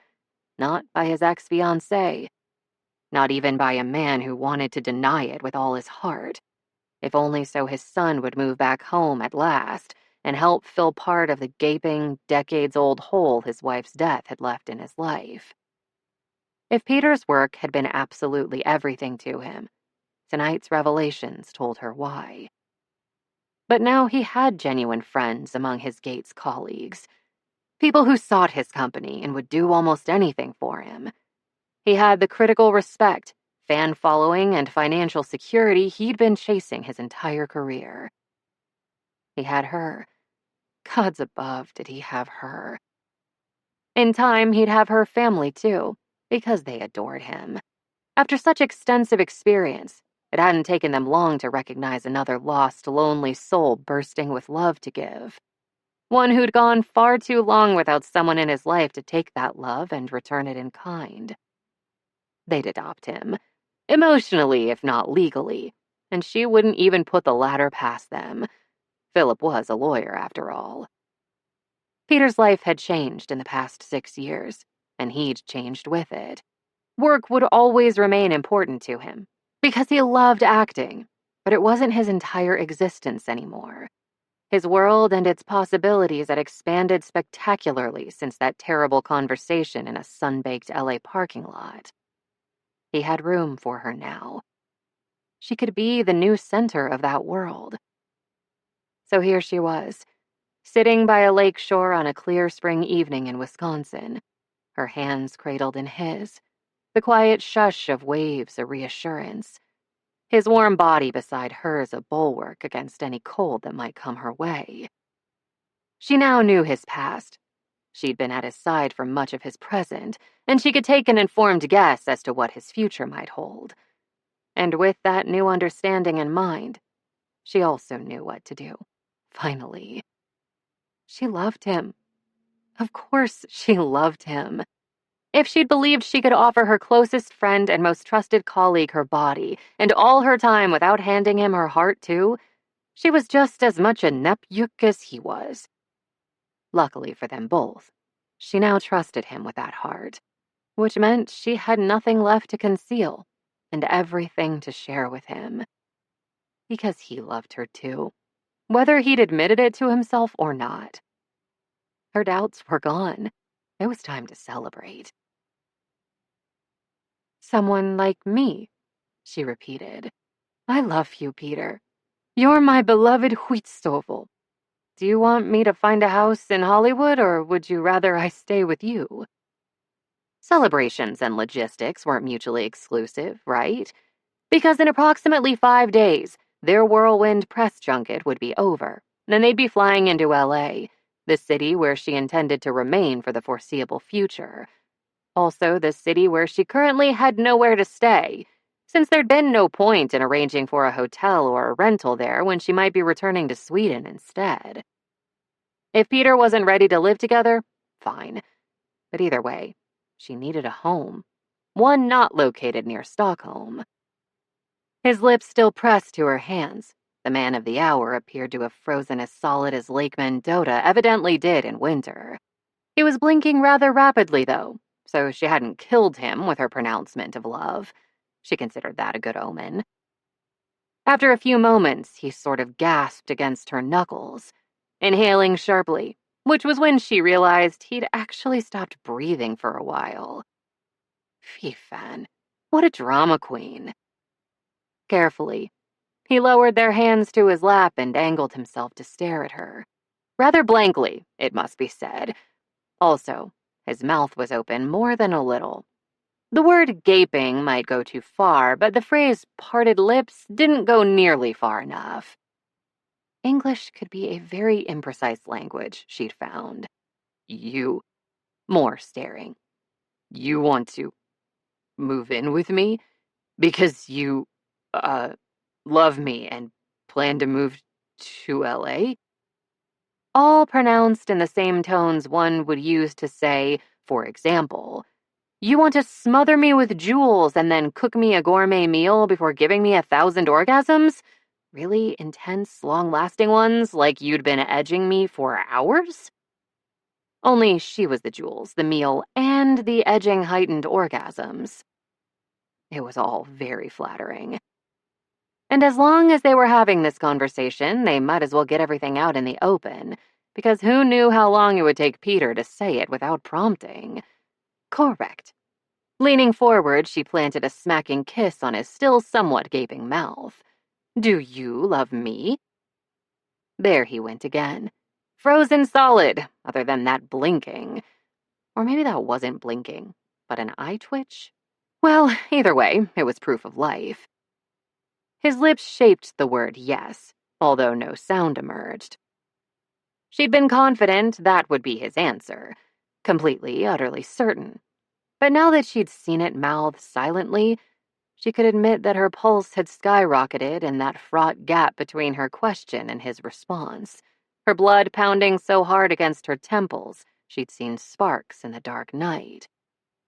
She refused to believe, however, that the deep, ragged breath she'd just taken meant she'd been holding it until he answered in the affirmative. No longer on the verge of passing out, she waited uncomplainingly for further, more audible communication. After a time, he cleared his throat and squared his shoulders and met her gaze with a directness that bordered on defiance. Because for him, this admission must require untold amounts of bravery, and she should have remembered that. She couldn't imagine he had much recent practice with a declaration. Had he even spoken those words to anyone but Anne since his mother's death? Of course I do, he finally said with commendable aplomb. Don't tell me you didn't know how much I love you, Maria. How much I've loved you for years now. His voice was stone steady, but his hands trembled against hers. And for a moment, she regretted her boldness, even though it had earned her the words she wanted. The words she'd needed to hear so badly. But not because she hadn't realized he loved her already. Because she had to know he was willing to acknowledge those feelings. To her and to himself. Unacknowledged emotion was too easy to dismiss, to set aside in favor of something more important, and the stakes for her were far too high to allow avoidance of hard questions. She wasn't moving half a world away from her native country and her family for a man who couldn't tell her he loved her. It didn't matter how many good reasons he might have for his reticence. It didn't matter how much he did actually love her. It didn't even matter how much she loved him in return, and how very, very much she wanted him in her life. Okay, so she'd had one or two remaining doubts. But now they were all gone. Really. He'd given her what she needed, and in return, she'd give him everything she had. Carefully detaching her hands from his near-painful grip, she cupped his face, his beard scratchy against her sensitive palms, his eyes wary but hopeful on hers. Her thumb stroked his cheek slowly, lovingly. Then she leaned in and kissed him, soft brushes of her mouth against his, damp and warm and tender. Patient, because she now had all the time in the world for him. Ja älskar dig sutnos, she said, punctuating each word with another kiss. Don't know why, he mumbled against her lips, but thank fuck for it. His arm slid around her then, and he pulled her onto his lap and cradled her close as he kissed her back with just as much deliberate care. He explored the corners of her mouth, sipped on her lower lip, and slipped his tongue inside, but not to claim. To coax and slide and twirl around hers until she grew dizzy with the sweetness of it all. It felt like a first kiss. Well, no.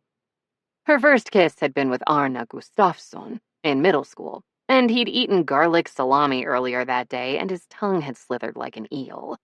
Peter, in contrast, tasted like mint and chocolate and smelled like cedar. Furthermore, his clever, agile tongue should be bronzed, but not until after she'd had full use of it upon demand for her entire lifetime.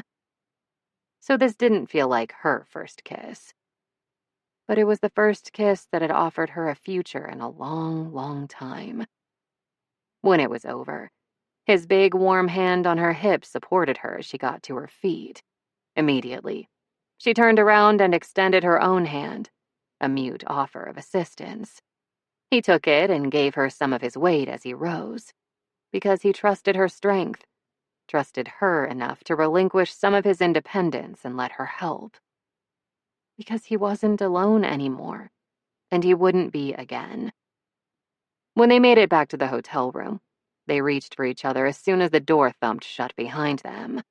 They stripped off their clothes and tumbled beneath the covers, but not to fuck, at least not right away. Tucking her close, he smoothed his palms down her spine, her sides, her arms, anywhere he could reach. Each time she put her mouth to his ear and whispered something else she adored about him. His sharp intelligence, his ready wit, his protectiveness of her, his stubborn determination, his undeniable talent. His hands paused for a moment, then kept sliding slowly over her bare skin until she was nearly liquid with pleasure. Gods above, I love you, she murmured, pressing a kiss to his earlobe. When he buried his face in her neck, she sifted his hair through her fingers in the way that always gave him goosebumps. And when her neck grew damp, she didn't say a thing. Some emotions needed to be acknowledged. Others could remain private. Later, when he braced himself above her, head bowed so he could nuzzle against her cheek as he slid inside her body, he offered the words to her freely, unprompted, his voice hoarse and broken and fierce. Fuck, I love you, Maria. With his first jolting thrust, he pushed even deeper. So deep his breath caught for a moment, and so did hers. Move in with me, please. Okay, she said, wrapping her legs around those busy hips. He paused mid-thrust. Shit, if I'd known it was that easy. Keep going, wheat stovel. As they say in American medical dramas, 10 cc's of dick, stat. Her slap of his ass probably hurt her hand more than his butt, but it did the trick. He started moving again. Moving and snort laughing. Isn't that like a tiny amount of dick? He slipped a hand between their bodies and found her clit, his grin wide and bright.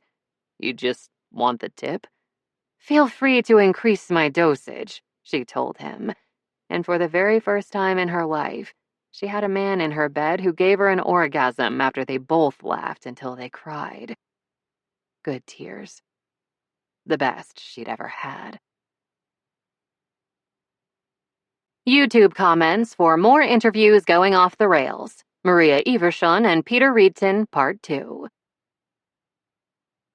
Bee's knees, 2 years ago. I don't understand. They're not dating? How are they not dating? Whenever she turns her head away, he's gazing at her in total adoration, especially right after she brings out that jarred fish and shakes it around like an inch from his nose for whatever reason. Which raises another critical question. Where the heck did that fish come from? Because it seems to appear from nowhere and I don't understand. Gods of the Gates Forever, 2 years ago. I'm not saying that Peter Riedton wants to leap up from his chair and drag Maria Eversson to the floor and have his bearded way with her. I'm simply saying I'm pretty sure that happened a millisecond after the camera stopped rolling, because that dude was thirsty for a tall glass of Swedish whatever they drink in Sweden. Jeez. Dino the Wino, 1 year ago. I've never wanted someone to affectionately call me a shitboot more. Keep living the dream, Riedton. Of course, before this video, I had no idea Swedes were total weirdos who called people shitboots, so... Model railroad guy in Reno, 1 year ago. For actual derailment videos, look elsewhere. Very disappointing. That said, if these two aren't banging, I'll eat my line-o-line 1668E K4 torpedo locomotive. And I really don't want to eat my line-o-line 1668E K4 torpedo locomotive. It's very valuable. Also inedible, so that should tell you something. 21. I still can't believe you live in a gated community, Maria said as she leaned toward the master bathroom mirror and dusted her nose with loose powder. It's so... exclusionary. Well, yes, by both definition and intent. Peter could list all the practical reasons he'd moved to a tiny incorporated city of less than 1,000 residences perched amid the rolling hills of western San Fernando Valley, and done so immediately after receiving his first Gods of the Gates paycheck. He'd used that paycheck as a down payment on the least expensive home for sale in the community, and he hadn't regretted it for a moment since. Those 3 gates Maria disliked kept Google's photography vehicles from driving by and sharing images of his house with randos on the internet, most of whom were harmless, but not all. The guards at those gates also prevented buses of star-hungry tourists from rumbling past his home all day as they sought out the properties of his more famous neighbors. Furthermore, the setting was idyllic, almost ridiculously so. A green belt and nature preserve bordered his side of the community, and his home's hilltop spot guaranteed spectacular sunset views. Since the area had been developed in the 1950s, backyards resembled forests, with mature trees gently rustling in the breeze, and all the houses were different, rather than cookie-cutter clones of one another. There were no sidewalks, no streetlights, almost as many people riding horses as driving cars. Other than occasional helicopters overhead, whisking various musicians, athletes, and actors, and their guests, to and from nearby houses, quiet ruled this corner of the world. But he was honest enough to admit the truth, at least to himself. Practical reasons hadn't made him choose this community, and they hadn't driven him to scrimp for 5 years to pay off every last cent of his mortgage. These 2 square miles of LA were exclusive. Famously so, and famous people lived here, people who'd undeniably made it. Every time one of those 3 gates opened for his SUV and he drove inside, it was like being judged by some pitiless, omnipotent being and found worthy. His heart weighed less than a feather, and all his risks and struggles had reaped their rewards, and no one and nothing could make him return to where he'd been. That lifting gate was a concrete reminder. This community was his. This property was his. This life was his. And now Maria was his too. Finally, here in his home, and she loved him and understood him, and he'd never been so happy in all his life. And he was trying very, very hard not to panic. But she didn't need to hear all that. To her, the gates weren't a sign of divine approbation. They were just long pieces of painted metal. Meeting her gaze in the mirror, he finished buttoning his shirt by feel. I'm a private person, Pippi. Either she was too busy with final preparations to shake jarred fish an eighth of an inch from his nose, or there were no herring-friendly pockets in that tempting little dress. Such a shame. Let me rephrase. She straightened and twitched the folds of her dress until they fell into place. I can't believe you live in a gated community whose gate is shaped like a giant oxen yoke, as if you're all humble 19th century beet farmers, even though one of your neighbors is a reality TV star with a golf course on her property, and you nearly peed yourself every time one of the cows on the island mooed at you.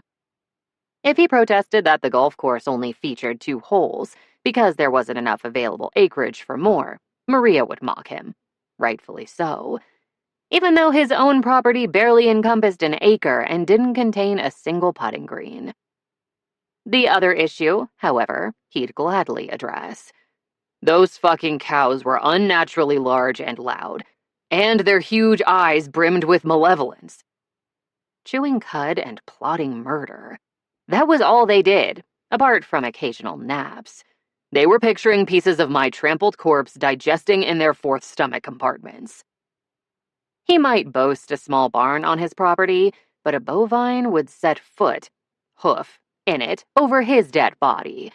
And given their inherent maliciousness, that might literally be true. In the face of his remembered terror, Maria only laughed at him. Okay then, time to go on offense. I know you sweets like them, sweetheart, but beets? Aiming for sheer provocation, he flicked the tip of her powdered nose. They taste like dirt. Socialism and dirt. As anticipated, her nostrils flared in patriotic aggrievement and she elbowed his ribs. Beets taste like free college tuition and universal health care provided via governmental policies aimed toward the common good. She paused, also somewhat like dirt and blood. Aha! Turning from the mirror, he jabbed a finger in her direction. I knew you! But she wasn't done quite yet. Not to mention growing economic disparity, despite our largely left-wing governmental policies. Her brow creased. Which is troubling, frankly. If anything, those beets aren't socialist enough. Shit. She was adorable. Wow. He had to smile at her. Those are some complex fucking beats, sweetheart. She snorted. Anyway, the gates are weird, but your house is great. His smile widened as he basked in that decisive, very Maria-esque pronouncement. They'd only arrived at LAX the evening before, exhausted from their time in Madison, so he'd waited until morning for the grand tour. Heart thumping a bit too hard, he'd guided her through the 3-bedroom, 2-bath, single-story ranch home, an original 1950s build, renovated and refurbished over the years under the exacting eye of the all-powerful community association. Unlike some of the other properties in the area, the house wasn't flashy, inside or out. From the road in front, only the home itself was visible, with its neutral gray-green wood siding and white trim, framed by a few bushes and flowers. Inside, everything had been updated but kept reasonable. He had hardwood floors, a decent-sized main bedroom, a small office, and 2 guest rooms. A generous living room open to a kitchen equipped with marble countertops and high-end appliances. And bathrooms that weren't huge but were pristine and modern, with more marble and sleek white tile. After walking into the ensuite bathroom and spotting the sunken jetted tub and the glass-walled shower, Maria had offered him a slow, naughty grin. I believe we'll enjoy ourselves in here, Peter. He'd already considered the tour a success, even before she explored the true glory of his property, the backyard. Surrounded by the same white three-rail fencing all his neighbors had, perched atop a hill with expansive views of the undulating land surrounding the community, and complete with a large covered patio and a small pretty pool, it was his favorite place to relax. On days with pleasant weather, he could open the wall of glass doors leading from the dining area to the patio and let the outdoors inside, even as he puttered around the house. And now that he was done filming overseas for most of the year, he might finally have time to decorate the interior and make it as gorgeous as the view outside. His mom's sketches would serve as inspiration. Right before her business went under, a client, her final client, as they'd soon find out, had requested a serene bedroom in the blues and greens of a calm tropical ocean. At the kitchen table, Peter had watched his mother's nimble fingers fly over her sketch pad, first with pencil, then pen and watercolors. Her nails might have been ragged, lines firmly etched between her thick, dark brows, but the corners of her mouth had been tucked into a quiet smile as she worked. Creating beauty from nothing and offering it to others, unable to keep it for herself. "There it is, darling," she'd said as she laid the sketch to dry on the laminate countertop. "What do you think? Will she like it?" "If she doesn't, she's a moron," he'd said. Instead of, "It's beautiful, Mom. You're so talented. More talented than even you realize. And I can't find the right words to tell you how much I love you. Thank you for loving me too. Always. And telling me so, even when I don't say it back." But he'd been so young. And he'd been a sullen little asshole, and they'd had all the time in the world. She'd had all the time in the world to keep drawing, keep creating beauty, and he'd had all the time in the world to tell her that her hugs made him believe, if only for a moment, that someone could love him and everything would be all right again. Maybe not then, but someday, as long as he had her. The client loved her bright, peaceful new bedroom. His mother closed her business and became a ghost. But what she'd offered the world still existed. In him and in that final sketch he'd had framed. The intricately drawn, prettily painted death throes of his mom's dream, now hanging over his fireplace and waiting for him to bring it back to life. And Maria would help him do it. His mother would have adored her. Who wouldn't? "I'm glad you like my home." A vast understatement, but Maria would interpret it correctly, since it's yours too now. For that, she planted a kiss on his cheek, then rubbed the resulting smear of lipstick from his skin. "By the way, Peter," she mumbled, lips barely moving as she reapplied the deep rose shade, "was that an actual barn in your backyard? Because if so, I'm surprised, given your apparently deep-seated terror of murderous livestock." One day, when a bovine criminal mastermind engineered Peter's grisly death, she'd repent her casual dismissal of his concerns. He might originate from Wisconsin, the home state of cow-loving dairy product enthusiasts, but he was no fool. "The barn was already on the property, and I had to have one. It's in the bylaws. Our community association is somewhat intense." Drumming his fingers on the marble countertop, he chose to put a positive spin on things. "But we have access to a communal clubhouse, tennis courts, and a basketball court, and there are weekly community barbecues in the summer." Eyeing him with amused skepticism, she put down her lipstick tube and raised one brow. "Have you ever gone to one of those barbecues, even when you were in town and available to attend neighborhood events? Socializing in crowds? Among strangers? Without Maria to smooth his path? Ugh. No," said Peter firmly. Her lips twitched. "Another question. Do you have any actual animals in your barn?" Peter Reedton, gentleman farmer. He tried to picture it, imagined himself squatting beside a cow's ass, her deadly hooves mere inches from his vulnerable skull, tugging at her sensitive parts for unpasteurized milk still warm from her body. He shuddered. Of course not. "Well, what do you keep there instead, if not livestock?" "My dignity." Maria laughed then, her unguarded, inimitable cackle that made the sun shine brighter. which was quite a trick in Southern California. I can't wait to use your pool. When she tilted her head, a tendril of hair tickled her shoulder. Can your neighbors see into that part of your yard? Oh, he knew where she was going with this, and he approved, whole-loinedly. Nope, he said, and considered the various wonderful possibilities. Then I guess it's okay I didn't pack my bikini. He'd give a lot to see that red bikini again, but after 6 years, she probably didn't even have it anymore. And in that case, naked is good. After thinking a moment, he corrected himself. No, naked is great. Better than great. Optimal. She snickered. I'd have left a pool in our yard when I was growing up. At least for the 2 weeks each summer the weather was hot enough to use it, she added wryly.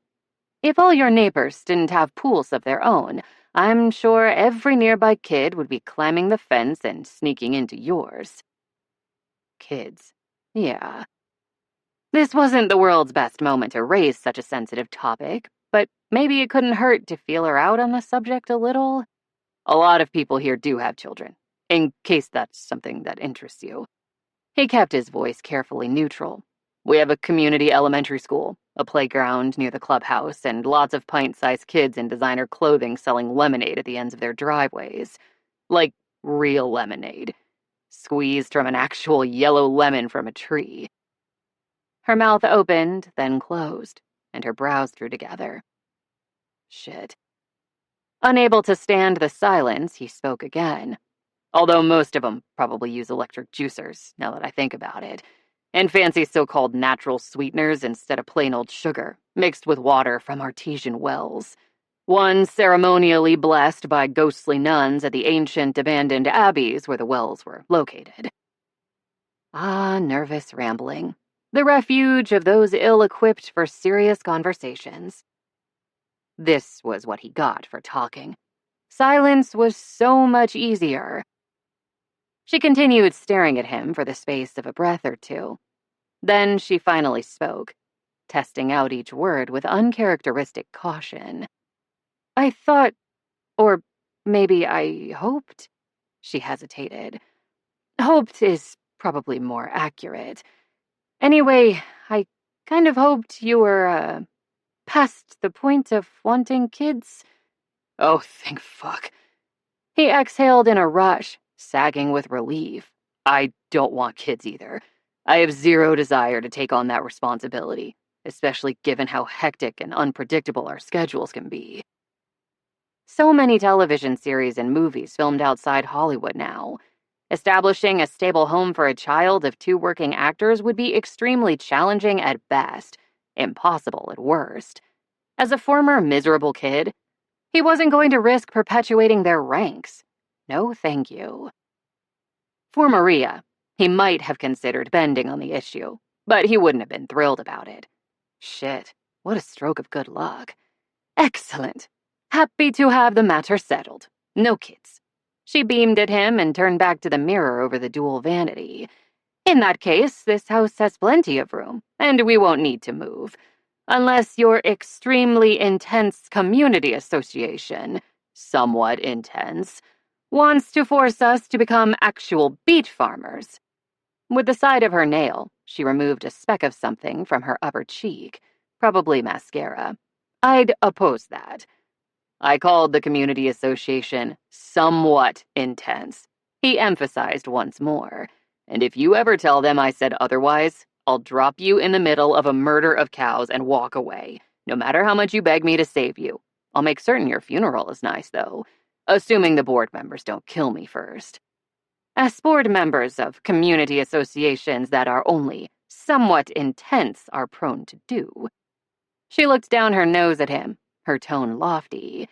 In English, incidentally, I believe that's called a herd of cows. Murder of crows, herd of cows. I said what I said. Whatever. She handed over her tube of lipstick, the final item she needed him to carry that night. I'm ready to go, Wheatstoffel. Stop primping.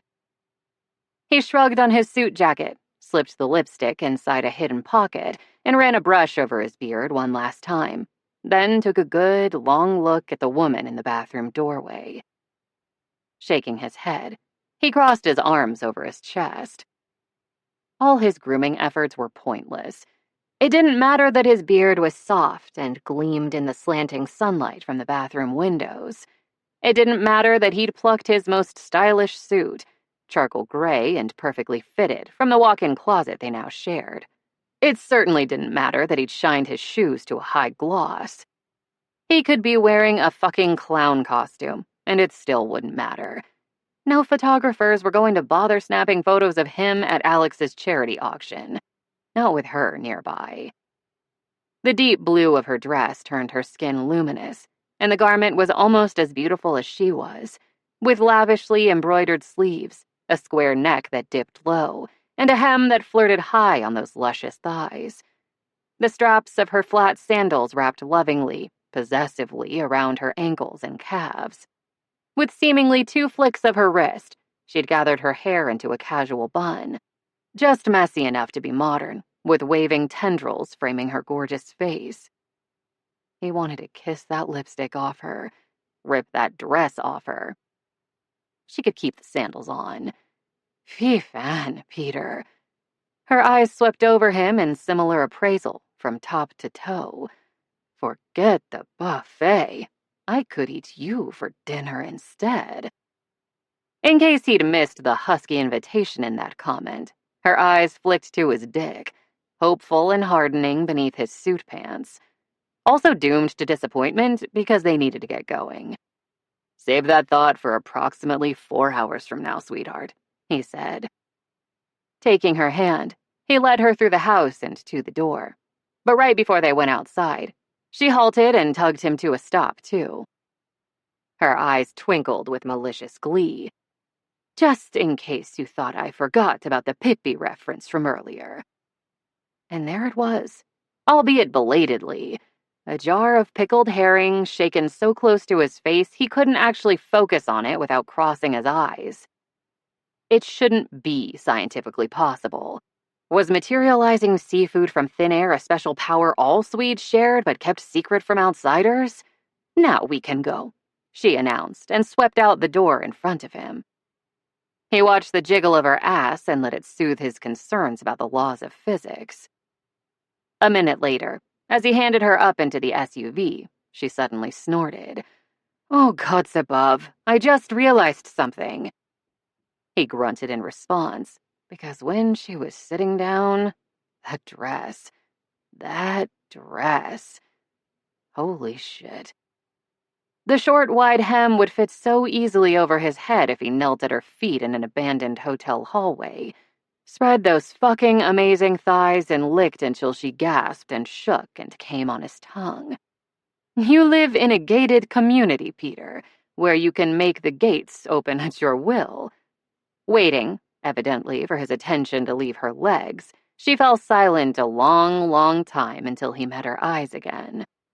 You know what that makes you? He had no damn idea. Wealthy. God of the gates, she told him, then screeched with laughter until he was laughing too, helplessly. Oh, Fifen, it's perfect. You are too, he thought, and wished for the millionth time he could banish the thread of fear woven amid all his joy. Heaven help me. You are too. 22. As soon as Maria and Peter made it past the red carpet and inside the upscale Beverly Hills hotel where Alex's charity auction was occurring, she stopped, clapped a hand to her chest, and took a deep breath. Wait, Peter. She closed her eyes for a moment, trying to calm herself down. My heart is still racing. That was Lauren with Alex, right? His minder? Are you sure she was all right? Yeah, that was Lauren. In the cast chat, he said he was bringing her tonight. One hand resting protectively on her lower back, he used the other to scratch at his beard, the motion twitchy and fretful. I don't know for sure, but I saw her walking off with one of the event organizers afterward, and she seemed to be moving okay. And if she'd been seriously hurt, we both know Alex would have lost his shit entirely. Instead of only partially. Her weak attempt at a smile died immediately.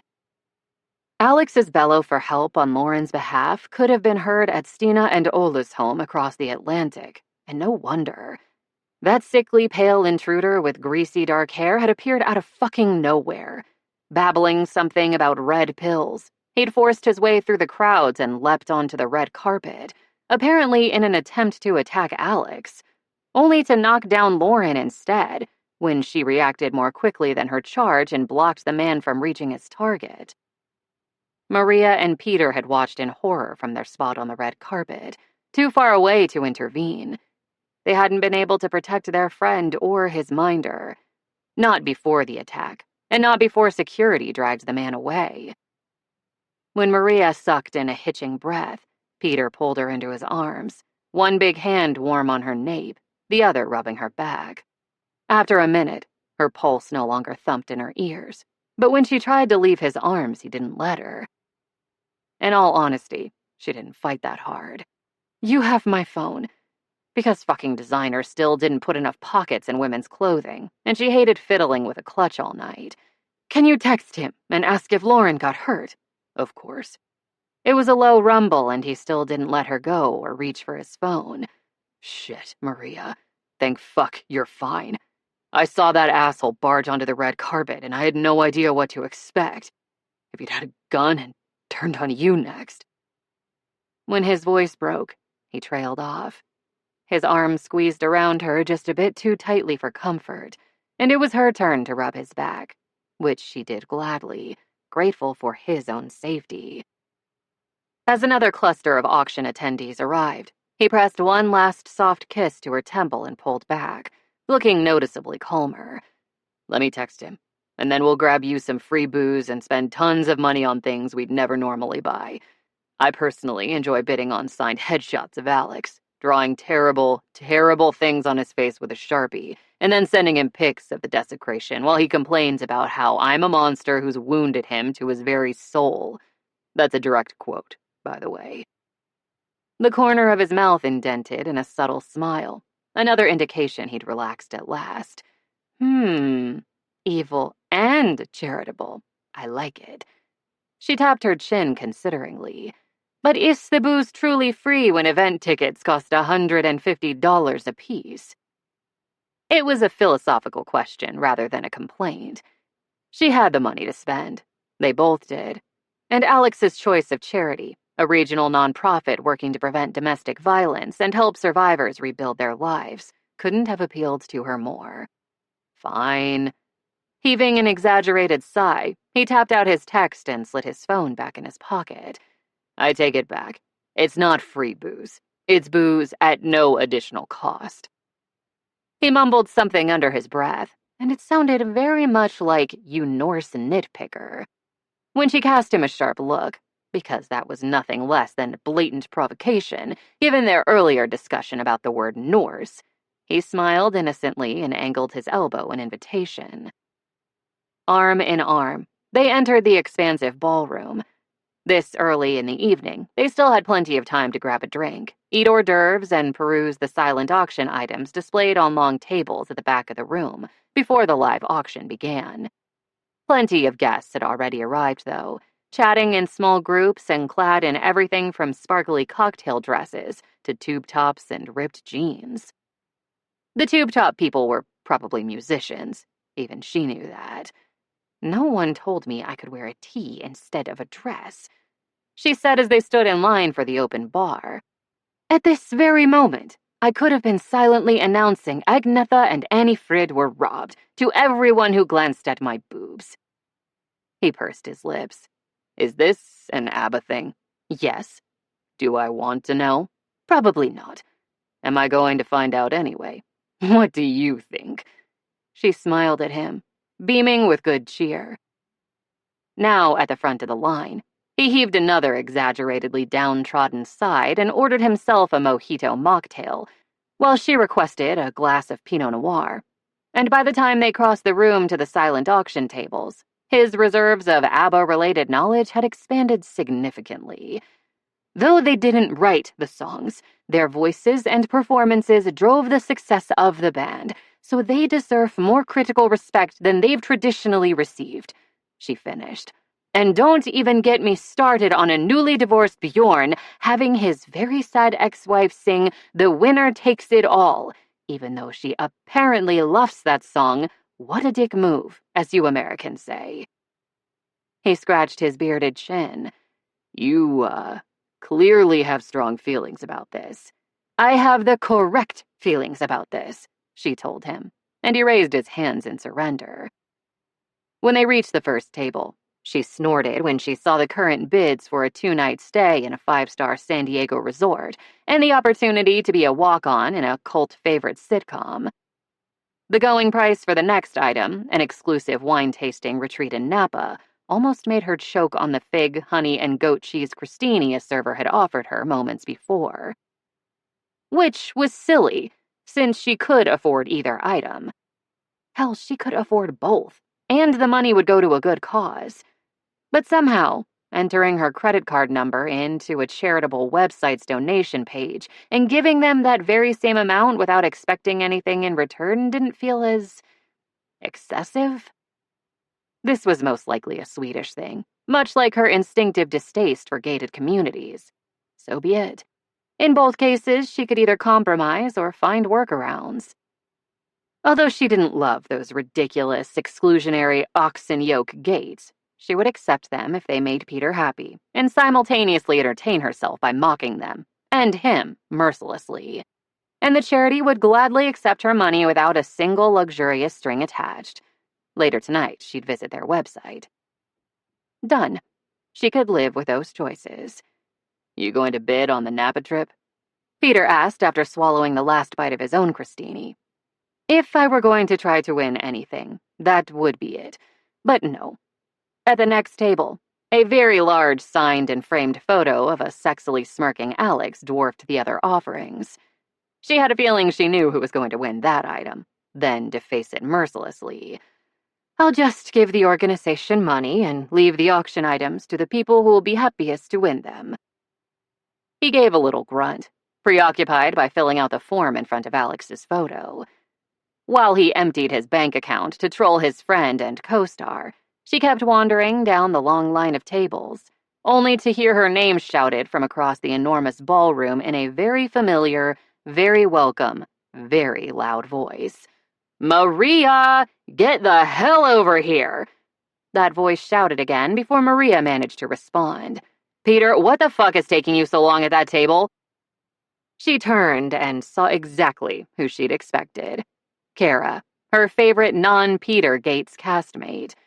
The other woman was standing by a round table, one of many, at the very front of the ballroom, hand in the air to catch their attention. After checking in with Peter, who waved her off and continued scanning the silent auctioned items, Maria headed that way. A very attractive woman in a suit with a skinny tie checked her clipboard before letting Maria enter what was apparently the VIP section. Approximately 1 millisecond later, Maria was forced to catch an entire grown woman as Kara flung herself at her co-star. Oh my fucking God, Maria, I have missed you so fucking much, Kara declared. It's been months since the last goddamn convention. I know. Maria managed to choke out despite her compressed lungs. Wait, Kara had a grip of steel. I've been wanting to talk to you too. I have some news. As soon as Kara let her breathe, Maria would tell her about moving in with Peter, which would probably prompt another round of obscenity-studded hugging, since no one in the cast knew they were together yet. Ooh. Improbably, Kara managed to squeeze even harder. Tell me, you withholding bitch. Maria's first attempt to peel off her friend failed, but during the second attempt, she heard yet more voices she knew and loved and would recognize anywhere. So she put a bit more vigor into her next de-Kara-ing efforts, which procured her both a glare from Kara and the ability to turn around and hug Nava and Ramon instead. Gods above, it was good to see them again. I didn't know you were coming. It's a great cause, and we couldn't miss the opportunity to check in with you and Peter. Your last night in Ireland, Ramon and I got the sense the two of you Nava looked over Maria's shoulder and grinned. Ah, there he is, the man in question. Peter's strong arm circled Maria from behind, and he propped his chin on her shoulder. Good to see you again, Nava. Ramon, Kara. I intend to text all of you next week about coming to our house for dinner. Kara's blue eyes lit with glee. Our house? Peter motherfucking Reedton, after all this goddamn time, did you finally get your thumb out of your— Yes, Kara. Peter interrupted, then kissed Maria's cheek. The two of us are together, and my ass is now entirely digit-free. Thank you so much for inquiring. Well, that was an outright lie, unless he was referencing the state of his ass at this very moment, but she generously chose not to point that out. The more truthful part of his declaration, as predicted, elicited another round of hugs, more swearing, and several disapproving stares from neighboring tables. Then the lights flickered, a signal that the more formal portion of the evening was about to begin, and everyone let go of one another and circled the table to find an empty seat. Poor Peter sagged in introverted relief as he thumped down into the chair beside hers. But a wide smile split that dark beard of his, and he intertwined their fingers on the tabletop, where everyone could see. Later tonight, you will tell me every fucking detail, Kara whispered in Maria's ear, and I mean that in every possible way I can. After Alex made his heartfelt, impassioned case for supporting his charity, the live auction commenced. And when he urged the attendees to spend big and bid it up, they listened. If Maria thought the silent auction items were going for breathtaking amounts, that was nothing compared to what people would evidently pay to attend a series finale party with the Gates showrunners, or what they'd spend for a fucking car. Suffice it to say, he raised, as Kara put it, a shitload of money for his charity. Afterward, crowds of people were waiting to speak to Alex, which meant Lauren knew no one at the table. So after all her table mates filled their plates at the dinner buffet, they introduced themselves, confirmed she was uninjured, and made casual conversation. Even Peter, despite his discomfort socializing with strangers. Lovely to meet you, Lauren. He smiled at her, warmth in his dark eyes. We've heard so much about you from Alex. I'm certain you have, Lauren said dryly. I hope your data plan is very generous. Apart from having the most gorgeous green eyes Maria had ever seen, Alex's short, round minder was also smart and very funny, albeit in an understated way. And then, when they were nearly done eating, the star of the evening swooped down upon the table, hustled Lauren toward the ballroom exit, and took her somewhere. That'll be interesting to watch, Nava murmured, and she wasn't wrong. Ramon's phone buzzed atop the table. One glance at the screen was enough to make him sigh. Meeting Nava's inquiring gaze, he gave her a tiny nod. She groaned. Again?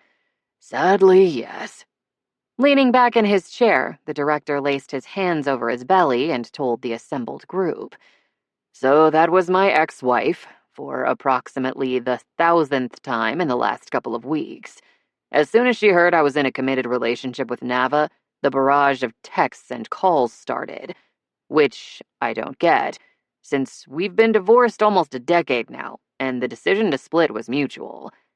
Wants what she can't fucking have. Kara shook her head. We're just waiting her out. Nava patted Ramon's thigh consolingly. Thank goddess I don't have the same issue. Dade's been great. Very supportive of my relationship with Ramon, especially around Carly. I would have expected my ex to be the same way, but... He lifted his shoulder. Like I said, I don't get it. But I've heard it's a pretty common phenomenon. Poor Ramon. Maria couldn't even imagine how frustrating that would be. For him and for Nava, too. Given the circumstances of Maria's own breakup with her only significant ex-lover, she was entirely certain she'd never know from first-hand experience. Ramon, obviously ready to stop discussing his own woes, twisted in his chair to face Peter. What about you?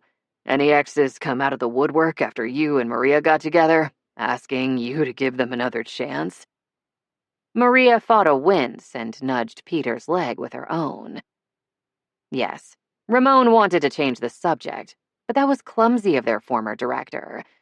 After all this time, he should know Peter didn't share sensitive information in public, or at all, generally. To her surprise, though, Peter didn't seem bothered by the question.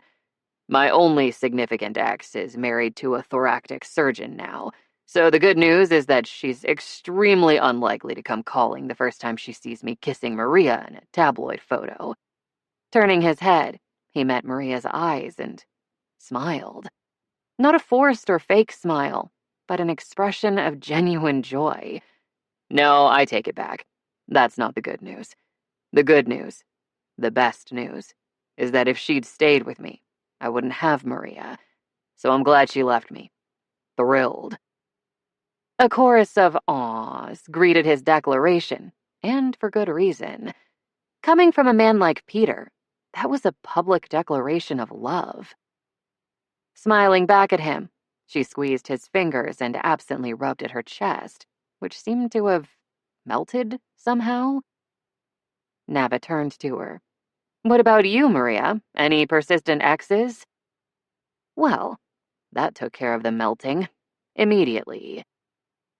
After 6 years together, she still hadn't told Peter about Hugo.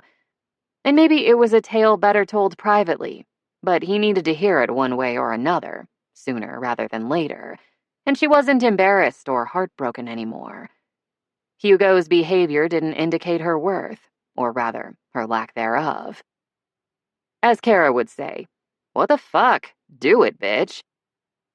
A big gulp of wine, a deep breath, and Maria prepared to offer the briefest explanation possible. Hugo hadn't deserved her time then, and she wouldn't waste an extra moment of it on him now. "Like Peter, I only have one significant ex," she said. "Hugo. He was a banker in Stockholm. We'd been a couple for 2 years and were talking about buying an apartment together when his company transferred him to their London office. Our relationship became long distance." Later, of course, she'd found out the transfer hadn't been forced on him without warning, as he'd implied. He'd asked for it. Asked to move away from her, to an entirely different country. A long-distance relationship is. Nava's face creased in sympathy. "It's hard to make it work. I know that from very personal experience."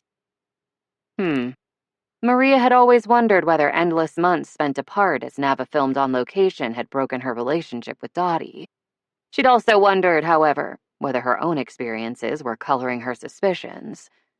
Both could be true. Likely both were true. "Frankly, I don't see how anybody could make one work," Maria told her.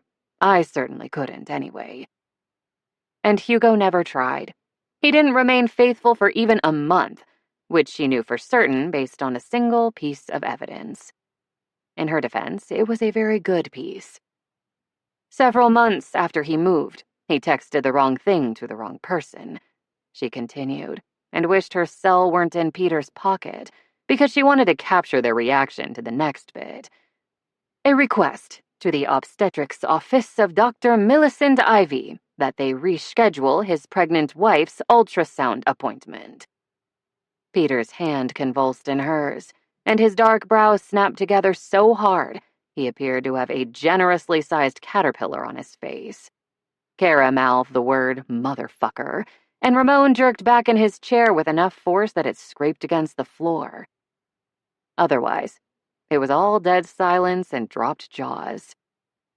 Fee, Fan. She really should have reclaimed her phone. This was priceless. And to her shock, the story didn't cause her pain anymore. Not a single twinge. In fact, the whole thing was kind of hilarious.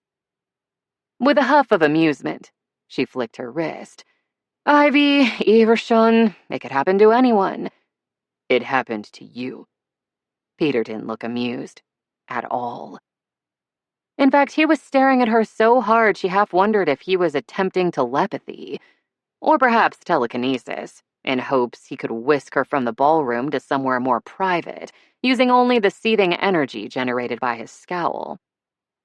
If so, good luck to him. Her ass was planted in this seat for the duration. It hurt. She spoke directly to him, because she knew at least part of what that glower hid. Concern. For her. But my family helped me pick up the pieces, and a few months later, I sent audition materials to Hollywood on a whim, figuring I could use a new setting, a new adventure. Slowly, the severe lines of his face softened as he saw her smile and heard what she hadn't said. Then I met you.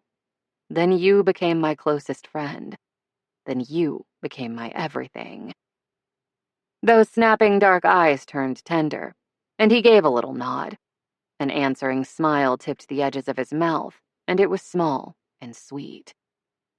He didn't need to remove her from the crowded ballroom with the power of his mind. The music swelling in the distance was only for them, because everyone else had already disappeared. Just like that. Without him, Sutnos, there's no us. That's his only importance to me now.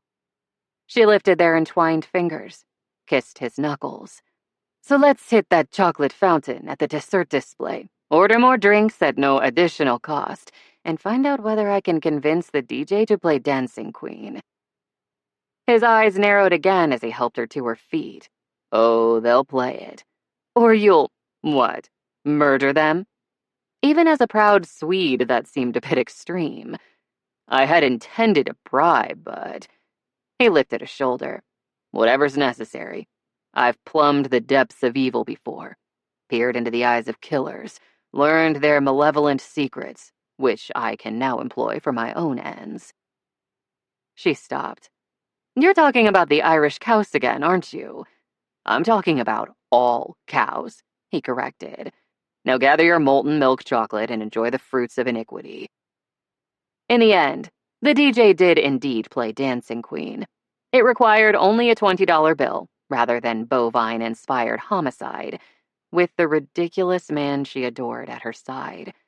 She danced, surrounded by friends, and she contained no more secrets, no more hidden history, nothing else to hold within and curl around, out of shame or wounded pride or lingering grief.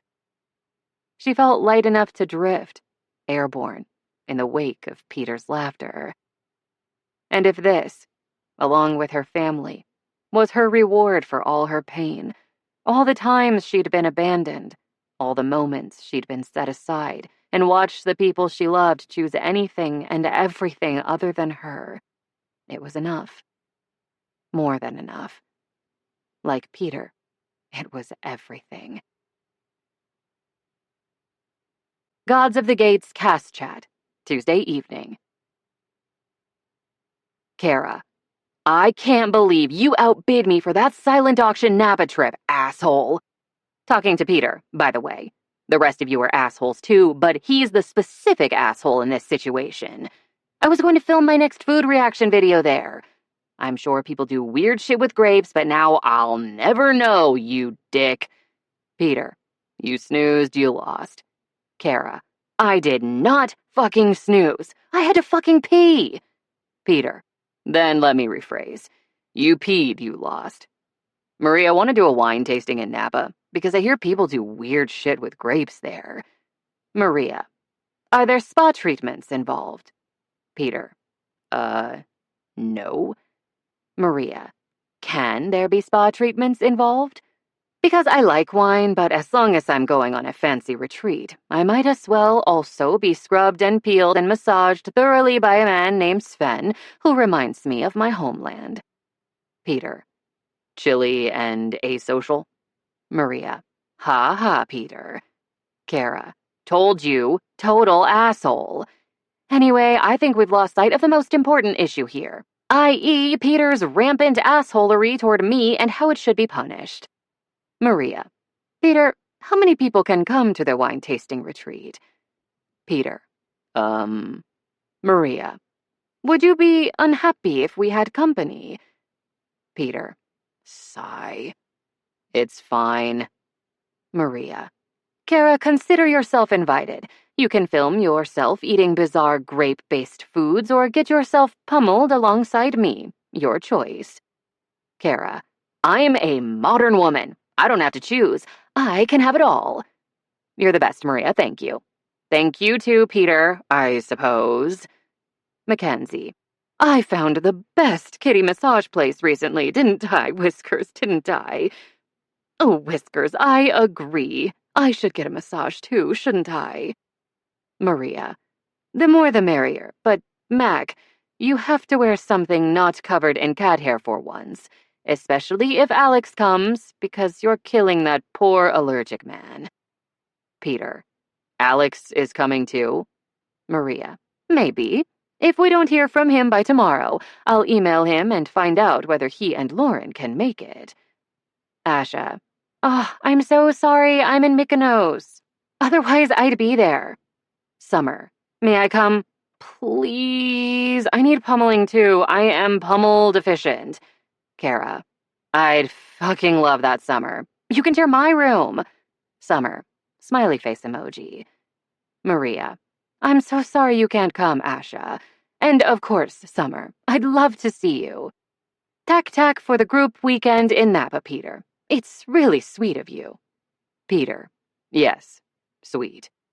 Maria, I just want to say that Benny and Bjorn were true geniuses. They might as well have been the only people in ABBA. What legends. Maria, take it back, Wheatstoffel. Peter, smiley face emoji. 23. 2 months later, when Peter and Maria arrived at Con of the Gates in San Francisco, the first large publicity event they'd ever attended as an official couple, Gates fans lost their fucking shit. Sure, the two of them had been spotted together before the convention. At Alex's charity auction, Peter hadn't tried to hide how he felt about Maria, and various Hollywood insiders had taken notice. And their relationship truly became public on their Napa trip, when some asshole at the winery had captured video of them making out in a seemingly private corner and posted the clip all over social media. A predictable burst of online excitement and interview requests had followed, and after that, they received a certain amount of attention whenever they explored LA together. So people knew they were a couple, but Gates fans hadn't seen that up close and in person until the con, so their relationship was the talk of the event. For 4 hours, maybe.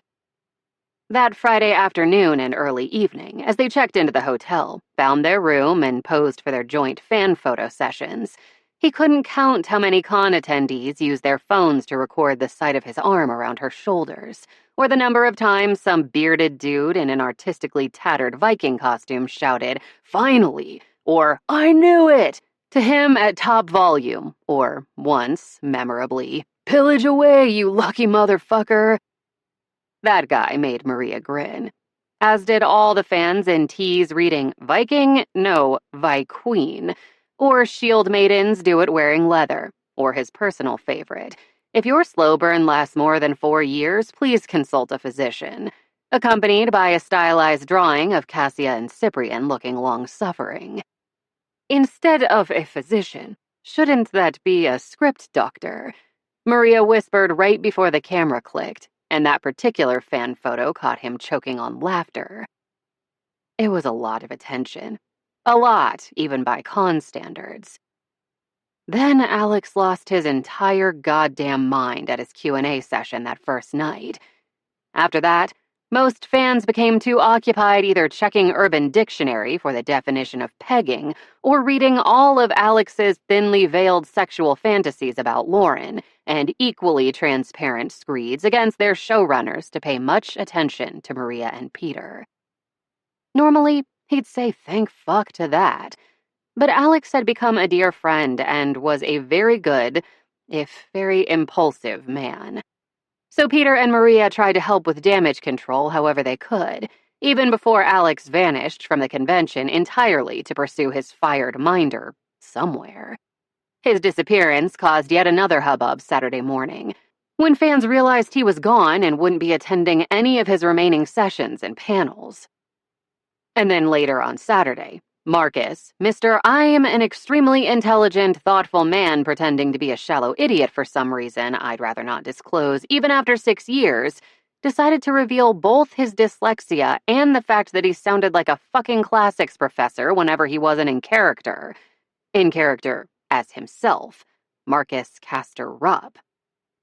It was all very confusing and attention-grabbing, and that was before Marcus shoved his way through crowds of confused fans to interrupt his estranged girlfriend April's own session and announce his devoted love, then French her in front of a live studio audience.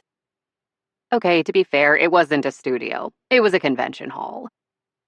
The rest, 100% accurate. At that point, the Gates fans who decided to skip this particular convention kept posting videos of themselves weeping in despair. By Sunday morning, Peter already knew the audience for the last event of the convention. His joint Q&A session with Maria was going to fall into one of two categories. They'd either slump into the hall, sagging with post-drama fatigue, or burst into the space wired as hell and waiting with twitchy impatience for the final bombshell to drop. But he and Maria were the normal ones, and they had no earth-shattering news to share. By now, everyone knew they were together. Each of them had accepted a few smaller, short-term roles and auditioned for others, but they were both willing to wait for the right project to come along before committing to anything bigger. Especially since the longer they waited, the more time they could spend together, and they couldn't get enough.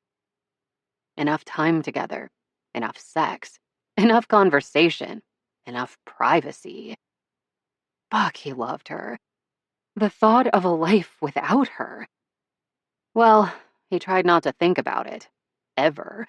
Because when he was alone and those thoughts, those sibilant whispers born of fears he couldn't seem to shake, did slither into his brain, he panicked. His pulse echoed in his ears, his breathing turned shallow and rapid, his skin flushed and dampened with sweat, and he wondered if he might be having a heart attack. It wasn't a heart attack, though. It was a panic attack. He hadn't had them for years now, not since his days in weekly therapy, but he still recognized the signs. In the aftermath of those occasional episodes, he always racked his brain, searching for some way to tie her closer to him, even though she'd already moved from Sweden to be with him and they already lived together. He knew she didn't want kids. Neither of them did. But whether she'd accept a marriage proposal, that he kept questioning, kept debating. Ask too soon and he might scare her off. Ask too late and she might question the strength of his commitment and pull away to protect herself. The other thing he knew for certain, if he did ever propose, he sure as hell wasn't going to do it in front of a fucking audience. So, much to the dismay of everyone in the assigned hall, there wouldn't be another bombshell of any sorts in his Q&A session with Maria. None. Zero. Zip. Or at least there wasn't going to be a bombshell. Then he got the call from his agent, a mere half hour before they were due to report backstage in their hall. It wasn't enough time to go over the nuts and bolts of the offer he'd just received, but plenty of time to understand the essentials. To keep from disturbing him, Maria had closed herself into the suite's bedroom as soon as Deshawn called. But once the conversation ended, she immediately emerged and flopped onto the couch next to him, cheerful and gorgeous as always. Her knee nudged his. What did Deshawn have to say? Any new nibbles or exciting scripts? In his daze, he barely heard her. This was it. Finally. His next big job essentially dropped into his lap without any effort on his part. Or, as Maria might counter, no additional effort. All because he'd finally proven himself to the powers that be in Hollywood with Gods of the Gates, finally shown them what he'd earned and what he deserved.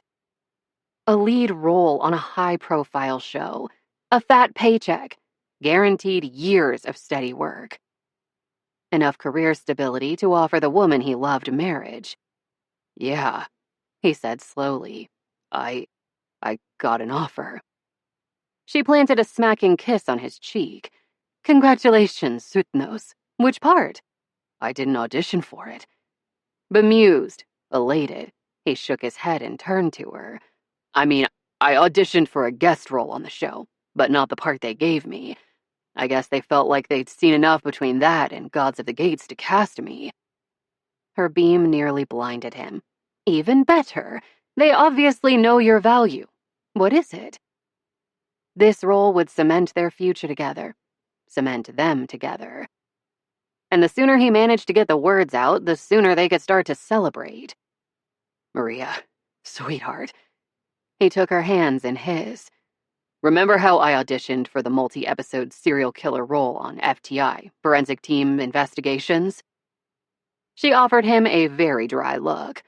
"Since it's one of the biggest shows on basic cable, and there are approximately a dozen spin-offs currently airing around the world, including in Sweden, all featuring people in white coats peering into microscopes, enhancing computer images of license plates, and becoming inadvertent targets of murderers. And I thought one of those murderers might eventually be you. Yes, I remember." He would bristle at her description of the show, but she was right, and they both realized it. The role they'd offered him wouldn't allow the sort of character depth and development he usually preferred, but an opportunity like this, he'd be a fool to turn it down. And when it came to his career, he was never, ever a fool. Shit. He could barely believe it, even though Deshawn had confirmed the offer 5 separate times during their call. "My audition was for the original series, the one set in Seattle. Turns out, the actor who's been their lead since the beginning wants to return to films, and he's leaving between seasons. They're killing off his character, so the on-screen team needs a new head forensics dude." He waited, and it didn't take her long to fill in the rest. "You, obviously, head forensics dude extraordinaire," she said brightly, and kissed him again, this time on the mouth. "Peter, that's wonderful news. When will you start?" "Maybe in a month or so." Letting go of her hands, he checked the notes he'd taken on his phone.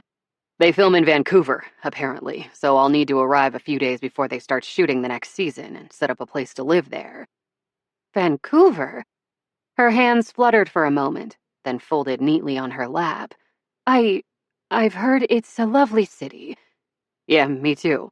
Maybe we can take a trip out there between now and when I have to go, so we can explore the city a bit." There were only a few more notes, which he reread before setting aside his phone. "The other big news is that they want a 3-year commitment." She bit her lip, her smile a shadow of its former glory. "Okay."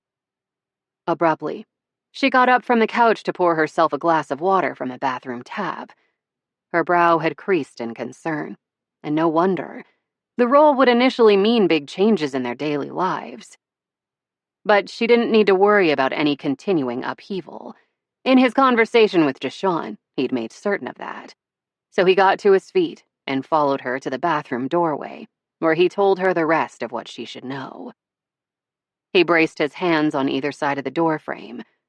"Since the show is already renewed for another 4 years, we won't have to watch and wait every year to find out whether it'll get canceled in the middle of my contract." There would be no uncertainty for either of them. Just a regular, generous paycheck, the unattainable pipe dream of almost every would-be actor in Hollywood. That dream had already come true for him once before. Twice was a fucking miracle. "We'll know exactly where I'll be for all 3 years, so I'll rent a place big enough for 2. Was the climate there anything like Sweden? If so, he'd try to find somewhere that would remind her of her homeland. A cottage with a view of evergreens, maybe. One where you'll be comfortable whenever you come to visit. Have you..." Her throat worked, and she took another sip of water. "Have you already accepted the offer?" He shook his head. "Deshawn is still negotiating a few things, but their initial offer was more than fair, so he thinks we can officially say yes very soon. Later tonight, he'll send me the contract and highlight the part still in question." "It's basically a done deal, then." Her glass clinked against the granite countertop as she set it down. "Okay." Gently but firmly, she moved him out of the bathroom doorway so she could gather her badge and purse and slip on the lacy flats arranged neatly just inside the room. What he'd been offered today was the most stability a working actor could provide to his partner. So why did her forehead still have that crease in it? "You and I can look over everything tomorrow. once we're back home, to make sure there's nothing problematic Deshawn didn't already flag. He suggested, moving closer, just in case. Would that be enough to reassure her? Because he wanted her as his ally from the very beginning of this project, without reservation. The two of them an indivisible team, as she'd once suggested. Back then, he'd scoffed at the very idea of it, at the prospect of having a true partner, because he'd been a hurt, angry idiot. Now that kind of partnership encompassed everything he wanted, and had become the source of all his contentment. So he needed her with him on this. By the time he left for Vancouver, he wanted them so united in hearts and minds that even a little distance wouldn't weaken the fierce connection they shared. But maybe that was the source of her concern, the distance between them.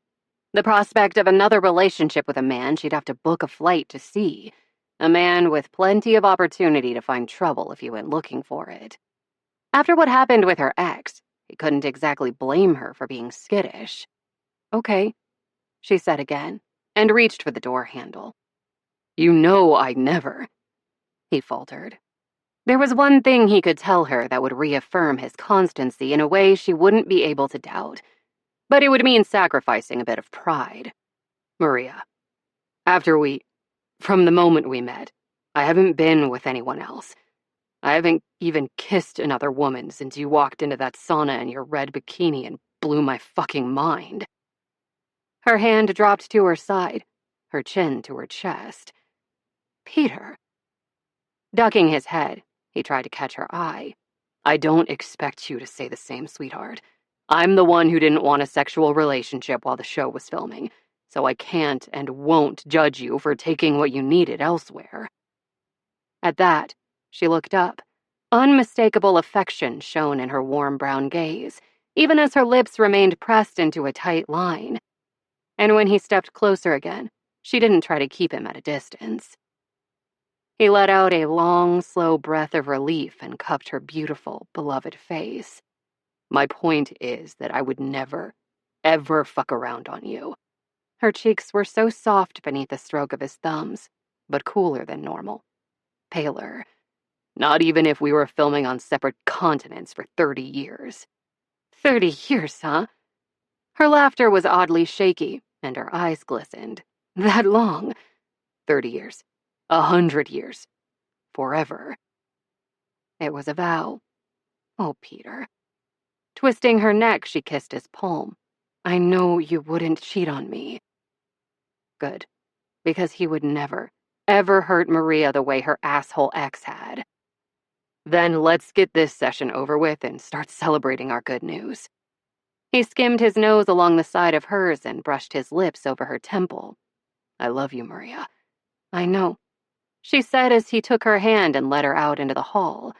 "I love you too."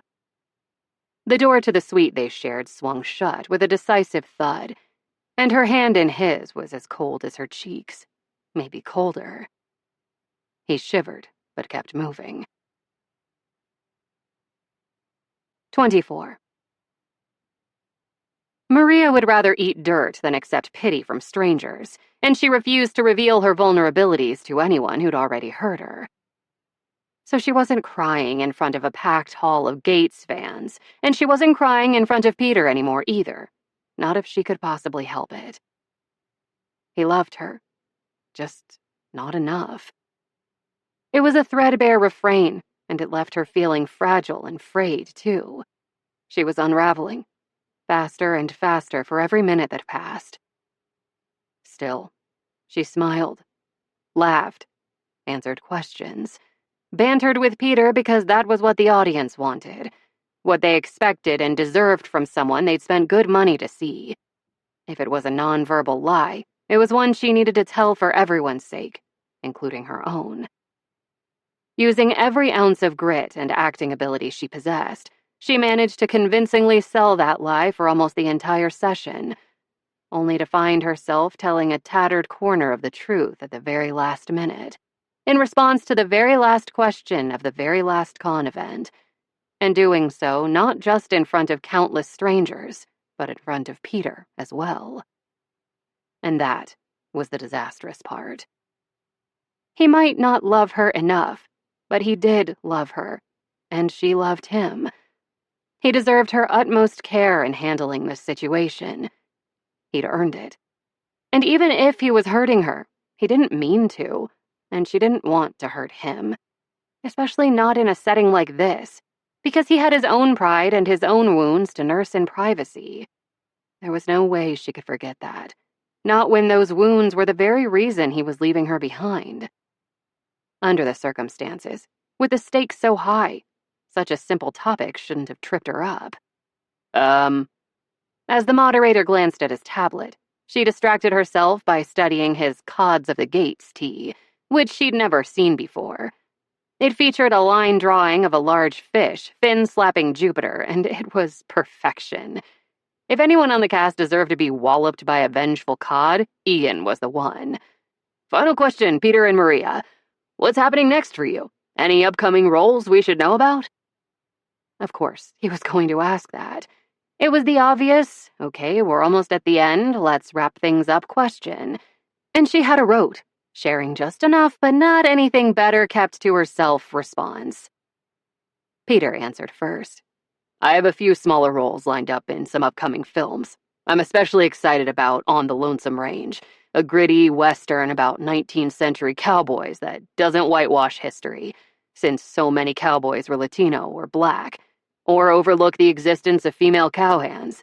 The script is spectacular. After a pause, he added, all that said, I hope like hell they don't put me near many actual cows, because cows are fucking terrifying. The audience laughed, assuming he was joking. He was not, of course. When he'd accepted the role, she'd stared at him incredulously for several moments, then mooed at him loudly and made him jump, which she'd found very satisfying. Cows aside, though, the script had delighted him. Hopefully he'd still be able to film his part between shooting episodes of FTI. Not that she'd know, because by then she'd be long gone. At the thought, she swiveled her chair away from Peter, away from the audience, and convincingly, she hoped, pretended the terrible sound she'd made was a strangled cough, one so harsh it brought tears to her eyes and required a few sips of water before she turned back. Peter's warm hand spread across her back and rubbed there, even as he continued speaking, and his attempt to soothe her fake cough only made things worse. Much, much worse. When she finally faced front again, he was wrapping up his answer with a vague hint concerning his big news. I should be able to share more information about a future television role, a significant one, soon. What about you, Maria? He turned in his chair to watch her answer, and something about him in that moment undid her. His slight frown of worry as he uncapped a fresh bottle of water and handed it to her. The way his knees nudged hers in a gesture that might look accidental, but was not. The final gentle pat of her shoulder before he leaned back and surrendered the spotlight to her. The open adoration lighting his dark eyes, the pride in his posture, all puffed-out chest and squared shoulders and relaxed satisfaction as he surveyed her at his side. She couldn't speak for the agony of it. Couldn't think. Fuck. Swiveling away again, she faked another cough and bought herself a few more seconds. But the time to get a handle on this was now. Right now. So they could walk back to their shared suite, have the awful, heartbreaking conversation coming their way, and get this initial bit of agony over with already. Maria, sweetheart. He murmured in her ear, one hand over the mic clipped to his collar, the other spread wide and supportive across her back once more. Are you okay? Another wet, violent cough dragged from laboring lungs. I'm fine. It wasn't a lie if she would be fine. Someday. Not soon, though. Ready or not, she swung back around to see a huge room full of people looking at her, waiting, for something she couldn't quite remember. She peered at them blankly, lost. Maria? The moderator glanced discreetly at his tablet, probably checking the time. What's coming up for you? It was a prod, gentle as Peter's hand slowly circling between her shoulder blades. She wasn't unraveling. She was undone. I don't know. Peter's brow furrowed, his mouth pressing into a grim line, and he quickly looked at the moderator, a silent request to end the session so he could check on her well-being. But the other man was already speaking again, already giving her a helpful prompt so she could tell everyone exactly what they expected to hear, what Peter expected to hear, what she'd expected to tell them less than 2 hours ago. Well, we all figure you'll be based in LA rather than Stockholm from now on, right? The moderator aimed a knowing glance and a wink at the crowd, and they smiled, delighted for the happy couple on stage. The happy, committed couple who wouldn't part, not for anything. She opened her mouth, and somehow, found herself telling the truth. I don't know. Only that wasn't the truth, was it? Because she already knew she'd be booking a flight to Stockholm as soon as she and Peter finished digging a grave for their relationship and buried it deep beneath the brown, desiccated grass of LA in July.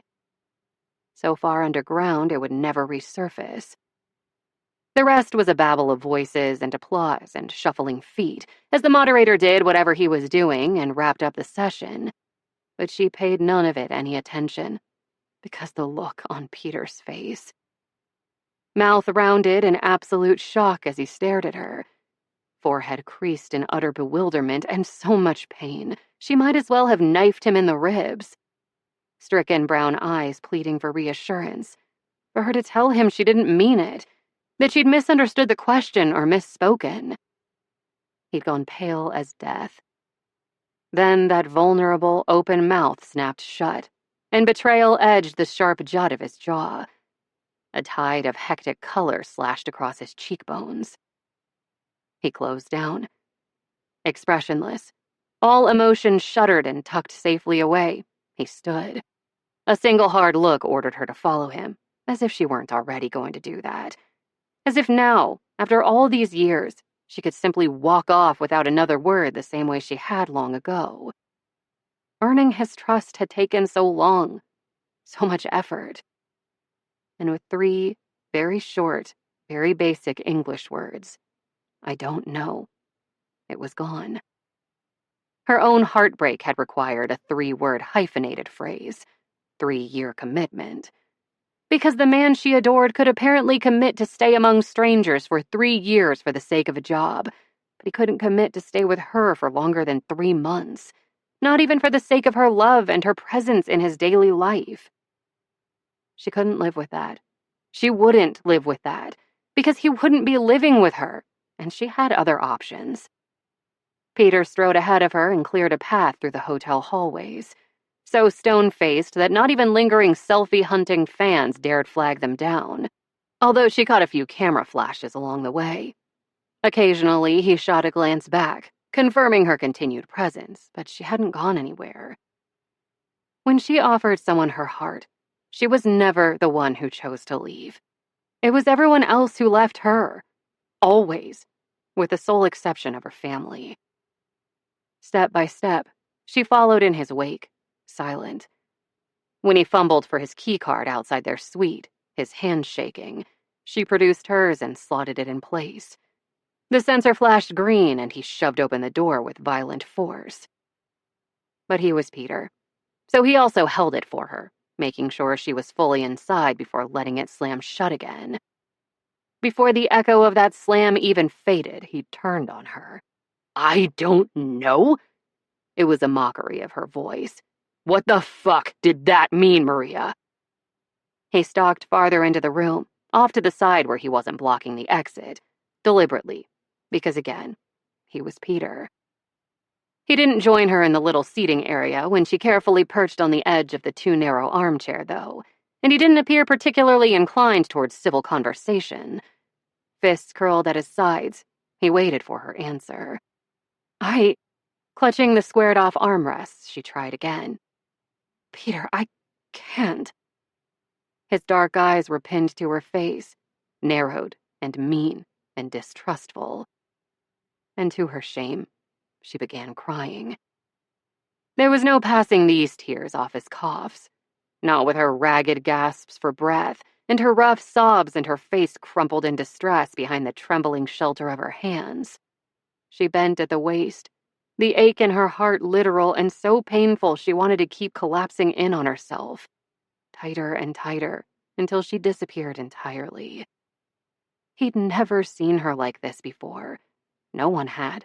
Outside her family. It was humiliating. She hated it. Hated herself. Hated him for witnessing it from across the room, already so unbearably distant before he'd even stepped foot on an airplane. Only he wasn't across the room anymore, because he'd somehow dragged her out of the chair and onto the couch, onto his lap, into his arms, which closed around her securely. His palm cradling the back of her head, he pressed her face into his neck and held tight. "Sweetheart," it was a ragged murmur. "For fuck's sake, I have no idea what the fuck's happening here, but please don't cry. And if..." His voice wavered and broke. "If you love me even a little bit, even a fraction as much as I love you, please don't fucking leave me." At that, she jerked her head up and back. "I'm not the one leaving, Peter." "We both know that's not true." His own eyes wet. He simply looked at her, his arms still supporting her as she nestled in his lap. "I'd never leave you. Never, Maria." To him, it obviously wasn't a lie, which meant his definition of leaving didn't match hers at all. And maybe, if she could make him understand, "Then tell me something." She cupped his face in her hands, willing him to hear her. No, more than that. To listen, even if he wouldn't like what she was saying. "If you'd never leave me, why will I be spending most of the next 3 years alone?" His head gave a little bewildered shake, his beard abrading her palms. "But that's not leaving you. That's doing my job. Our job." Ducking his head slightly, he looked her dead in the eye and kept making promises. So many solemn promises, and none of them were the ones she needed. "And when it's over, or any time I have more than a day or 2 off, I'll be right back by your side. Or you can come live with me there if you want. That's fine by me. I'll be making enough to support us both." When she closed her eyes in frustration and grief, tears leaked out from beneath her lids. I don't want you to support me, Peter. I like working. I like having a career of my own. I just want you to stay with me, to not leave me for 3 fucking years." "We're working actors, Maria." His voice was very gentle as his lips captured her tears, one by one, and kissed them away in a gesture so loving, more promptly appeared. "When an opportunity like this comes around, we have to take it, because we might never get another offer that good again, not even if we audition the rest of our lives. You know that.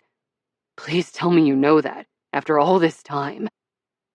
Gods above, he still thought she was the one who didn't get it. She might not have spent 2 decades in Hollywood, but she comprehended the nature of their profession, its inherent instability, the challenge of career longevity in a youth-obsessed industry. The extent to which any actor's success, in the end, depended on luck and timing and privilege of various sorts as much as talent. But she also comprehended her own nature, in a way he evidently didn't. "I get that work is important to you, and I get why. It's important to me, too, although I know you have trouble seeing that." Letting go of his face, she knuckled away her tears and tried to explain herself as plainly as possible. "But I need to be your priority, not something you squeeze in between jobs, stowed safely away until the next time you're available." His voice held the faintest hint of an edge. "It's not like I want to be separated from you, Maria." Beneath her, his thighs had gone rigid, steely. He was bristling instead of listening. "I know that. I understand why you want this role. I even understand your decision to accept the offer, no matter what it means for us. Unwilling to give up yet, She spoke carefully as his sharp eyes bored into her, demanding she concede her position when she couldn't, not without conceding herself too. But I want a real home, a shared home. I won't accept spending most of my time alone after I moved halfway across the world for you. I also won't uproot myself to follow you every time you land a new role. Not even if I love you. And I do, Peter. More than I think you understand. If I loved you less, I wouldn't need you this much. So much it frightened her sometimes. He went silent, bit his lip, thinking, before he spoke again. A wild burst of hope made her tremble in his arms, because his eyes had gone cloudy with concentration as he considered her words. And maybe he grasped what she was saying now. Maybe... Is this about what happened with your ex? His hand clenched against her back, then flattened and stroked. Because, sweetheart, I'd never cheat on you, and I thought we already... He understood nothing. No. When that emerged as an impatient snap, she took a breath and deliberately lowered her voice. This has nothing to do with Hugo's infidelity. His cheating might have been dramatic and heartbreaking, and again, hilariously inept in retrospect. But even if he'd remained faithful, underlying fissures would have fractured their relationship anyway, given enough time. She saw that now, more clearly than ever. This discussion only involves Hugo because my relationship with him taught me I didn't want to be with someone long distance. At the charity auction, as they discussed their exes, she could have sworn she'd made that point very clearly. Even before I found out he was cheating, I was miserable, Peter. I hated that we were living so far apart. She grasped his shoulders and squeezed, as if that would force her words into his resistant, stubborn brain and help him see who and what she truly was. Not the version of herself he hoped she was, or fooled himself into believing she was, or found easier to handle. I love you so much more than I ever loved him. I need you more than I ever needed him. All her love, all her heart, all her raw, aching sincerity suffused every word, and his eyes on her softened. And if I was lonely without Hugo, of all people, even when I was living a 5-minute walk away from my parents' house, how do you think I'll handle being without you? A stranger in a foreign city, tucked away in your gated community without family nearby? Despite his half-stifled wince, she continued, relentless. How do you think I'll feel every morning when I wake up alone, and every day spent rambling around an empty house alone, and every night I go to bed alone? For 3 years, Peter. 3 fucking years. And what if they want to renew your contract? Will you turn them down? Or will you stay away even longer? They both knew what his preference would be. His instinct. And to be fair, it was the same preference and instinct most actors in Hollywood would have. But she wasn't from Hollywood, and she wasn't willing to put her career before her heart. Not all the time. His knuckles pressed against her spine, his open hands curling into fists once more. You wouldn't be alone all the time. He sounded resentful now, sullen. And both of them knew precisely why he hadn't answered her question. You're right. Some of our castmates live in LA. You'd visit between seasons and during filming breaks. They'd reunite with heartfelt joy, like the lovers they were, and then he'd leave her again and again. But I'm not you, Peter. I need people I love around me every day to be happy. This time, there was no pause for thought before he responded. I spent most of my Gates money on the house. The words were flat, and for an actor of his caliber, that was a choice. A decision not to reveal emotion to her anymore. For us to be financially secure, I need steady work, a steady paycheck. His voice, his posture, everything told her he was closing down now, digging in, just as she'd feared, just as she'd known he would, somewhere deep inside herself, despite all her hopes. It was why she'd already mentally prepared herself to buy a plane ticket. She'd always understood him more than he understood her, just as, over time, she'd grown to love him more than he loved her. Or maybe she was being unfair.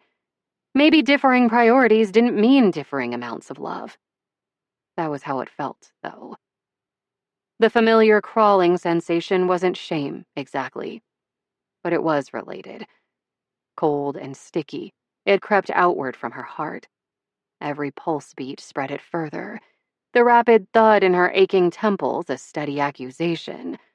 A chant that looped around on itself again and again. You betrayed yourself again. You knew who he was. You let yourself care too much when you knew better.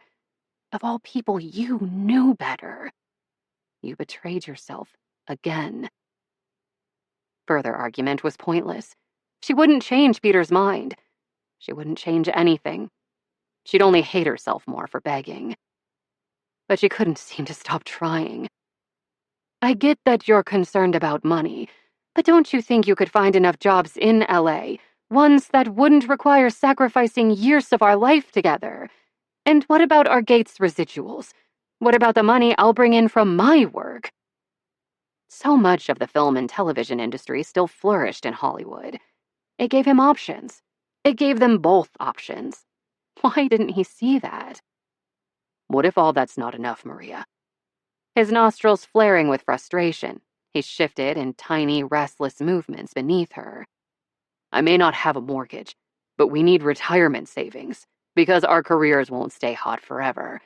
Even apart from that, we have property taxes and community association dues and living expenses to cover, and they'll drain us dry if the jobs we take don't pay enough. To her, the answer was obvious, though she knew he wouldn't agree. Then we should sell the house, because if you feel forced to take certain jobs just so you can keep it, those gates aren't keeping you safe. They're keeping you stuck. The yoke above the community's entrance was all too fitting. That zip code was a burden laid across his broad shoulders, keeping him in harness and hard at work. Peter. She placed her palm over his heart. Moving wouldn't change what's most important. You'd still be just as much a success no matter where you lived.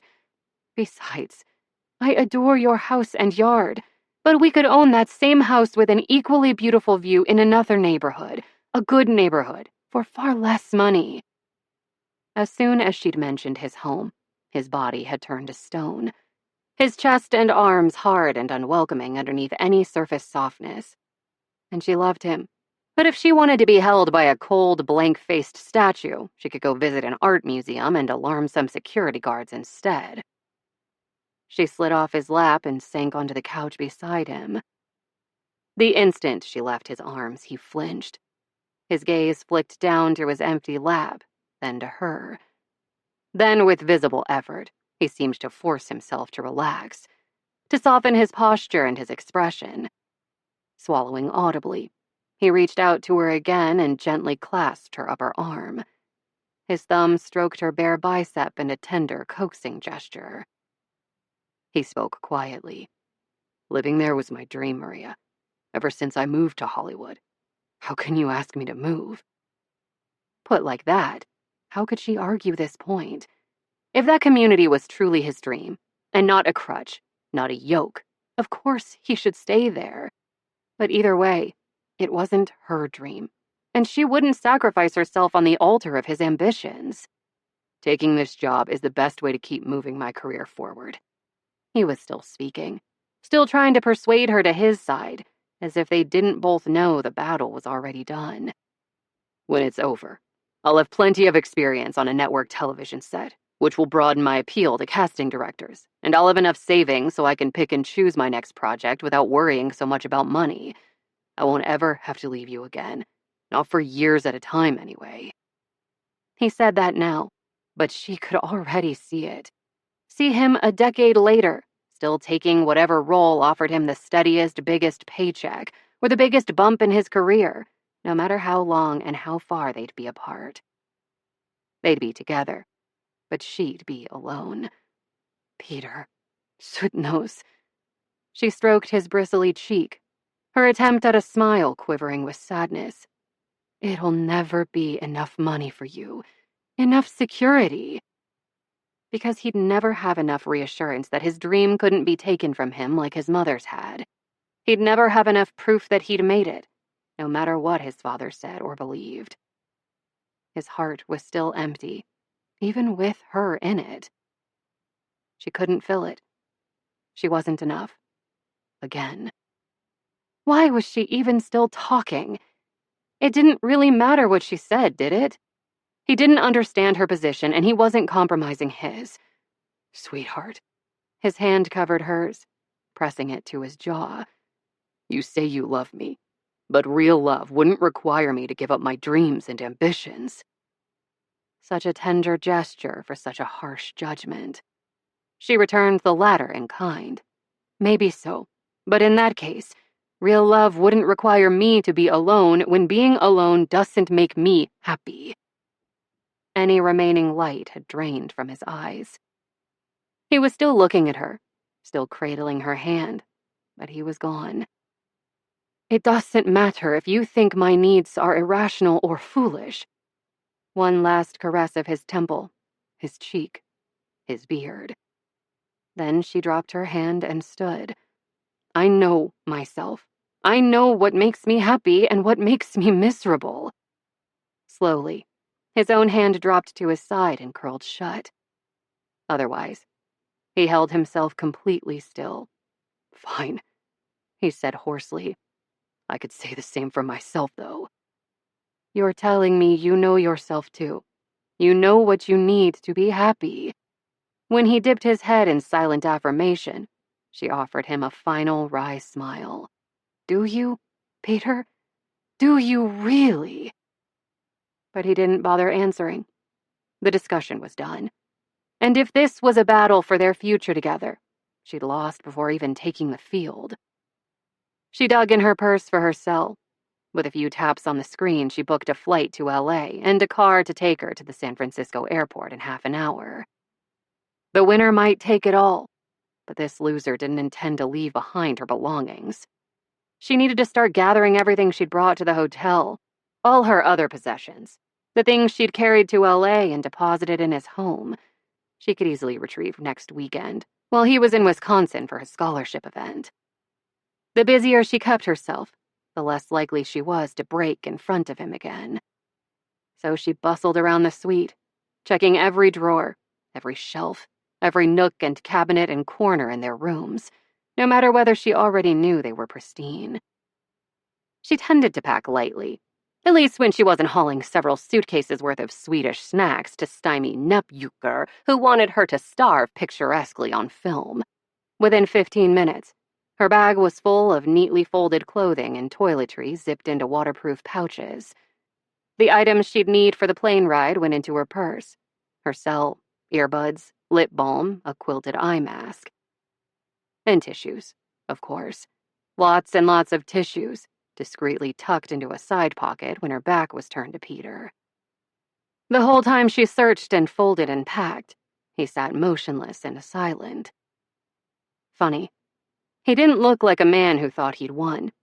He looked hollowed out, pale and expressionless, arranged stiffly upright on the couch, eyes aimed in her direction, but empty, like those unsettling Victorian photographs of beloved dead family members she'd once seen at a museum exhibit. He was obviously hurting too, and she hated seeing him that way. But the wound was self-inflicted. Easing his pain was no longer either her responsibility or her privilege, and his company in misery was the coldest comfort imaginable. She needed to go. The car wouldn't arrive for a while yet, but she couldn't guarantee her composure if she stayed any longer. She'd wait in the lobby, or better yet, given the groups of fans likely still congregating in that area, just outside the hotel, behind a convenient potted plant. Her soft knitted wrap would help keep her warm on the plane, so she looped it around her neck before donning oversized sunglasses. It was a futile gesture. If she cried, anyone watching would notice her blotting her nose with all those tissues, and her height and build and hair were likely unmistakable to fans even without her eyes visible. But she could at least try to preserve her anonymity. A good faith effort, Americans called it. She'd always liked that phrase.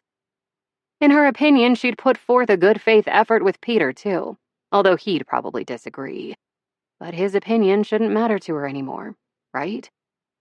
She slung her purse over her shoulder, her suitcase handle telescoped smoothly, and the bag trailed behind her to the door without a hitch. Her breath, however, did hitch.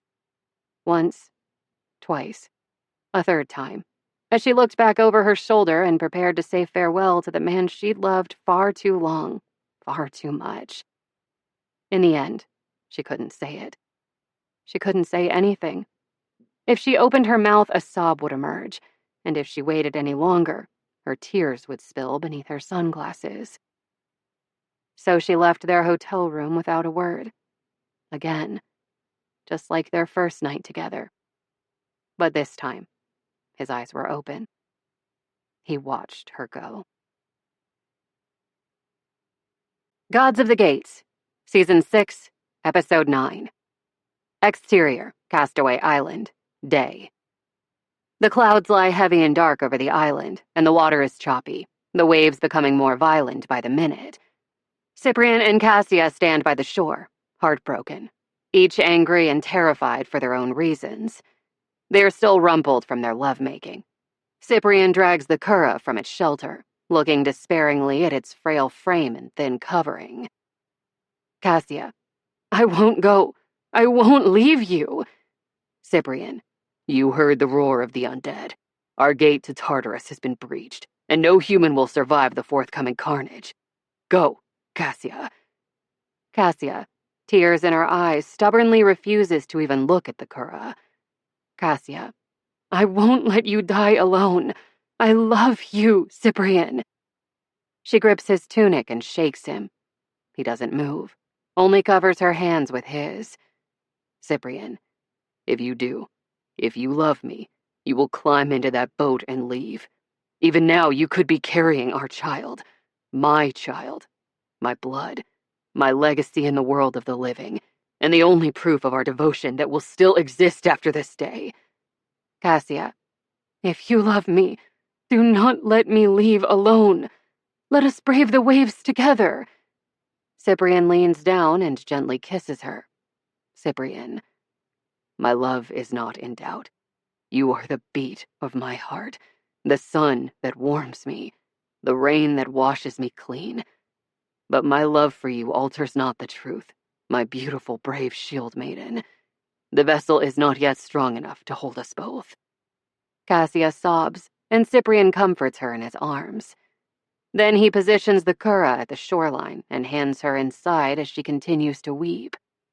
After one final loving kiss, he guides the boat deeper into the rough water and shoves the vessel out as far as he can. Cassia, this boat may fail, humanity may perish, but my love for you will remain. She begins rowing.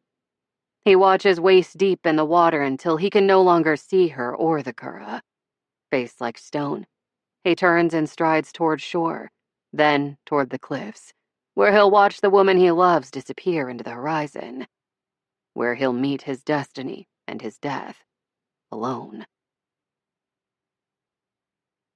25. In retrospect, expecting a university's theater and drama department to keep a celebratory event simple and subdued was stupid beyond words. It wasn't, after all, the theater and low-key introversion department. Peter wasn't thinking too clearly these days, though. Not since last weekend, when Maria fucking left him after accusing him of leaving her. So here he was, all alone in a crowd of roughly 100 strangers, flummoxed by the elaborateness of what he thought would be a pretty basic event. Endowing a scholarship. One. Just one. Didn't require this sort of fuss, damn it. Regardless, a seemingly endless line of people had pinned him in place at the front of Violas Hall's screening theater. They wanted to introduce themselves to him, congratulate him, thank him, remind him when and where they'd met before. They wanted to have a pleasant, lively conversation with the man of the hour. But he had no reserves of energy or goodwill remaining after an agonizingly solitary week, and he didn't know how much longer he could pretend he did. In his own company, he hated himself. In other people's company, he hated them instead. Either way, misery. Then he saw two familiar faces standing right in front of him, and for a brief, very frightening moment, he thought he might have to excuse himself from an event thrown in his honor so no one could see him weep. Never. Ramon. A single throat clearing didn't remove the lump there, so he tried a second time, then a third. What are you two doing here? Nava got up on her tiptoes to throw her arms around his neck and draw him close, and she wasn't Maria. She wasn't ineffable softness wrapped around iron strength. Wasn't his missing piece clicking into place every time she pressed against him. But she was so fucking warm, her hug affectionate, her eyes brimming with knowledge and concern for him. Ramon's own embrace included a fierce squeeze and several thumps on the back that somehow communicated both sympathy and fondness without a word spoken. I'm an alumna of this department too, did you forget? Nava's finger flicked his tie, and she wrinkled her nose at him. But even if I weren't, we wouldn't have missed your event for the world. He looked up at the ceiling and blinked hard. When the department had asked for the names of family and friends he wanted to invite, he'd contemplated adding his father to the list. Because maybe, when faced with such a concrete marker of financial success and professional prestige, Dad would finally understand why his son had chosen to defy reason and escape to Hollywood. Maybe he'd look at Peter and say, at long last, "You were right. I was wrong. You had to leave, and I'm sorry." Then, once Dad made that life-altering realization, maybe he'd say the same to the decorative urn containing his late wife, and Peter would finally, after all these years, be able to picture his mother at peace, wherever she was now. Only that wasn't going to happen, was it? Not ever. So Peter hadn't invited his father, because it hurt to see him. He'd meant Maria to be his family in this room, in this moment, and she was gone too. But here were Nava and Ramon, and he loved them. Maria had brought the three of them together and forged his initial, tentative connection to them, but Peter had earned their loyalty and affection on his own, just as they'd earned his, and he didn't love them simply as an offshoot of Maria, but because they were good, smart, kind people. Loyal as hell, too. He needed them, and they'd shown up. He didn't even have to ask. They were his family. They loved him, even without Maria. Oh, Peter, Nava whispered. She laid a gentle hand on his arm. Honey. Somehow they'd heard. They knew what had happened a week ago at that fucking hotel. He swallowed hard. Don't. It was a plea in the guise of a gruff command, and they understood that. They understood him. So they gave him a minute to get himself together without any argument or sign of offense at his tone. But Nava also didn't let him go. And for that, he loved them even more. In this entire room, only two people truly knew him. Turned out, that was enough. Thank you, he finally choked out. You're welcome, obviously, but you don't need to thank us. Back on her tiptoes, she planted a kiss on his cheek. We want to be here for you. Before he could gather enough of his composure to respond, the lights flickered, and everyone began to settle into the rows of seats.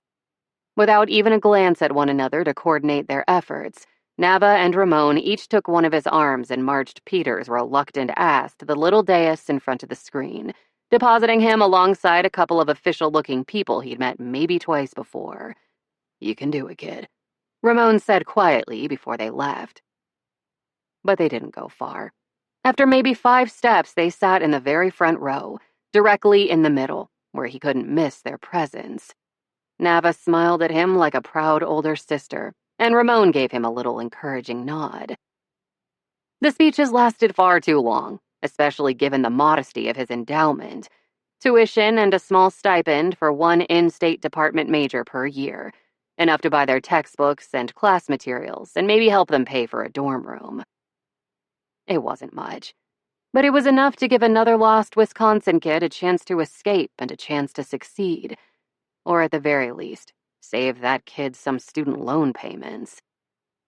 His own speech, he supposed he delivered well. He was an actor, after all. But other than his sincere good wishes to the scholarship's eventual recipients, it was mainly bullshit. When the applause finally ended and he could collapse into a seat beside Ramon, he let out a long, heartfelt breath of relief, only to be confronted with his fucking face blown up 10 feet high. Holy shit, that never got less painful.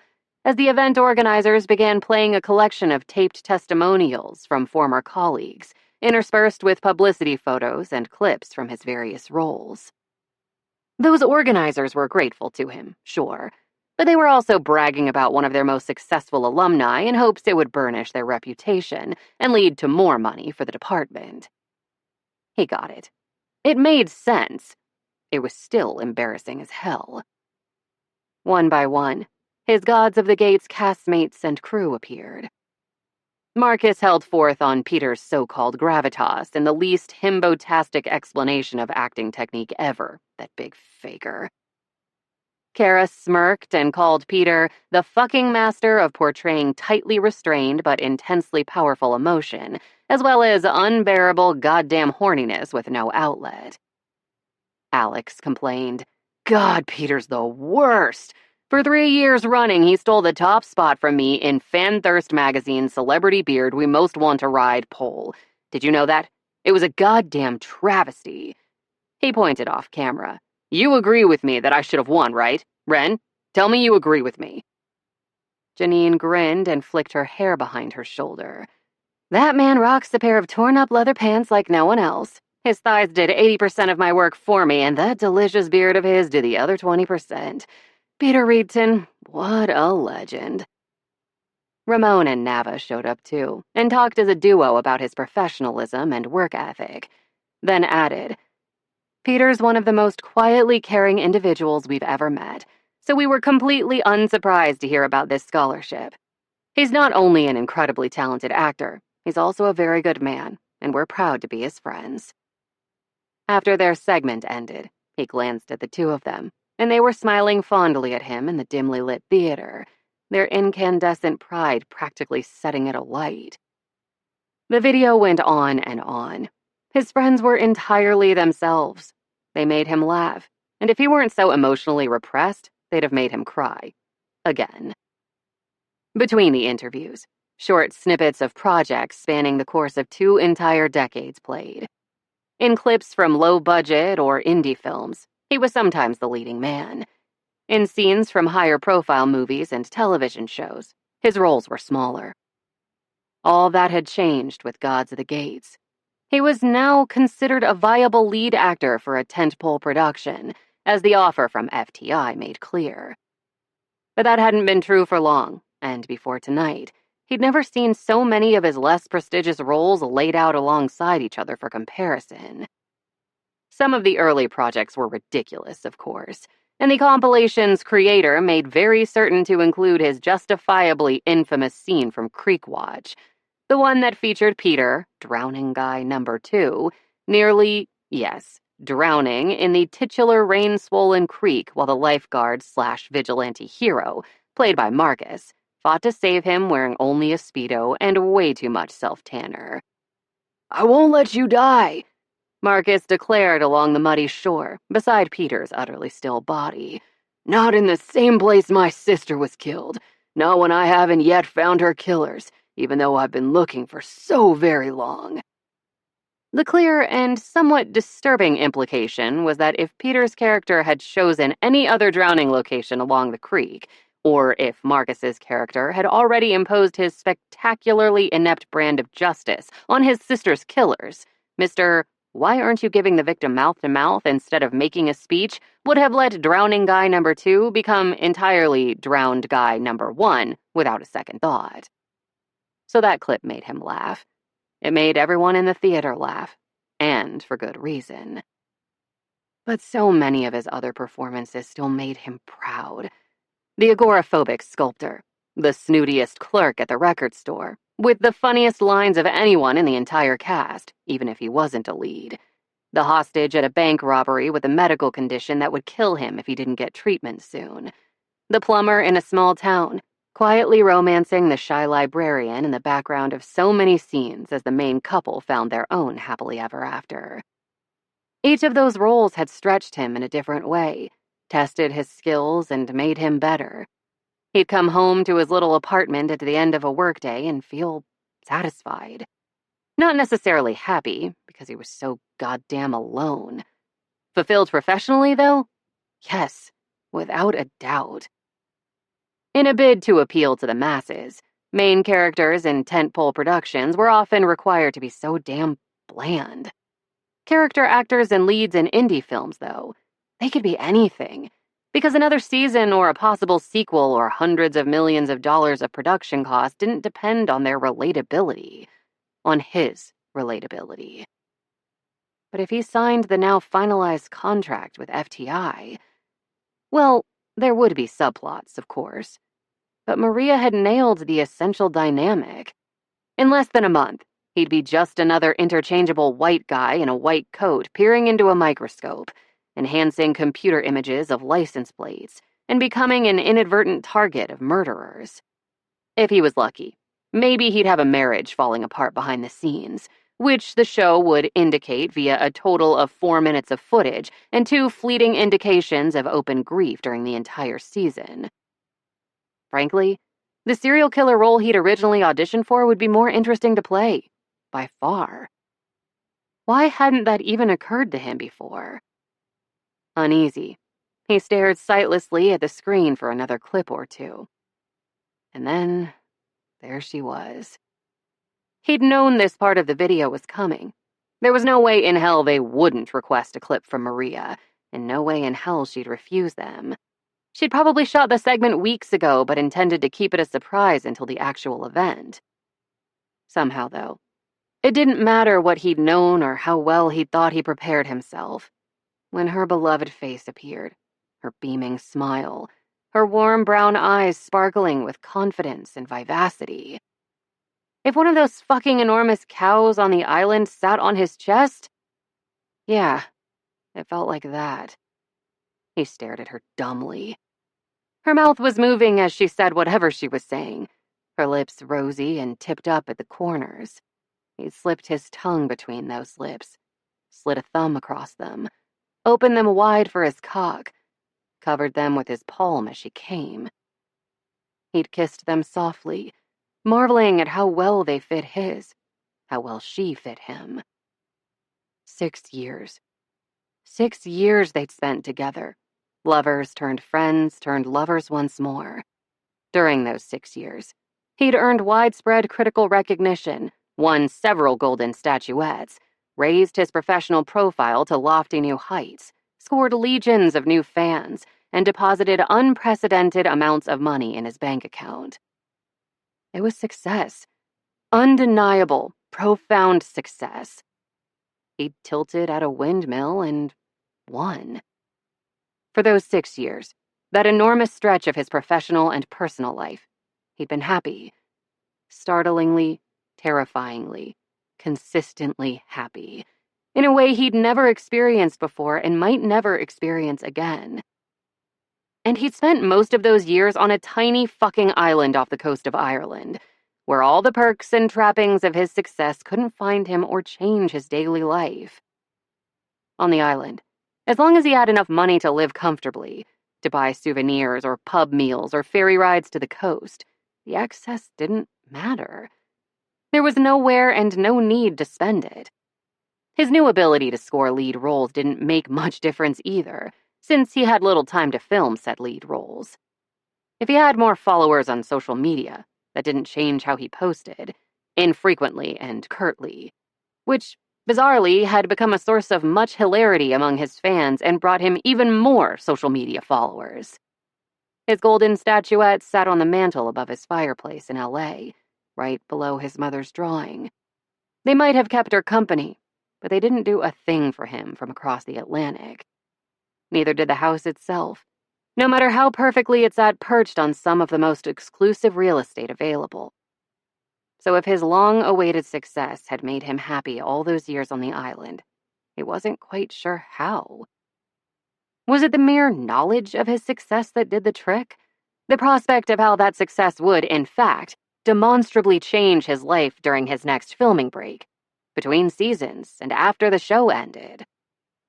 Or did he just fucking love being around Maria and their friends whenever he wasn't filming scenes for a role he found both challenging and interesting? She was still talking on screen, and suddenly he could hear her. More than that, he could listen. Thing I adore about Peter is that he puts as much effort and emotion into a small role as he does into a role like Cyprian, she said, leaning forward in emphasis.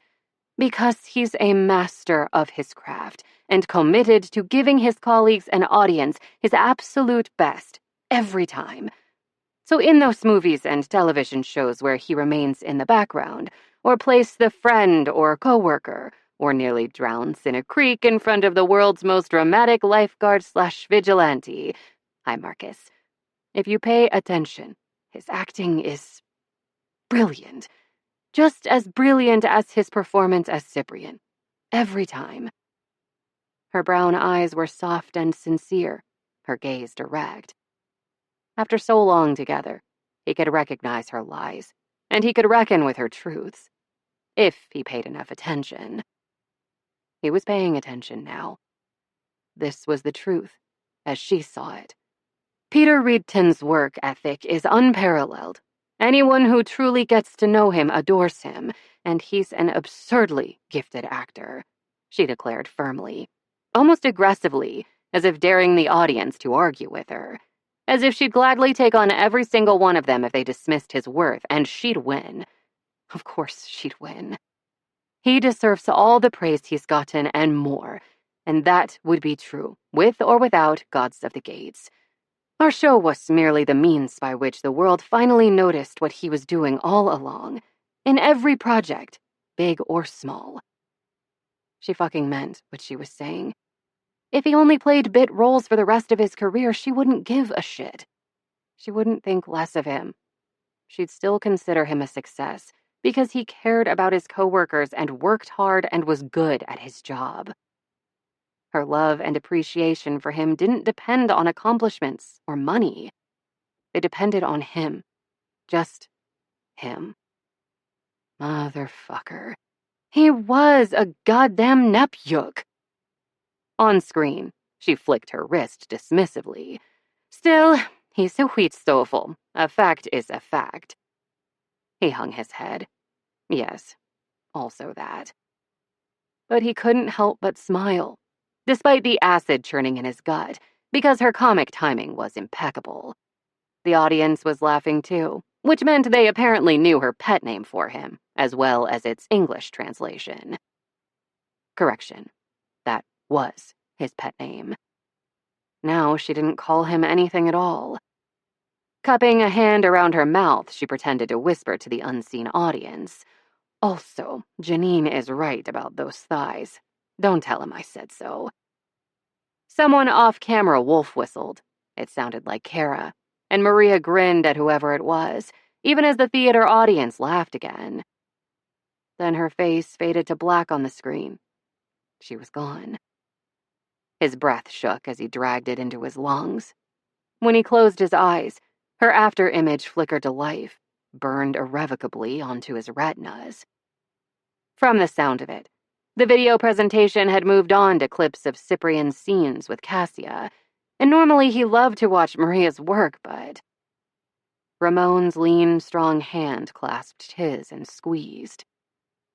Maybe Peter should be embarrassed by how tightly he clung to his friend's hand in response, but he wasn't.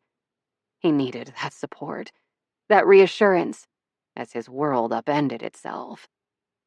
All his certainties had rattled and heaved and cracked down the middle, and there he was, standing in their rubble, shell-shocked, helpless to do anything but piece those certainties back together, but this time in a different way, in the right way, so they wouldn't collapse around him ever again. He had to question everything he'd thought he understood about himself and Maria, and he knew exactly where to begin. Why had he been so goddamn determined to take a role that didn't even fucking interest him when he knew it would make Maria unhappy? Yes, retirement and health insurance and living expenses required savings, but he wasn't hurting, and neither was she, and both of them had long careers still ahead, with a lot more options open to them after having starred in Gates. Those Gates residuals weren't insignificant either, and even before landing the role of Cyprian, he'd managed to support himself with his acting. He'd made a decent, if not luxurious, living. So had she. Hell, if they got married and worse came to worst, they could always move to Sweden and let the fruits of socialism feed them for a while. For all his teasing about the Swedish system, the prospect of a guaranteed comfortable retirement and healthcare, well, higher taxes didn't actually seem that terrible a price to pay. Literally. What happened to his mother wouldn't happen to him. To them, it couldn't. And if he didn't need to take the role for money, why else would he accept? If he meant to show other casting directors that he could handle a leading role on television, hadn't he already done that with Gods of the Gates? He wasn't trying to prove anything to the Hollywood influencers and power players. That was just an excuse. He simply hadn't wanted to admit the truth to himself, or anyone else.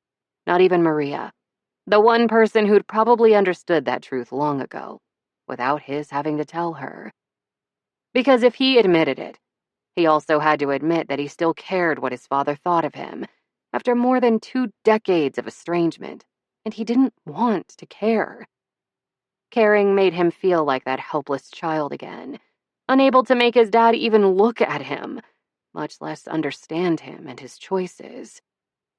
It was pathetic, and he hated himself for it, and the realization should probably send him back to therapy for a while. But it was the truth.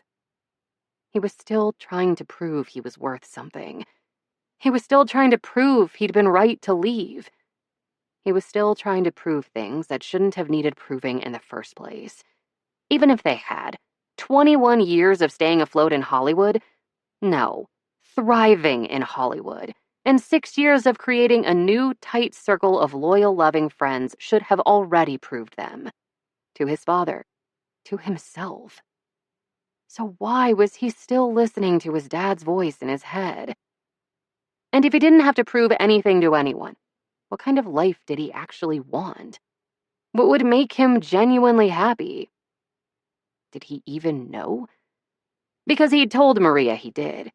He told himself and her and everyone else that he'd dreamed of having a multi-million-dollar home in an exclusive gated community from the start. That he'd always yearned for high-profile, well-compensated roles on shows like Gods of the Gates and FTI. But that was a lie, too. When he'd moved to LA, he'd simply wanted to make a living doing projects he found worthwhile. He'd wanted love, as well. He'd needed it. Ached for it. Love and friendship and a family.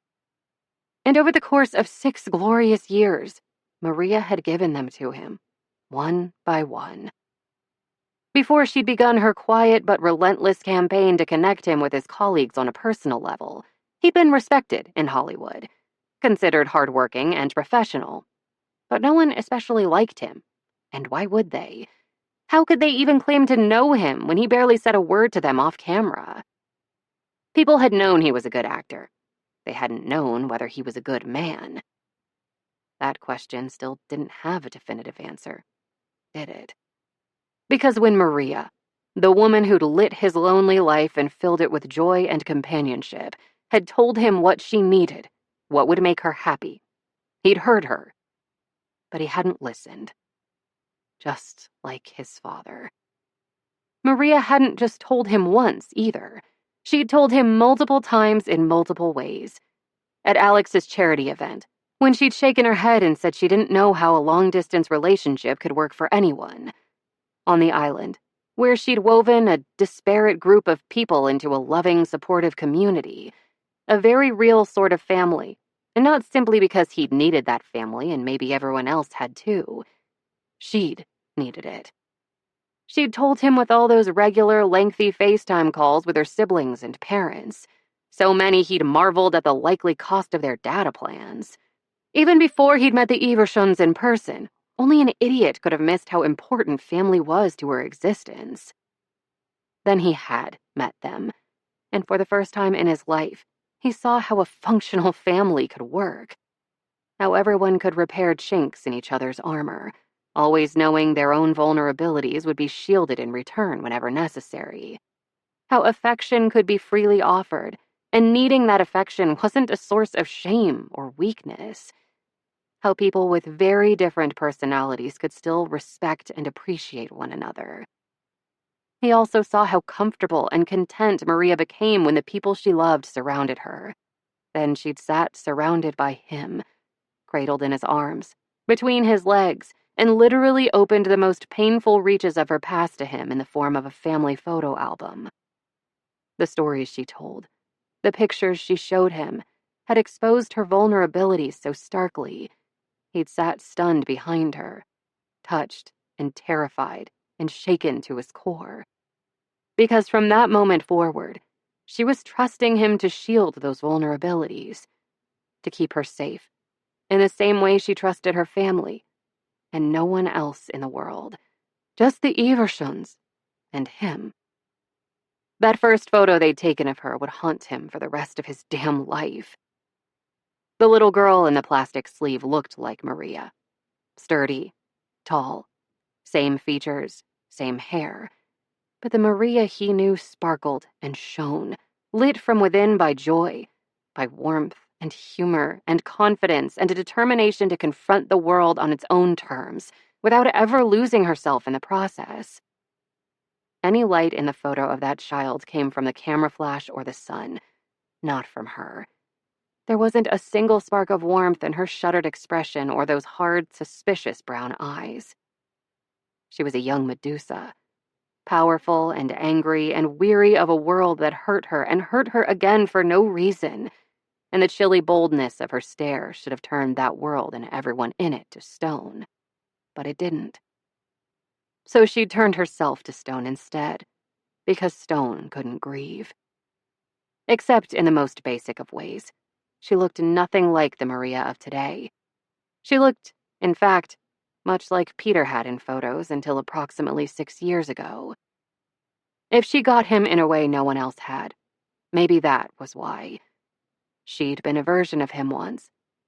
Unlike her, though, he'd had no Evershuns in his life to insistently chip away at his veneer, then return him to the world protected by something far warmer than stone.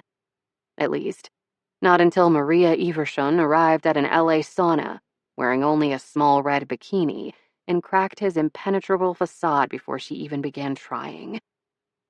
The little girl in the picture wasn't his Maria. Not yet. Her cold eyes were a silent testament to that, and to all the betrayal and loss she'd already endured at 8 years old. Once he'd heard her story.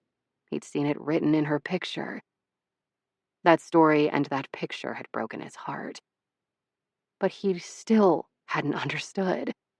Preoccupied by his own needs, his own desires, his own demons, he still hadn't fucking understood.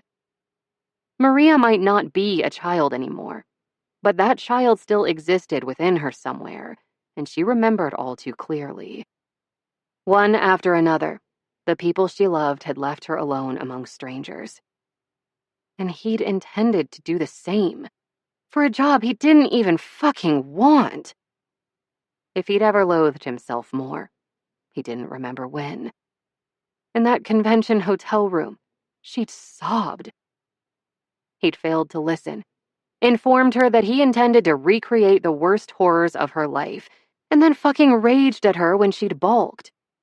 So there she'd been, perched uncomfortably on a too small upholstered armchair, bent over and huddled in on herself, hiding behind her fucking hands as hoarse, broken sobs wrenched from her throat and convulsed her body. Because of him. Entirely because of him.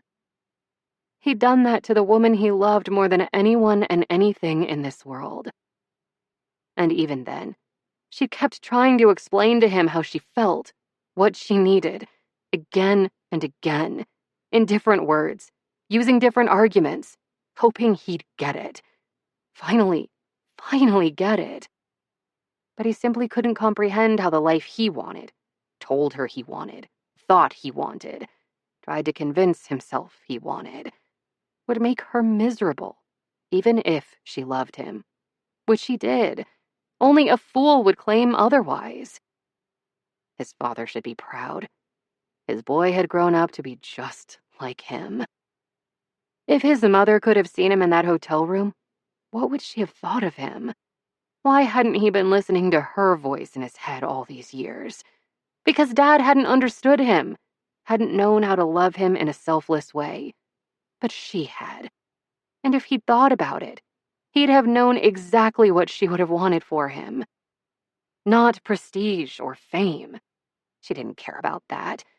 Not an expensive house, clearly, since she'd willingly abandoned their spacious family home for a dingy apartment and never looked back. No. She'd want him to have creative work he found satisfying and a partner who loved him as he was and would help him be the man he needed to be. That was all. That was everything. And he'd already had it, then let it walk out the door. He hoped his blue cupboard was never this soiled again. Digging it out was going to require one hell of a shovel, and Maria might never agree that he'd gotten it clean enough to earn her forgiveness. But he had to try. When the screen went dark and the lights in the theater came on again, he barely noticed. Applause. Another short speech, more applause, more small talk, handshakes, exits. Then it was over, thank fuck, and Nava and Ramon walked him to his car. He embraced them, promised to call and visit soon, thanked them for coming, then drove away. He hoped like hell they'd caught the sincerity of his gratitude, because he quite frankly had no idea what he'd said to them. Logistics had been occupying his entire brain, and making pleasant conversations wasn't exactly his forte at the best of times. But he'd make it up to them back in LA, and when they needed his patience and forbearance, he'd offer it, gladly. It was what families did. He knew that now, thanks to Maria. 26. For someone who hadn't lived in Peter's home especially long, Maria had spread out to a surprising extent. Somehow, without her noticing, her belongings had scattered to every room in the house, and that was before she'd even shipped all her stuff from Sweden. Good thing she hadn't finalized those arrangements yet. She wouldn't exactly have been able to ring up the barge in the middle of the Atlantic and tell it to turn around. Still, the packing process was going to take longer than she'd hoped.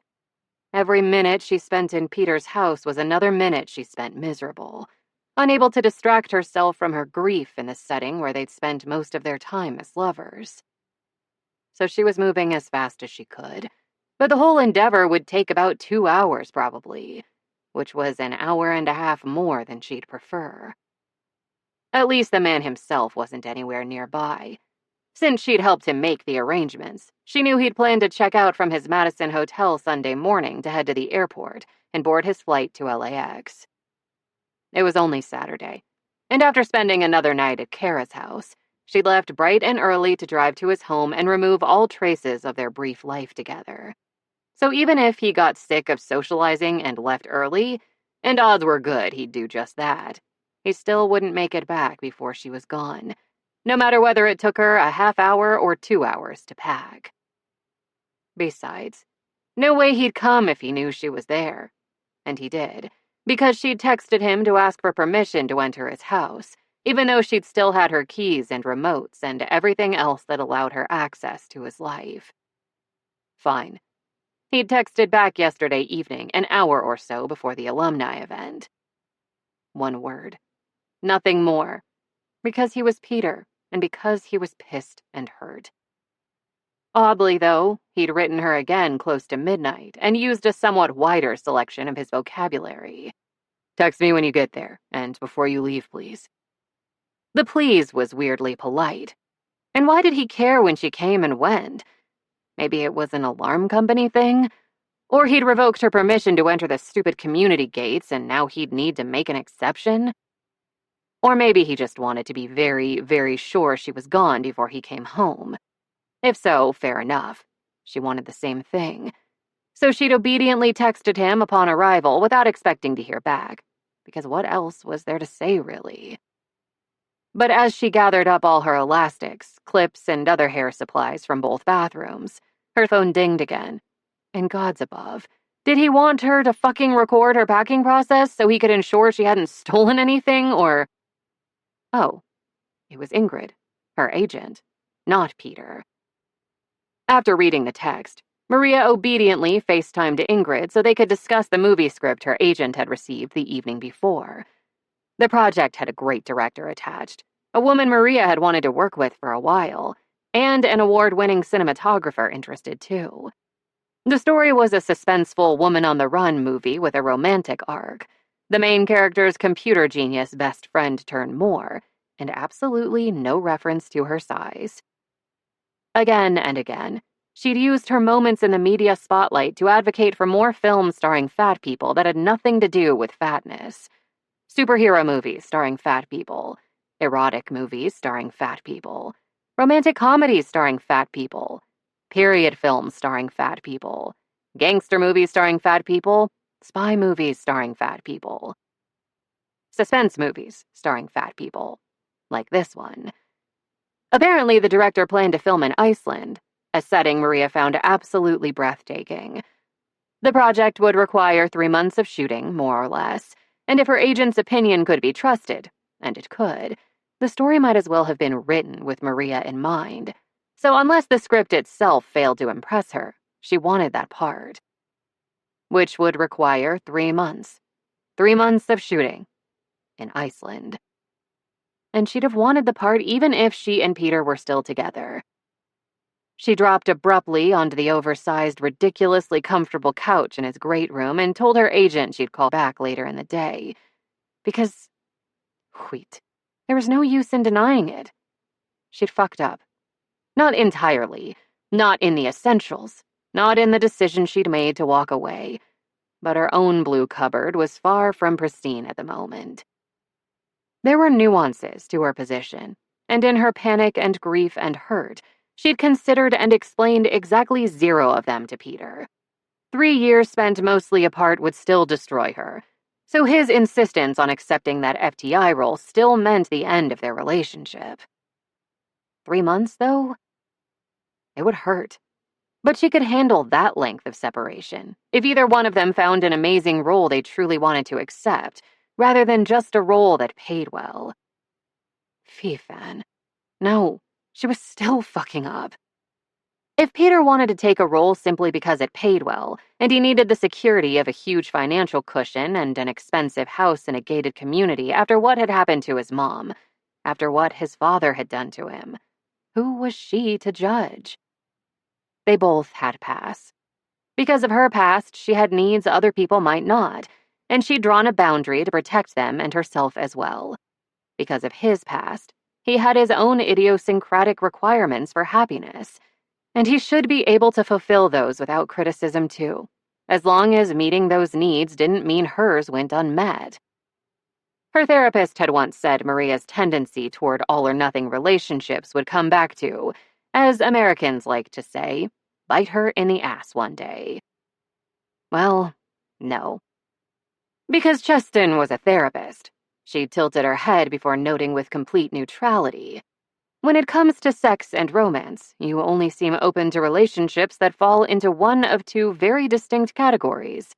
Absolutely everything you ever wanted, or casual sex. I'd like to hear more about how that choice is serving you. Sometimes, she kind of wanted to slap Cheston. Even when Cheston was correct. Especially when Cheston was correct. But her therapist would still agree that Maria had the right, no, the imperative, to walk away from a relationship that would leave her miserable, and 3 years of separation from her partner would do just that. Maria knew Cheston would say that, because they'd had an emergency appointment earlier in the week, and Cheston had said that. Well, no, not exactly that. Not in those words. Again, Therapist. Do you have any uncertainty about whether that amount of time apart from Peter would make you unhappy? She'd asked. And when Maria had shaken her head and swiped at her cheeks with a tissue, Cheston had simply said, not without sympathy, then let's talk about the coping skills you've been employing. So yes, Maria had fucked up in the particulars, but not in her overall decision. Maybe someday she'd apologize to Peter for those particulars, once the thought of seeing him again at various cons and award shows and press junkets stopped nauseating her. Time to keep packing. But as soon as she rose from the couch, the front door slammed open and she jumped at the loud thud, her chest squeezing in instinctive panic as she swung toward the entry, only to find Peter, breathless, brows drawn tight, racing through his own door at a sprint. He skidded to a halt just inside the house and stared at her. She stared back. He said nothing. She said nothing. Bewildered, she glanced out the open door to see his SUV parked crookedly in the street in front of his house, his right front bumper buried in one of the bushes lining his yard. And if she wasn't mistaken, he'd left the driver's side door open. Gods above, what had happened? And why wasn't he saying anything? Is something wrong? Did I set off an alarm? Or do you need me to leave so you can deal with whatever's going on? She swung a hand toward the leafy bush now decorating his SUV's bumper. I'm not quite done packing yet, but I can come back later in the— No. One gruff word. Zero explanation. She waited for explication that didn't come. Waited some more. And then lost patience. No, what? I can't come back another time? Her hand on her hip, she glared at him. Because really, Peter, I need to— No, you didn't set off an alarm. No, I don't want you to come back another time. He stalked closer to her, step by step. No, I don't want you to leave. Another 2 steps, each one eating up enormous amounts of hardwood flooring. Another. Ever, he finished. His eyes devoured her, raking her from sloppy ponytail to slippered feet, then back again. He was wearing a wrinkled suit for reasons she couldn't even begin to guess, his shirt unbuttoned at the collar. His wavy mane looked like he dragged his fingers through it 1,000,000 times, and his hands were fisted at his sides so tightly his knuckles were white, and she didn't understand any of this. What? Wait, this was cruel of him. He should not be looking at her that way, with so much heat and need and affection. Not when she told him exactly why she had to go and shown him in such an unmistakable way how much leaving would hurt her. Peter, why are you even here right now, instead of Madison? Ramon and Nava were there, he clarified, at the event.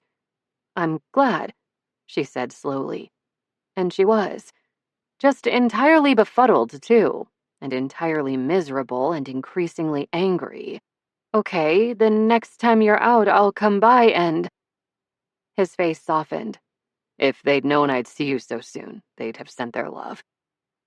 When she'd intended to stay here in Los Angeles, the 4 of them had made plans, but— She swallowed, her ire swamped by grief.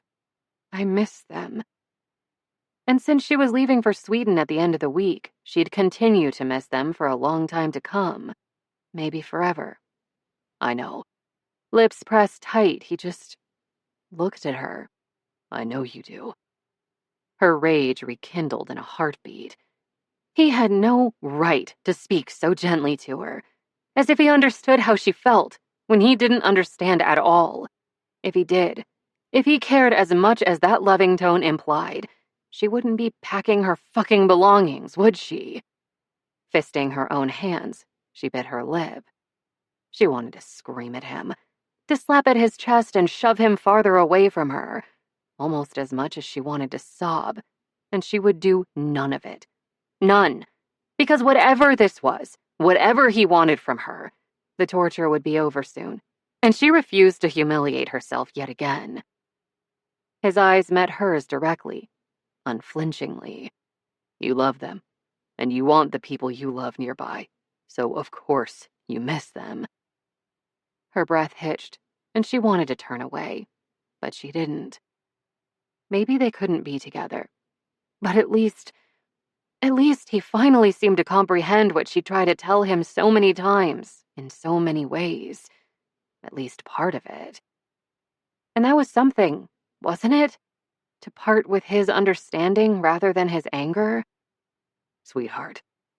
Raising his hand, he softly thumbed away a tear on her cheek. It hurts more than you show, doesn't it? To have everyone from the island suddenly gone their separate ways. To have your family so far from here. If she spoke, her voice would waver, tremble like her fists. So she didn't speak. But it was true. All of it. And she'd never told him, because there was nothing he could do about it. And because even with him, even during the best of their times together, she'd hated revealing that parts of her skin were so thin they could bleed at the tiniest injury, that parts of her heart were so fragile they could snap under a featherweight of pressure in the space of a single beat. So how did he know? What exactly had happened in the last week? Ramon and Nava will be back in LA soon, probably later today. They'll want to see you, and I know you need to see them. Then he gave his head a violent little shake. Anyway, the event was... After brushing away a tear from her chin, he took another step closer, until he filled her vision so entirely the rest of Los Angeles ceased to exist. It explained a lot. To me. About me. About you too, I guess. His dark eyes searched hers. And right after it ended, I went to my hotel, packed, and drove directly to O'Hare in the middle of the night so I could catch the first flight to LAX in the morning. I hoped you'd still be packing when I made it back, and I was worried if I told you I was coming, you'd leave, so here I am. Dazedly, she blinked up at him, too shaky and afraid to ask, why? Why was he here? Coach sucks, he declared. It was the only option, so I could either have flight attendants ram service carts into my legs or use my knees to palpate the kidneys of the guy sitting in front of me. I decided he looked like someone who could use a deep tissue massage, although I'm not certain he'd agree. Forced into speech, she sniffed. Hard. Deep organ, more specifically, if it involved kidneys. Norse nitpicker. His lips curved in the sweetest, smallest smile she'd ever seen him give anyone. Then he sucked in an enormous breath and cradled her face in both hands. Okay, enough avoidance. Here's what you need to know, so I can find out what I need to know. Her heart was thudding so hard, gods above, she might not survive this. If she had to walk away from him still, again, it would break her. Fucking demolish her. Crush her into so many damn pieces she might not ever manage to put herself back together. I texted my agent from the plane and turned down the FTI role. He lifted his shoulder, the very picture of nonchalance, and all she could do was gape at him. Turns out, I have no interest in enhancing photos of license plates to a scientifically impossible extent while possessing precisely one overriding character trait. At any other time, she'd laugh at that very apt description. But right now, she had no mental bandwidth for humor, because what he'd just said sounded like Peter bending, rethinking instead of digging in further. And she wished it were enough, but it wasn't. Because what happened when the next big role appeared on the horizon, one he actually found interesting and worthwhile? Would turning down this first offer only delay the inevitable? She didn't want 6 more months with Peter, or 2 years, or even a dozen, before she had to walk away and savage her own heart yet again. She wanted forever. Here's the more important bit, though. Tipping his head, he rested his forehead against hers and wiped away yet more of her tears. Even if I did truly want the part, 3 years would still be too long to spend away from you. Because I'd miss you terribly. Which I know for certain, since even a week apart felt like fucking dying. and because you need me here, and I need you happy. I need you with me. I need you mine, Maria. I love you so much. I'm hollow without you." She sobbed out loud, the sound a tearing ache in her throat, an explosion of unspeakable relief mixed with stomach-churning dread. Because all the gods help her. What if she'd misheard or somehow gotten it wrong? What would she do then? How would she survive it if she truly believed he'd handed her everything she wanted, but she'd fooled herself yet again? Betrayed and broken her own heart yet again, when she fucking knew better. What if she had to watch him leave her? Stand there and try to breathe while he set her aside like an unwanted gift. His own eyes grew wet, and he shuddered against her with his next breath. "Sweetheart, please. Fuck, please don't cry. Not over me. Not ever again. I can't take it." His voice was hoarse now, ravaged. "I wish I'd gotten my head out of my ass sooner. I'm so sorry I hurt you." She squeezed her eyes shut and tried her best to believe, but it was so hard. "You were right. Baby, please listen to me and stop crying." He buried his fingers in her hair and curled them into possessive fists, and she sobbed again, harder, because he wasn't leaving her, and he wasn't letting her leave either. "You were right, and it'll be fine. We'll be fine. We'll be great. There are plenty of movies and shows that film in LA. They might be smaller roles, some of them, but they'll be enough to keep us afloat, with our savings and residuals." But staying afloat wouldn't pay his property taxes or community association fees.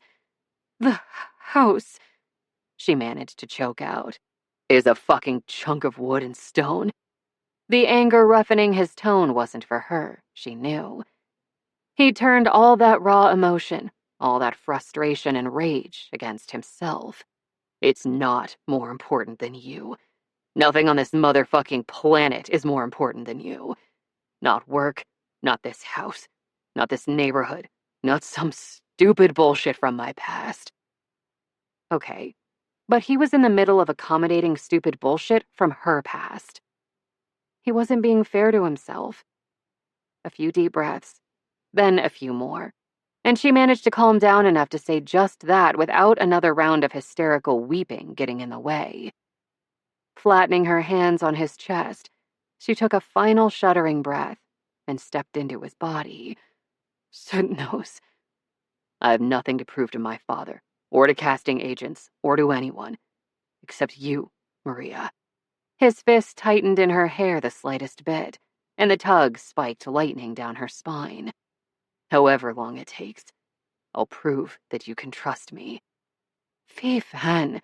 For a taciturn man, he certainly could talk a lot. His words were such a balm on her aching heart, though, and she let them soak in. Let herself relax her vigilance, stop fighting the immensity of her love for him, and believe. "I'll never leave you," he told her, a vow as solemn as any she'd heard in a church. "I'll never set you aside. I'll never betray your faith in me. I'll always listen when you tell me what you need, and I'll always, always want you. Please trust me." Peter, the proudest man she knew, was pleading with her, pleading for her. She couldn't stand it. So when he finally took another breath, she seized her moment. I do trust you." The desperation furrowing his tired face didn't diminish, so she kept talking. "You don't lie to me," even when it would have behooved him to do so, because he'd sometimes been a real dick in their early days together. "You've never lied to me, except when you pretended very unconvincingly to be sick all those years ago. And even then, you're normally such a fantastic actor. I have to believe you intended to get caught. Not consciously.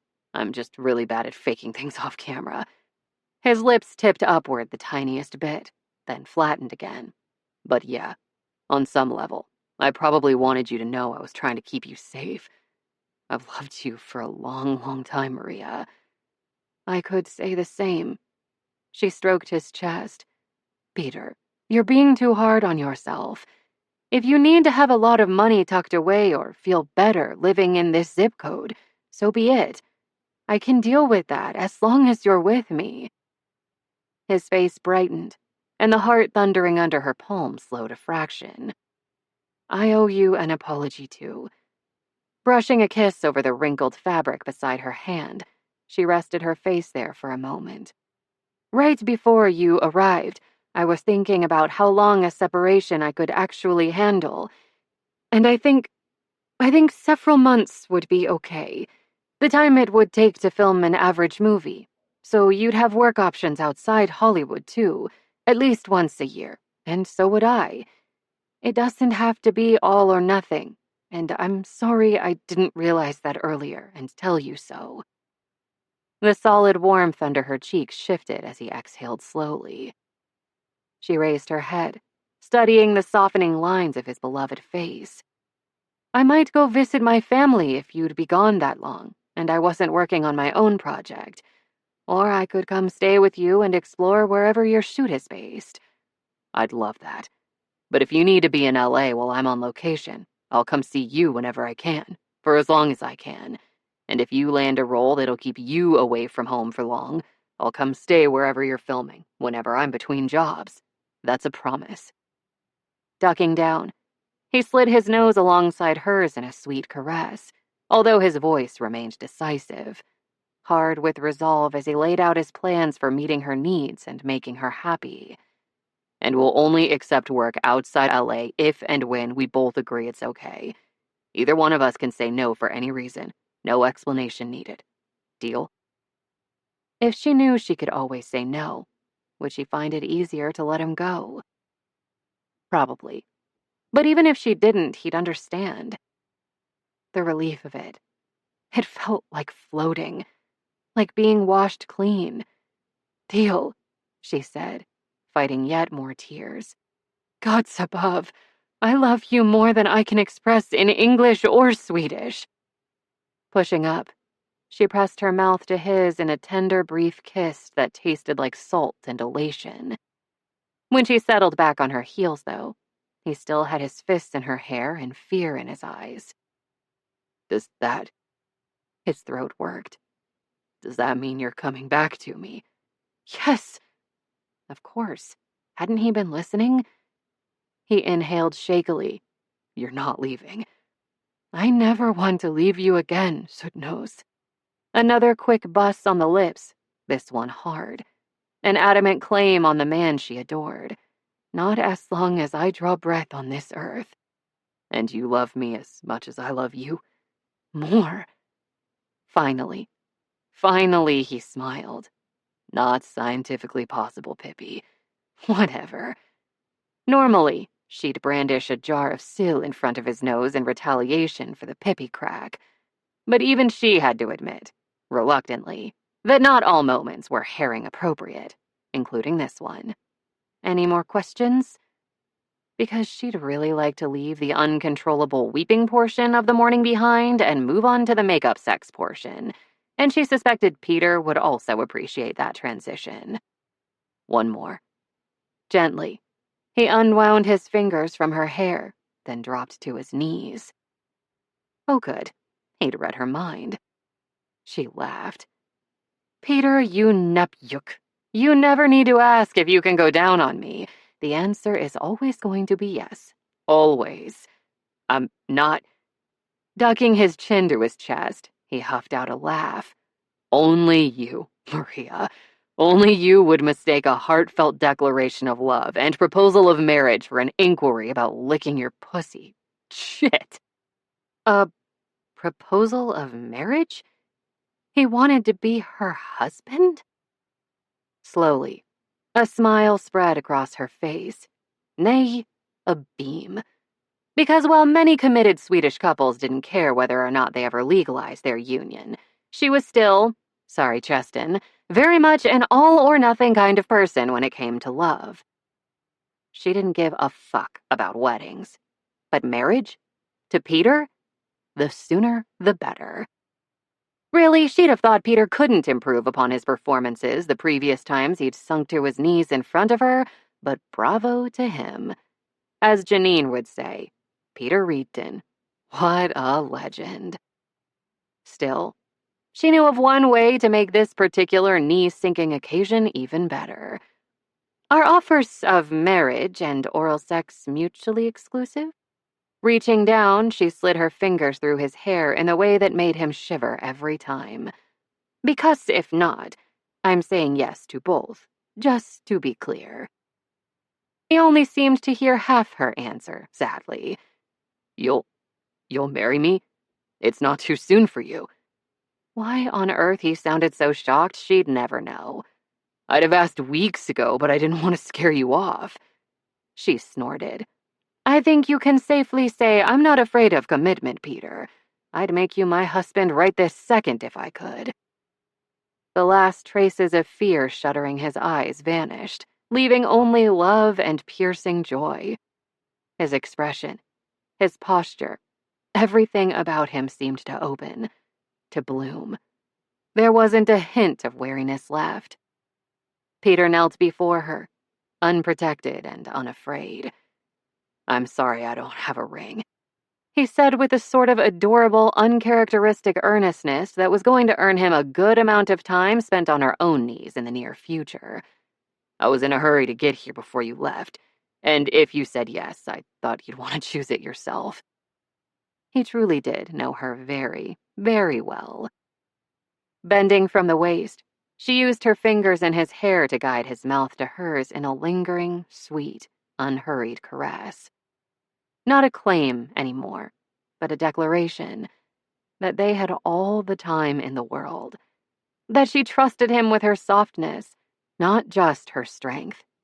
That, like him, she wasn't worried or wary any longer, because he was hers and she was his, and both of them were too damn stubborn to let go of what they loved.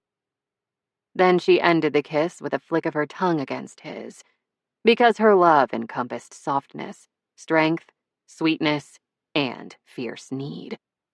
Heat. We'll choose my engagement ring and yours at the same time. It wasn't a request.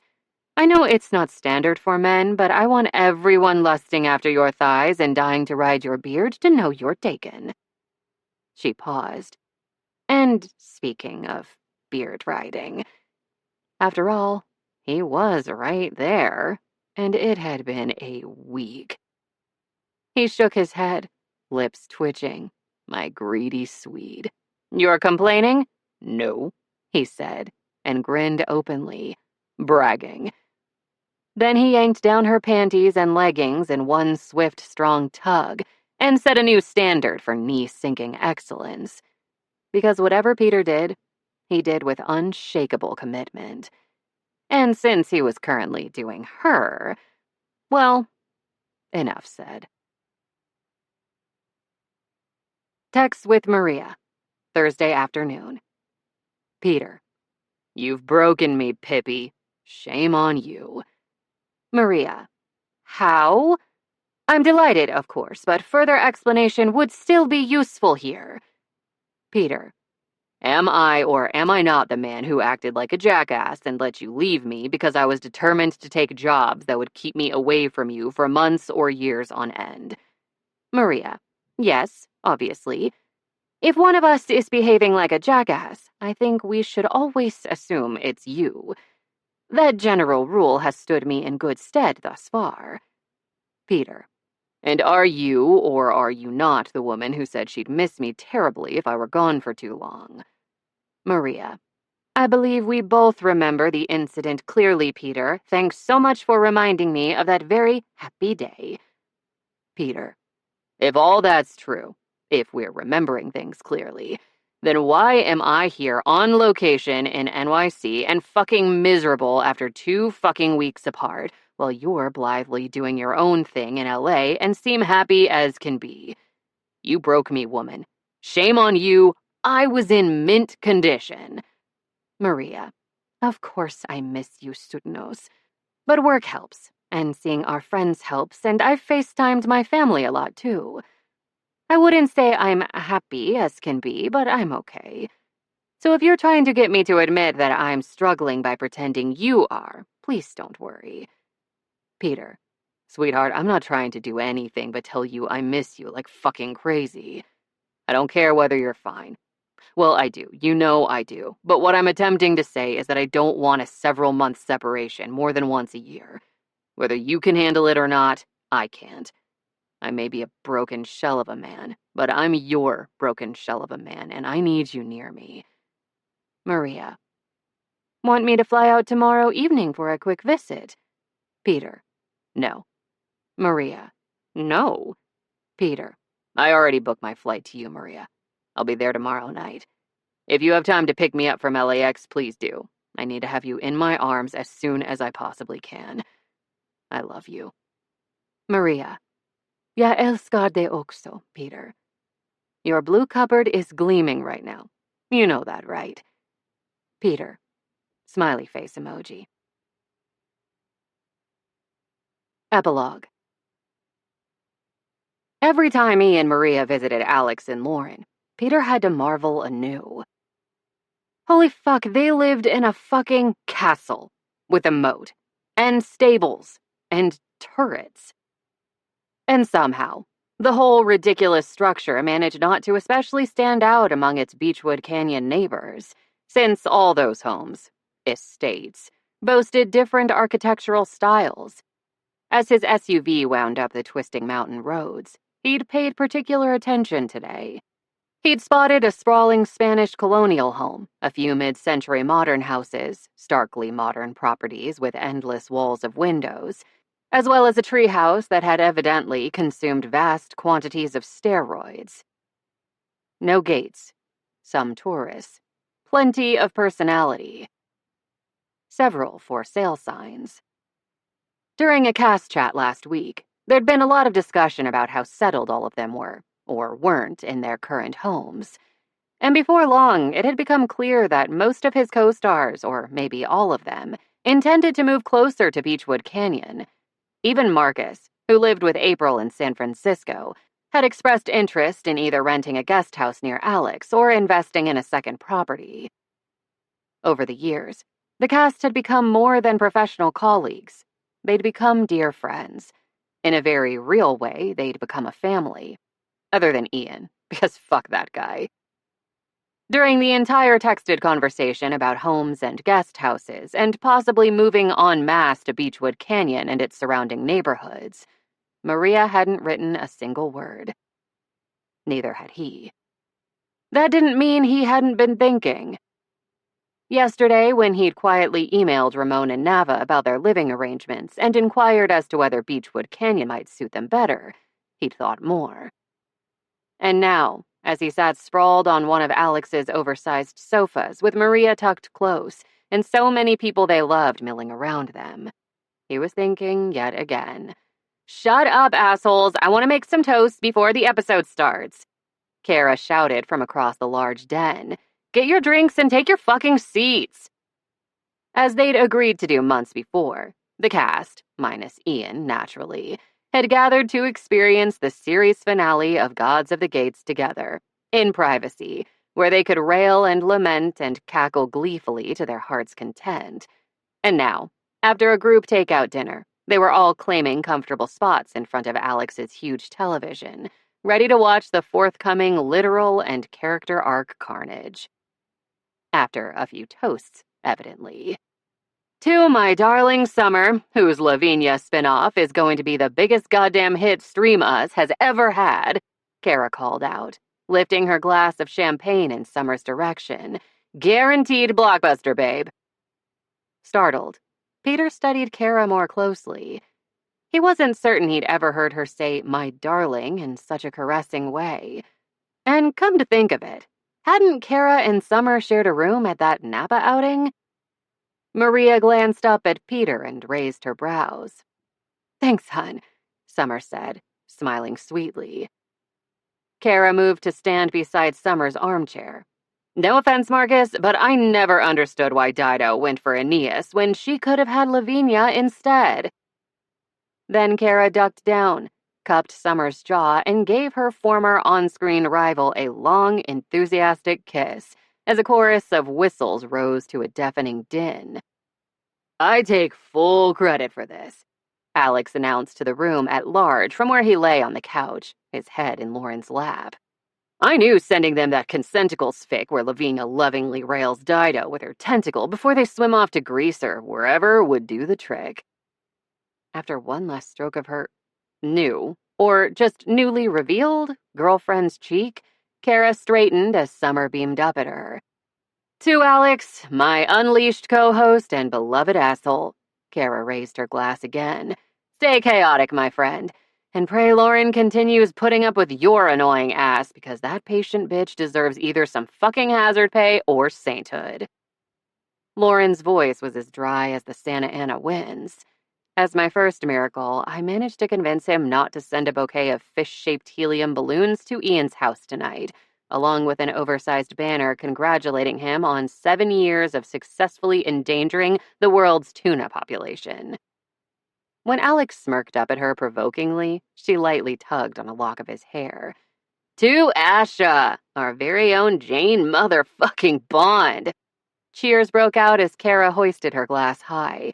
"I can't wait to watch you fuck your way through most of Europe's male population in between speedboat chases and murdering people in creative yet bloodthirsty ways, you talented bitch." Correction, my dear Kara. Asha's smile was wicked. Not just the male population. The two women high-fived. "I'm singing the theme song." Asha's boyfriend tugged her onto his lap. "Although they're objecting to my lyrics for Octo-Dicky. Apparently there were focus group complaints." After pausing a moment to stare at him, Kara shook her head and spun to face Mackenzie. "To Mackenzie and Whiskers, the New York Times best-selling co-authors of the first-ever memoir written through cat-human telepathy, Hear and Meow, A Cat's Life." Another raise of her glass, this time directed to where Mackenzie cuddled Whiskers on her lap. "May your telepathic connection remain clear, your sales brisk as fuck, and your self-grooming habits unshared, unless Mac unexpectedly needs to raise money from fetish videos." "Thank you, Kara. We're so grateful to—" Stopping suddenly, Mackenzie lifted her cat so they stared at each other face to face. "What's that, Whiskers? You want to hear the lyrics, because you're wondering how Teddy wrote a catchy song about a villain with 8 penises." To be fair, Peter imagined they were all wondering that. Why not the cat, too? Asha's boyfriend shrugged. "Sure, I'll sing it for you later, Mac. Whiskers. I think you'll be surprised by the poignancy of the chorus." Alex sneezed violently enough that they all jumped. After blotting his nose and eyes with a tissue, he cast Whiskers a narrow-eyed glare. Discreetly, Lauren passed him an allergy pill and a glass of water, which he guzzled before tugging her down and whispering in her ear. Whatever he said, it turned her cheeks pink and her smile uncharacteristically giddy. Knowing Alex, it probably involved pegging somehow. To Marcus. Kara's smile turned soft. "My closest colleague for so many years and my dear friend. May you find roles and projects that make you proud as hell. And may your adaptation of the Aeneid blow away every single fucker who sees it. Also, may you avoid media questions about whether it's a fix-it fic in film form. Because it totally is, dude. Since you and Summer are starring in it, it'll be amazing." Marcus poked April in the ribs, but it didn't stop her from laughing at him. "And it's not a fix-it fic in film form, per se. More, an exploration of Aeneas's character that hews a little more closely to Virgil's work than Gates. For instance, Dido will not call herself a crazy undead bitch coming for Aeneas's ass before setting fire to his fleet of ships. Truly capturing Virgil's tale more accurately shouldn't prove too challenging. Kara might be disappointed by that accuracy, however. When she'd filmed the fleet-burning scene, she'd enjoyed herself immensely. "All death and no Aeneas makes Dido a pissed girl," she'd texted in the cast chat, if Peter recalled correctly. "Here's Pyro Dido." Also, April, my good bitch. Kara saluted the red-headed geologist. "Thank you for helping Marcus be his best fucking self. One might even say, you rock." A chorus of groans rang out. We literally just came from this amazing rock and mineral warehouse in Vacaville, April cheerfully admitted. There's no shame in my geology game. Really? Alex sat up a little, brows raised high. That's all it took. For both of you. A few seconds passed before everyone got it. Then Lawrence smacked his arm, and April, normally an unflappable scientist, blushed a little as she glanced at Alex and giggled. Giggled. Marcus scowled at his BFF and tugged April tighter to his side. Kara rolled her eyes. It's a good thing you're hot, Woodrow. Wren agrees. With a wink, he lowered his head back to his girlfriend's lap. Determinedly, Kara turned away from him.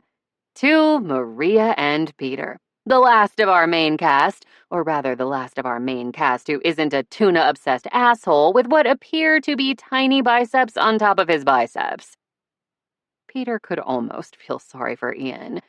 Perhaps he would have felt sorry for him if Ian weren't, in fact, a tuna-obsessed asshole who'd alienated the rest of the cast and lorded his ostensible status over the crew. But he was, so Peter wouldn't shed any tears for the guy. Maria, everything I've seen about your next movie makes me want to get in line right fucking now. Woman on the Run flicks are my motherfucking jam. When Kara leaned forward, she and Maria fist bumped. And I can't tell you how goddamn happy I am that you're here in LA for good, my most vicious of bitches. Me too. Maria directed her effervescent smile toward all their friends before meeting Peter's gaze for a long speaking moment. There's nowhere else I'd rather be. A message to everyone, but also to him in particular. As she knew, he still worried about her distance from her family, because that distance was a sacrifice, and one she'd made for him and him alone, no matter how much she genuinely adored their castmates.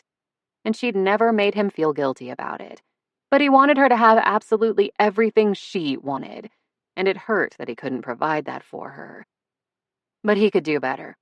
He would do better. And it started tonight. Kara continued. Peter, my beardy bro, you've been racking up the goddamn wins lately. That lead role in Young McDonald is the part you were fucking born to play, dude. I mean, a surly but sexy city guy veterinarian newly arrived in a small rural town with his own farm? Score. He would agree. Mostly. Except when it came to all the fucking cows. Jesus Christ almighty. So many fucking cows. But he loved the character of Jack McDonald, and the series mainly shot in LA, so he supposed he was willing to risk death by malicious trampling. Best of all, the pilot had already been picked up, and they were guaranteed at least one full season. If they got a second season, maybe he could convince the writers that young McDonald only liked chickens or sheep or anything, really anything at all other than fucking cows. It would also help if Maria would stop fucking mooing at him at unexpected moments, then cackling in delight when he jumped out of his skin. And whenever he suggested afterward that her blue cupboard or her boots might be a tad shit-filled, she only laughed harder. The Danes had been right all along. Swedes were a cruel people. Your other huge win, of course, is that fine piece of Nordic ass at your side. Kara's appreciative wolf whistle was low and long, echoed by others in the room, and followed by cheers and applause. How you were lucky or clever enough to drag that gorgeous Valkyrie to the altar, I'll never know. But congratulations, Peter. Well done, you sneaky fucking beardo. He hadn't actually dragged Maria to an altar, although he would have, as needed. Instead, immediately after his proposal, they'd scheduled a civil ceremony and gotten married as quickly as the law allowed, which Kara and everyone else in the room well knew, since they'd all attended, as had Ramon, Nava, and Maria's entire family. Not his father, though, who'd been unable to make the trip on such short notice, and Peter had been more than okay with that. He didn't consider himself especially clever, either. Kara's gorgeous Valkyrie bit, though, and the part about him being lucky, entirely, breathtakingly, joyously correct. Apart from all the mooing, obviously, that wasn't lucky. That was annoying as hell. which was why he planned to debut his new t-shirt tomorrow, the one reading Benny and Bjorn, True Geniuses. And below, in slightly smaller print, were there other members of ABBA? I don't remember any. She was going to lose her fucking mind. Payback. She'd learn. And finally, Kara began, an evil smile curling her lips, to Ron and RJ, our... Wait. Peter stood, hoisting his bottle of sparkling lemonade high. One last toast before you eviscerate our absent showrunners, please. To Kara Brown, aptly known as both our caringest and swearingest cast member, the true star of Unleashed, obviously. He ignored Alex's outraged, overly dramatic, entirely feigned gasp. And the most loyal colleague and friend we could ever have. Here's to you, you complete fucking bitch. Kara took a proud, grinning bow as the rest of them applauded. Thanks, Peter. I guess you aren't a total asshole after all. Only most of one. Like 90% or so. Kara winked at him, then raised her champagne glass one more time as he reclaimed his spot next to Maria. As I was saying, here's to Ron and RJ, wherever they might be. Not on social media or a con panel, I can tell you that much, Summer murmured. Kara snickered, then kept going. After years of critical fawning and various amazing job opportunities, this has been a tough few months for them. They've been pulled from directing Starfighters and cut from other high-profile projects, eviscerated online for startlingly terrible and slapdash scripts, as well as bizarre, rushed, and/or unsatisfying plot lines and character choices. If people thought the rest of the season was bad, with a sigh, Marcus ran a hand through his gleaming, perfect hair. Just wait until everyone sees tonight's finale. Holy shit. Ron's been the subject of several recent investigative pieces about misogyny on Gates' set, and I know someone in this room is responsible, Kara declared.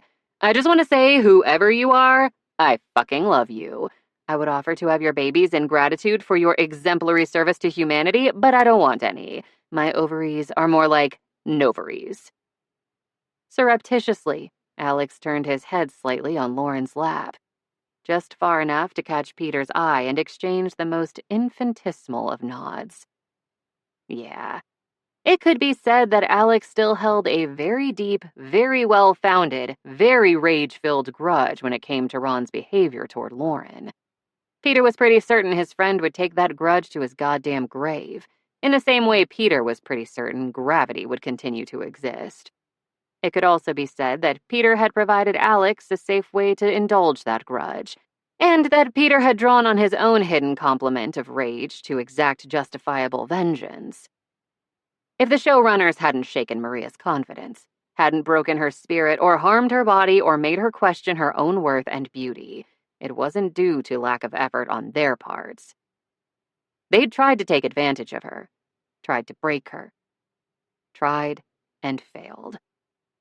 Maria had her vulnerabilities, as he well knew, but Ron and RJ had never managed to locate them, thank fuck. She also knew how to protect herself and her interests, and she'd done so capably, with very little help from Peter. But he wasn't the same man anymore, and he'd happily assume some risk to avenge the woman he adored. So yeah, he'd used his contacts to give anonymous interviews a few weeks back, shared damning memos and emails, discreetly recruited Alex's assistants because Alex still wanted payback and always would. He'd burn down the world for Lauren, even if Lauren didn't want him to. Peter got that now, in a way he hadn't even a few months before. Kara was still speaking because the list of misfortunes visited upon the showrunners in recent months was long and varied and uniformly delightful. My absolute favorite part, she was saying, her entire face alight with glee. Let us not forget, let us never forget, how Ron and RJ traveled to Maria and Peter's island to shoot footage for a bonus feature, and then decided to pay a visit to Dolphy McBlowholeface despite all the locals' warnings, and how they tried to ride her because they're assholes, and she immediately smacked the shit out of both of them and broke Ron's nose and gave RJ a black eye. and how it was all caught on film by said locals, who promptly posted the video online, where it will live forever and ever, fucking men. For a minute, they all silently reminisced about that golden moment in their lives, exchanging nostalgic, satisfied smiles as they mentally revisited all the hilarious Twitter memes. He and Maria had spent countless hours huddled on the couch that day, scrolling and chortling. "I always knew Dolphy was my life coach for a reason," she told him. "According to Whiskers, that was the best day of his entire life," Mackenzie said now, a serene smile on her lovely face. "Even better than when he got that kitty massage and pedicure." "Next year, we should celebrate Dolphin Smacking Day together," Alex said lazily. "Or if we're all too busy exchanging presents and cooking a feast, we can always schedule something for Dolphin Smacking Eve instead." Asha made a note in her phone's calendar. "Here's to Ron and RJ." Kara raised her glass one final time. "You've been fucking around for a long time now, assholes. Welcome to the find out portion of your career." "I'll drink to that," Summer said, rising from her chair and linking her free arm through Kara's. "Gladly." Obligingly, Peter rose too, and they all clinked bottles and glasses while enjoying the delicious schadenfreude. Then, the big moment finally arrived. "It's about to start!" Kara cried, and rushed for Alex's remote. Peter settled back, ready for the carnage to begin. Not ready enough, as it turned out. "Was this filmed during a supernova? What the actual fuck?" Marcus muttered, shielding his eyes with his flattened hand. "You can't even see me ascend to immortality. It's too damn bright." "Maybe they want you to look more godlike." April squinted a bit, "but it's kind of hard to tell whether you're consuming ambrosia or a white-hot chunk of the sun." Sprawled once again on Lauren's lap, Alex lifted his head and studied the scene thoughtfully. "Sorry you had to achieve immortality during a nuclear explosion, dude. Better luck next time." Summer patted Marcus's arm consolingly, while Kara pointed at the screen and cackled. Asha and her boyfriend were making out, and Mackenzie had covered Whiskers' eyes and angled the cat away from the too bright footage. Peter's scenes with Maria had already come and gone. He could barely determine what was happening on screen, and there would be plenty of time ahead to survey the wreckage of their godforsaken series finale, so he turned away from the television and ducked his head to speak directly into Maria's ear. "How would you feel about finding a house near here, in Beechwood Canyon?" he whispered. "Would you like that?" She didn't have to say a word. Her face lit to such an extent the glare should have outshone whatever atrocities were occurring on the enormous television screen. Her eyes searched his. "No gates, Sutnos. No gates. No guards? No guards. No yoke? No yoke. Just the people they loved nearby and within easy reach, equally supportive through success and failure, joy and sorrow, equally appreciative of Maria's and Peter's own support through the unpredictable tumult of a Hollywood career. Living so close to her dearest friends, Maria would bloom. So would he, as he now understood.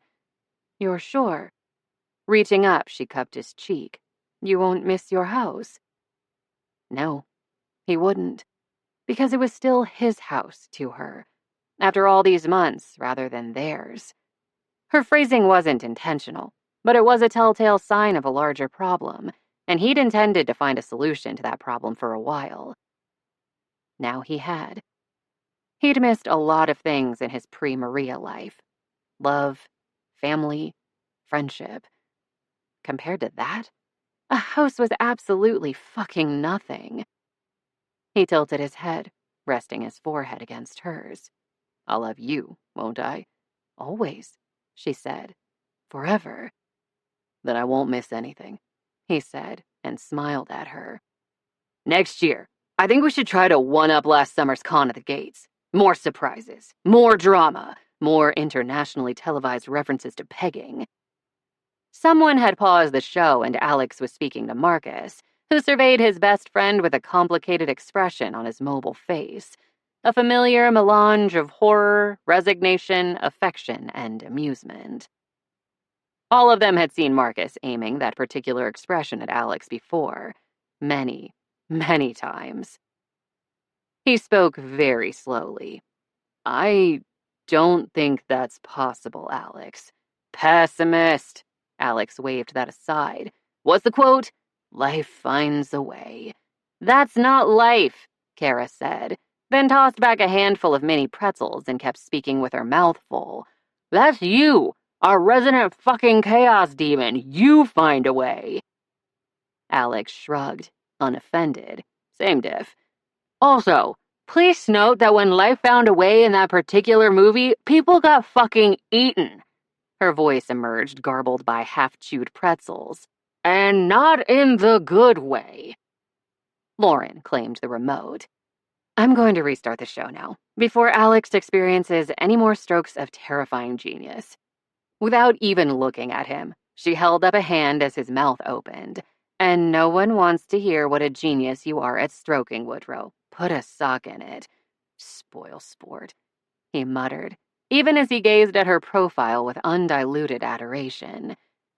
When she unpaused the episode, there were several involuntary yelps at the excessive brightness. Luckily, though, that scene ended moments later, and the battle for Tartarus and all of humanity recommenced. His most pressing problem now solved, Peter settled back on the couch and prepared to watch more miserable people dying horrible, pointless, badly scripted deaths. But he wasn't thinking about death. Not really.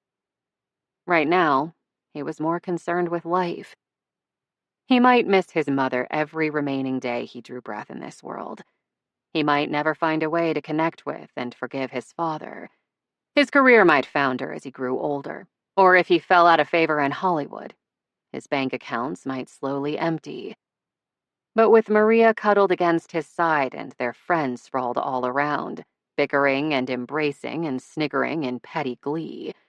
Stop hugging the footstool, Wheatstovel, whispered the woman who owned his entire heart, or I'll trick you into eating salty licorice again and laugh at you as you gag. She would too. Maria didn't make idle threats. Swedish shrew. He pressed a kiss to her temple. Why do I love you so much? Because I'm amazing, obviously. Twisting her neck, she looked up at him consideringly. I suppose it doesn't hurt that I love you too, even though I'm forced to carry around an extremely heavy jar of herring at all times to keep you in line. His scowl was so fake, even a child could have spotted the lie. She patted his bearded jaw. You're welcome. Then she turned back to the television and claimed more of the footstool. Turned so she couldn't see it, because only a fool would encourage her. He let a grin spread across his face until his cheeks ached. Yeah. With Maria snuggled under his arm and so many people he loved less than a dozen steps away, even a stubborn, surly pessimist like him was forced to admit the obvious. It was unexpected, but true. For the first time in his life, he, Peter Reedton of all people, believed in happy endings. He had to. He had no choice. After all, he was living one, wasn't he?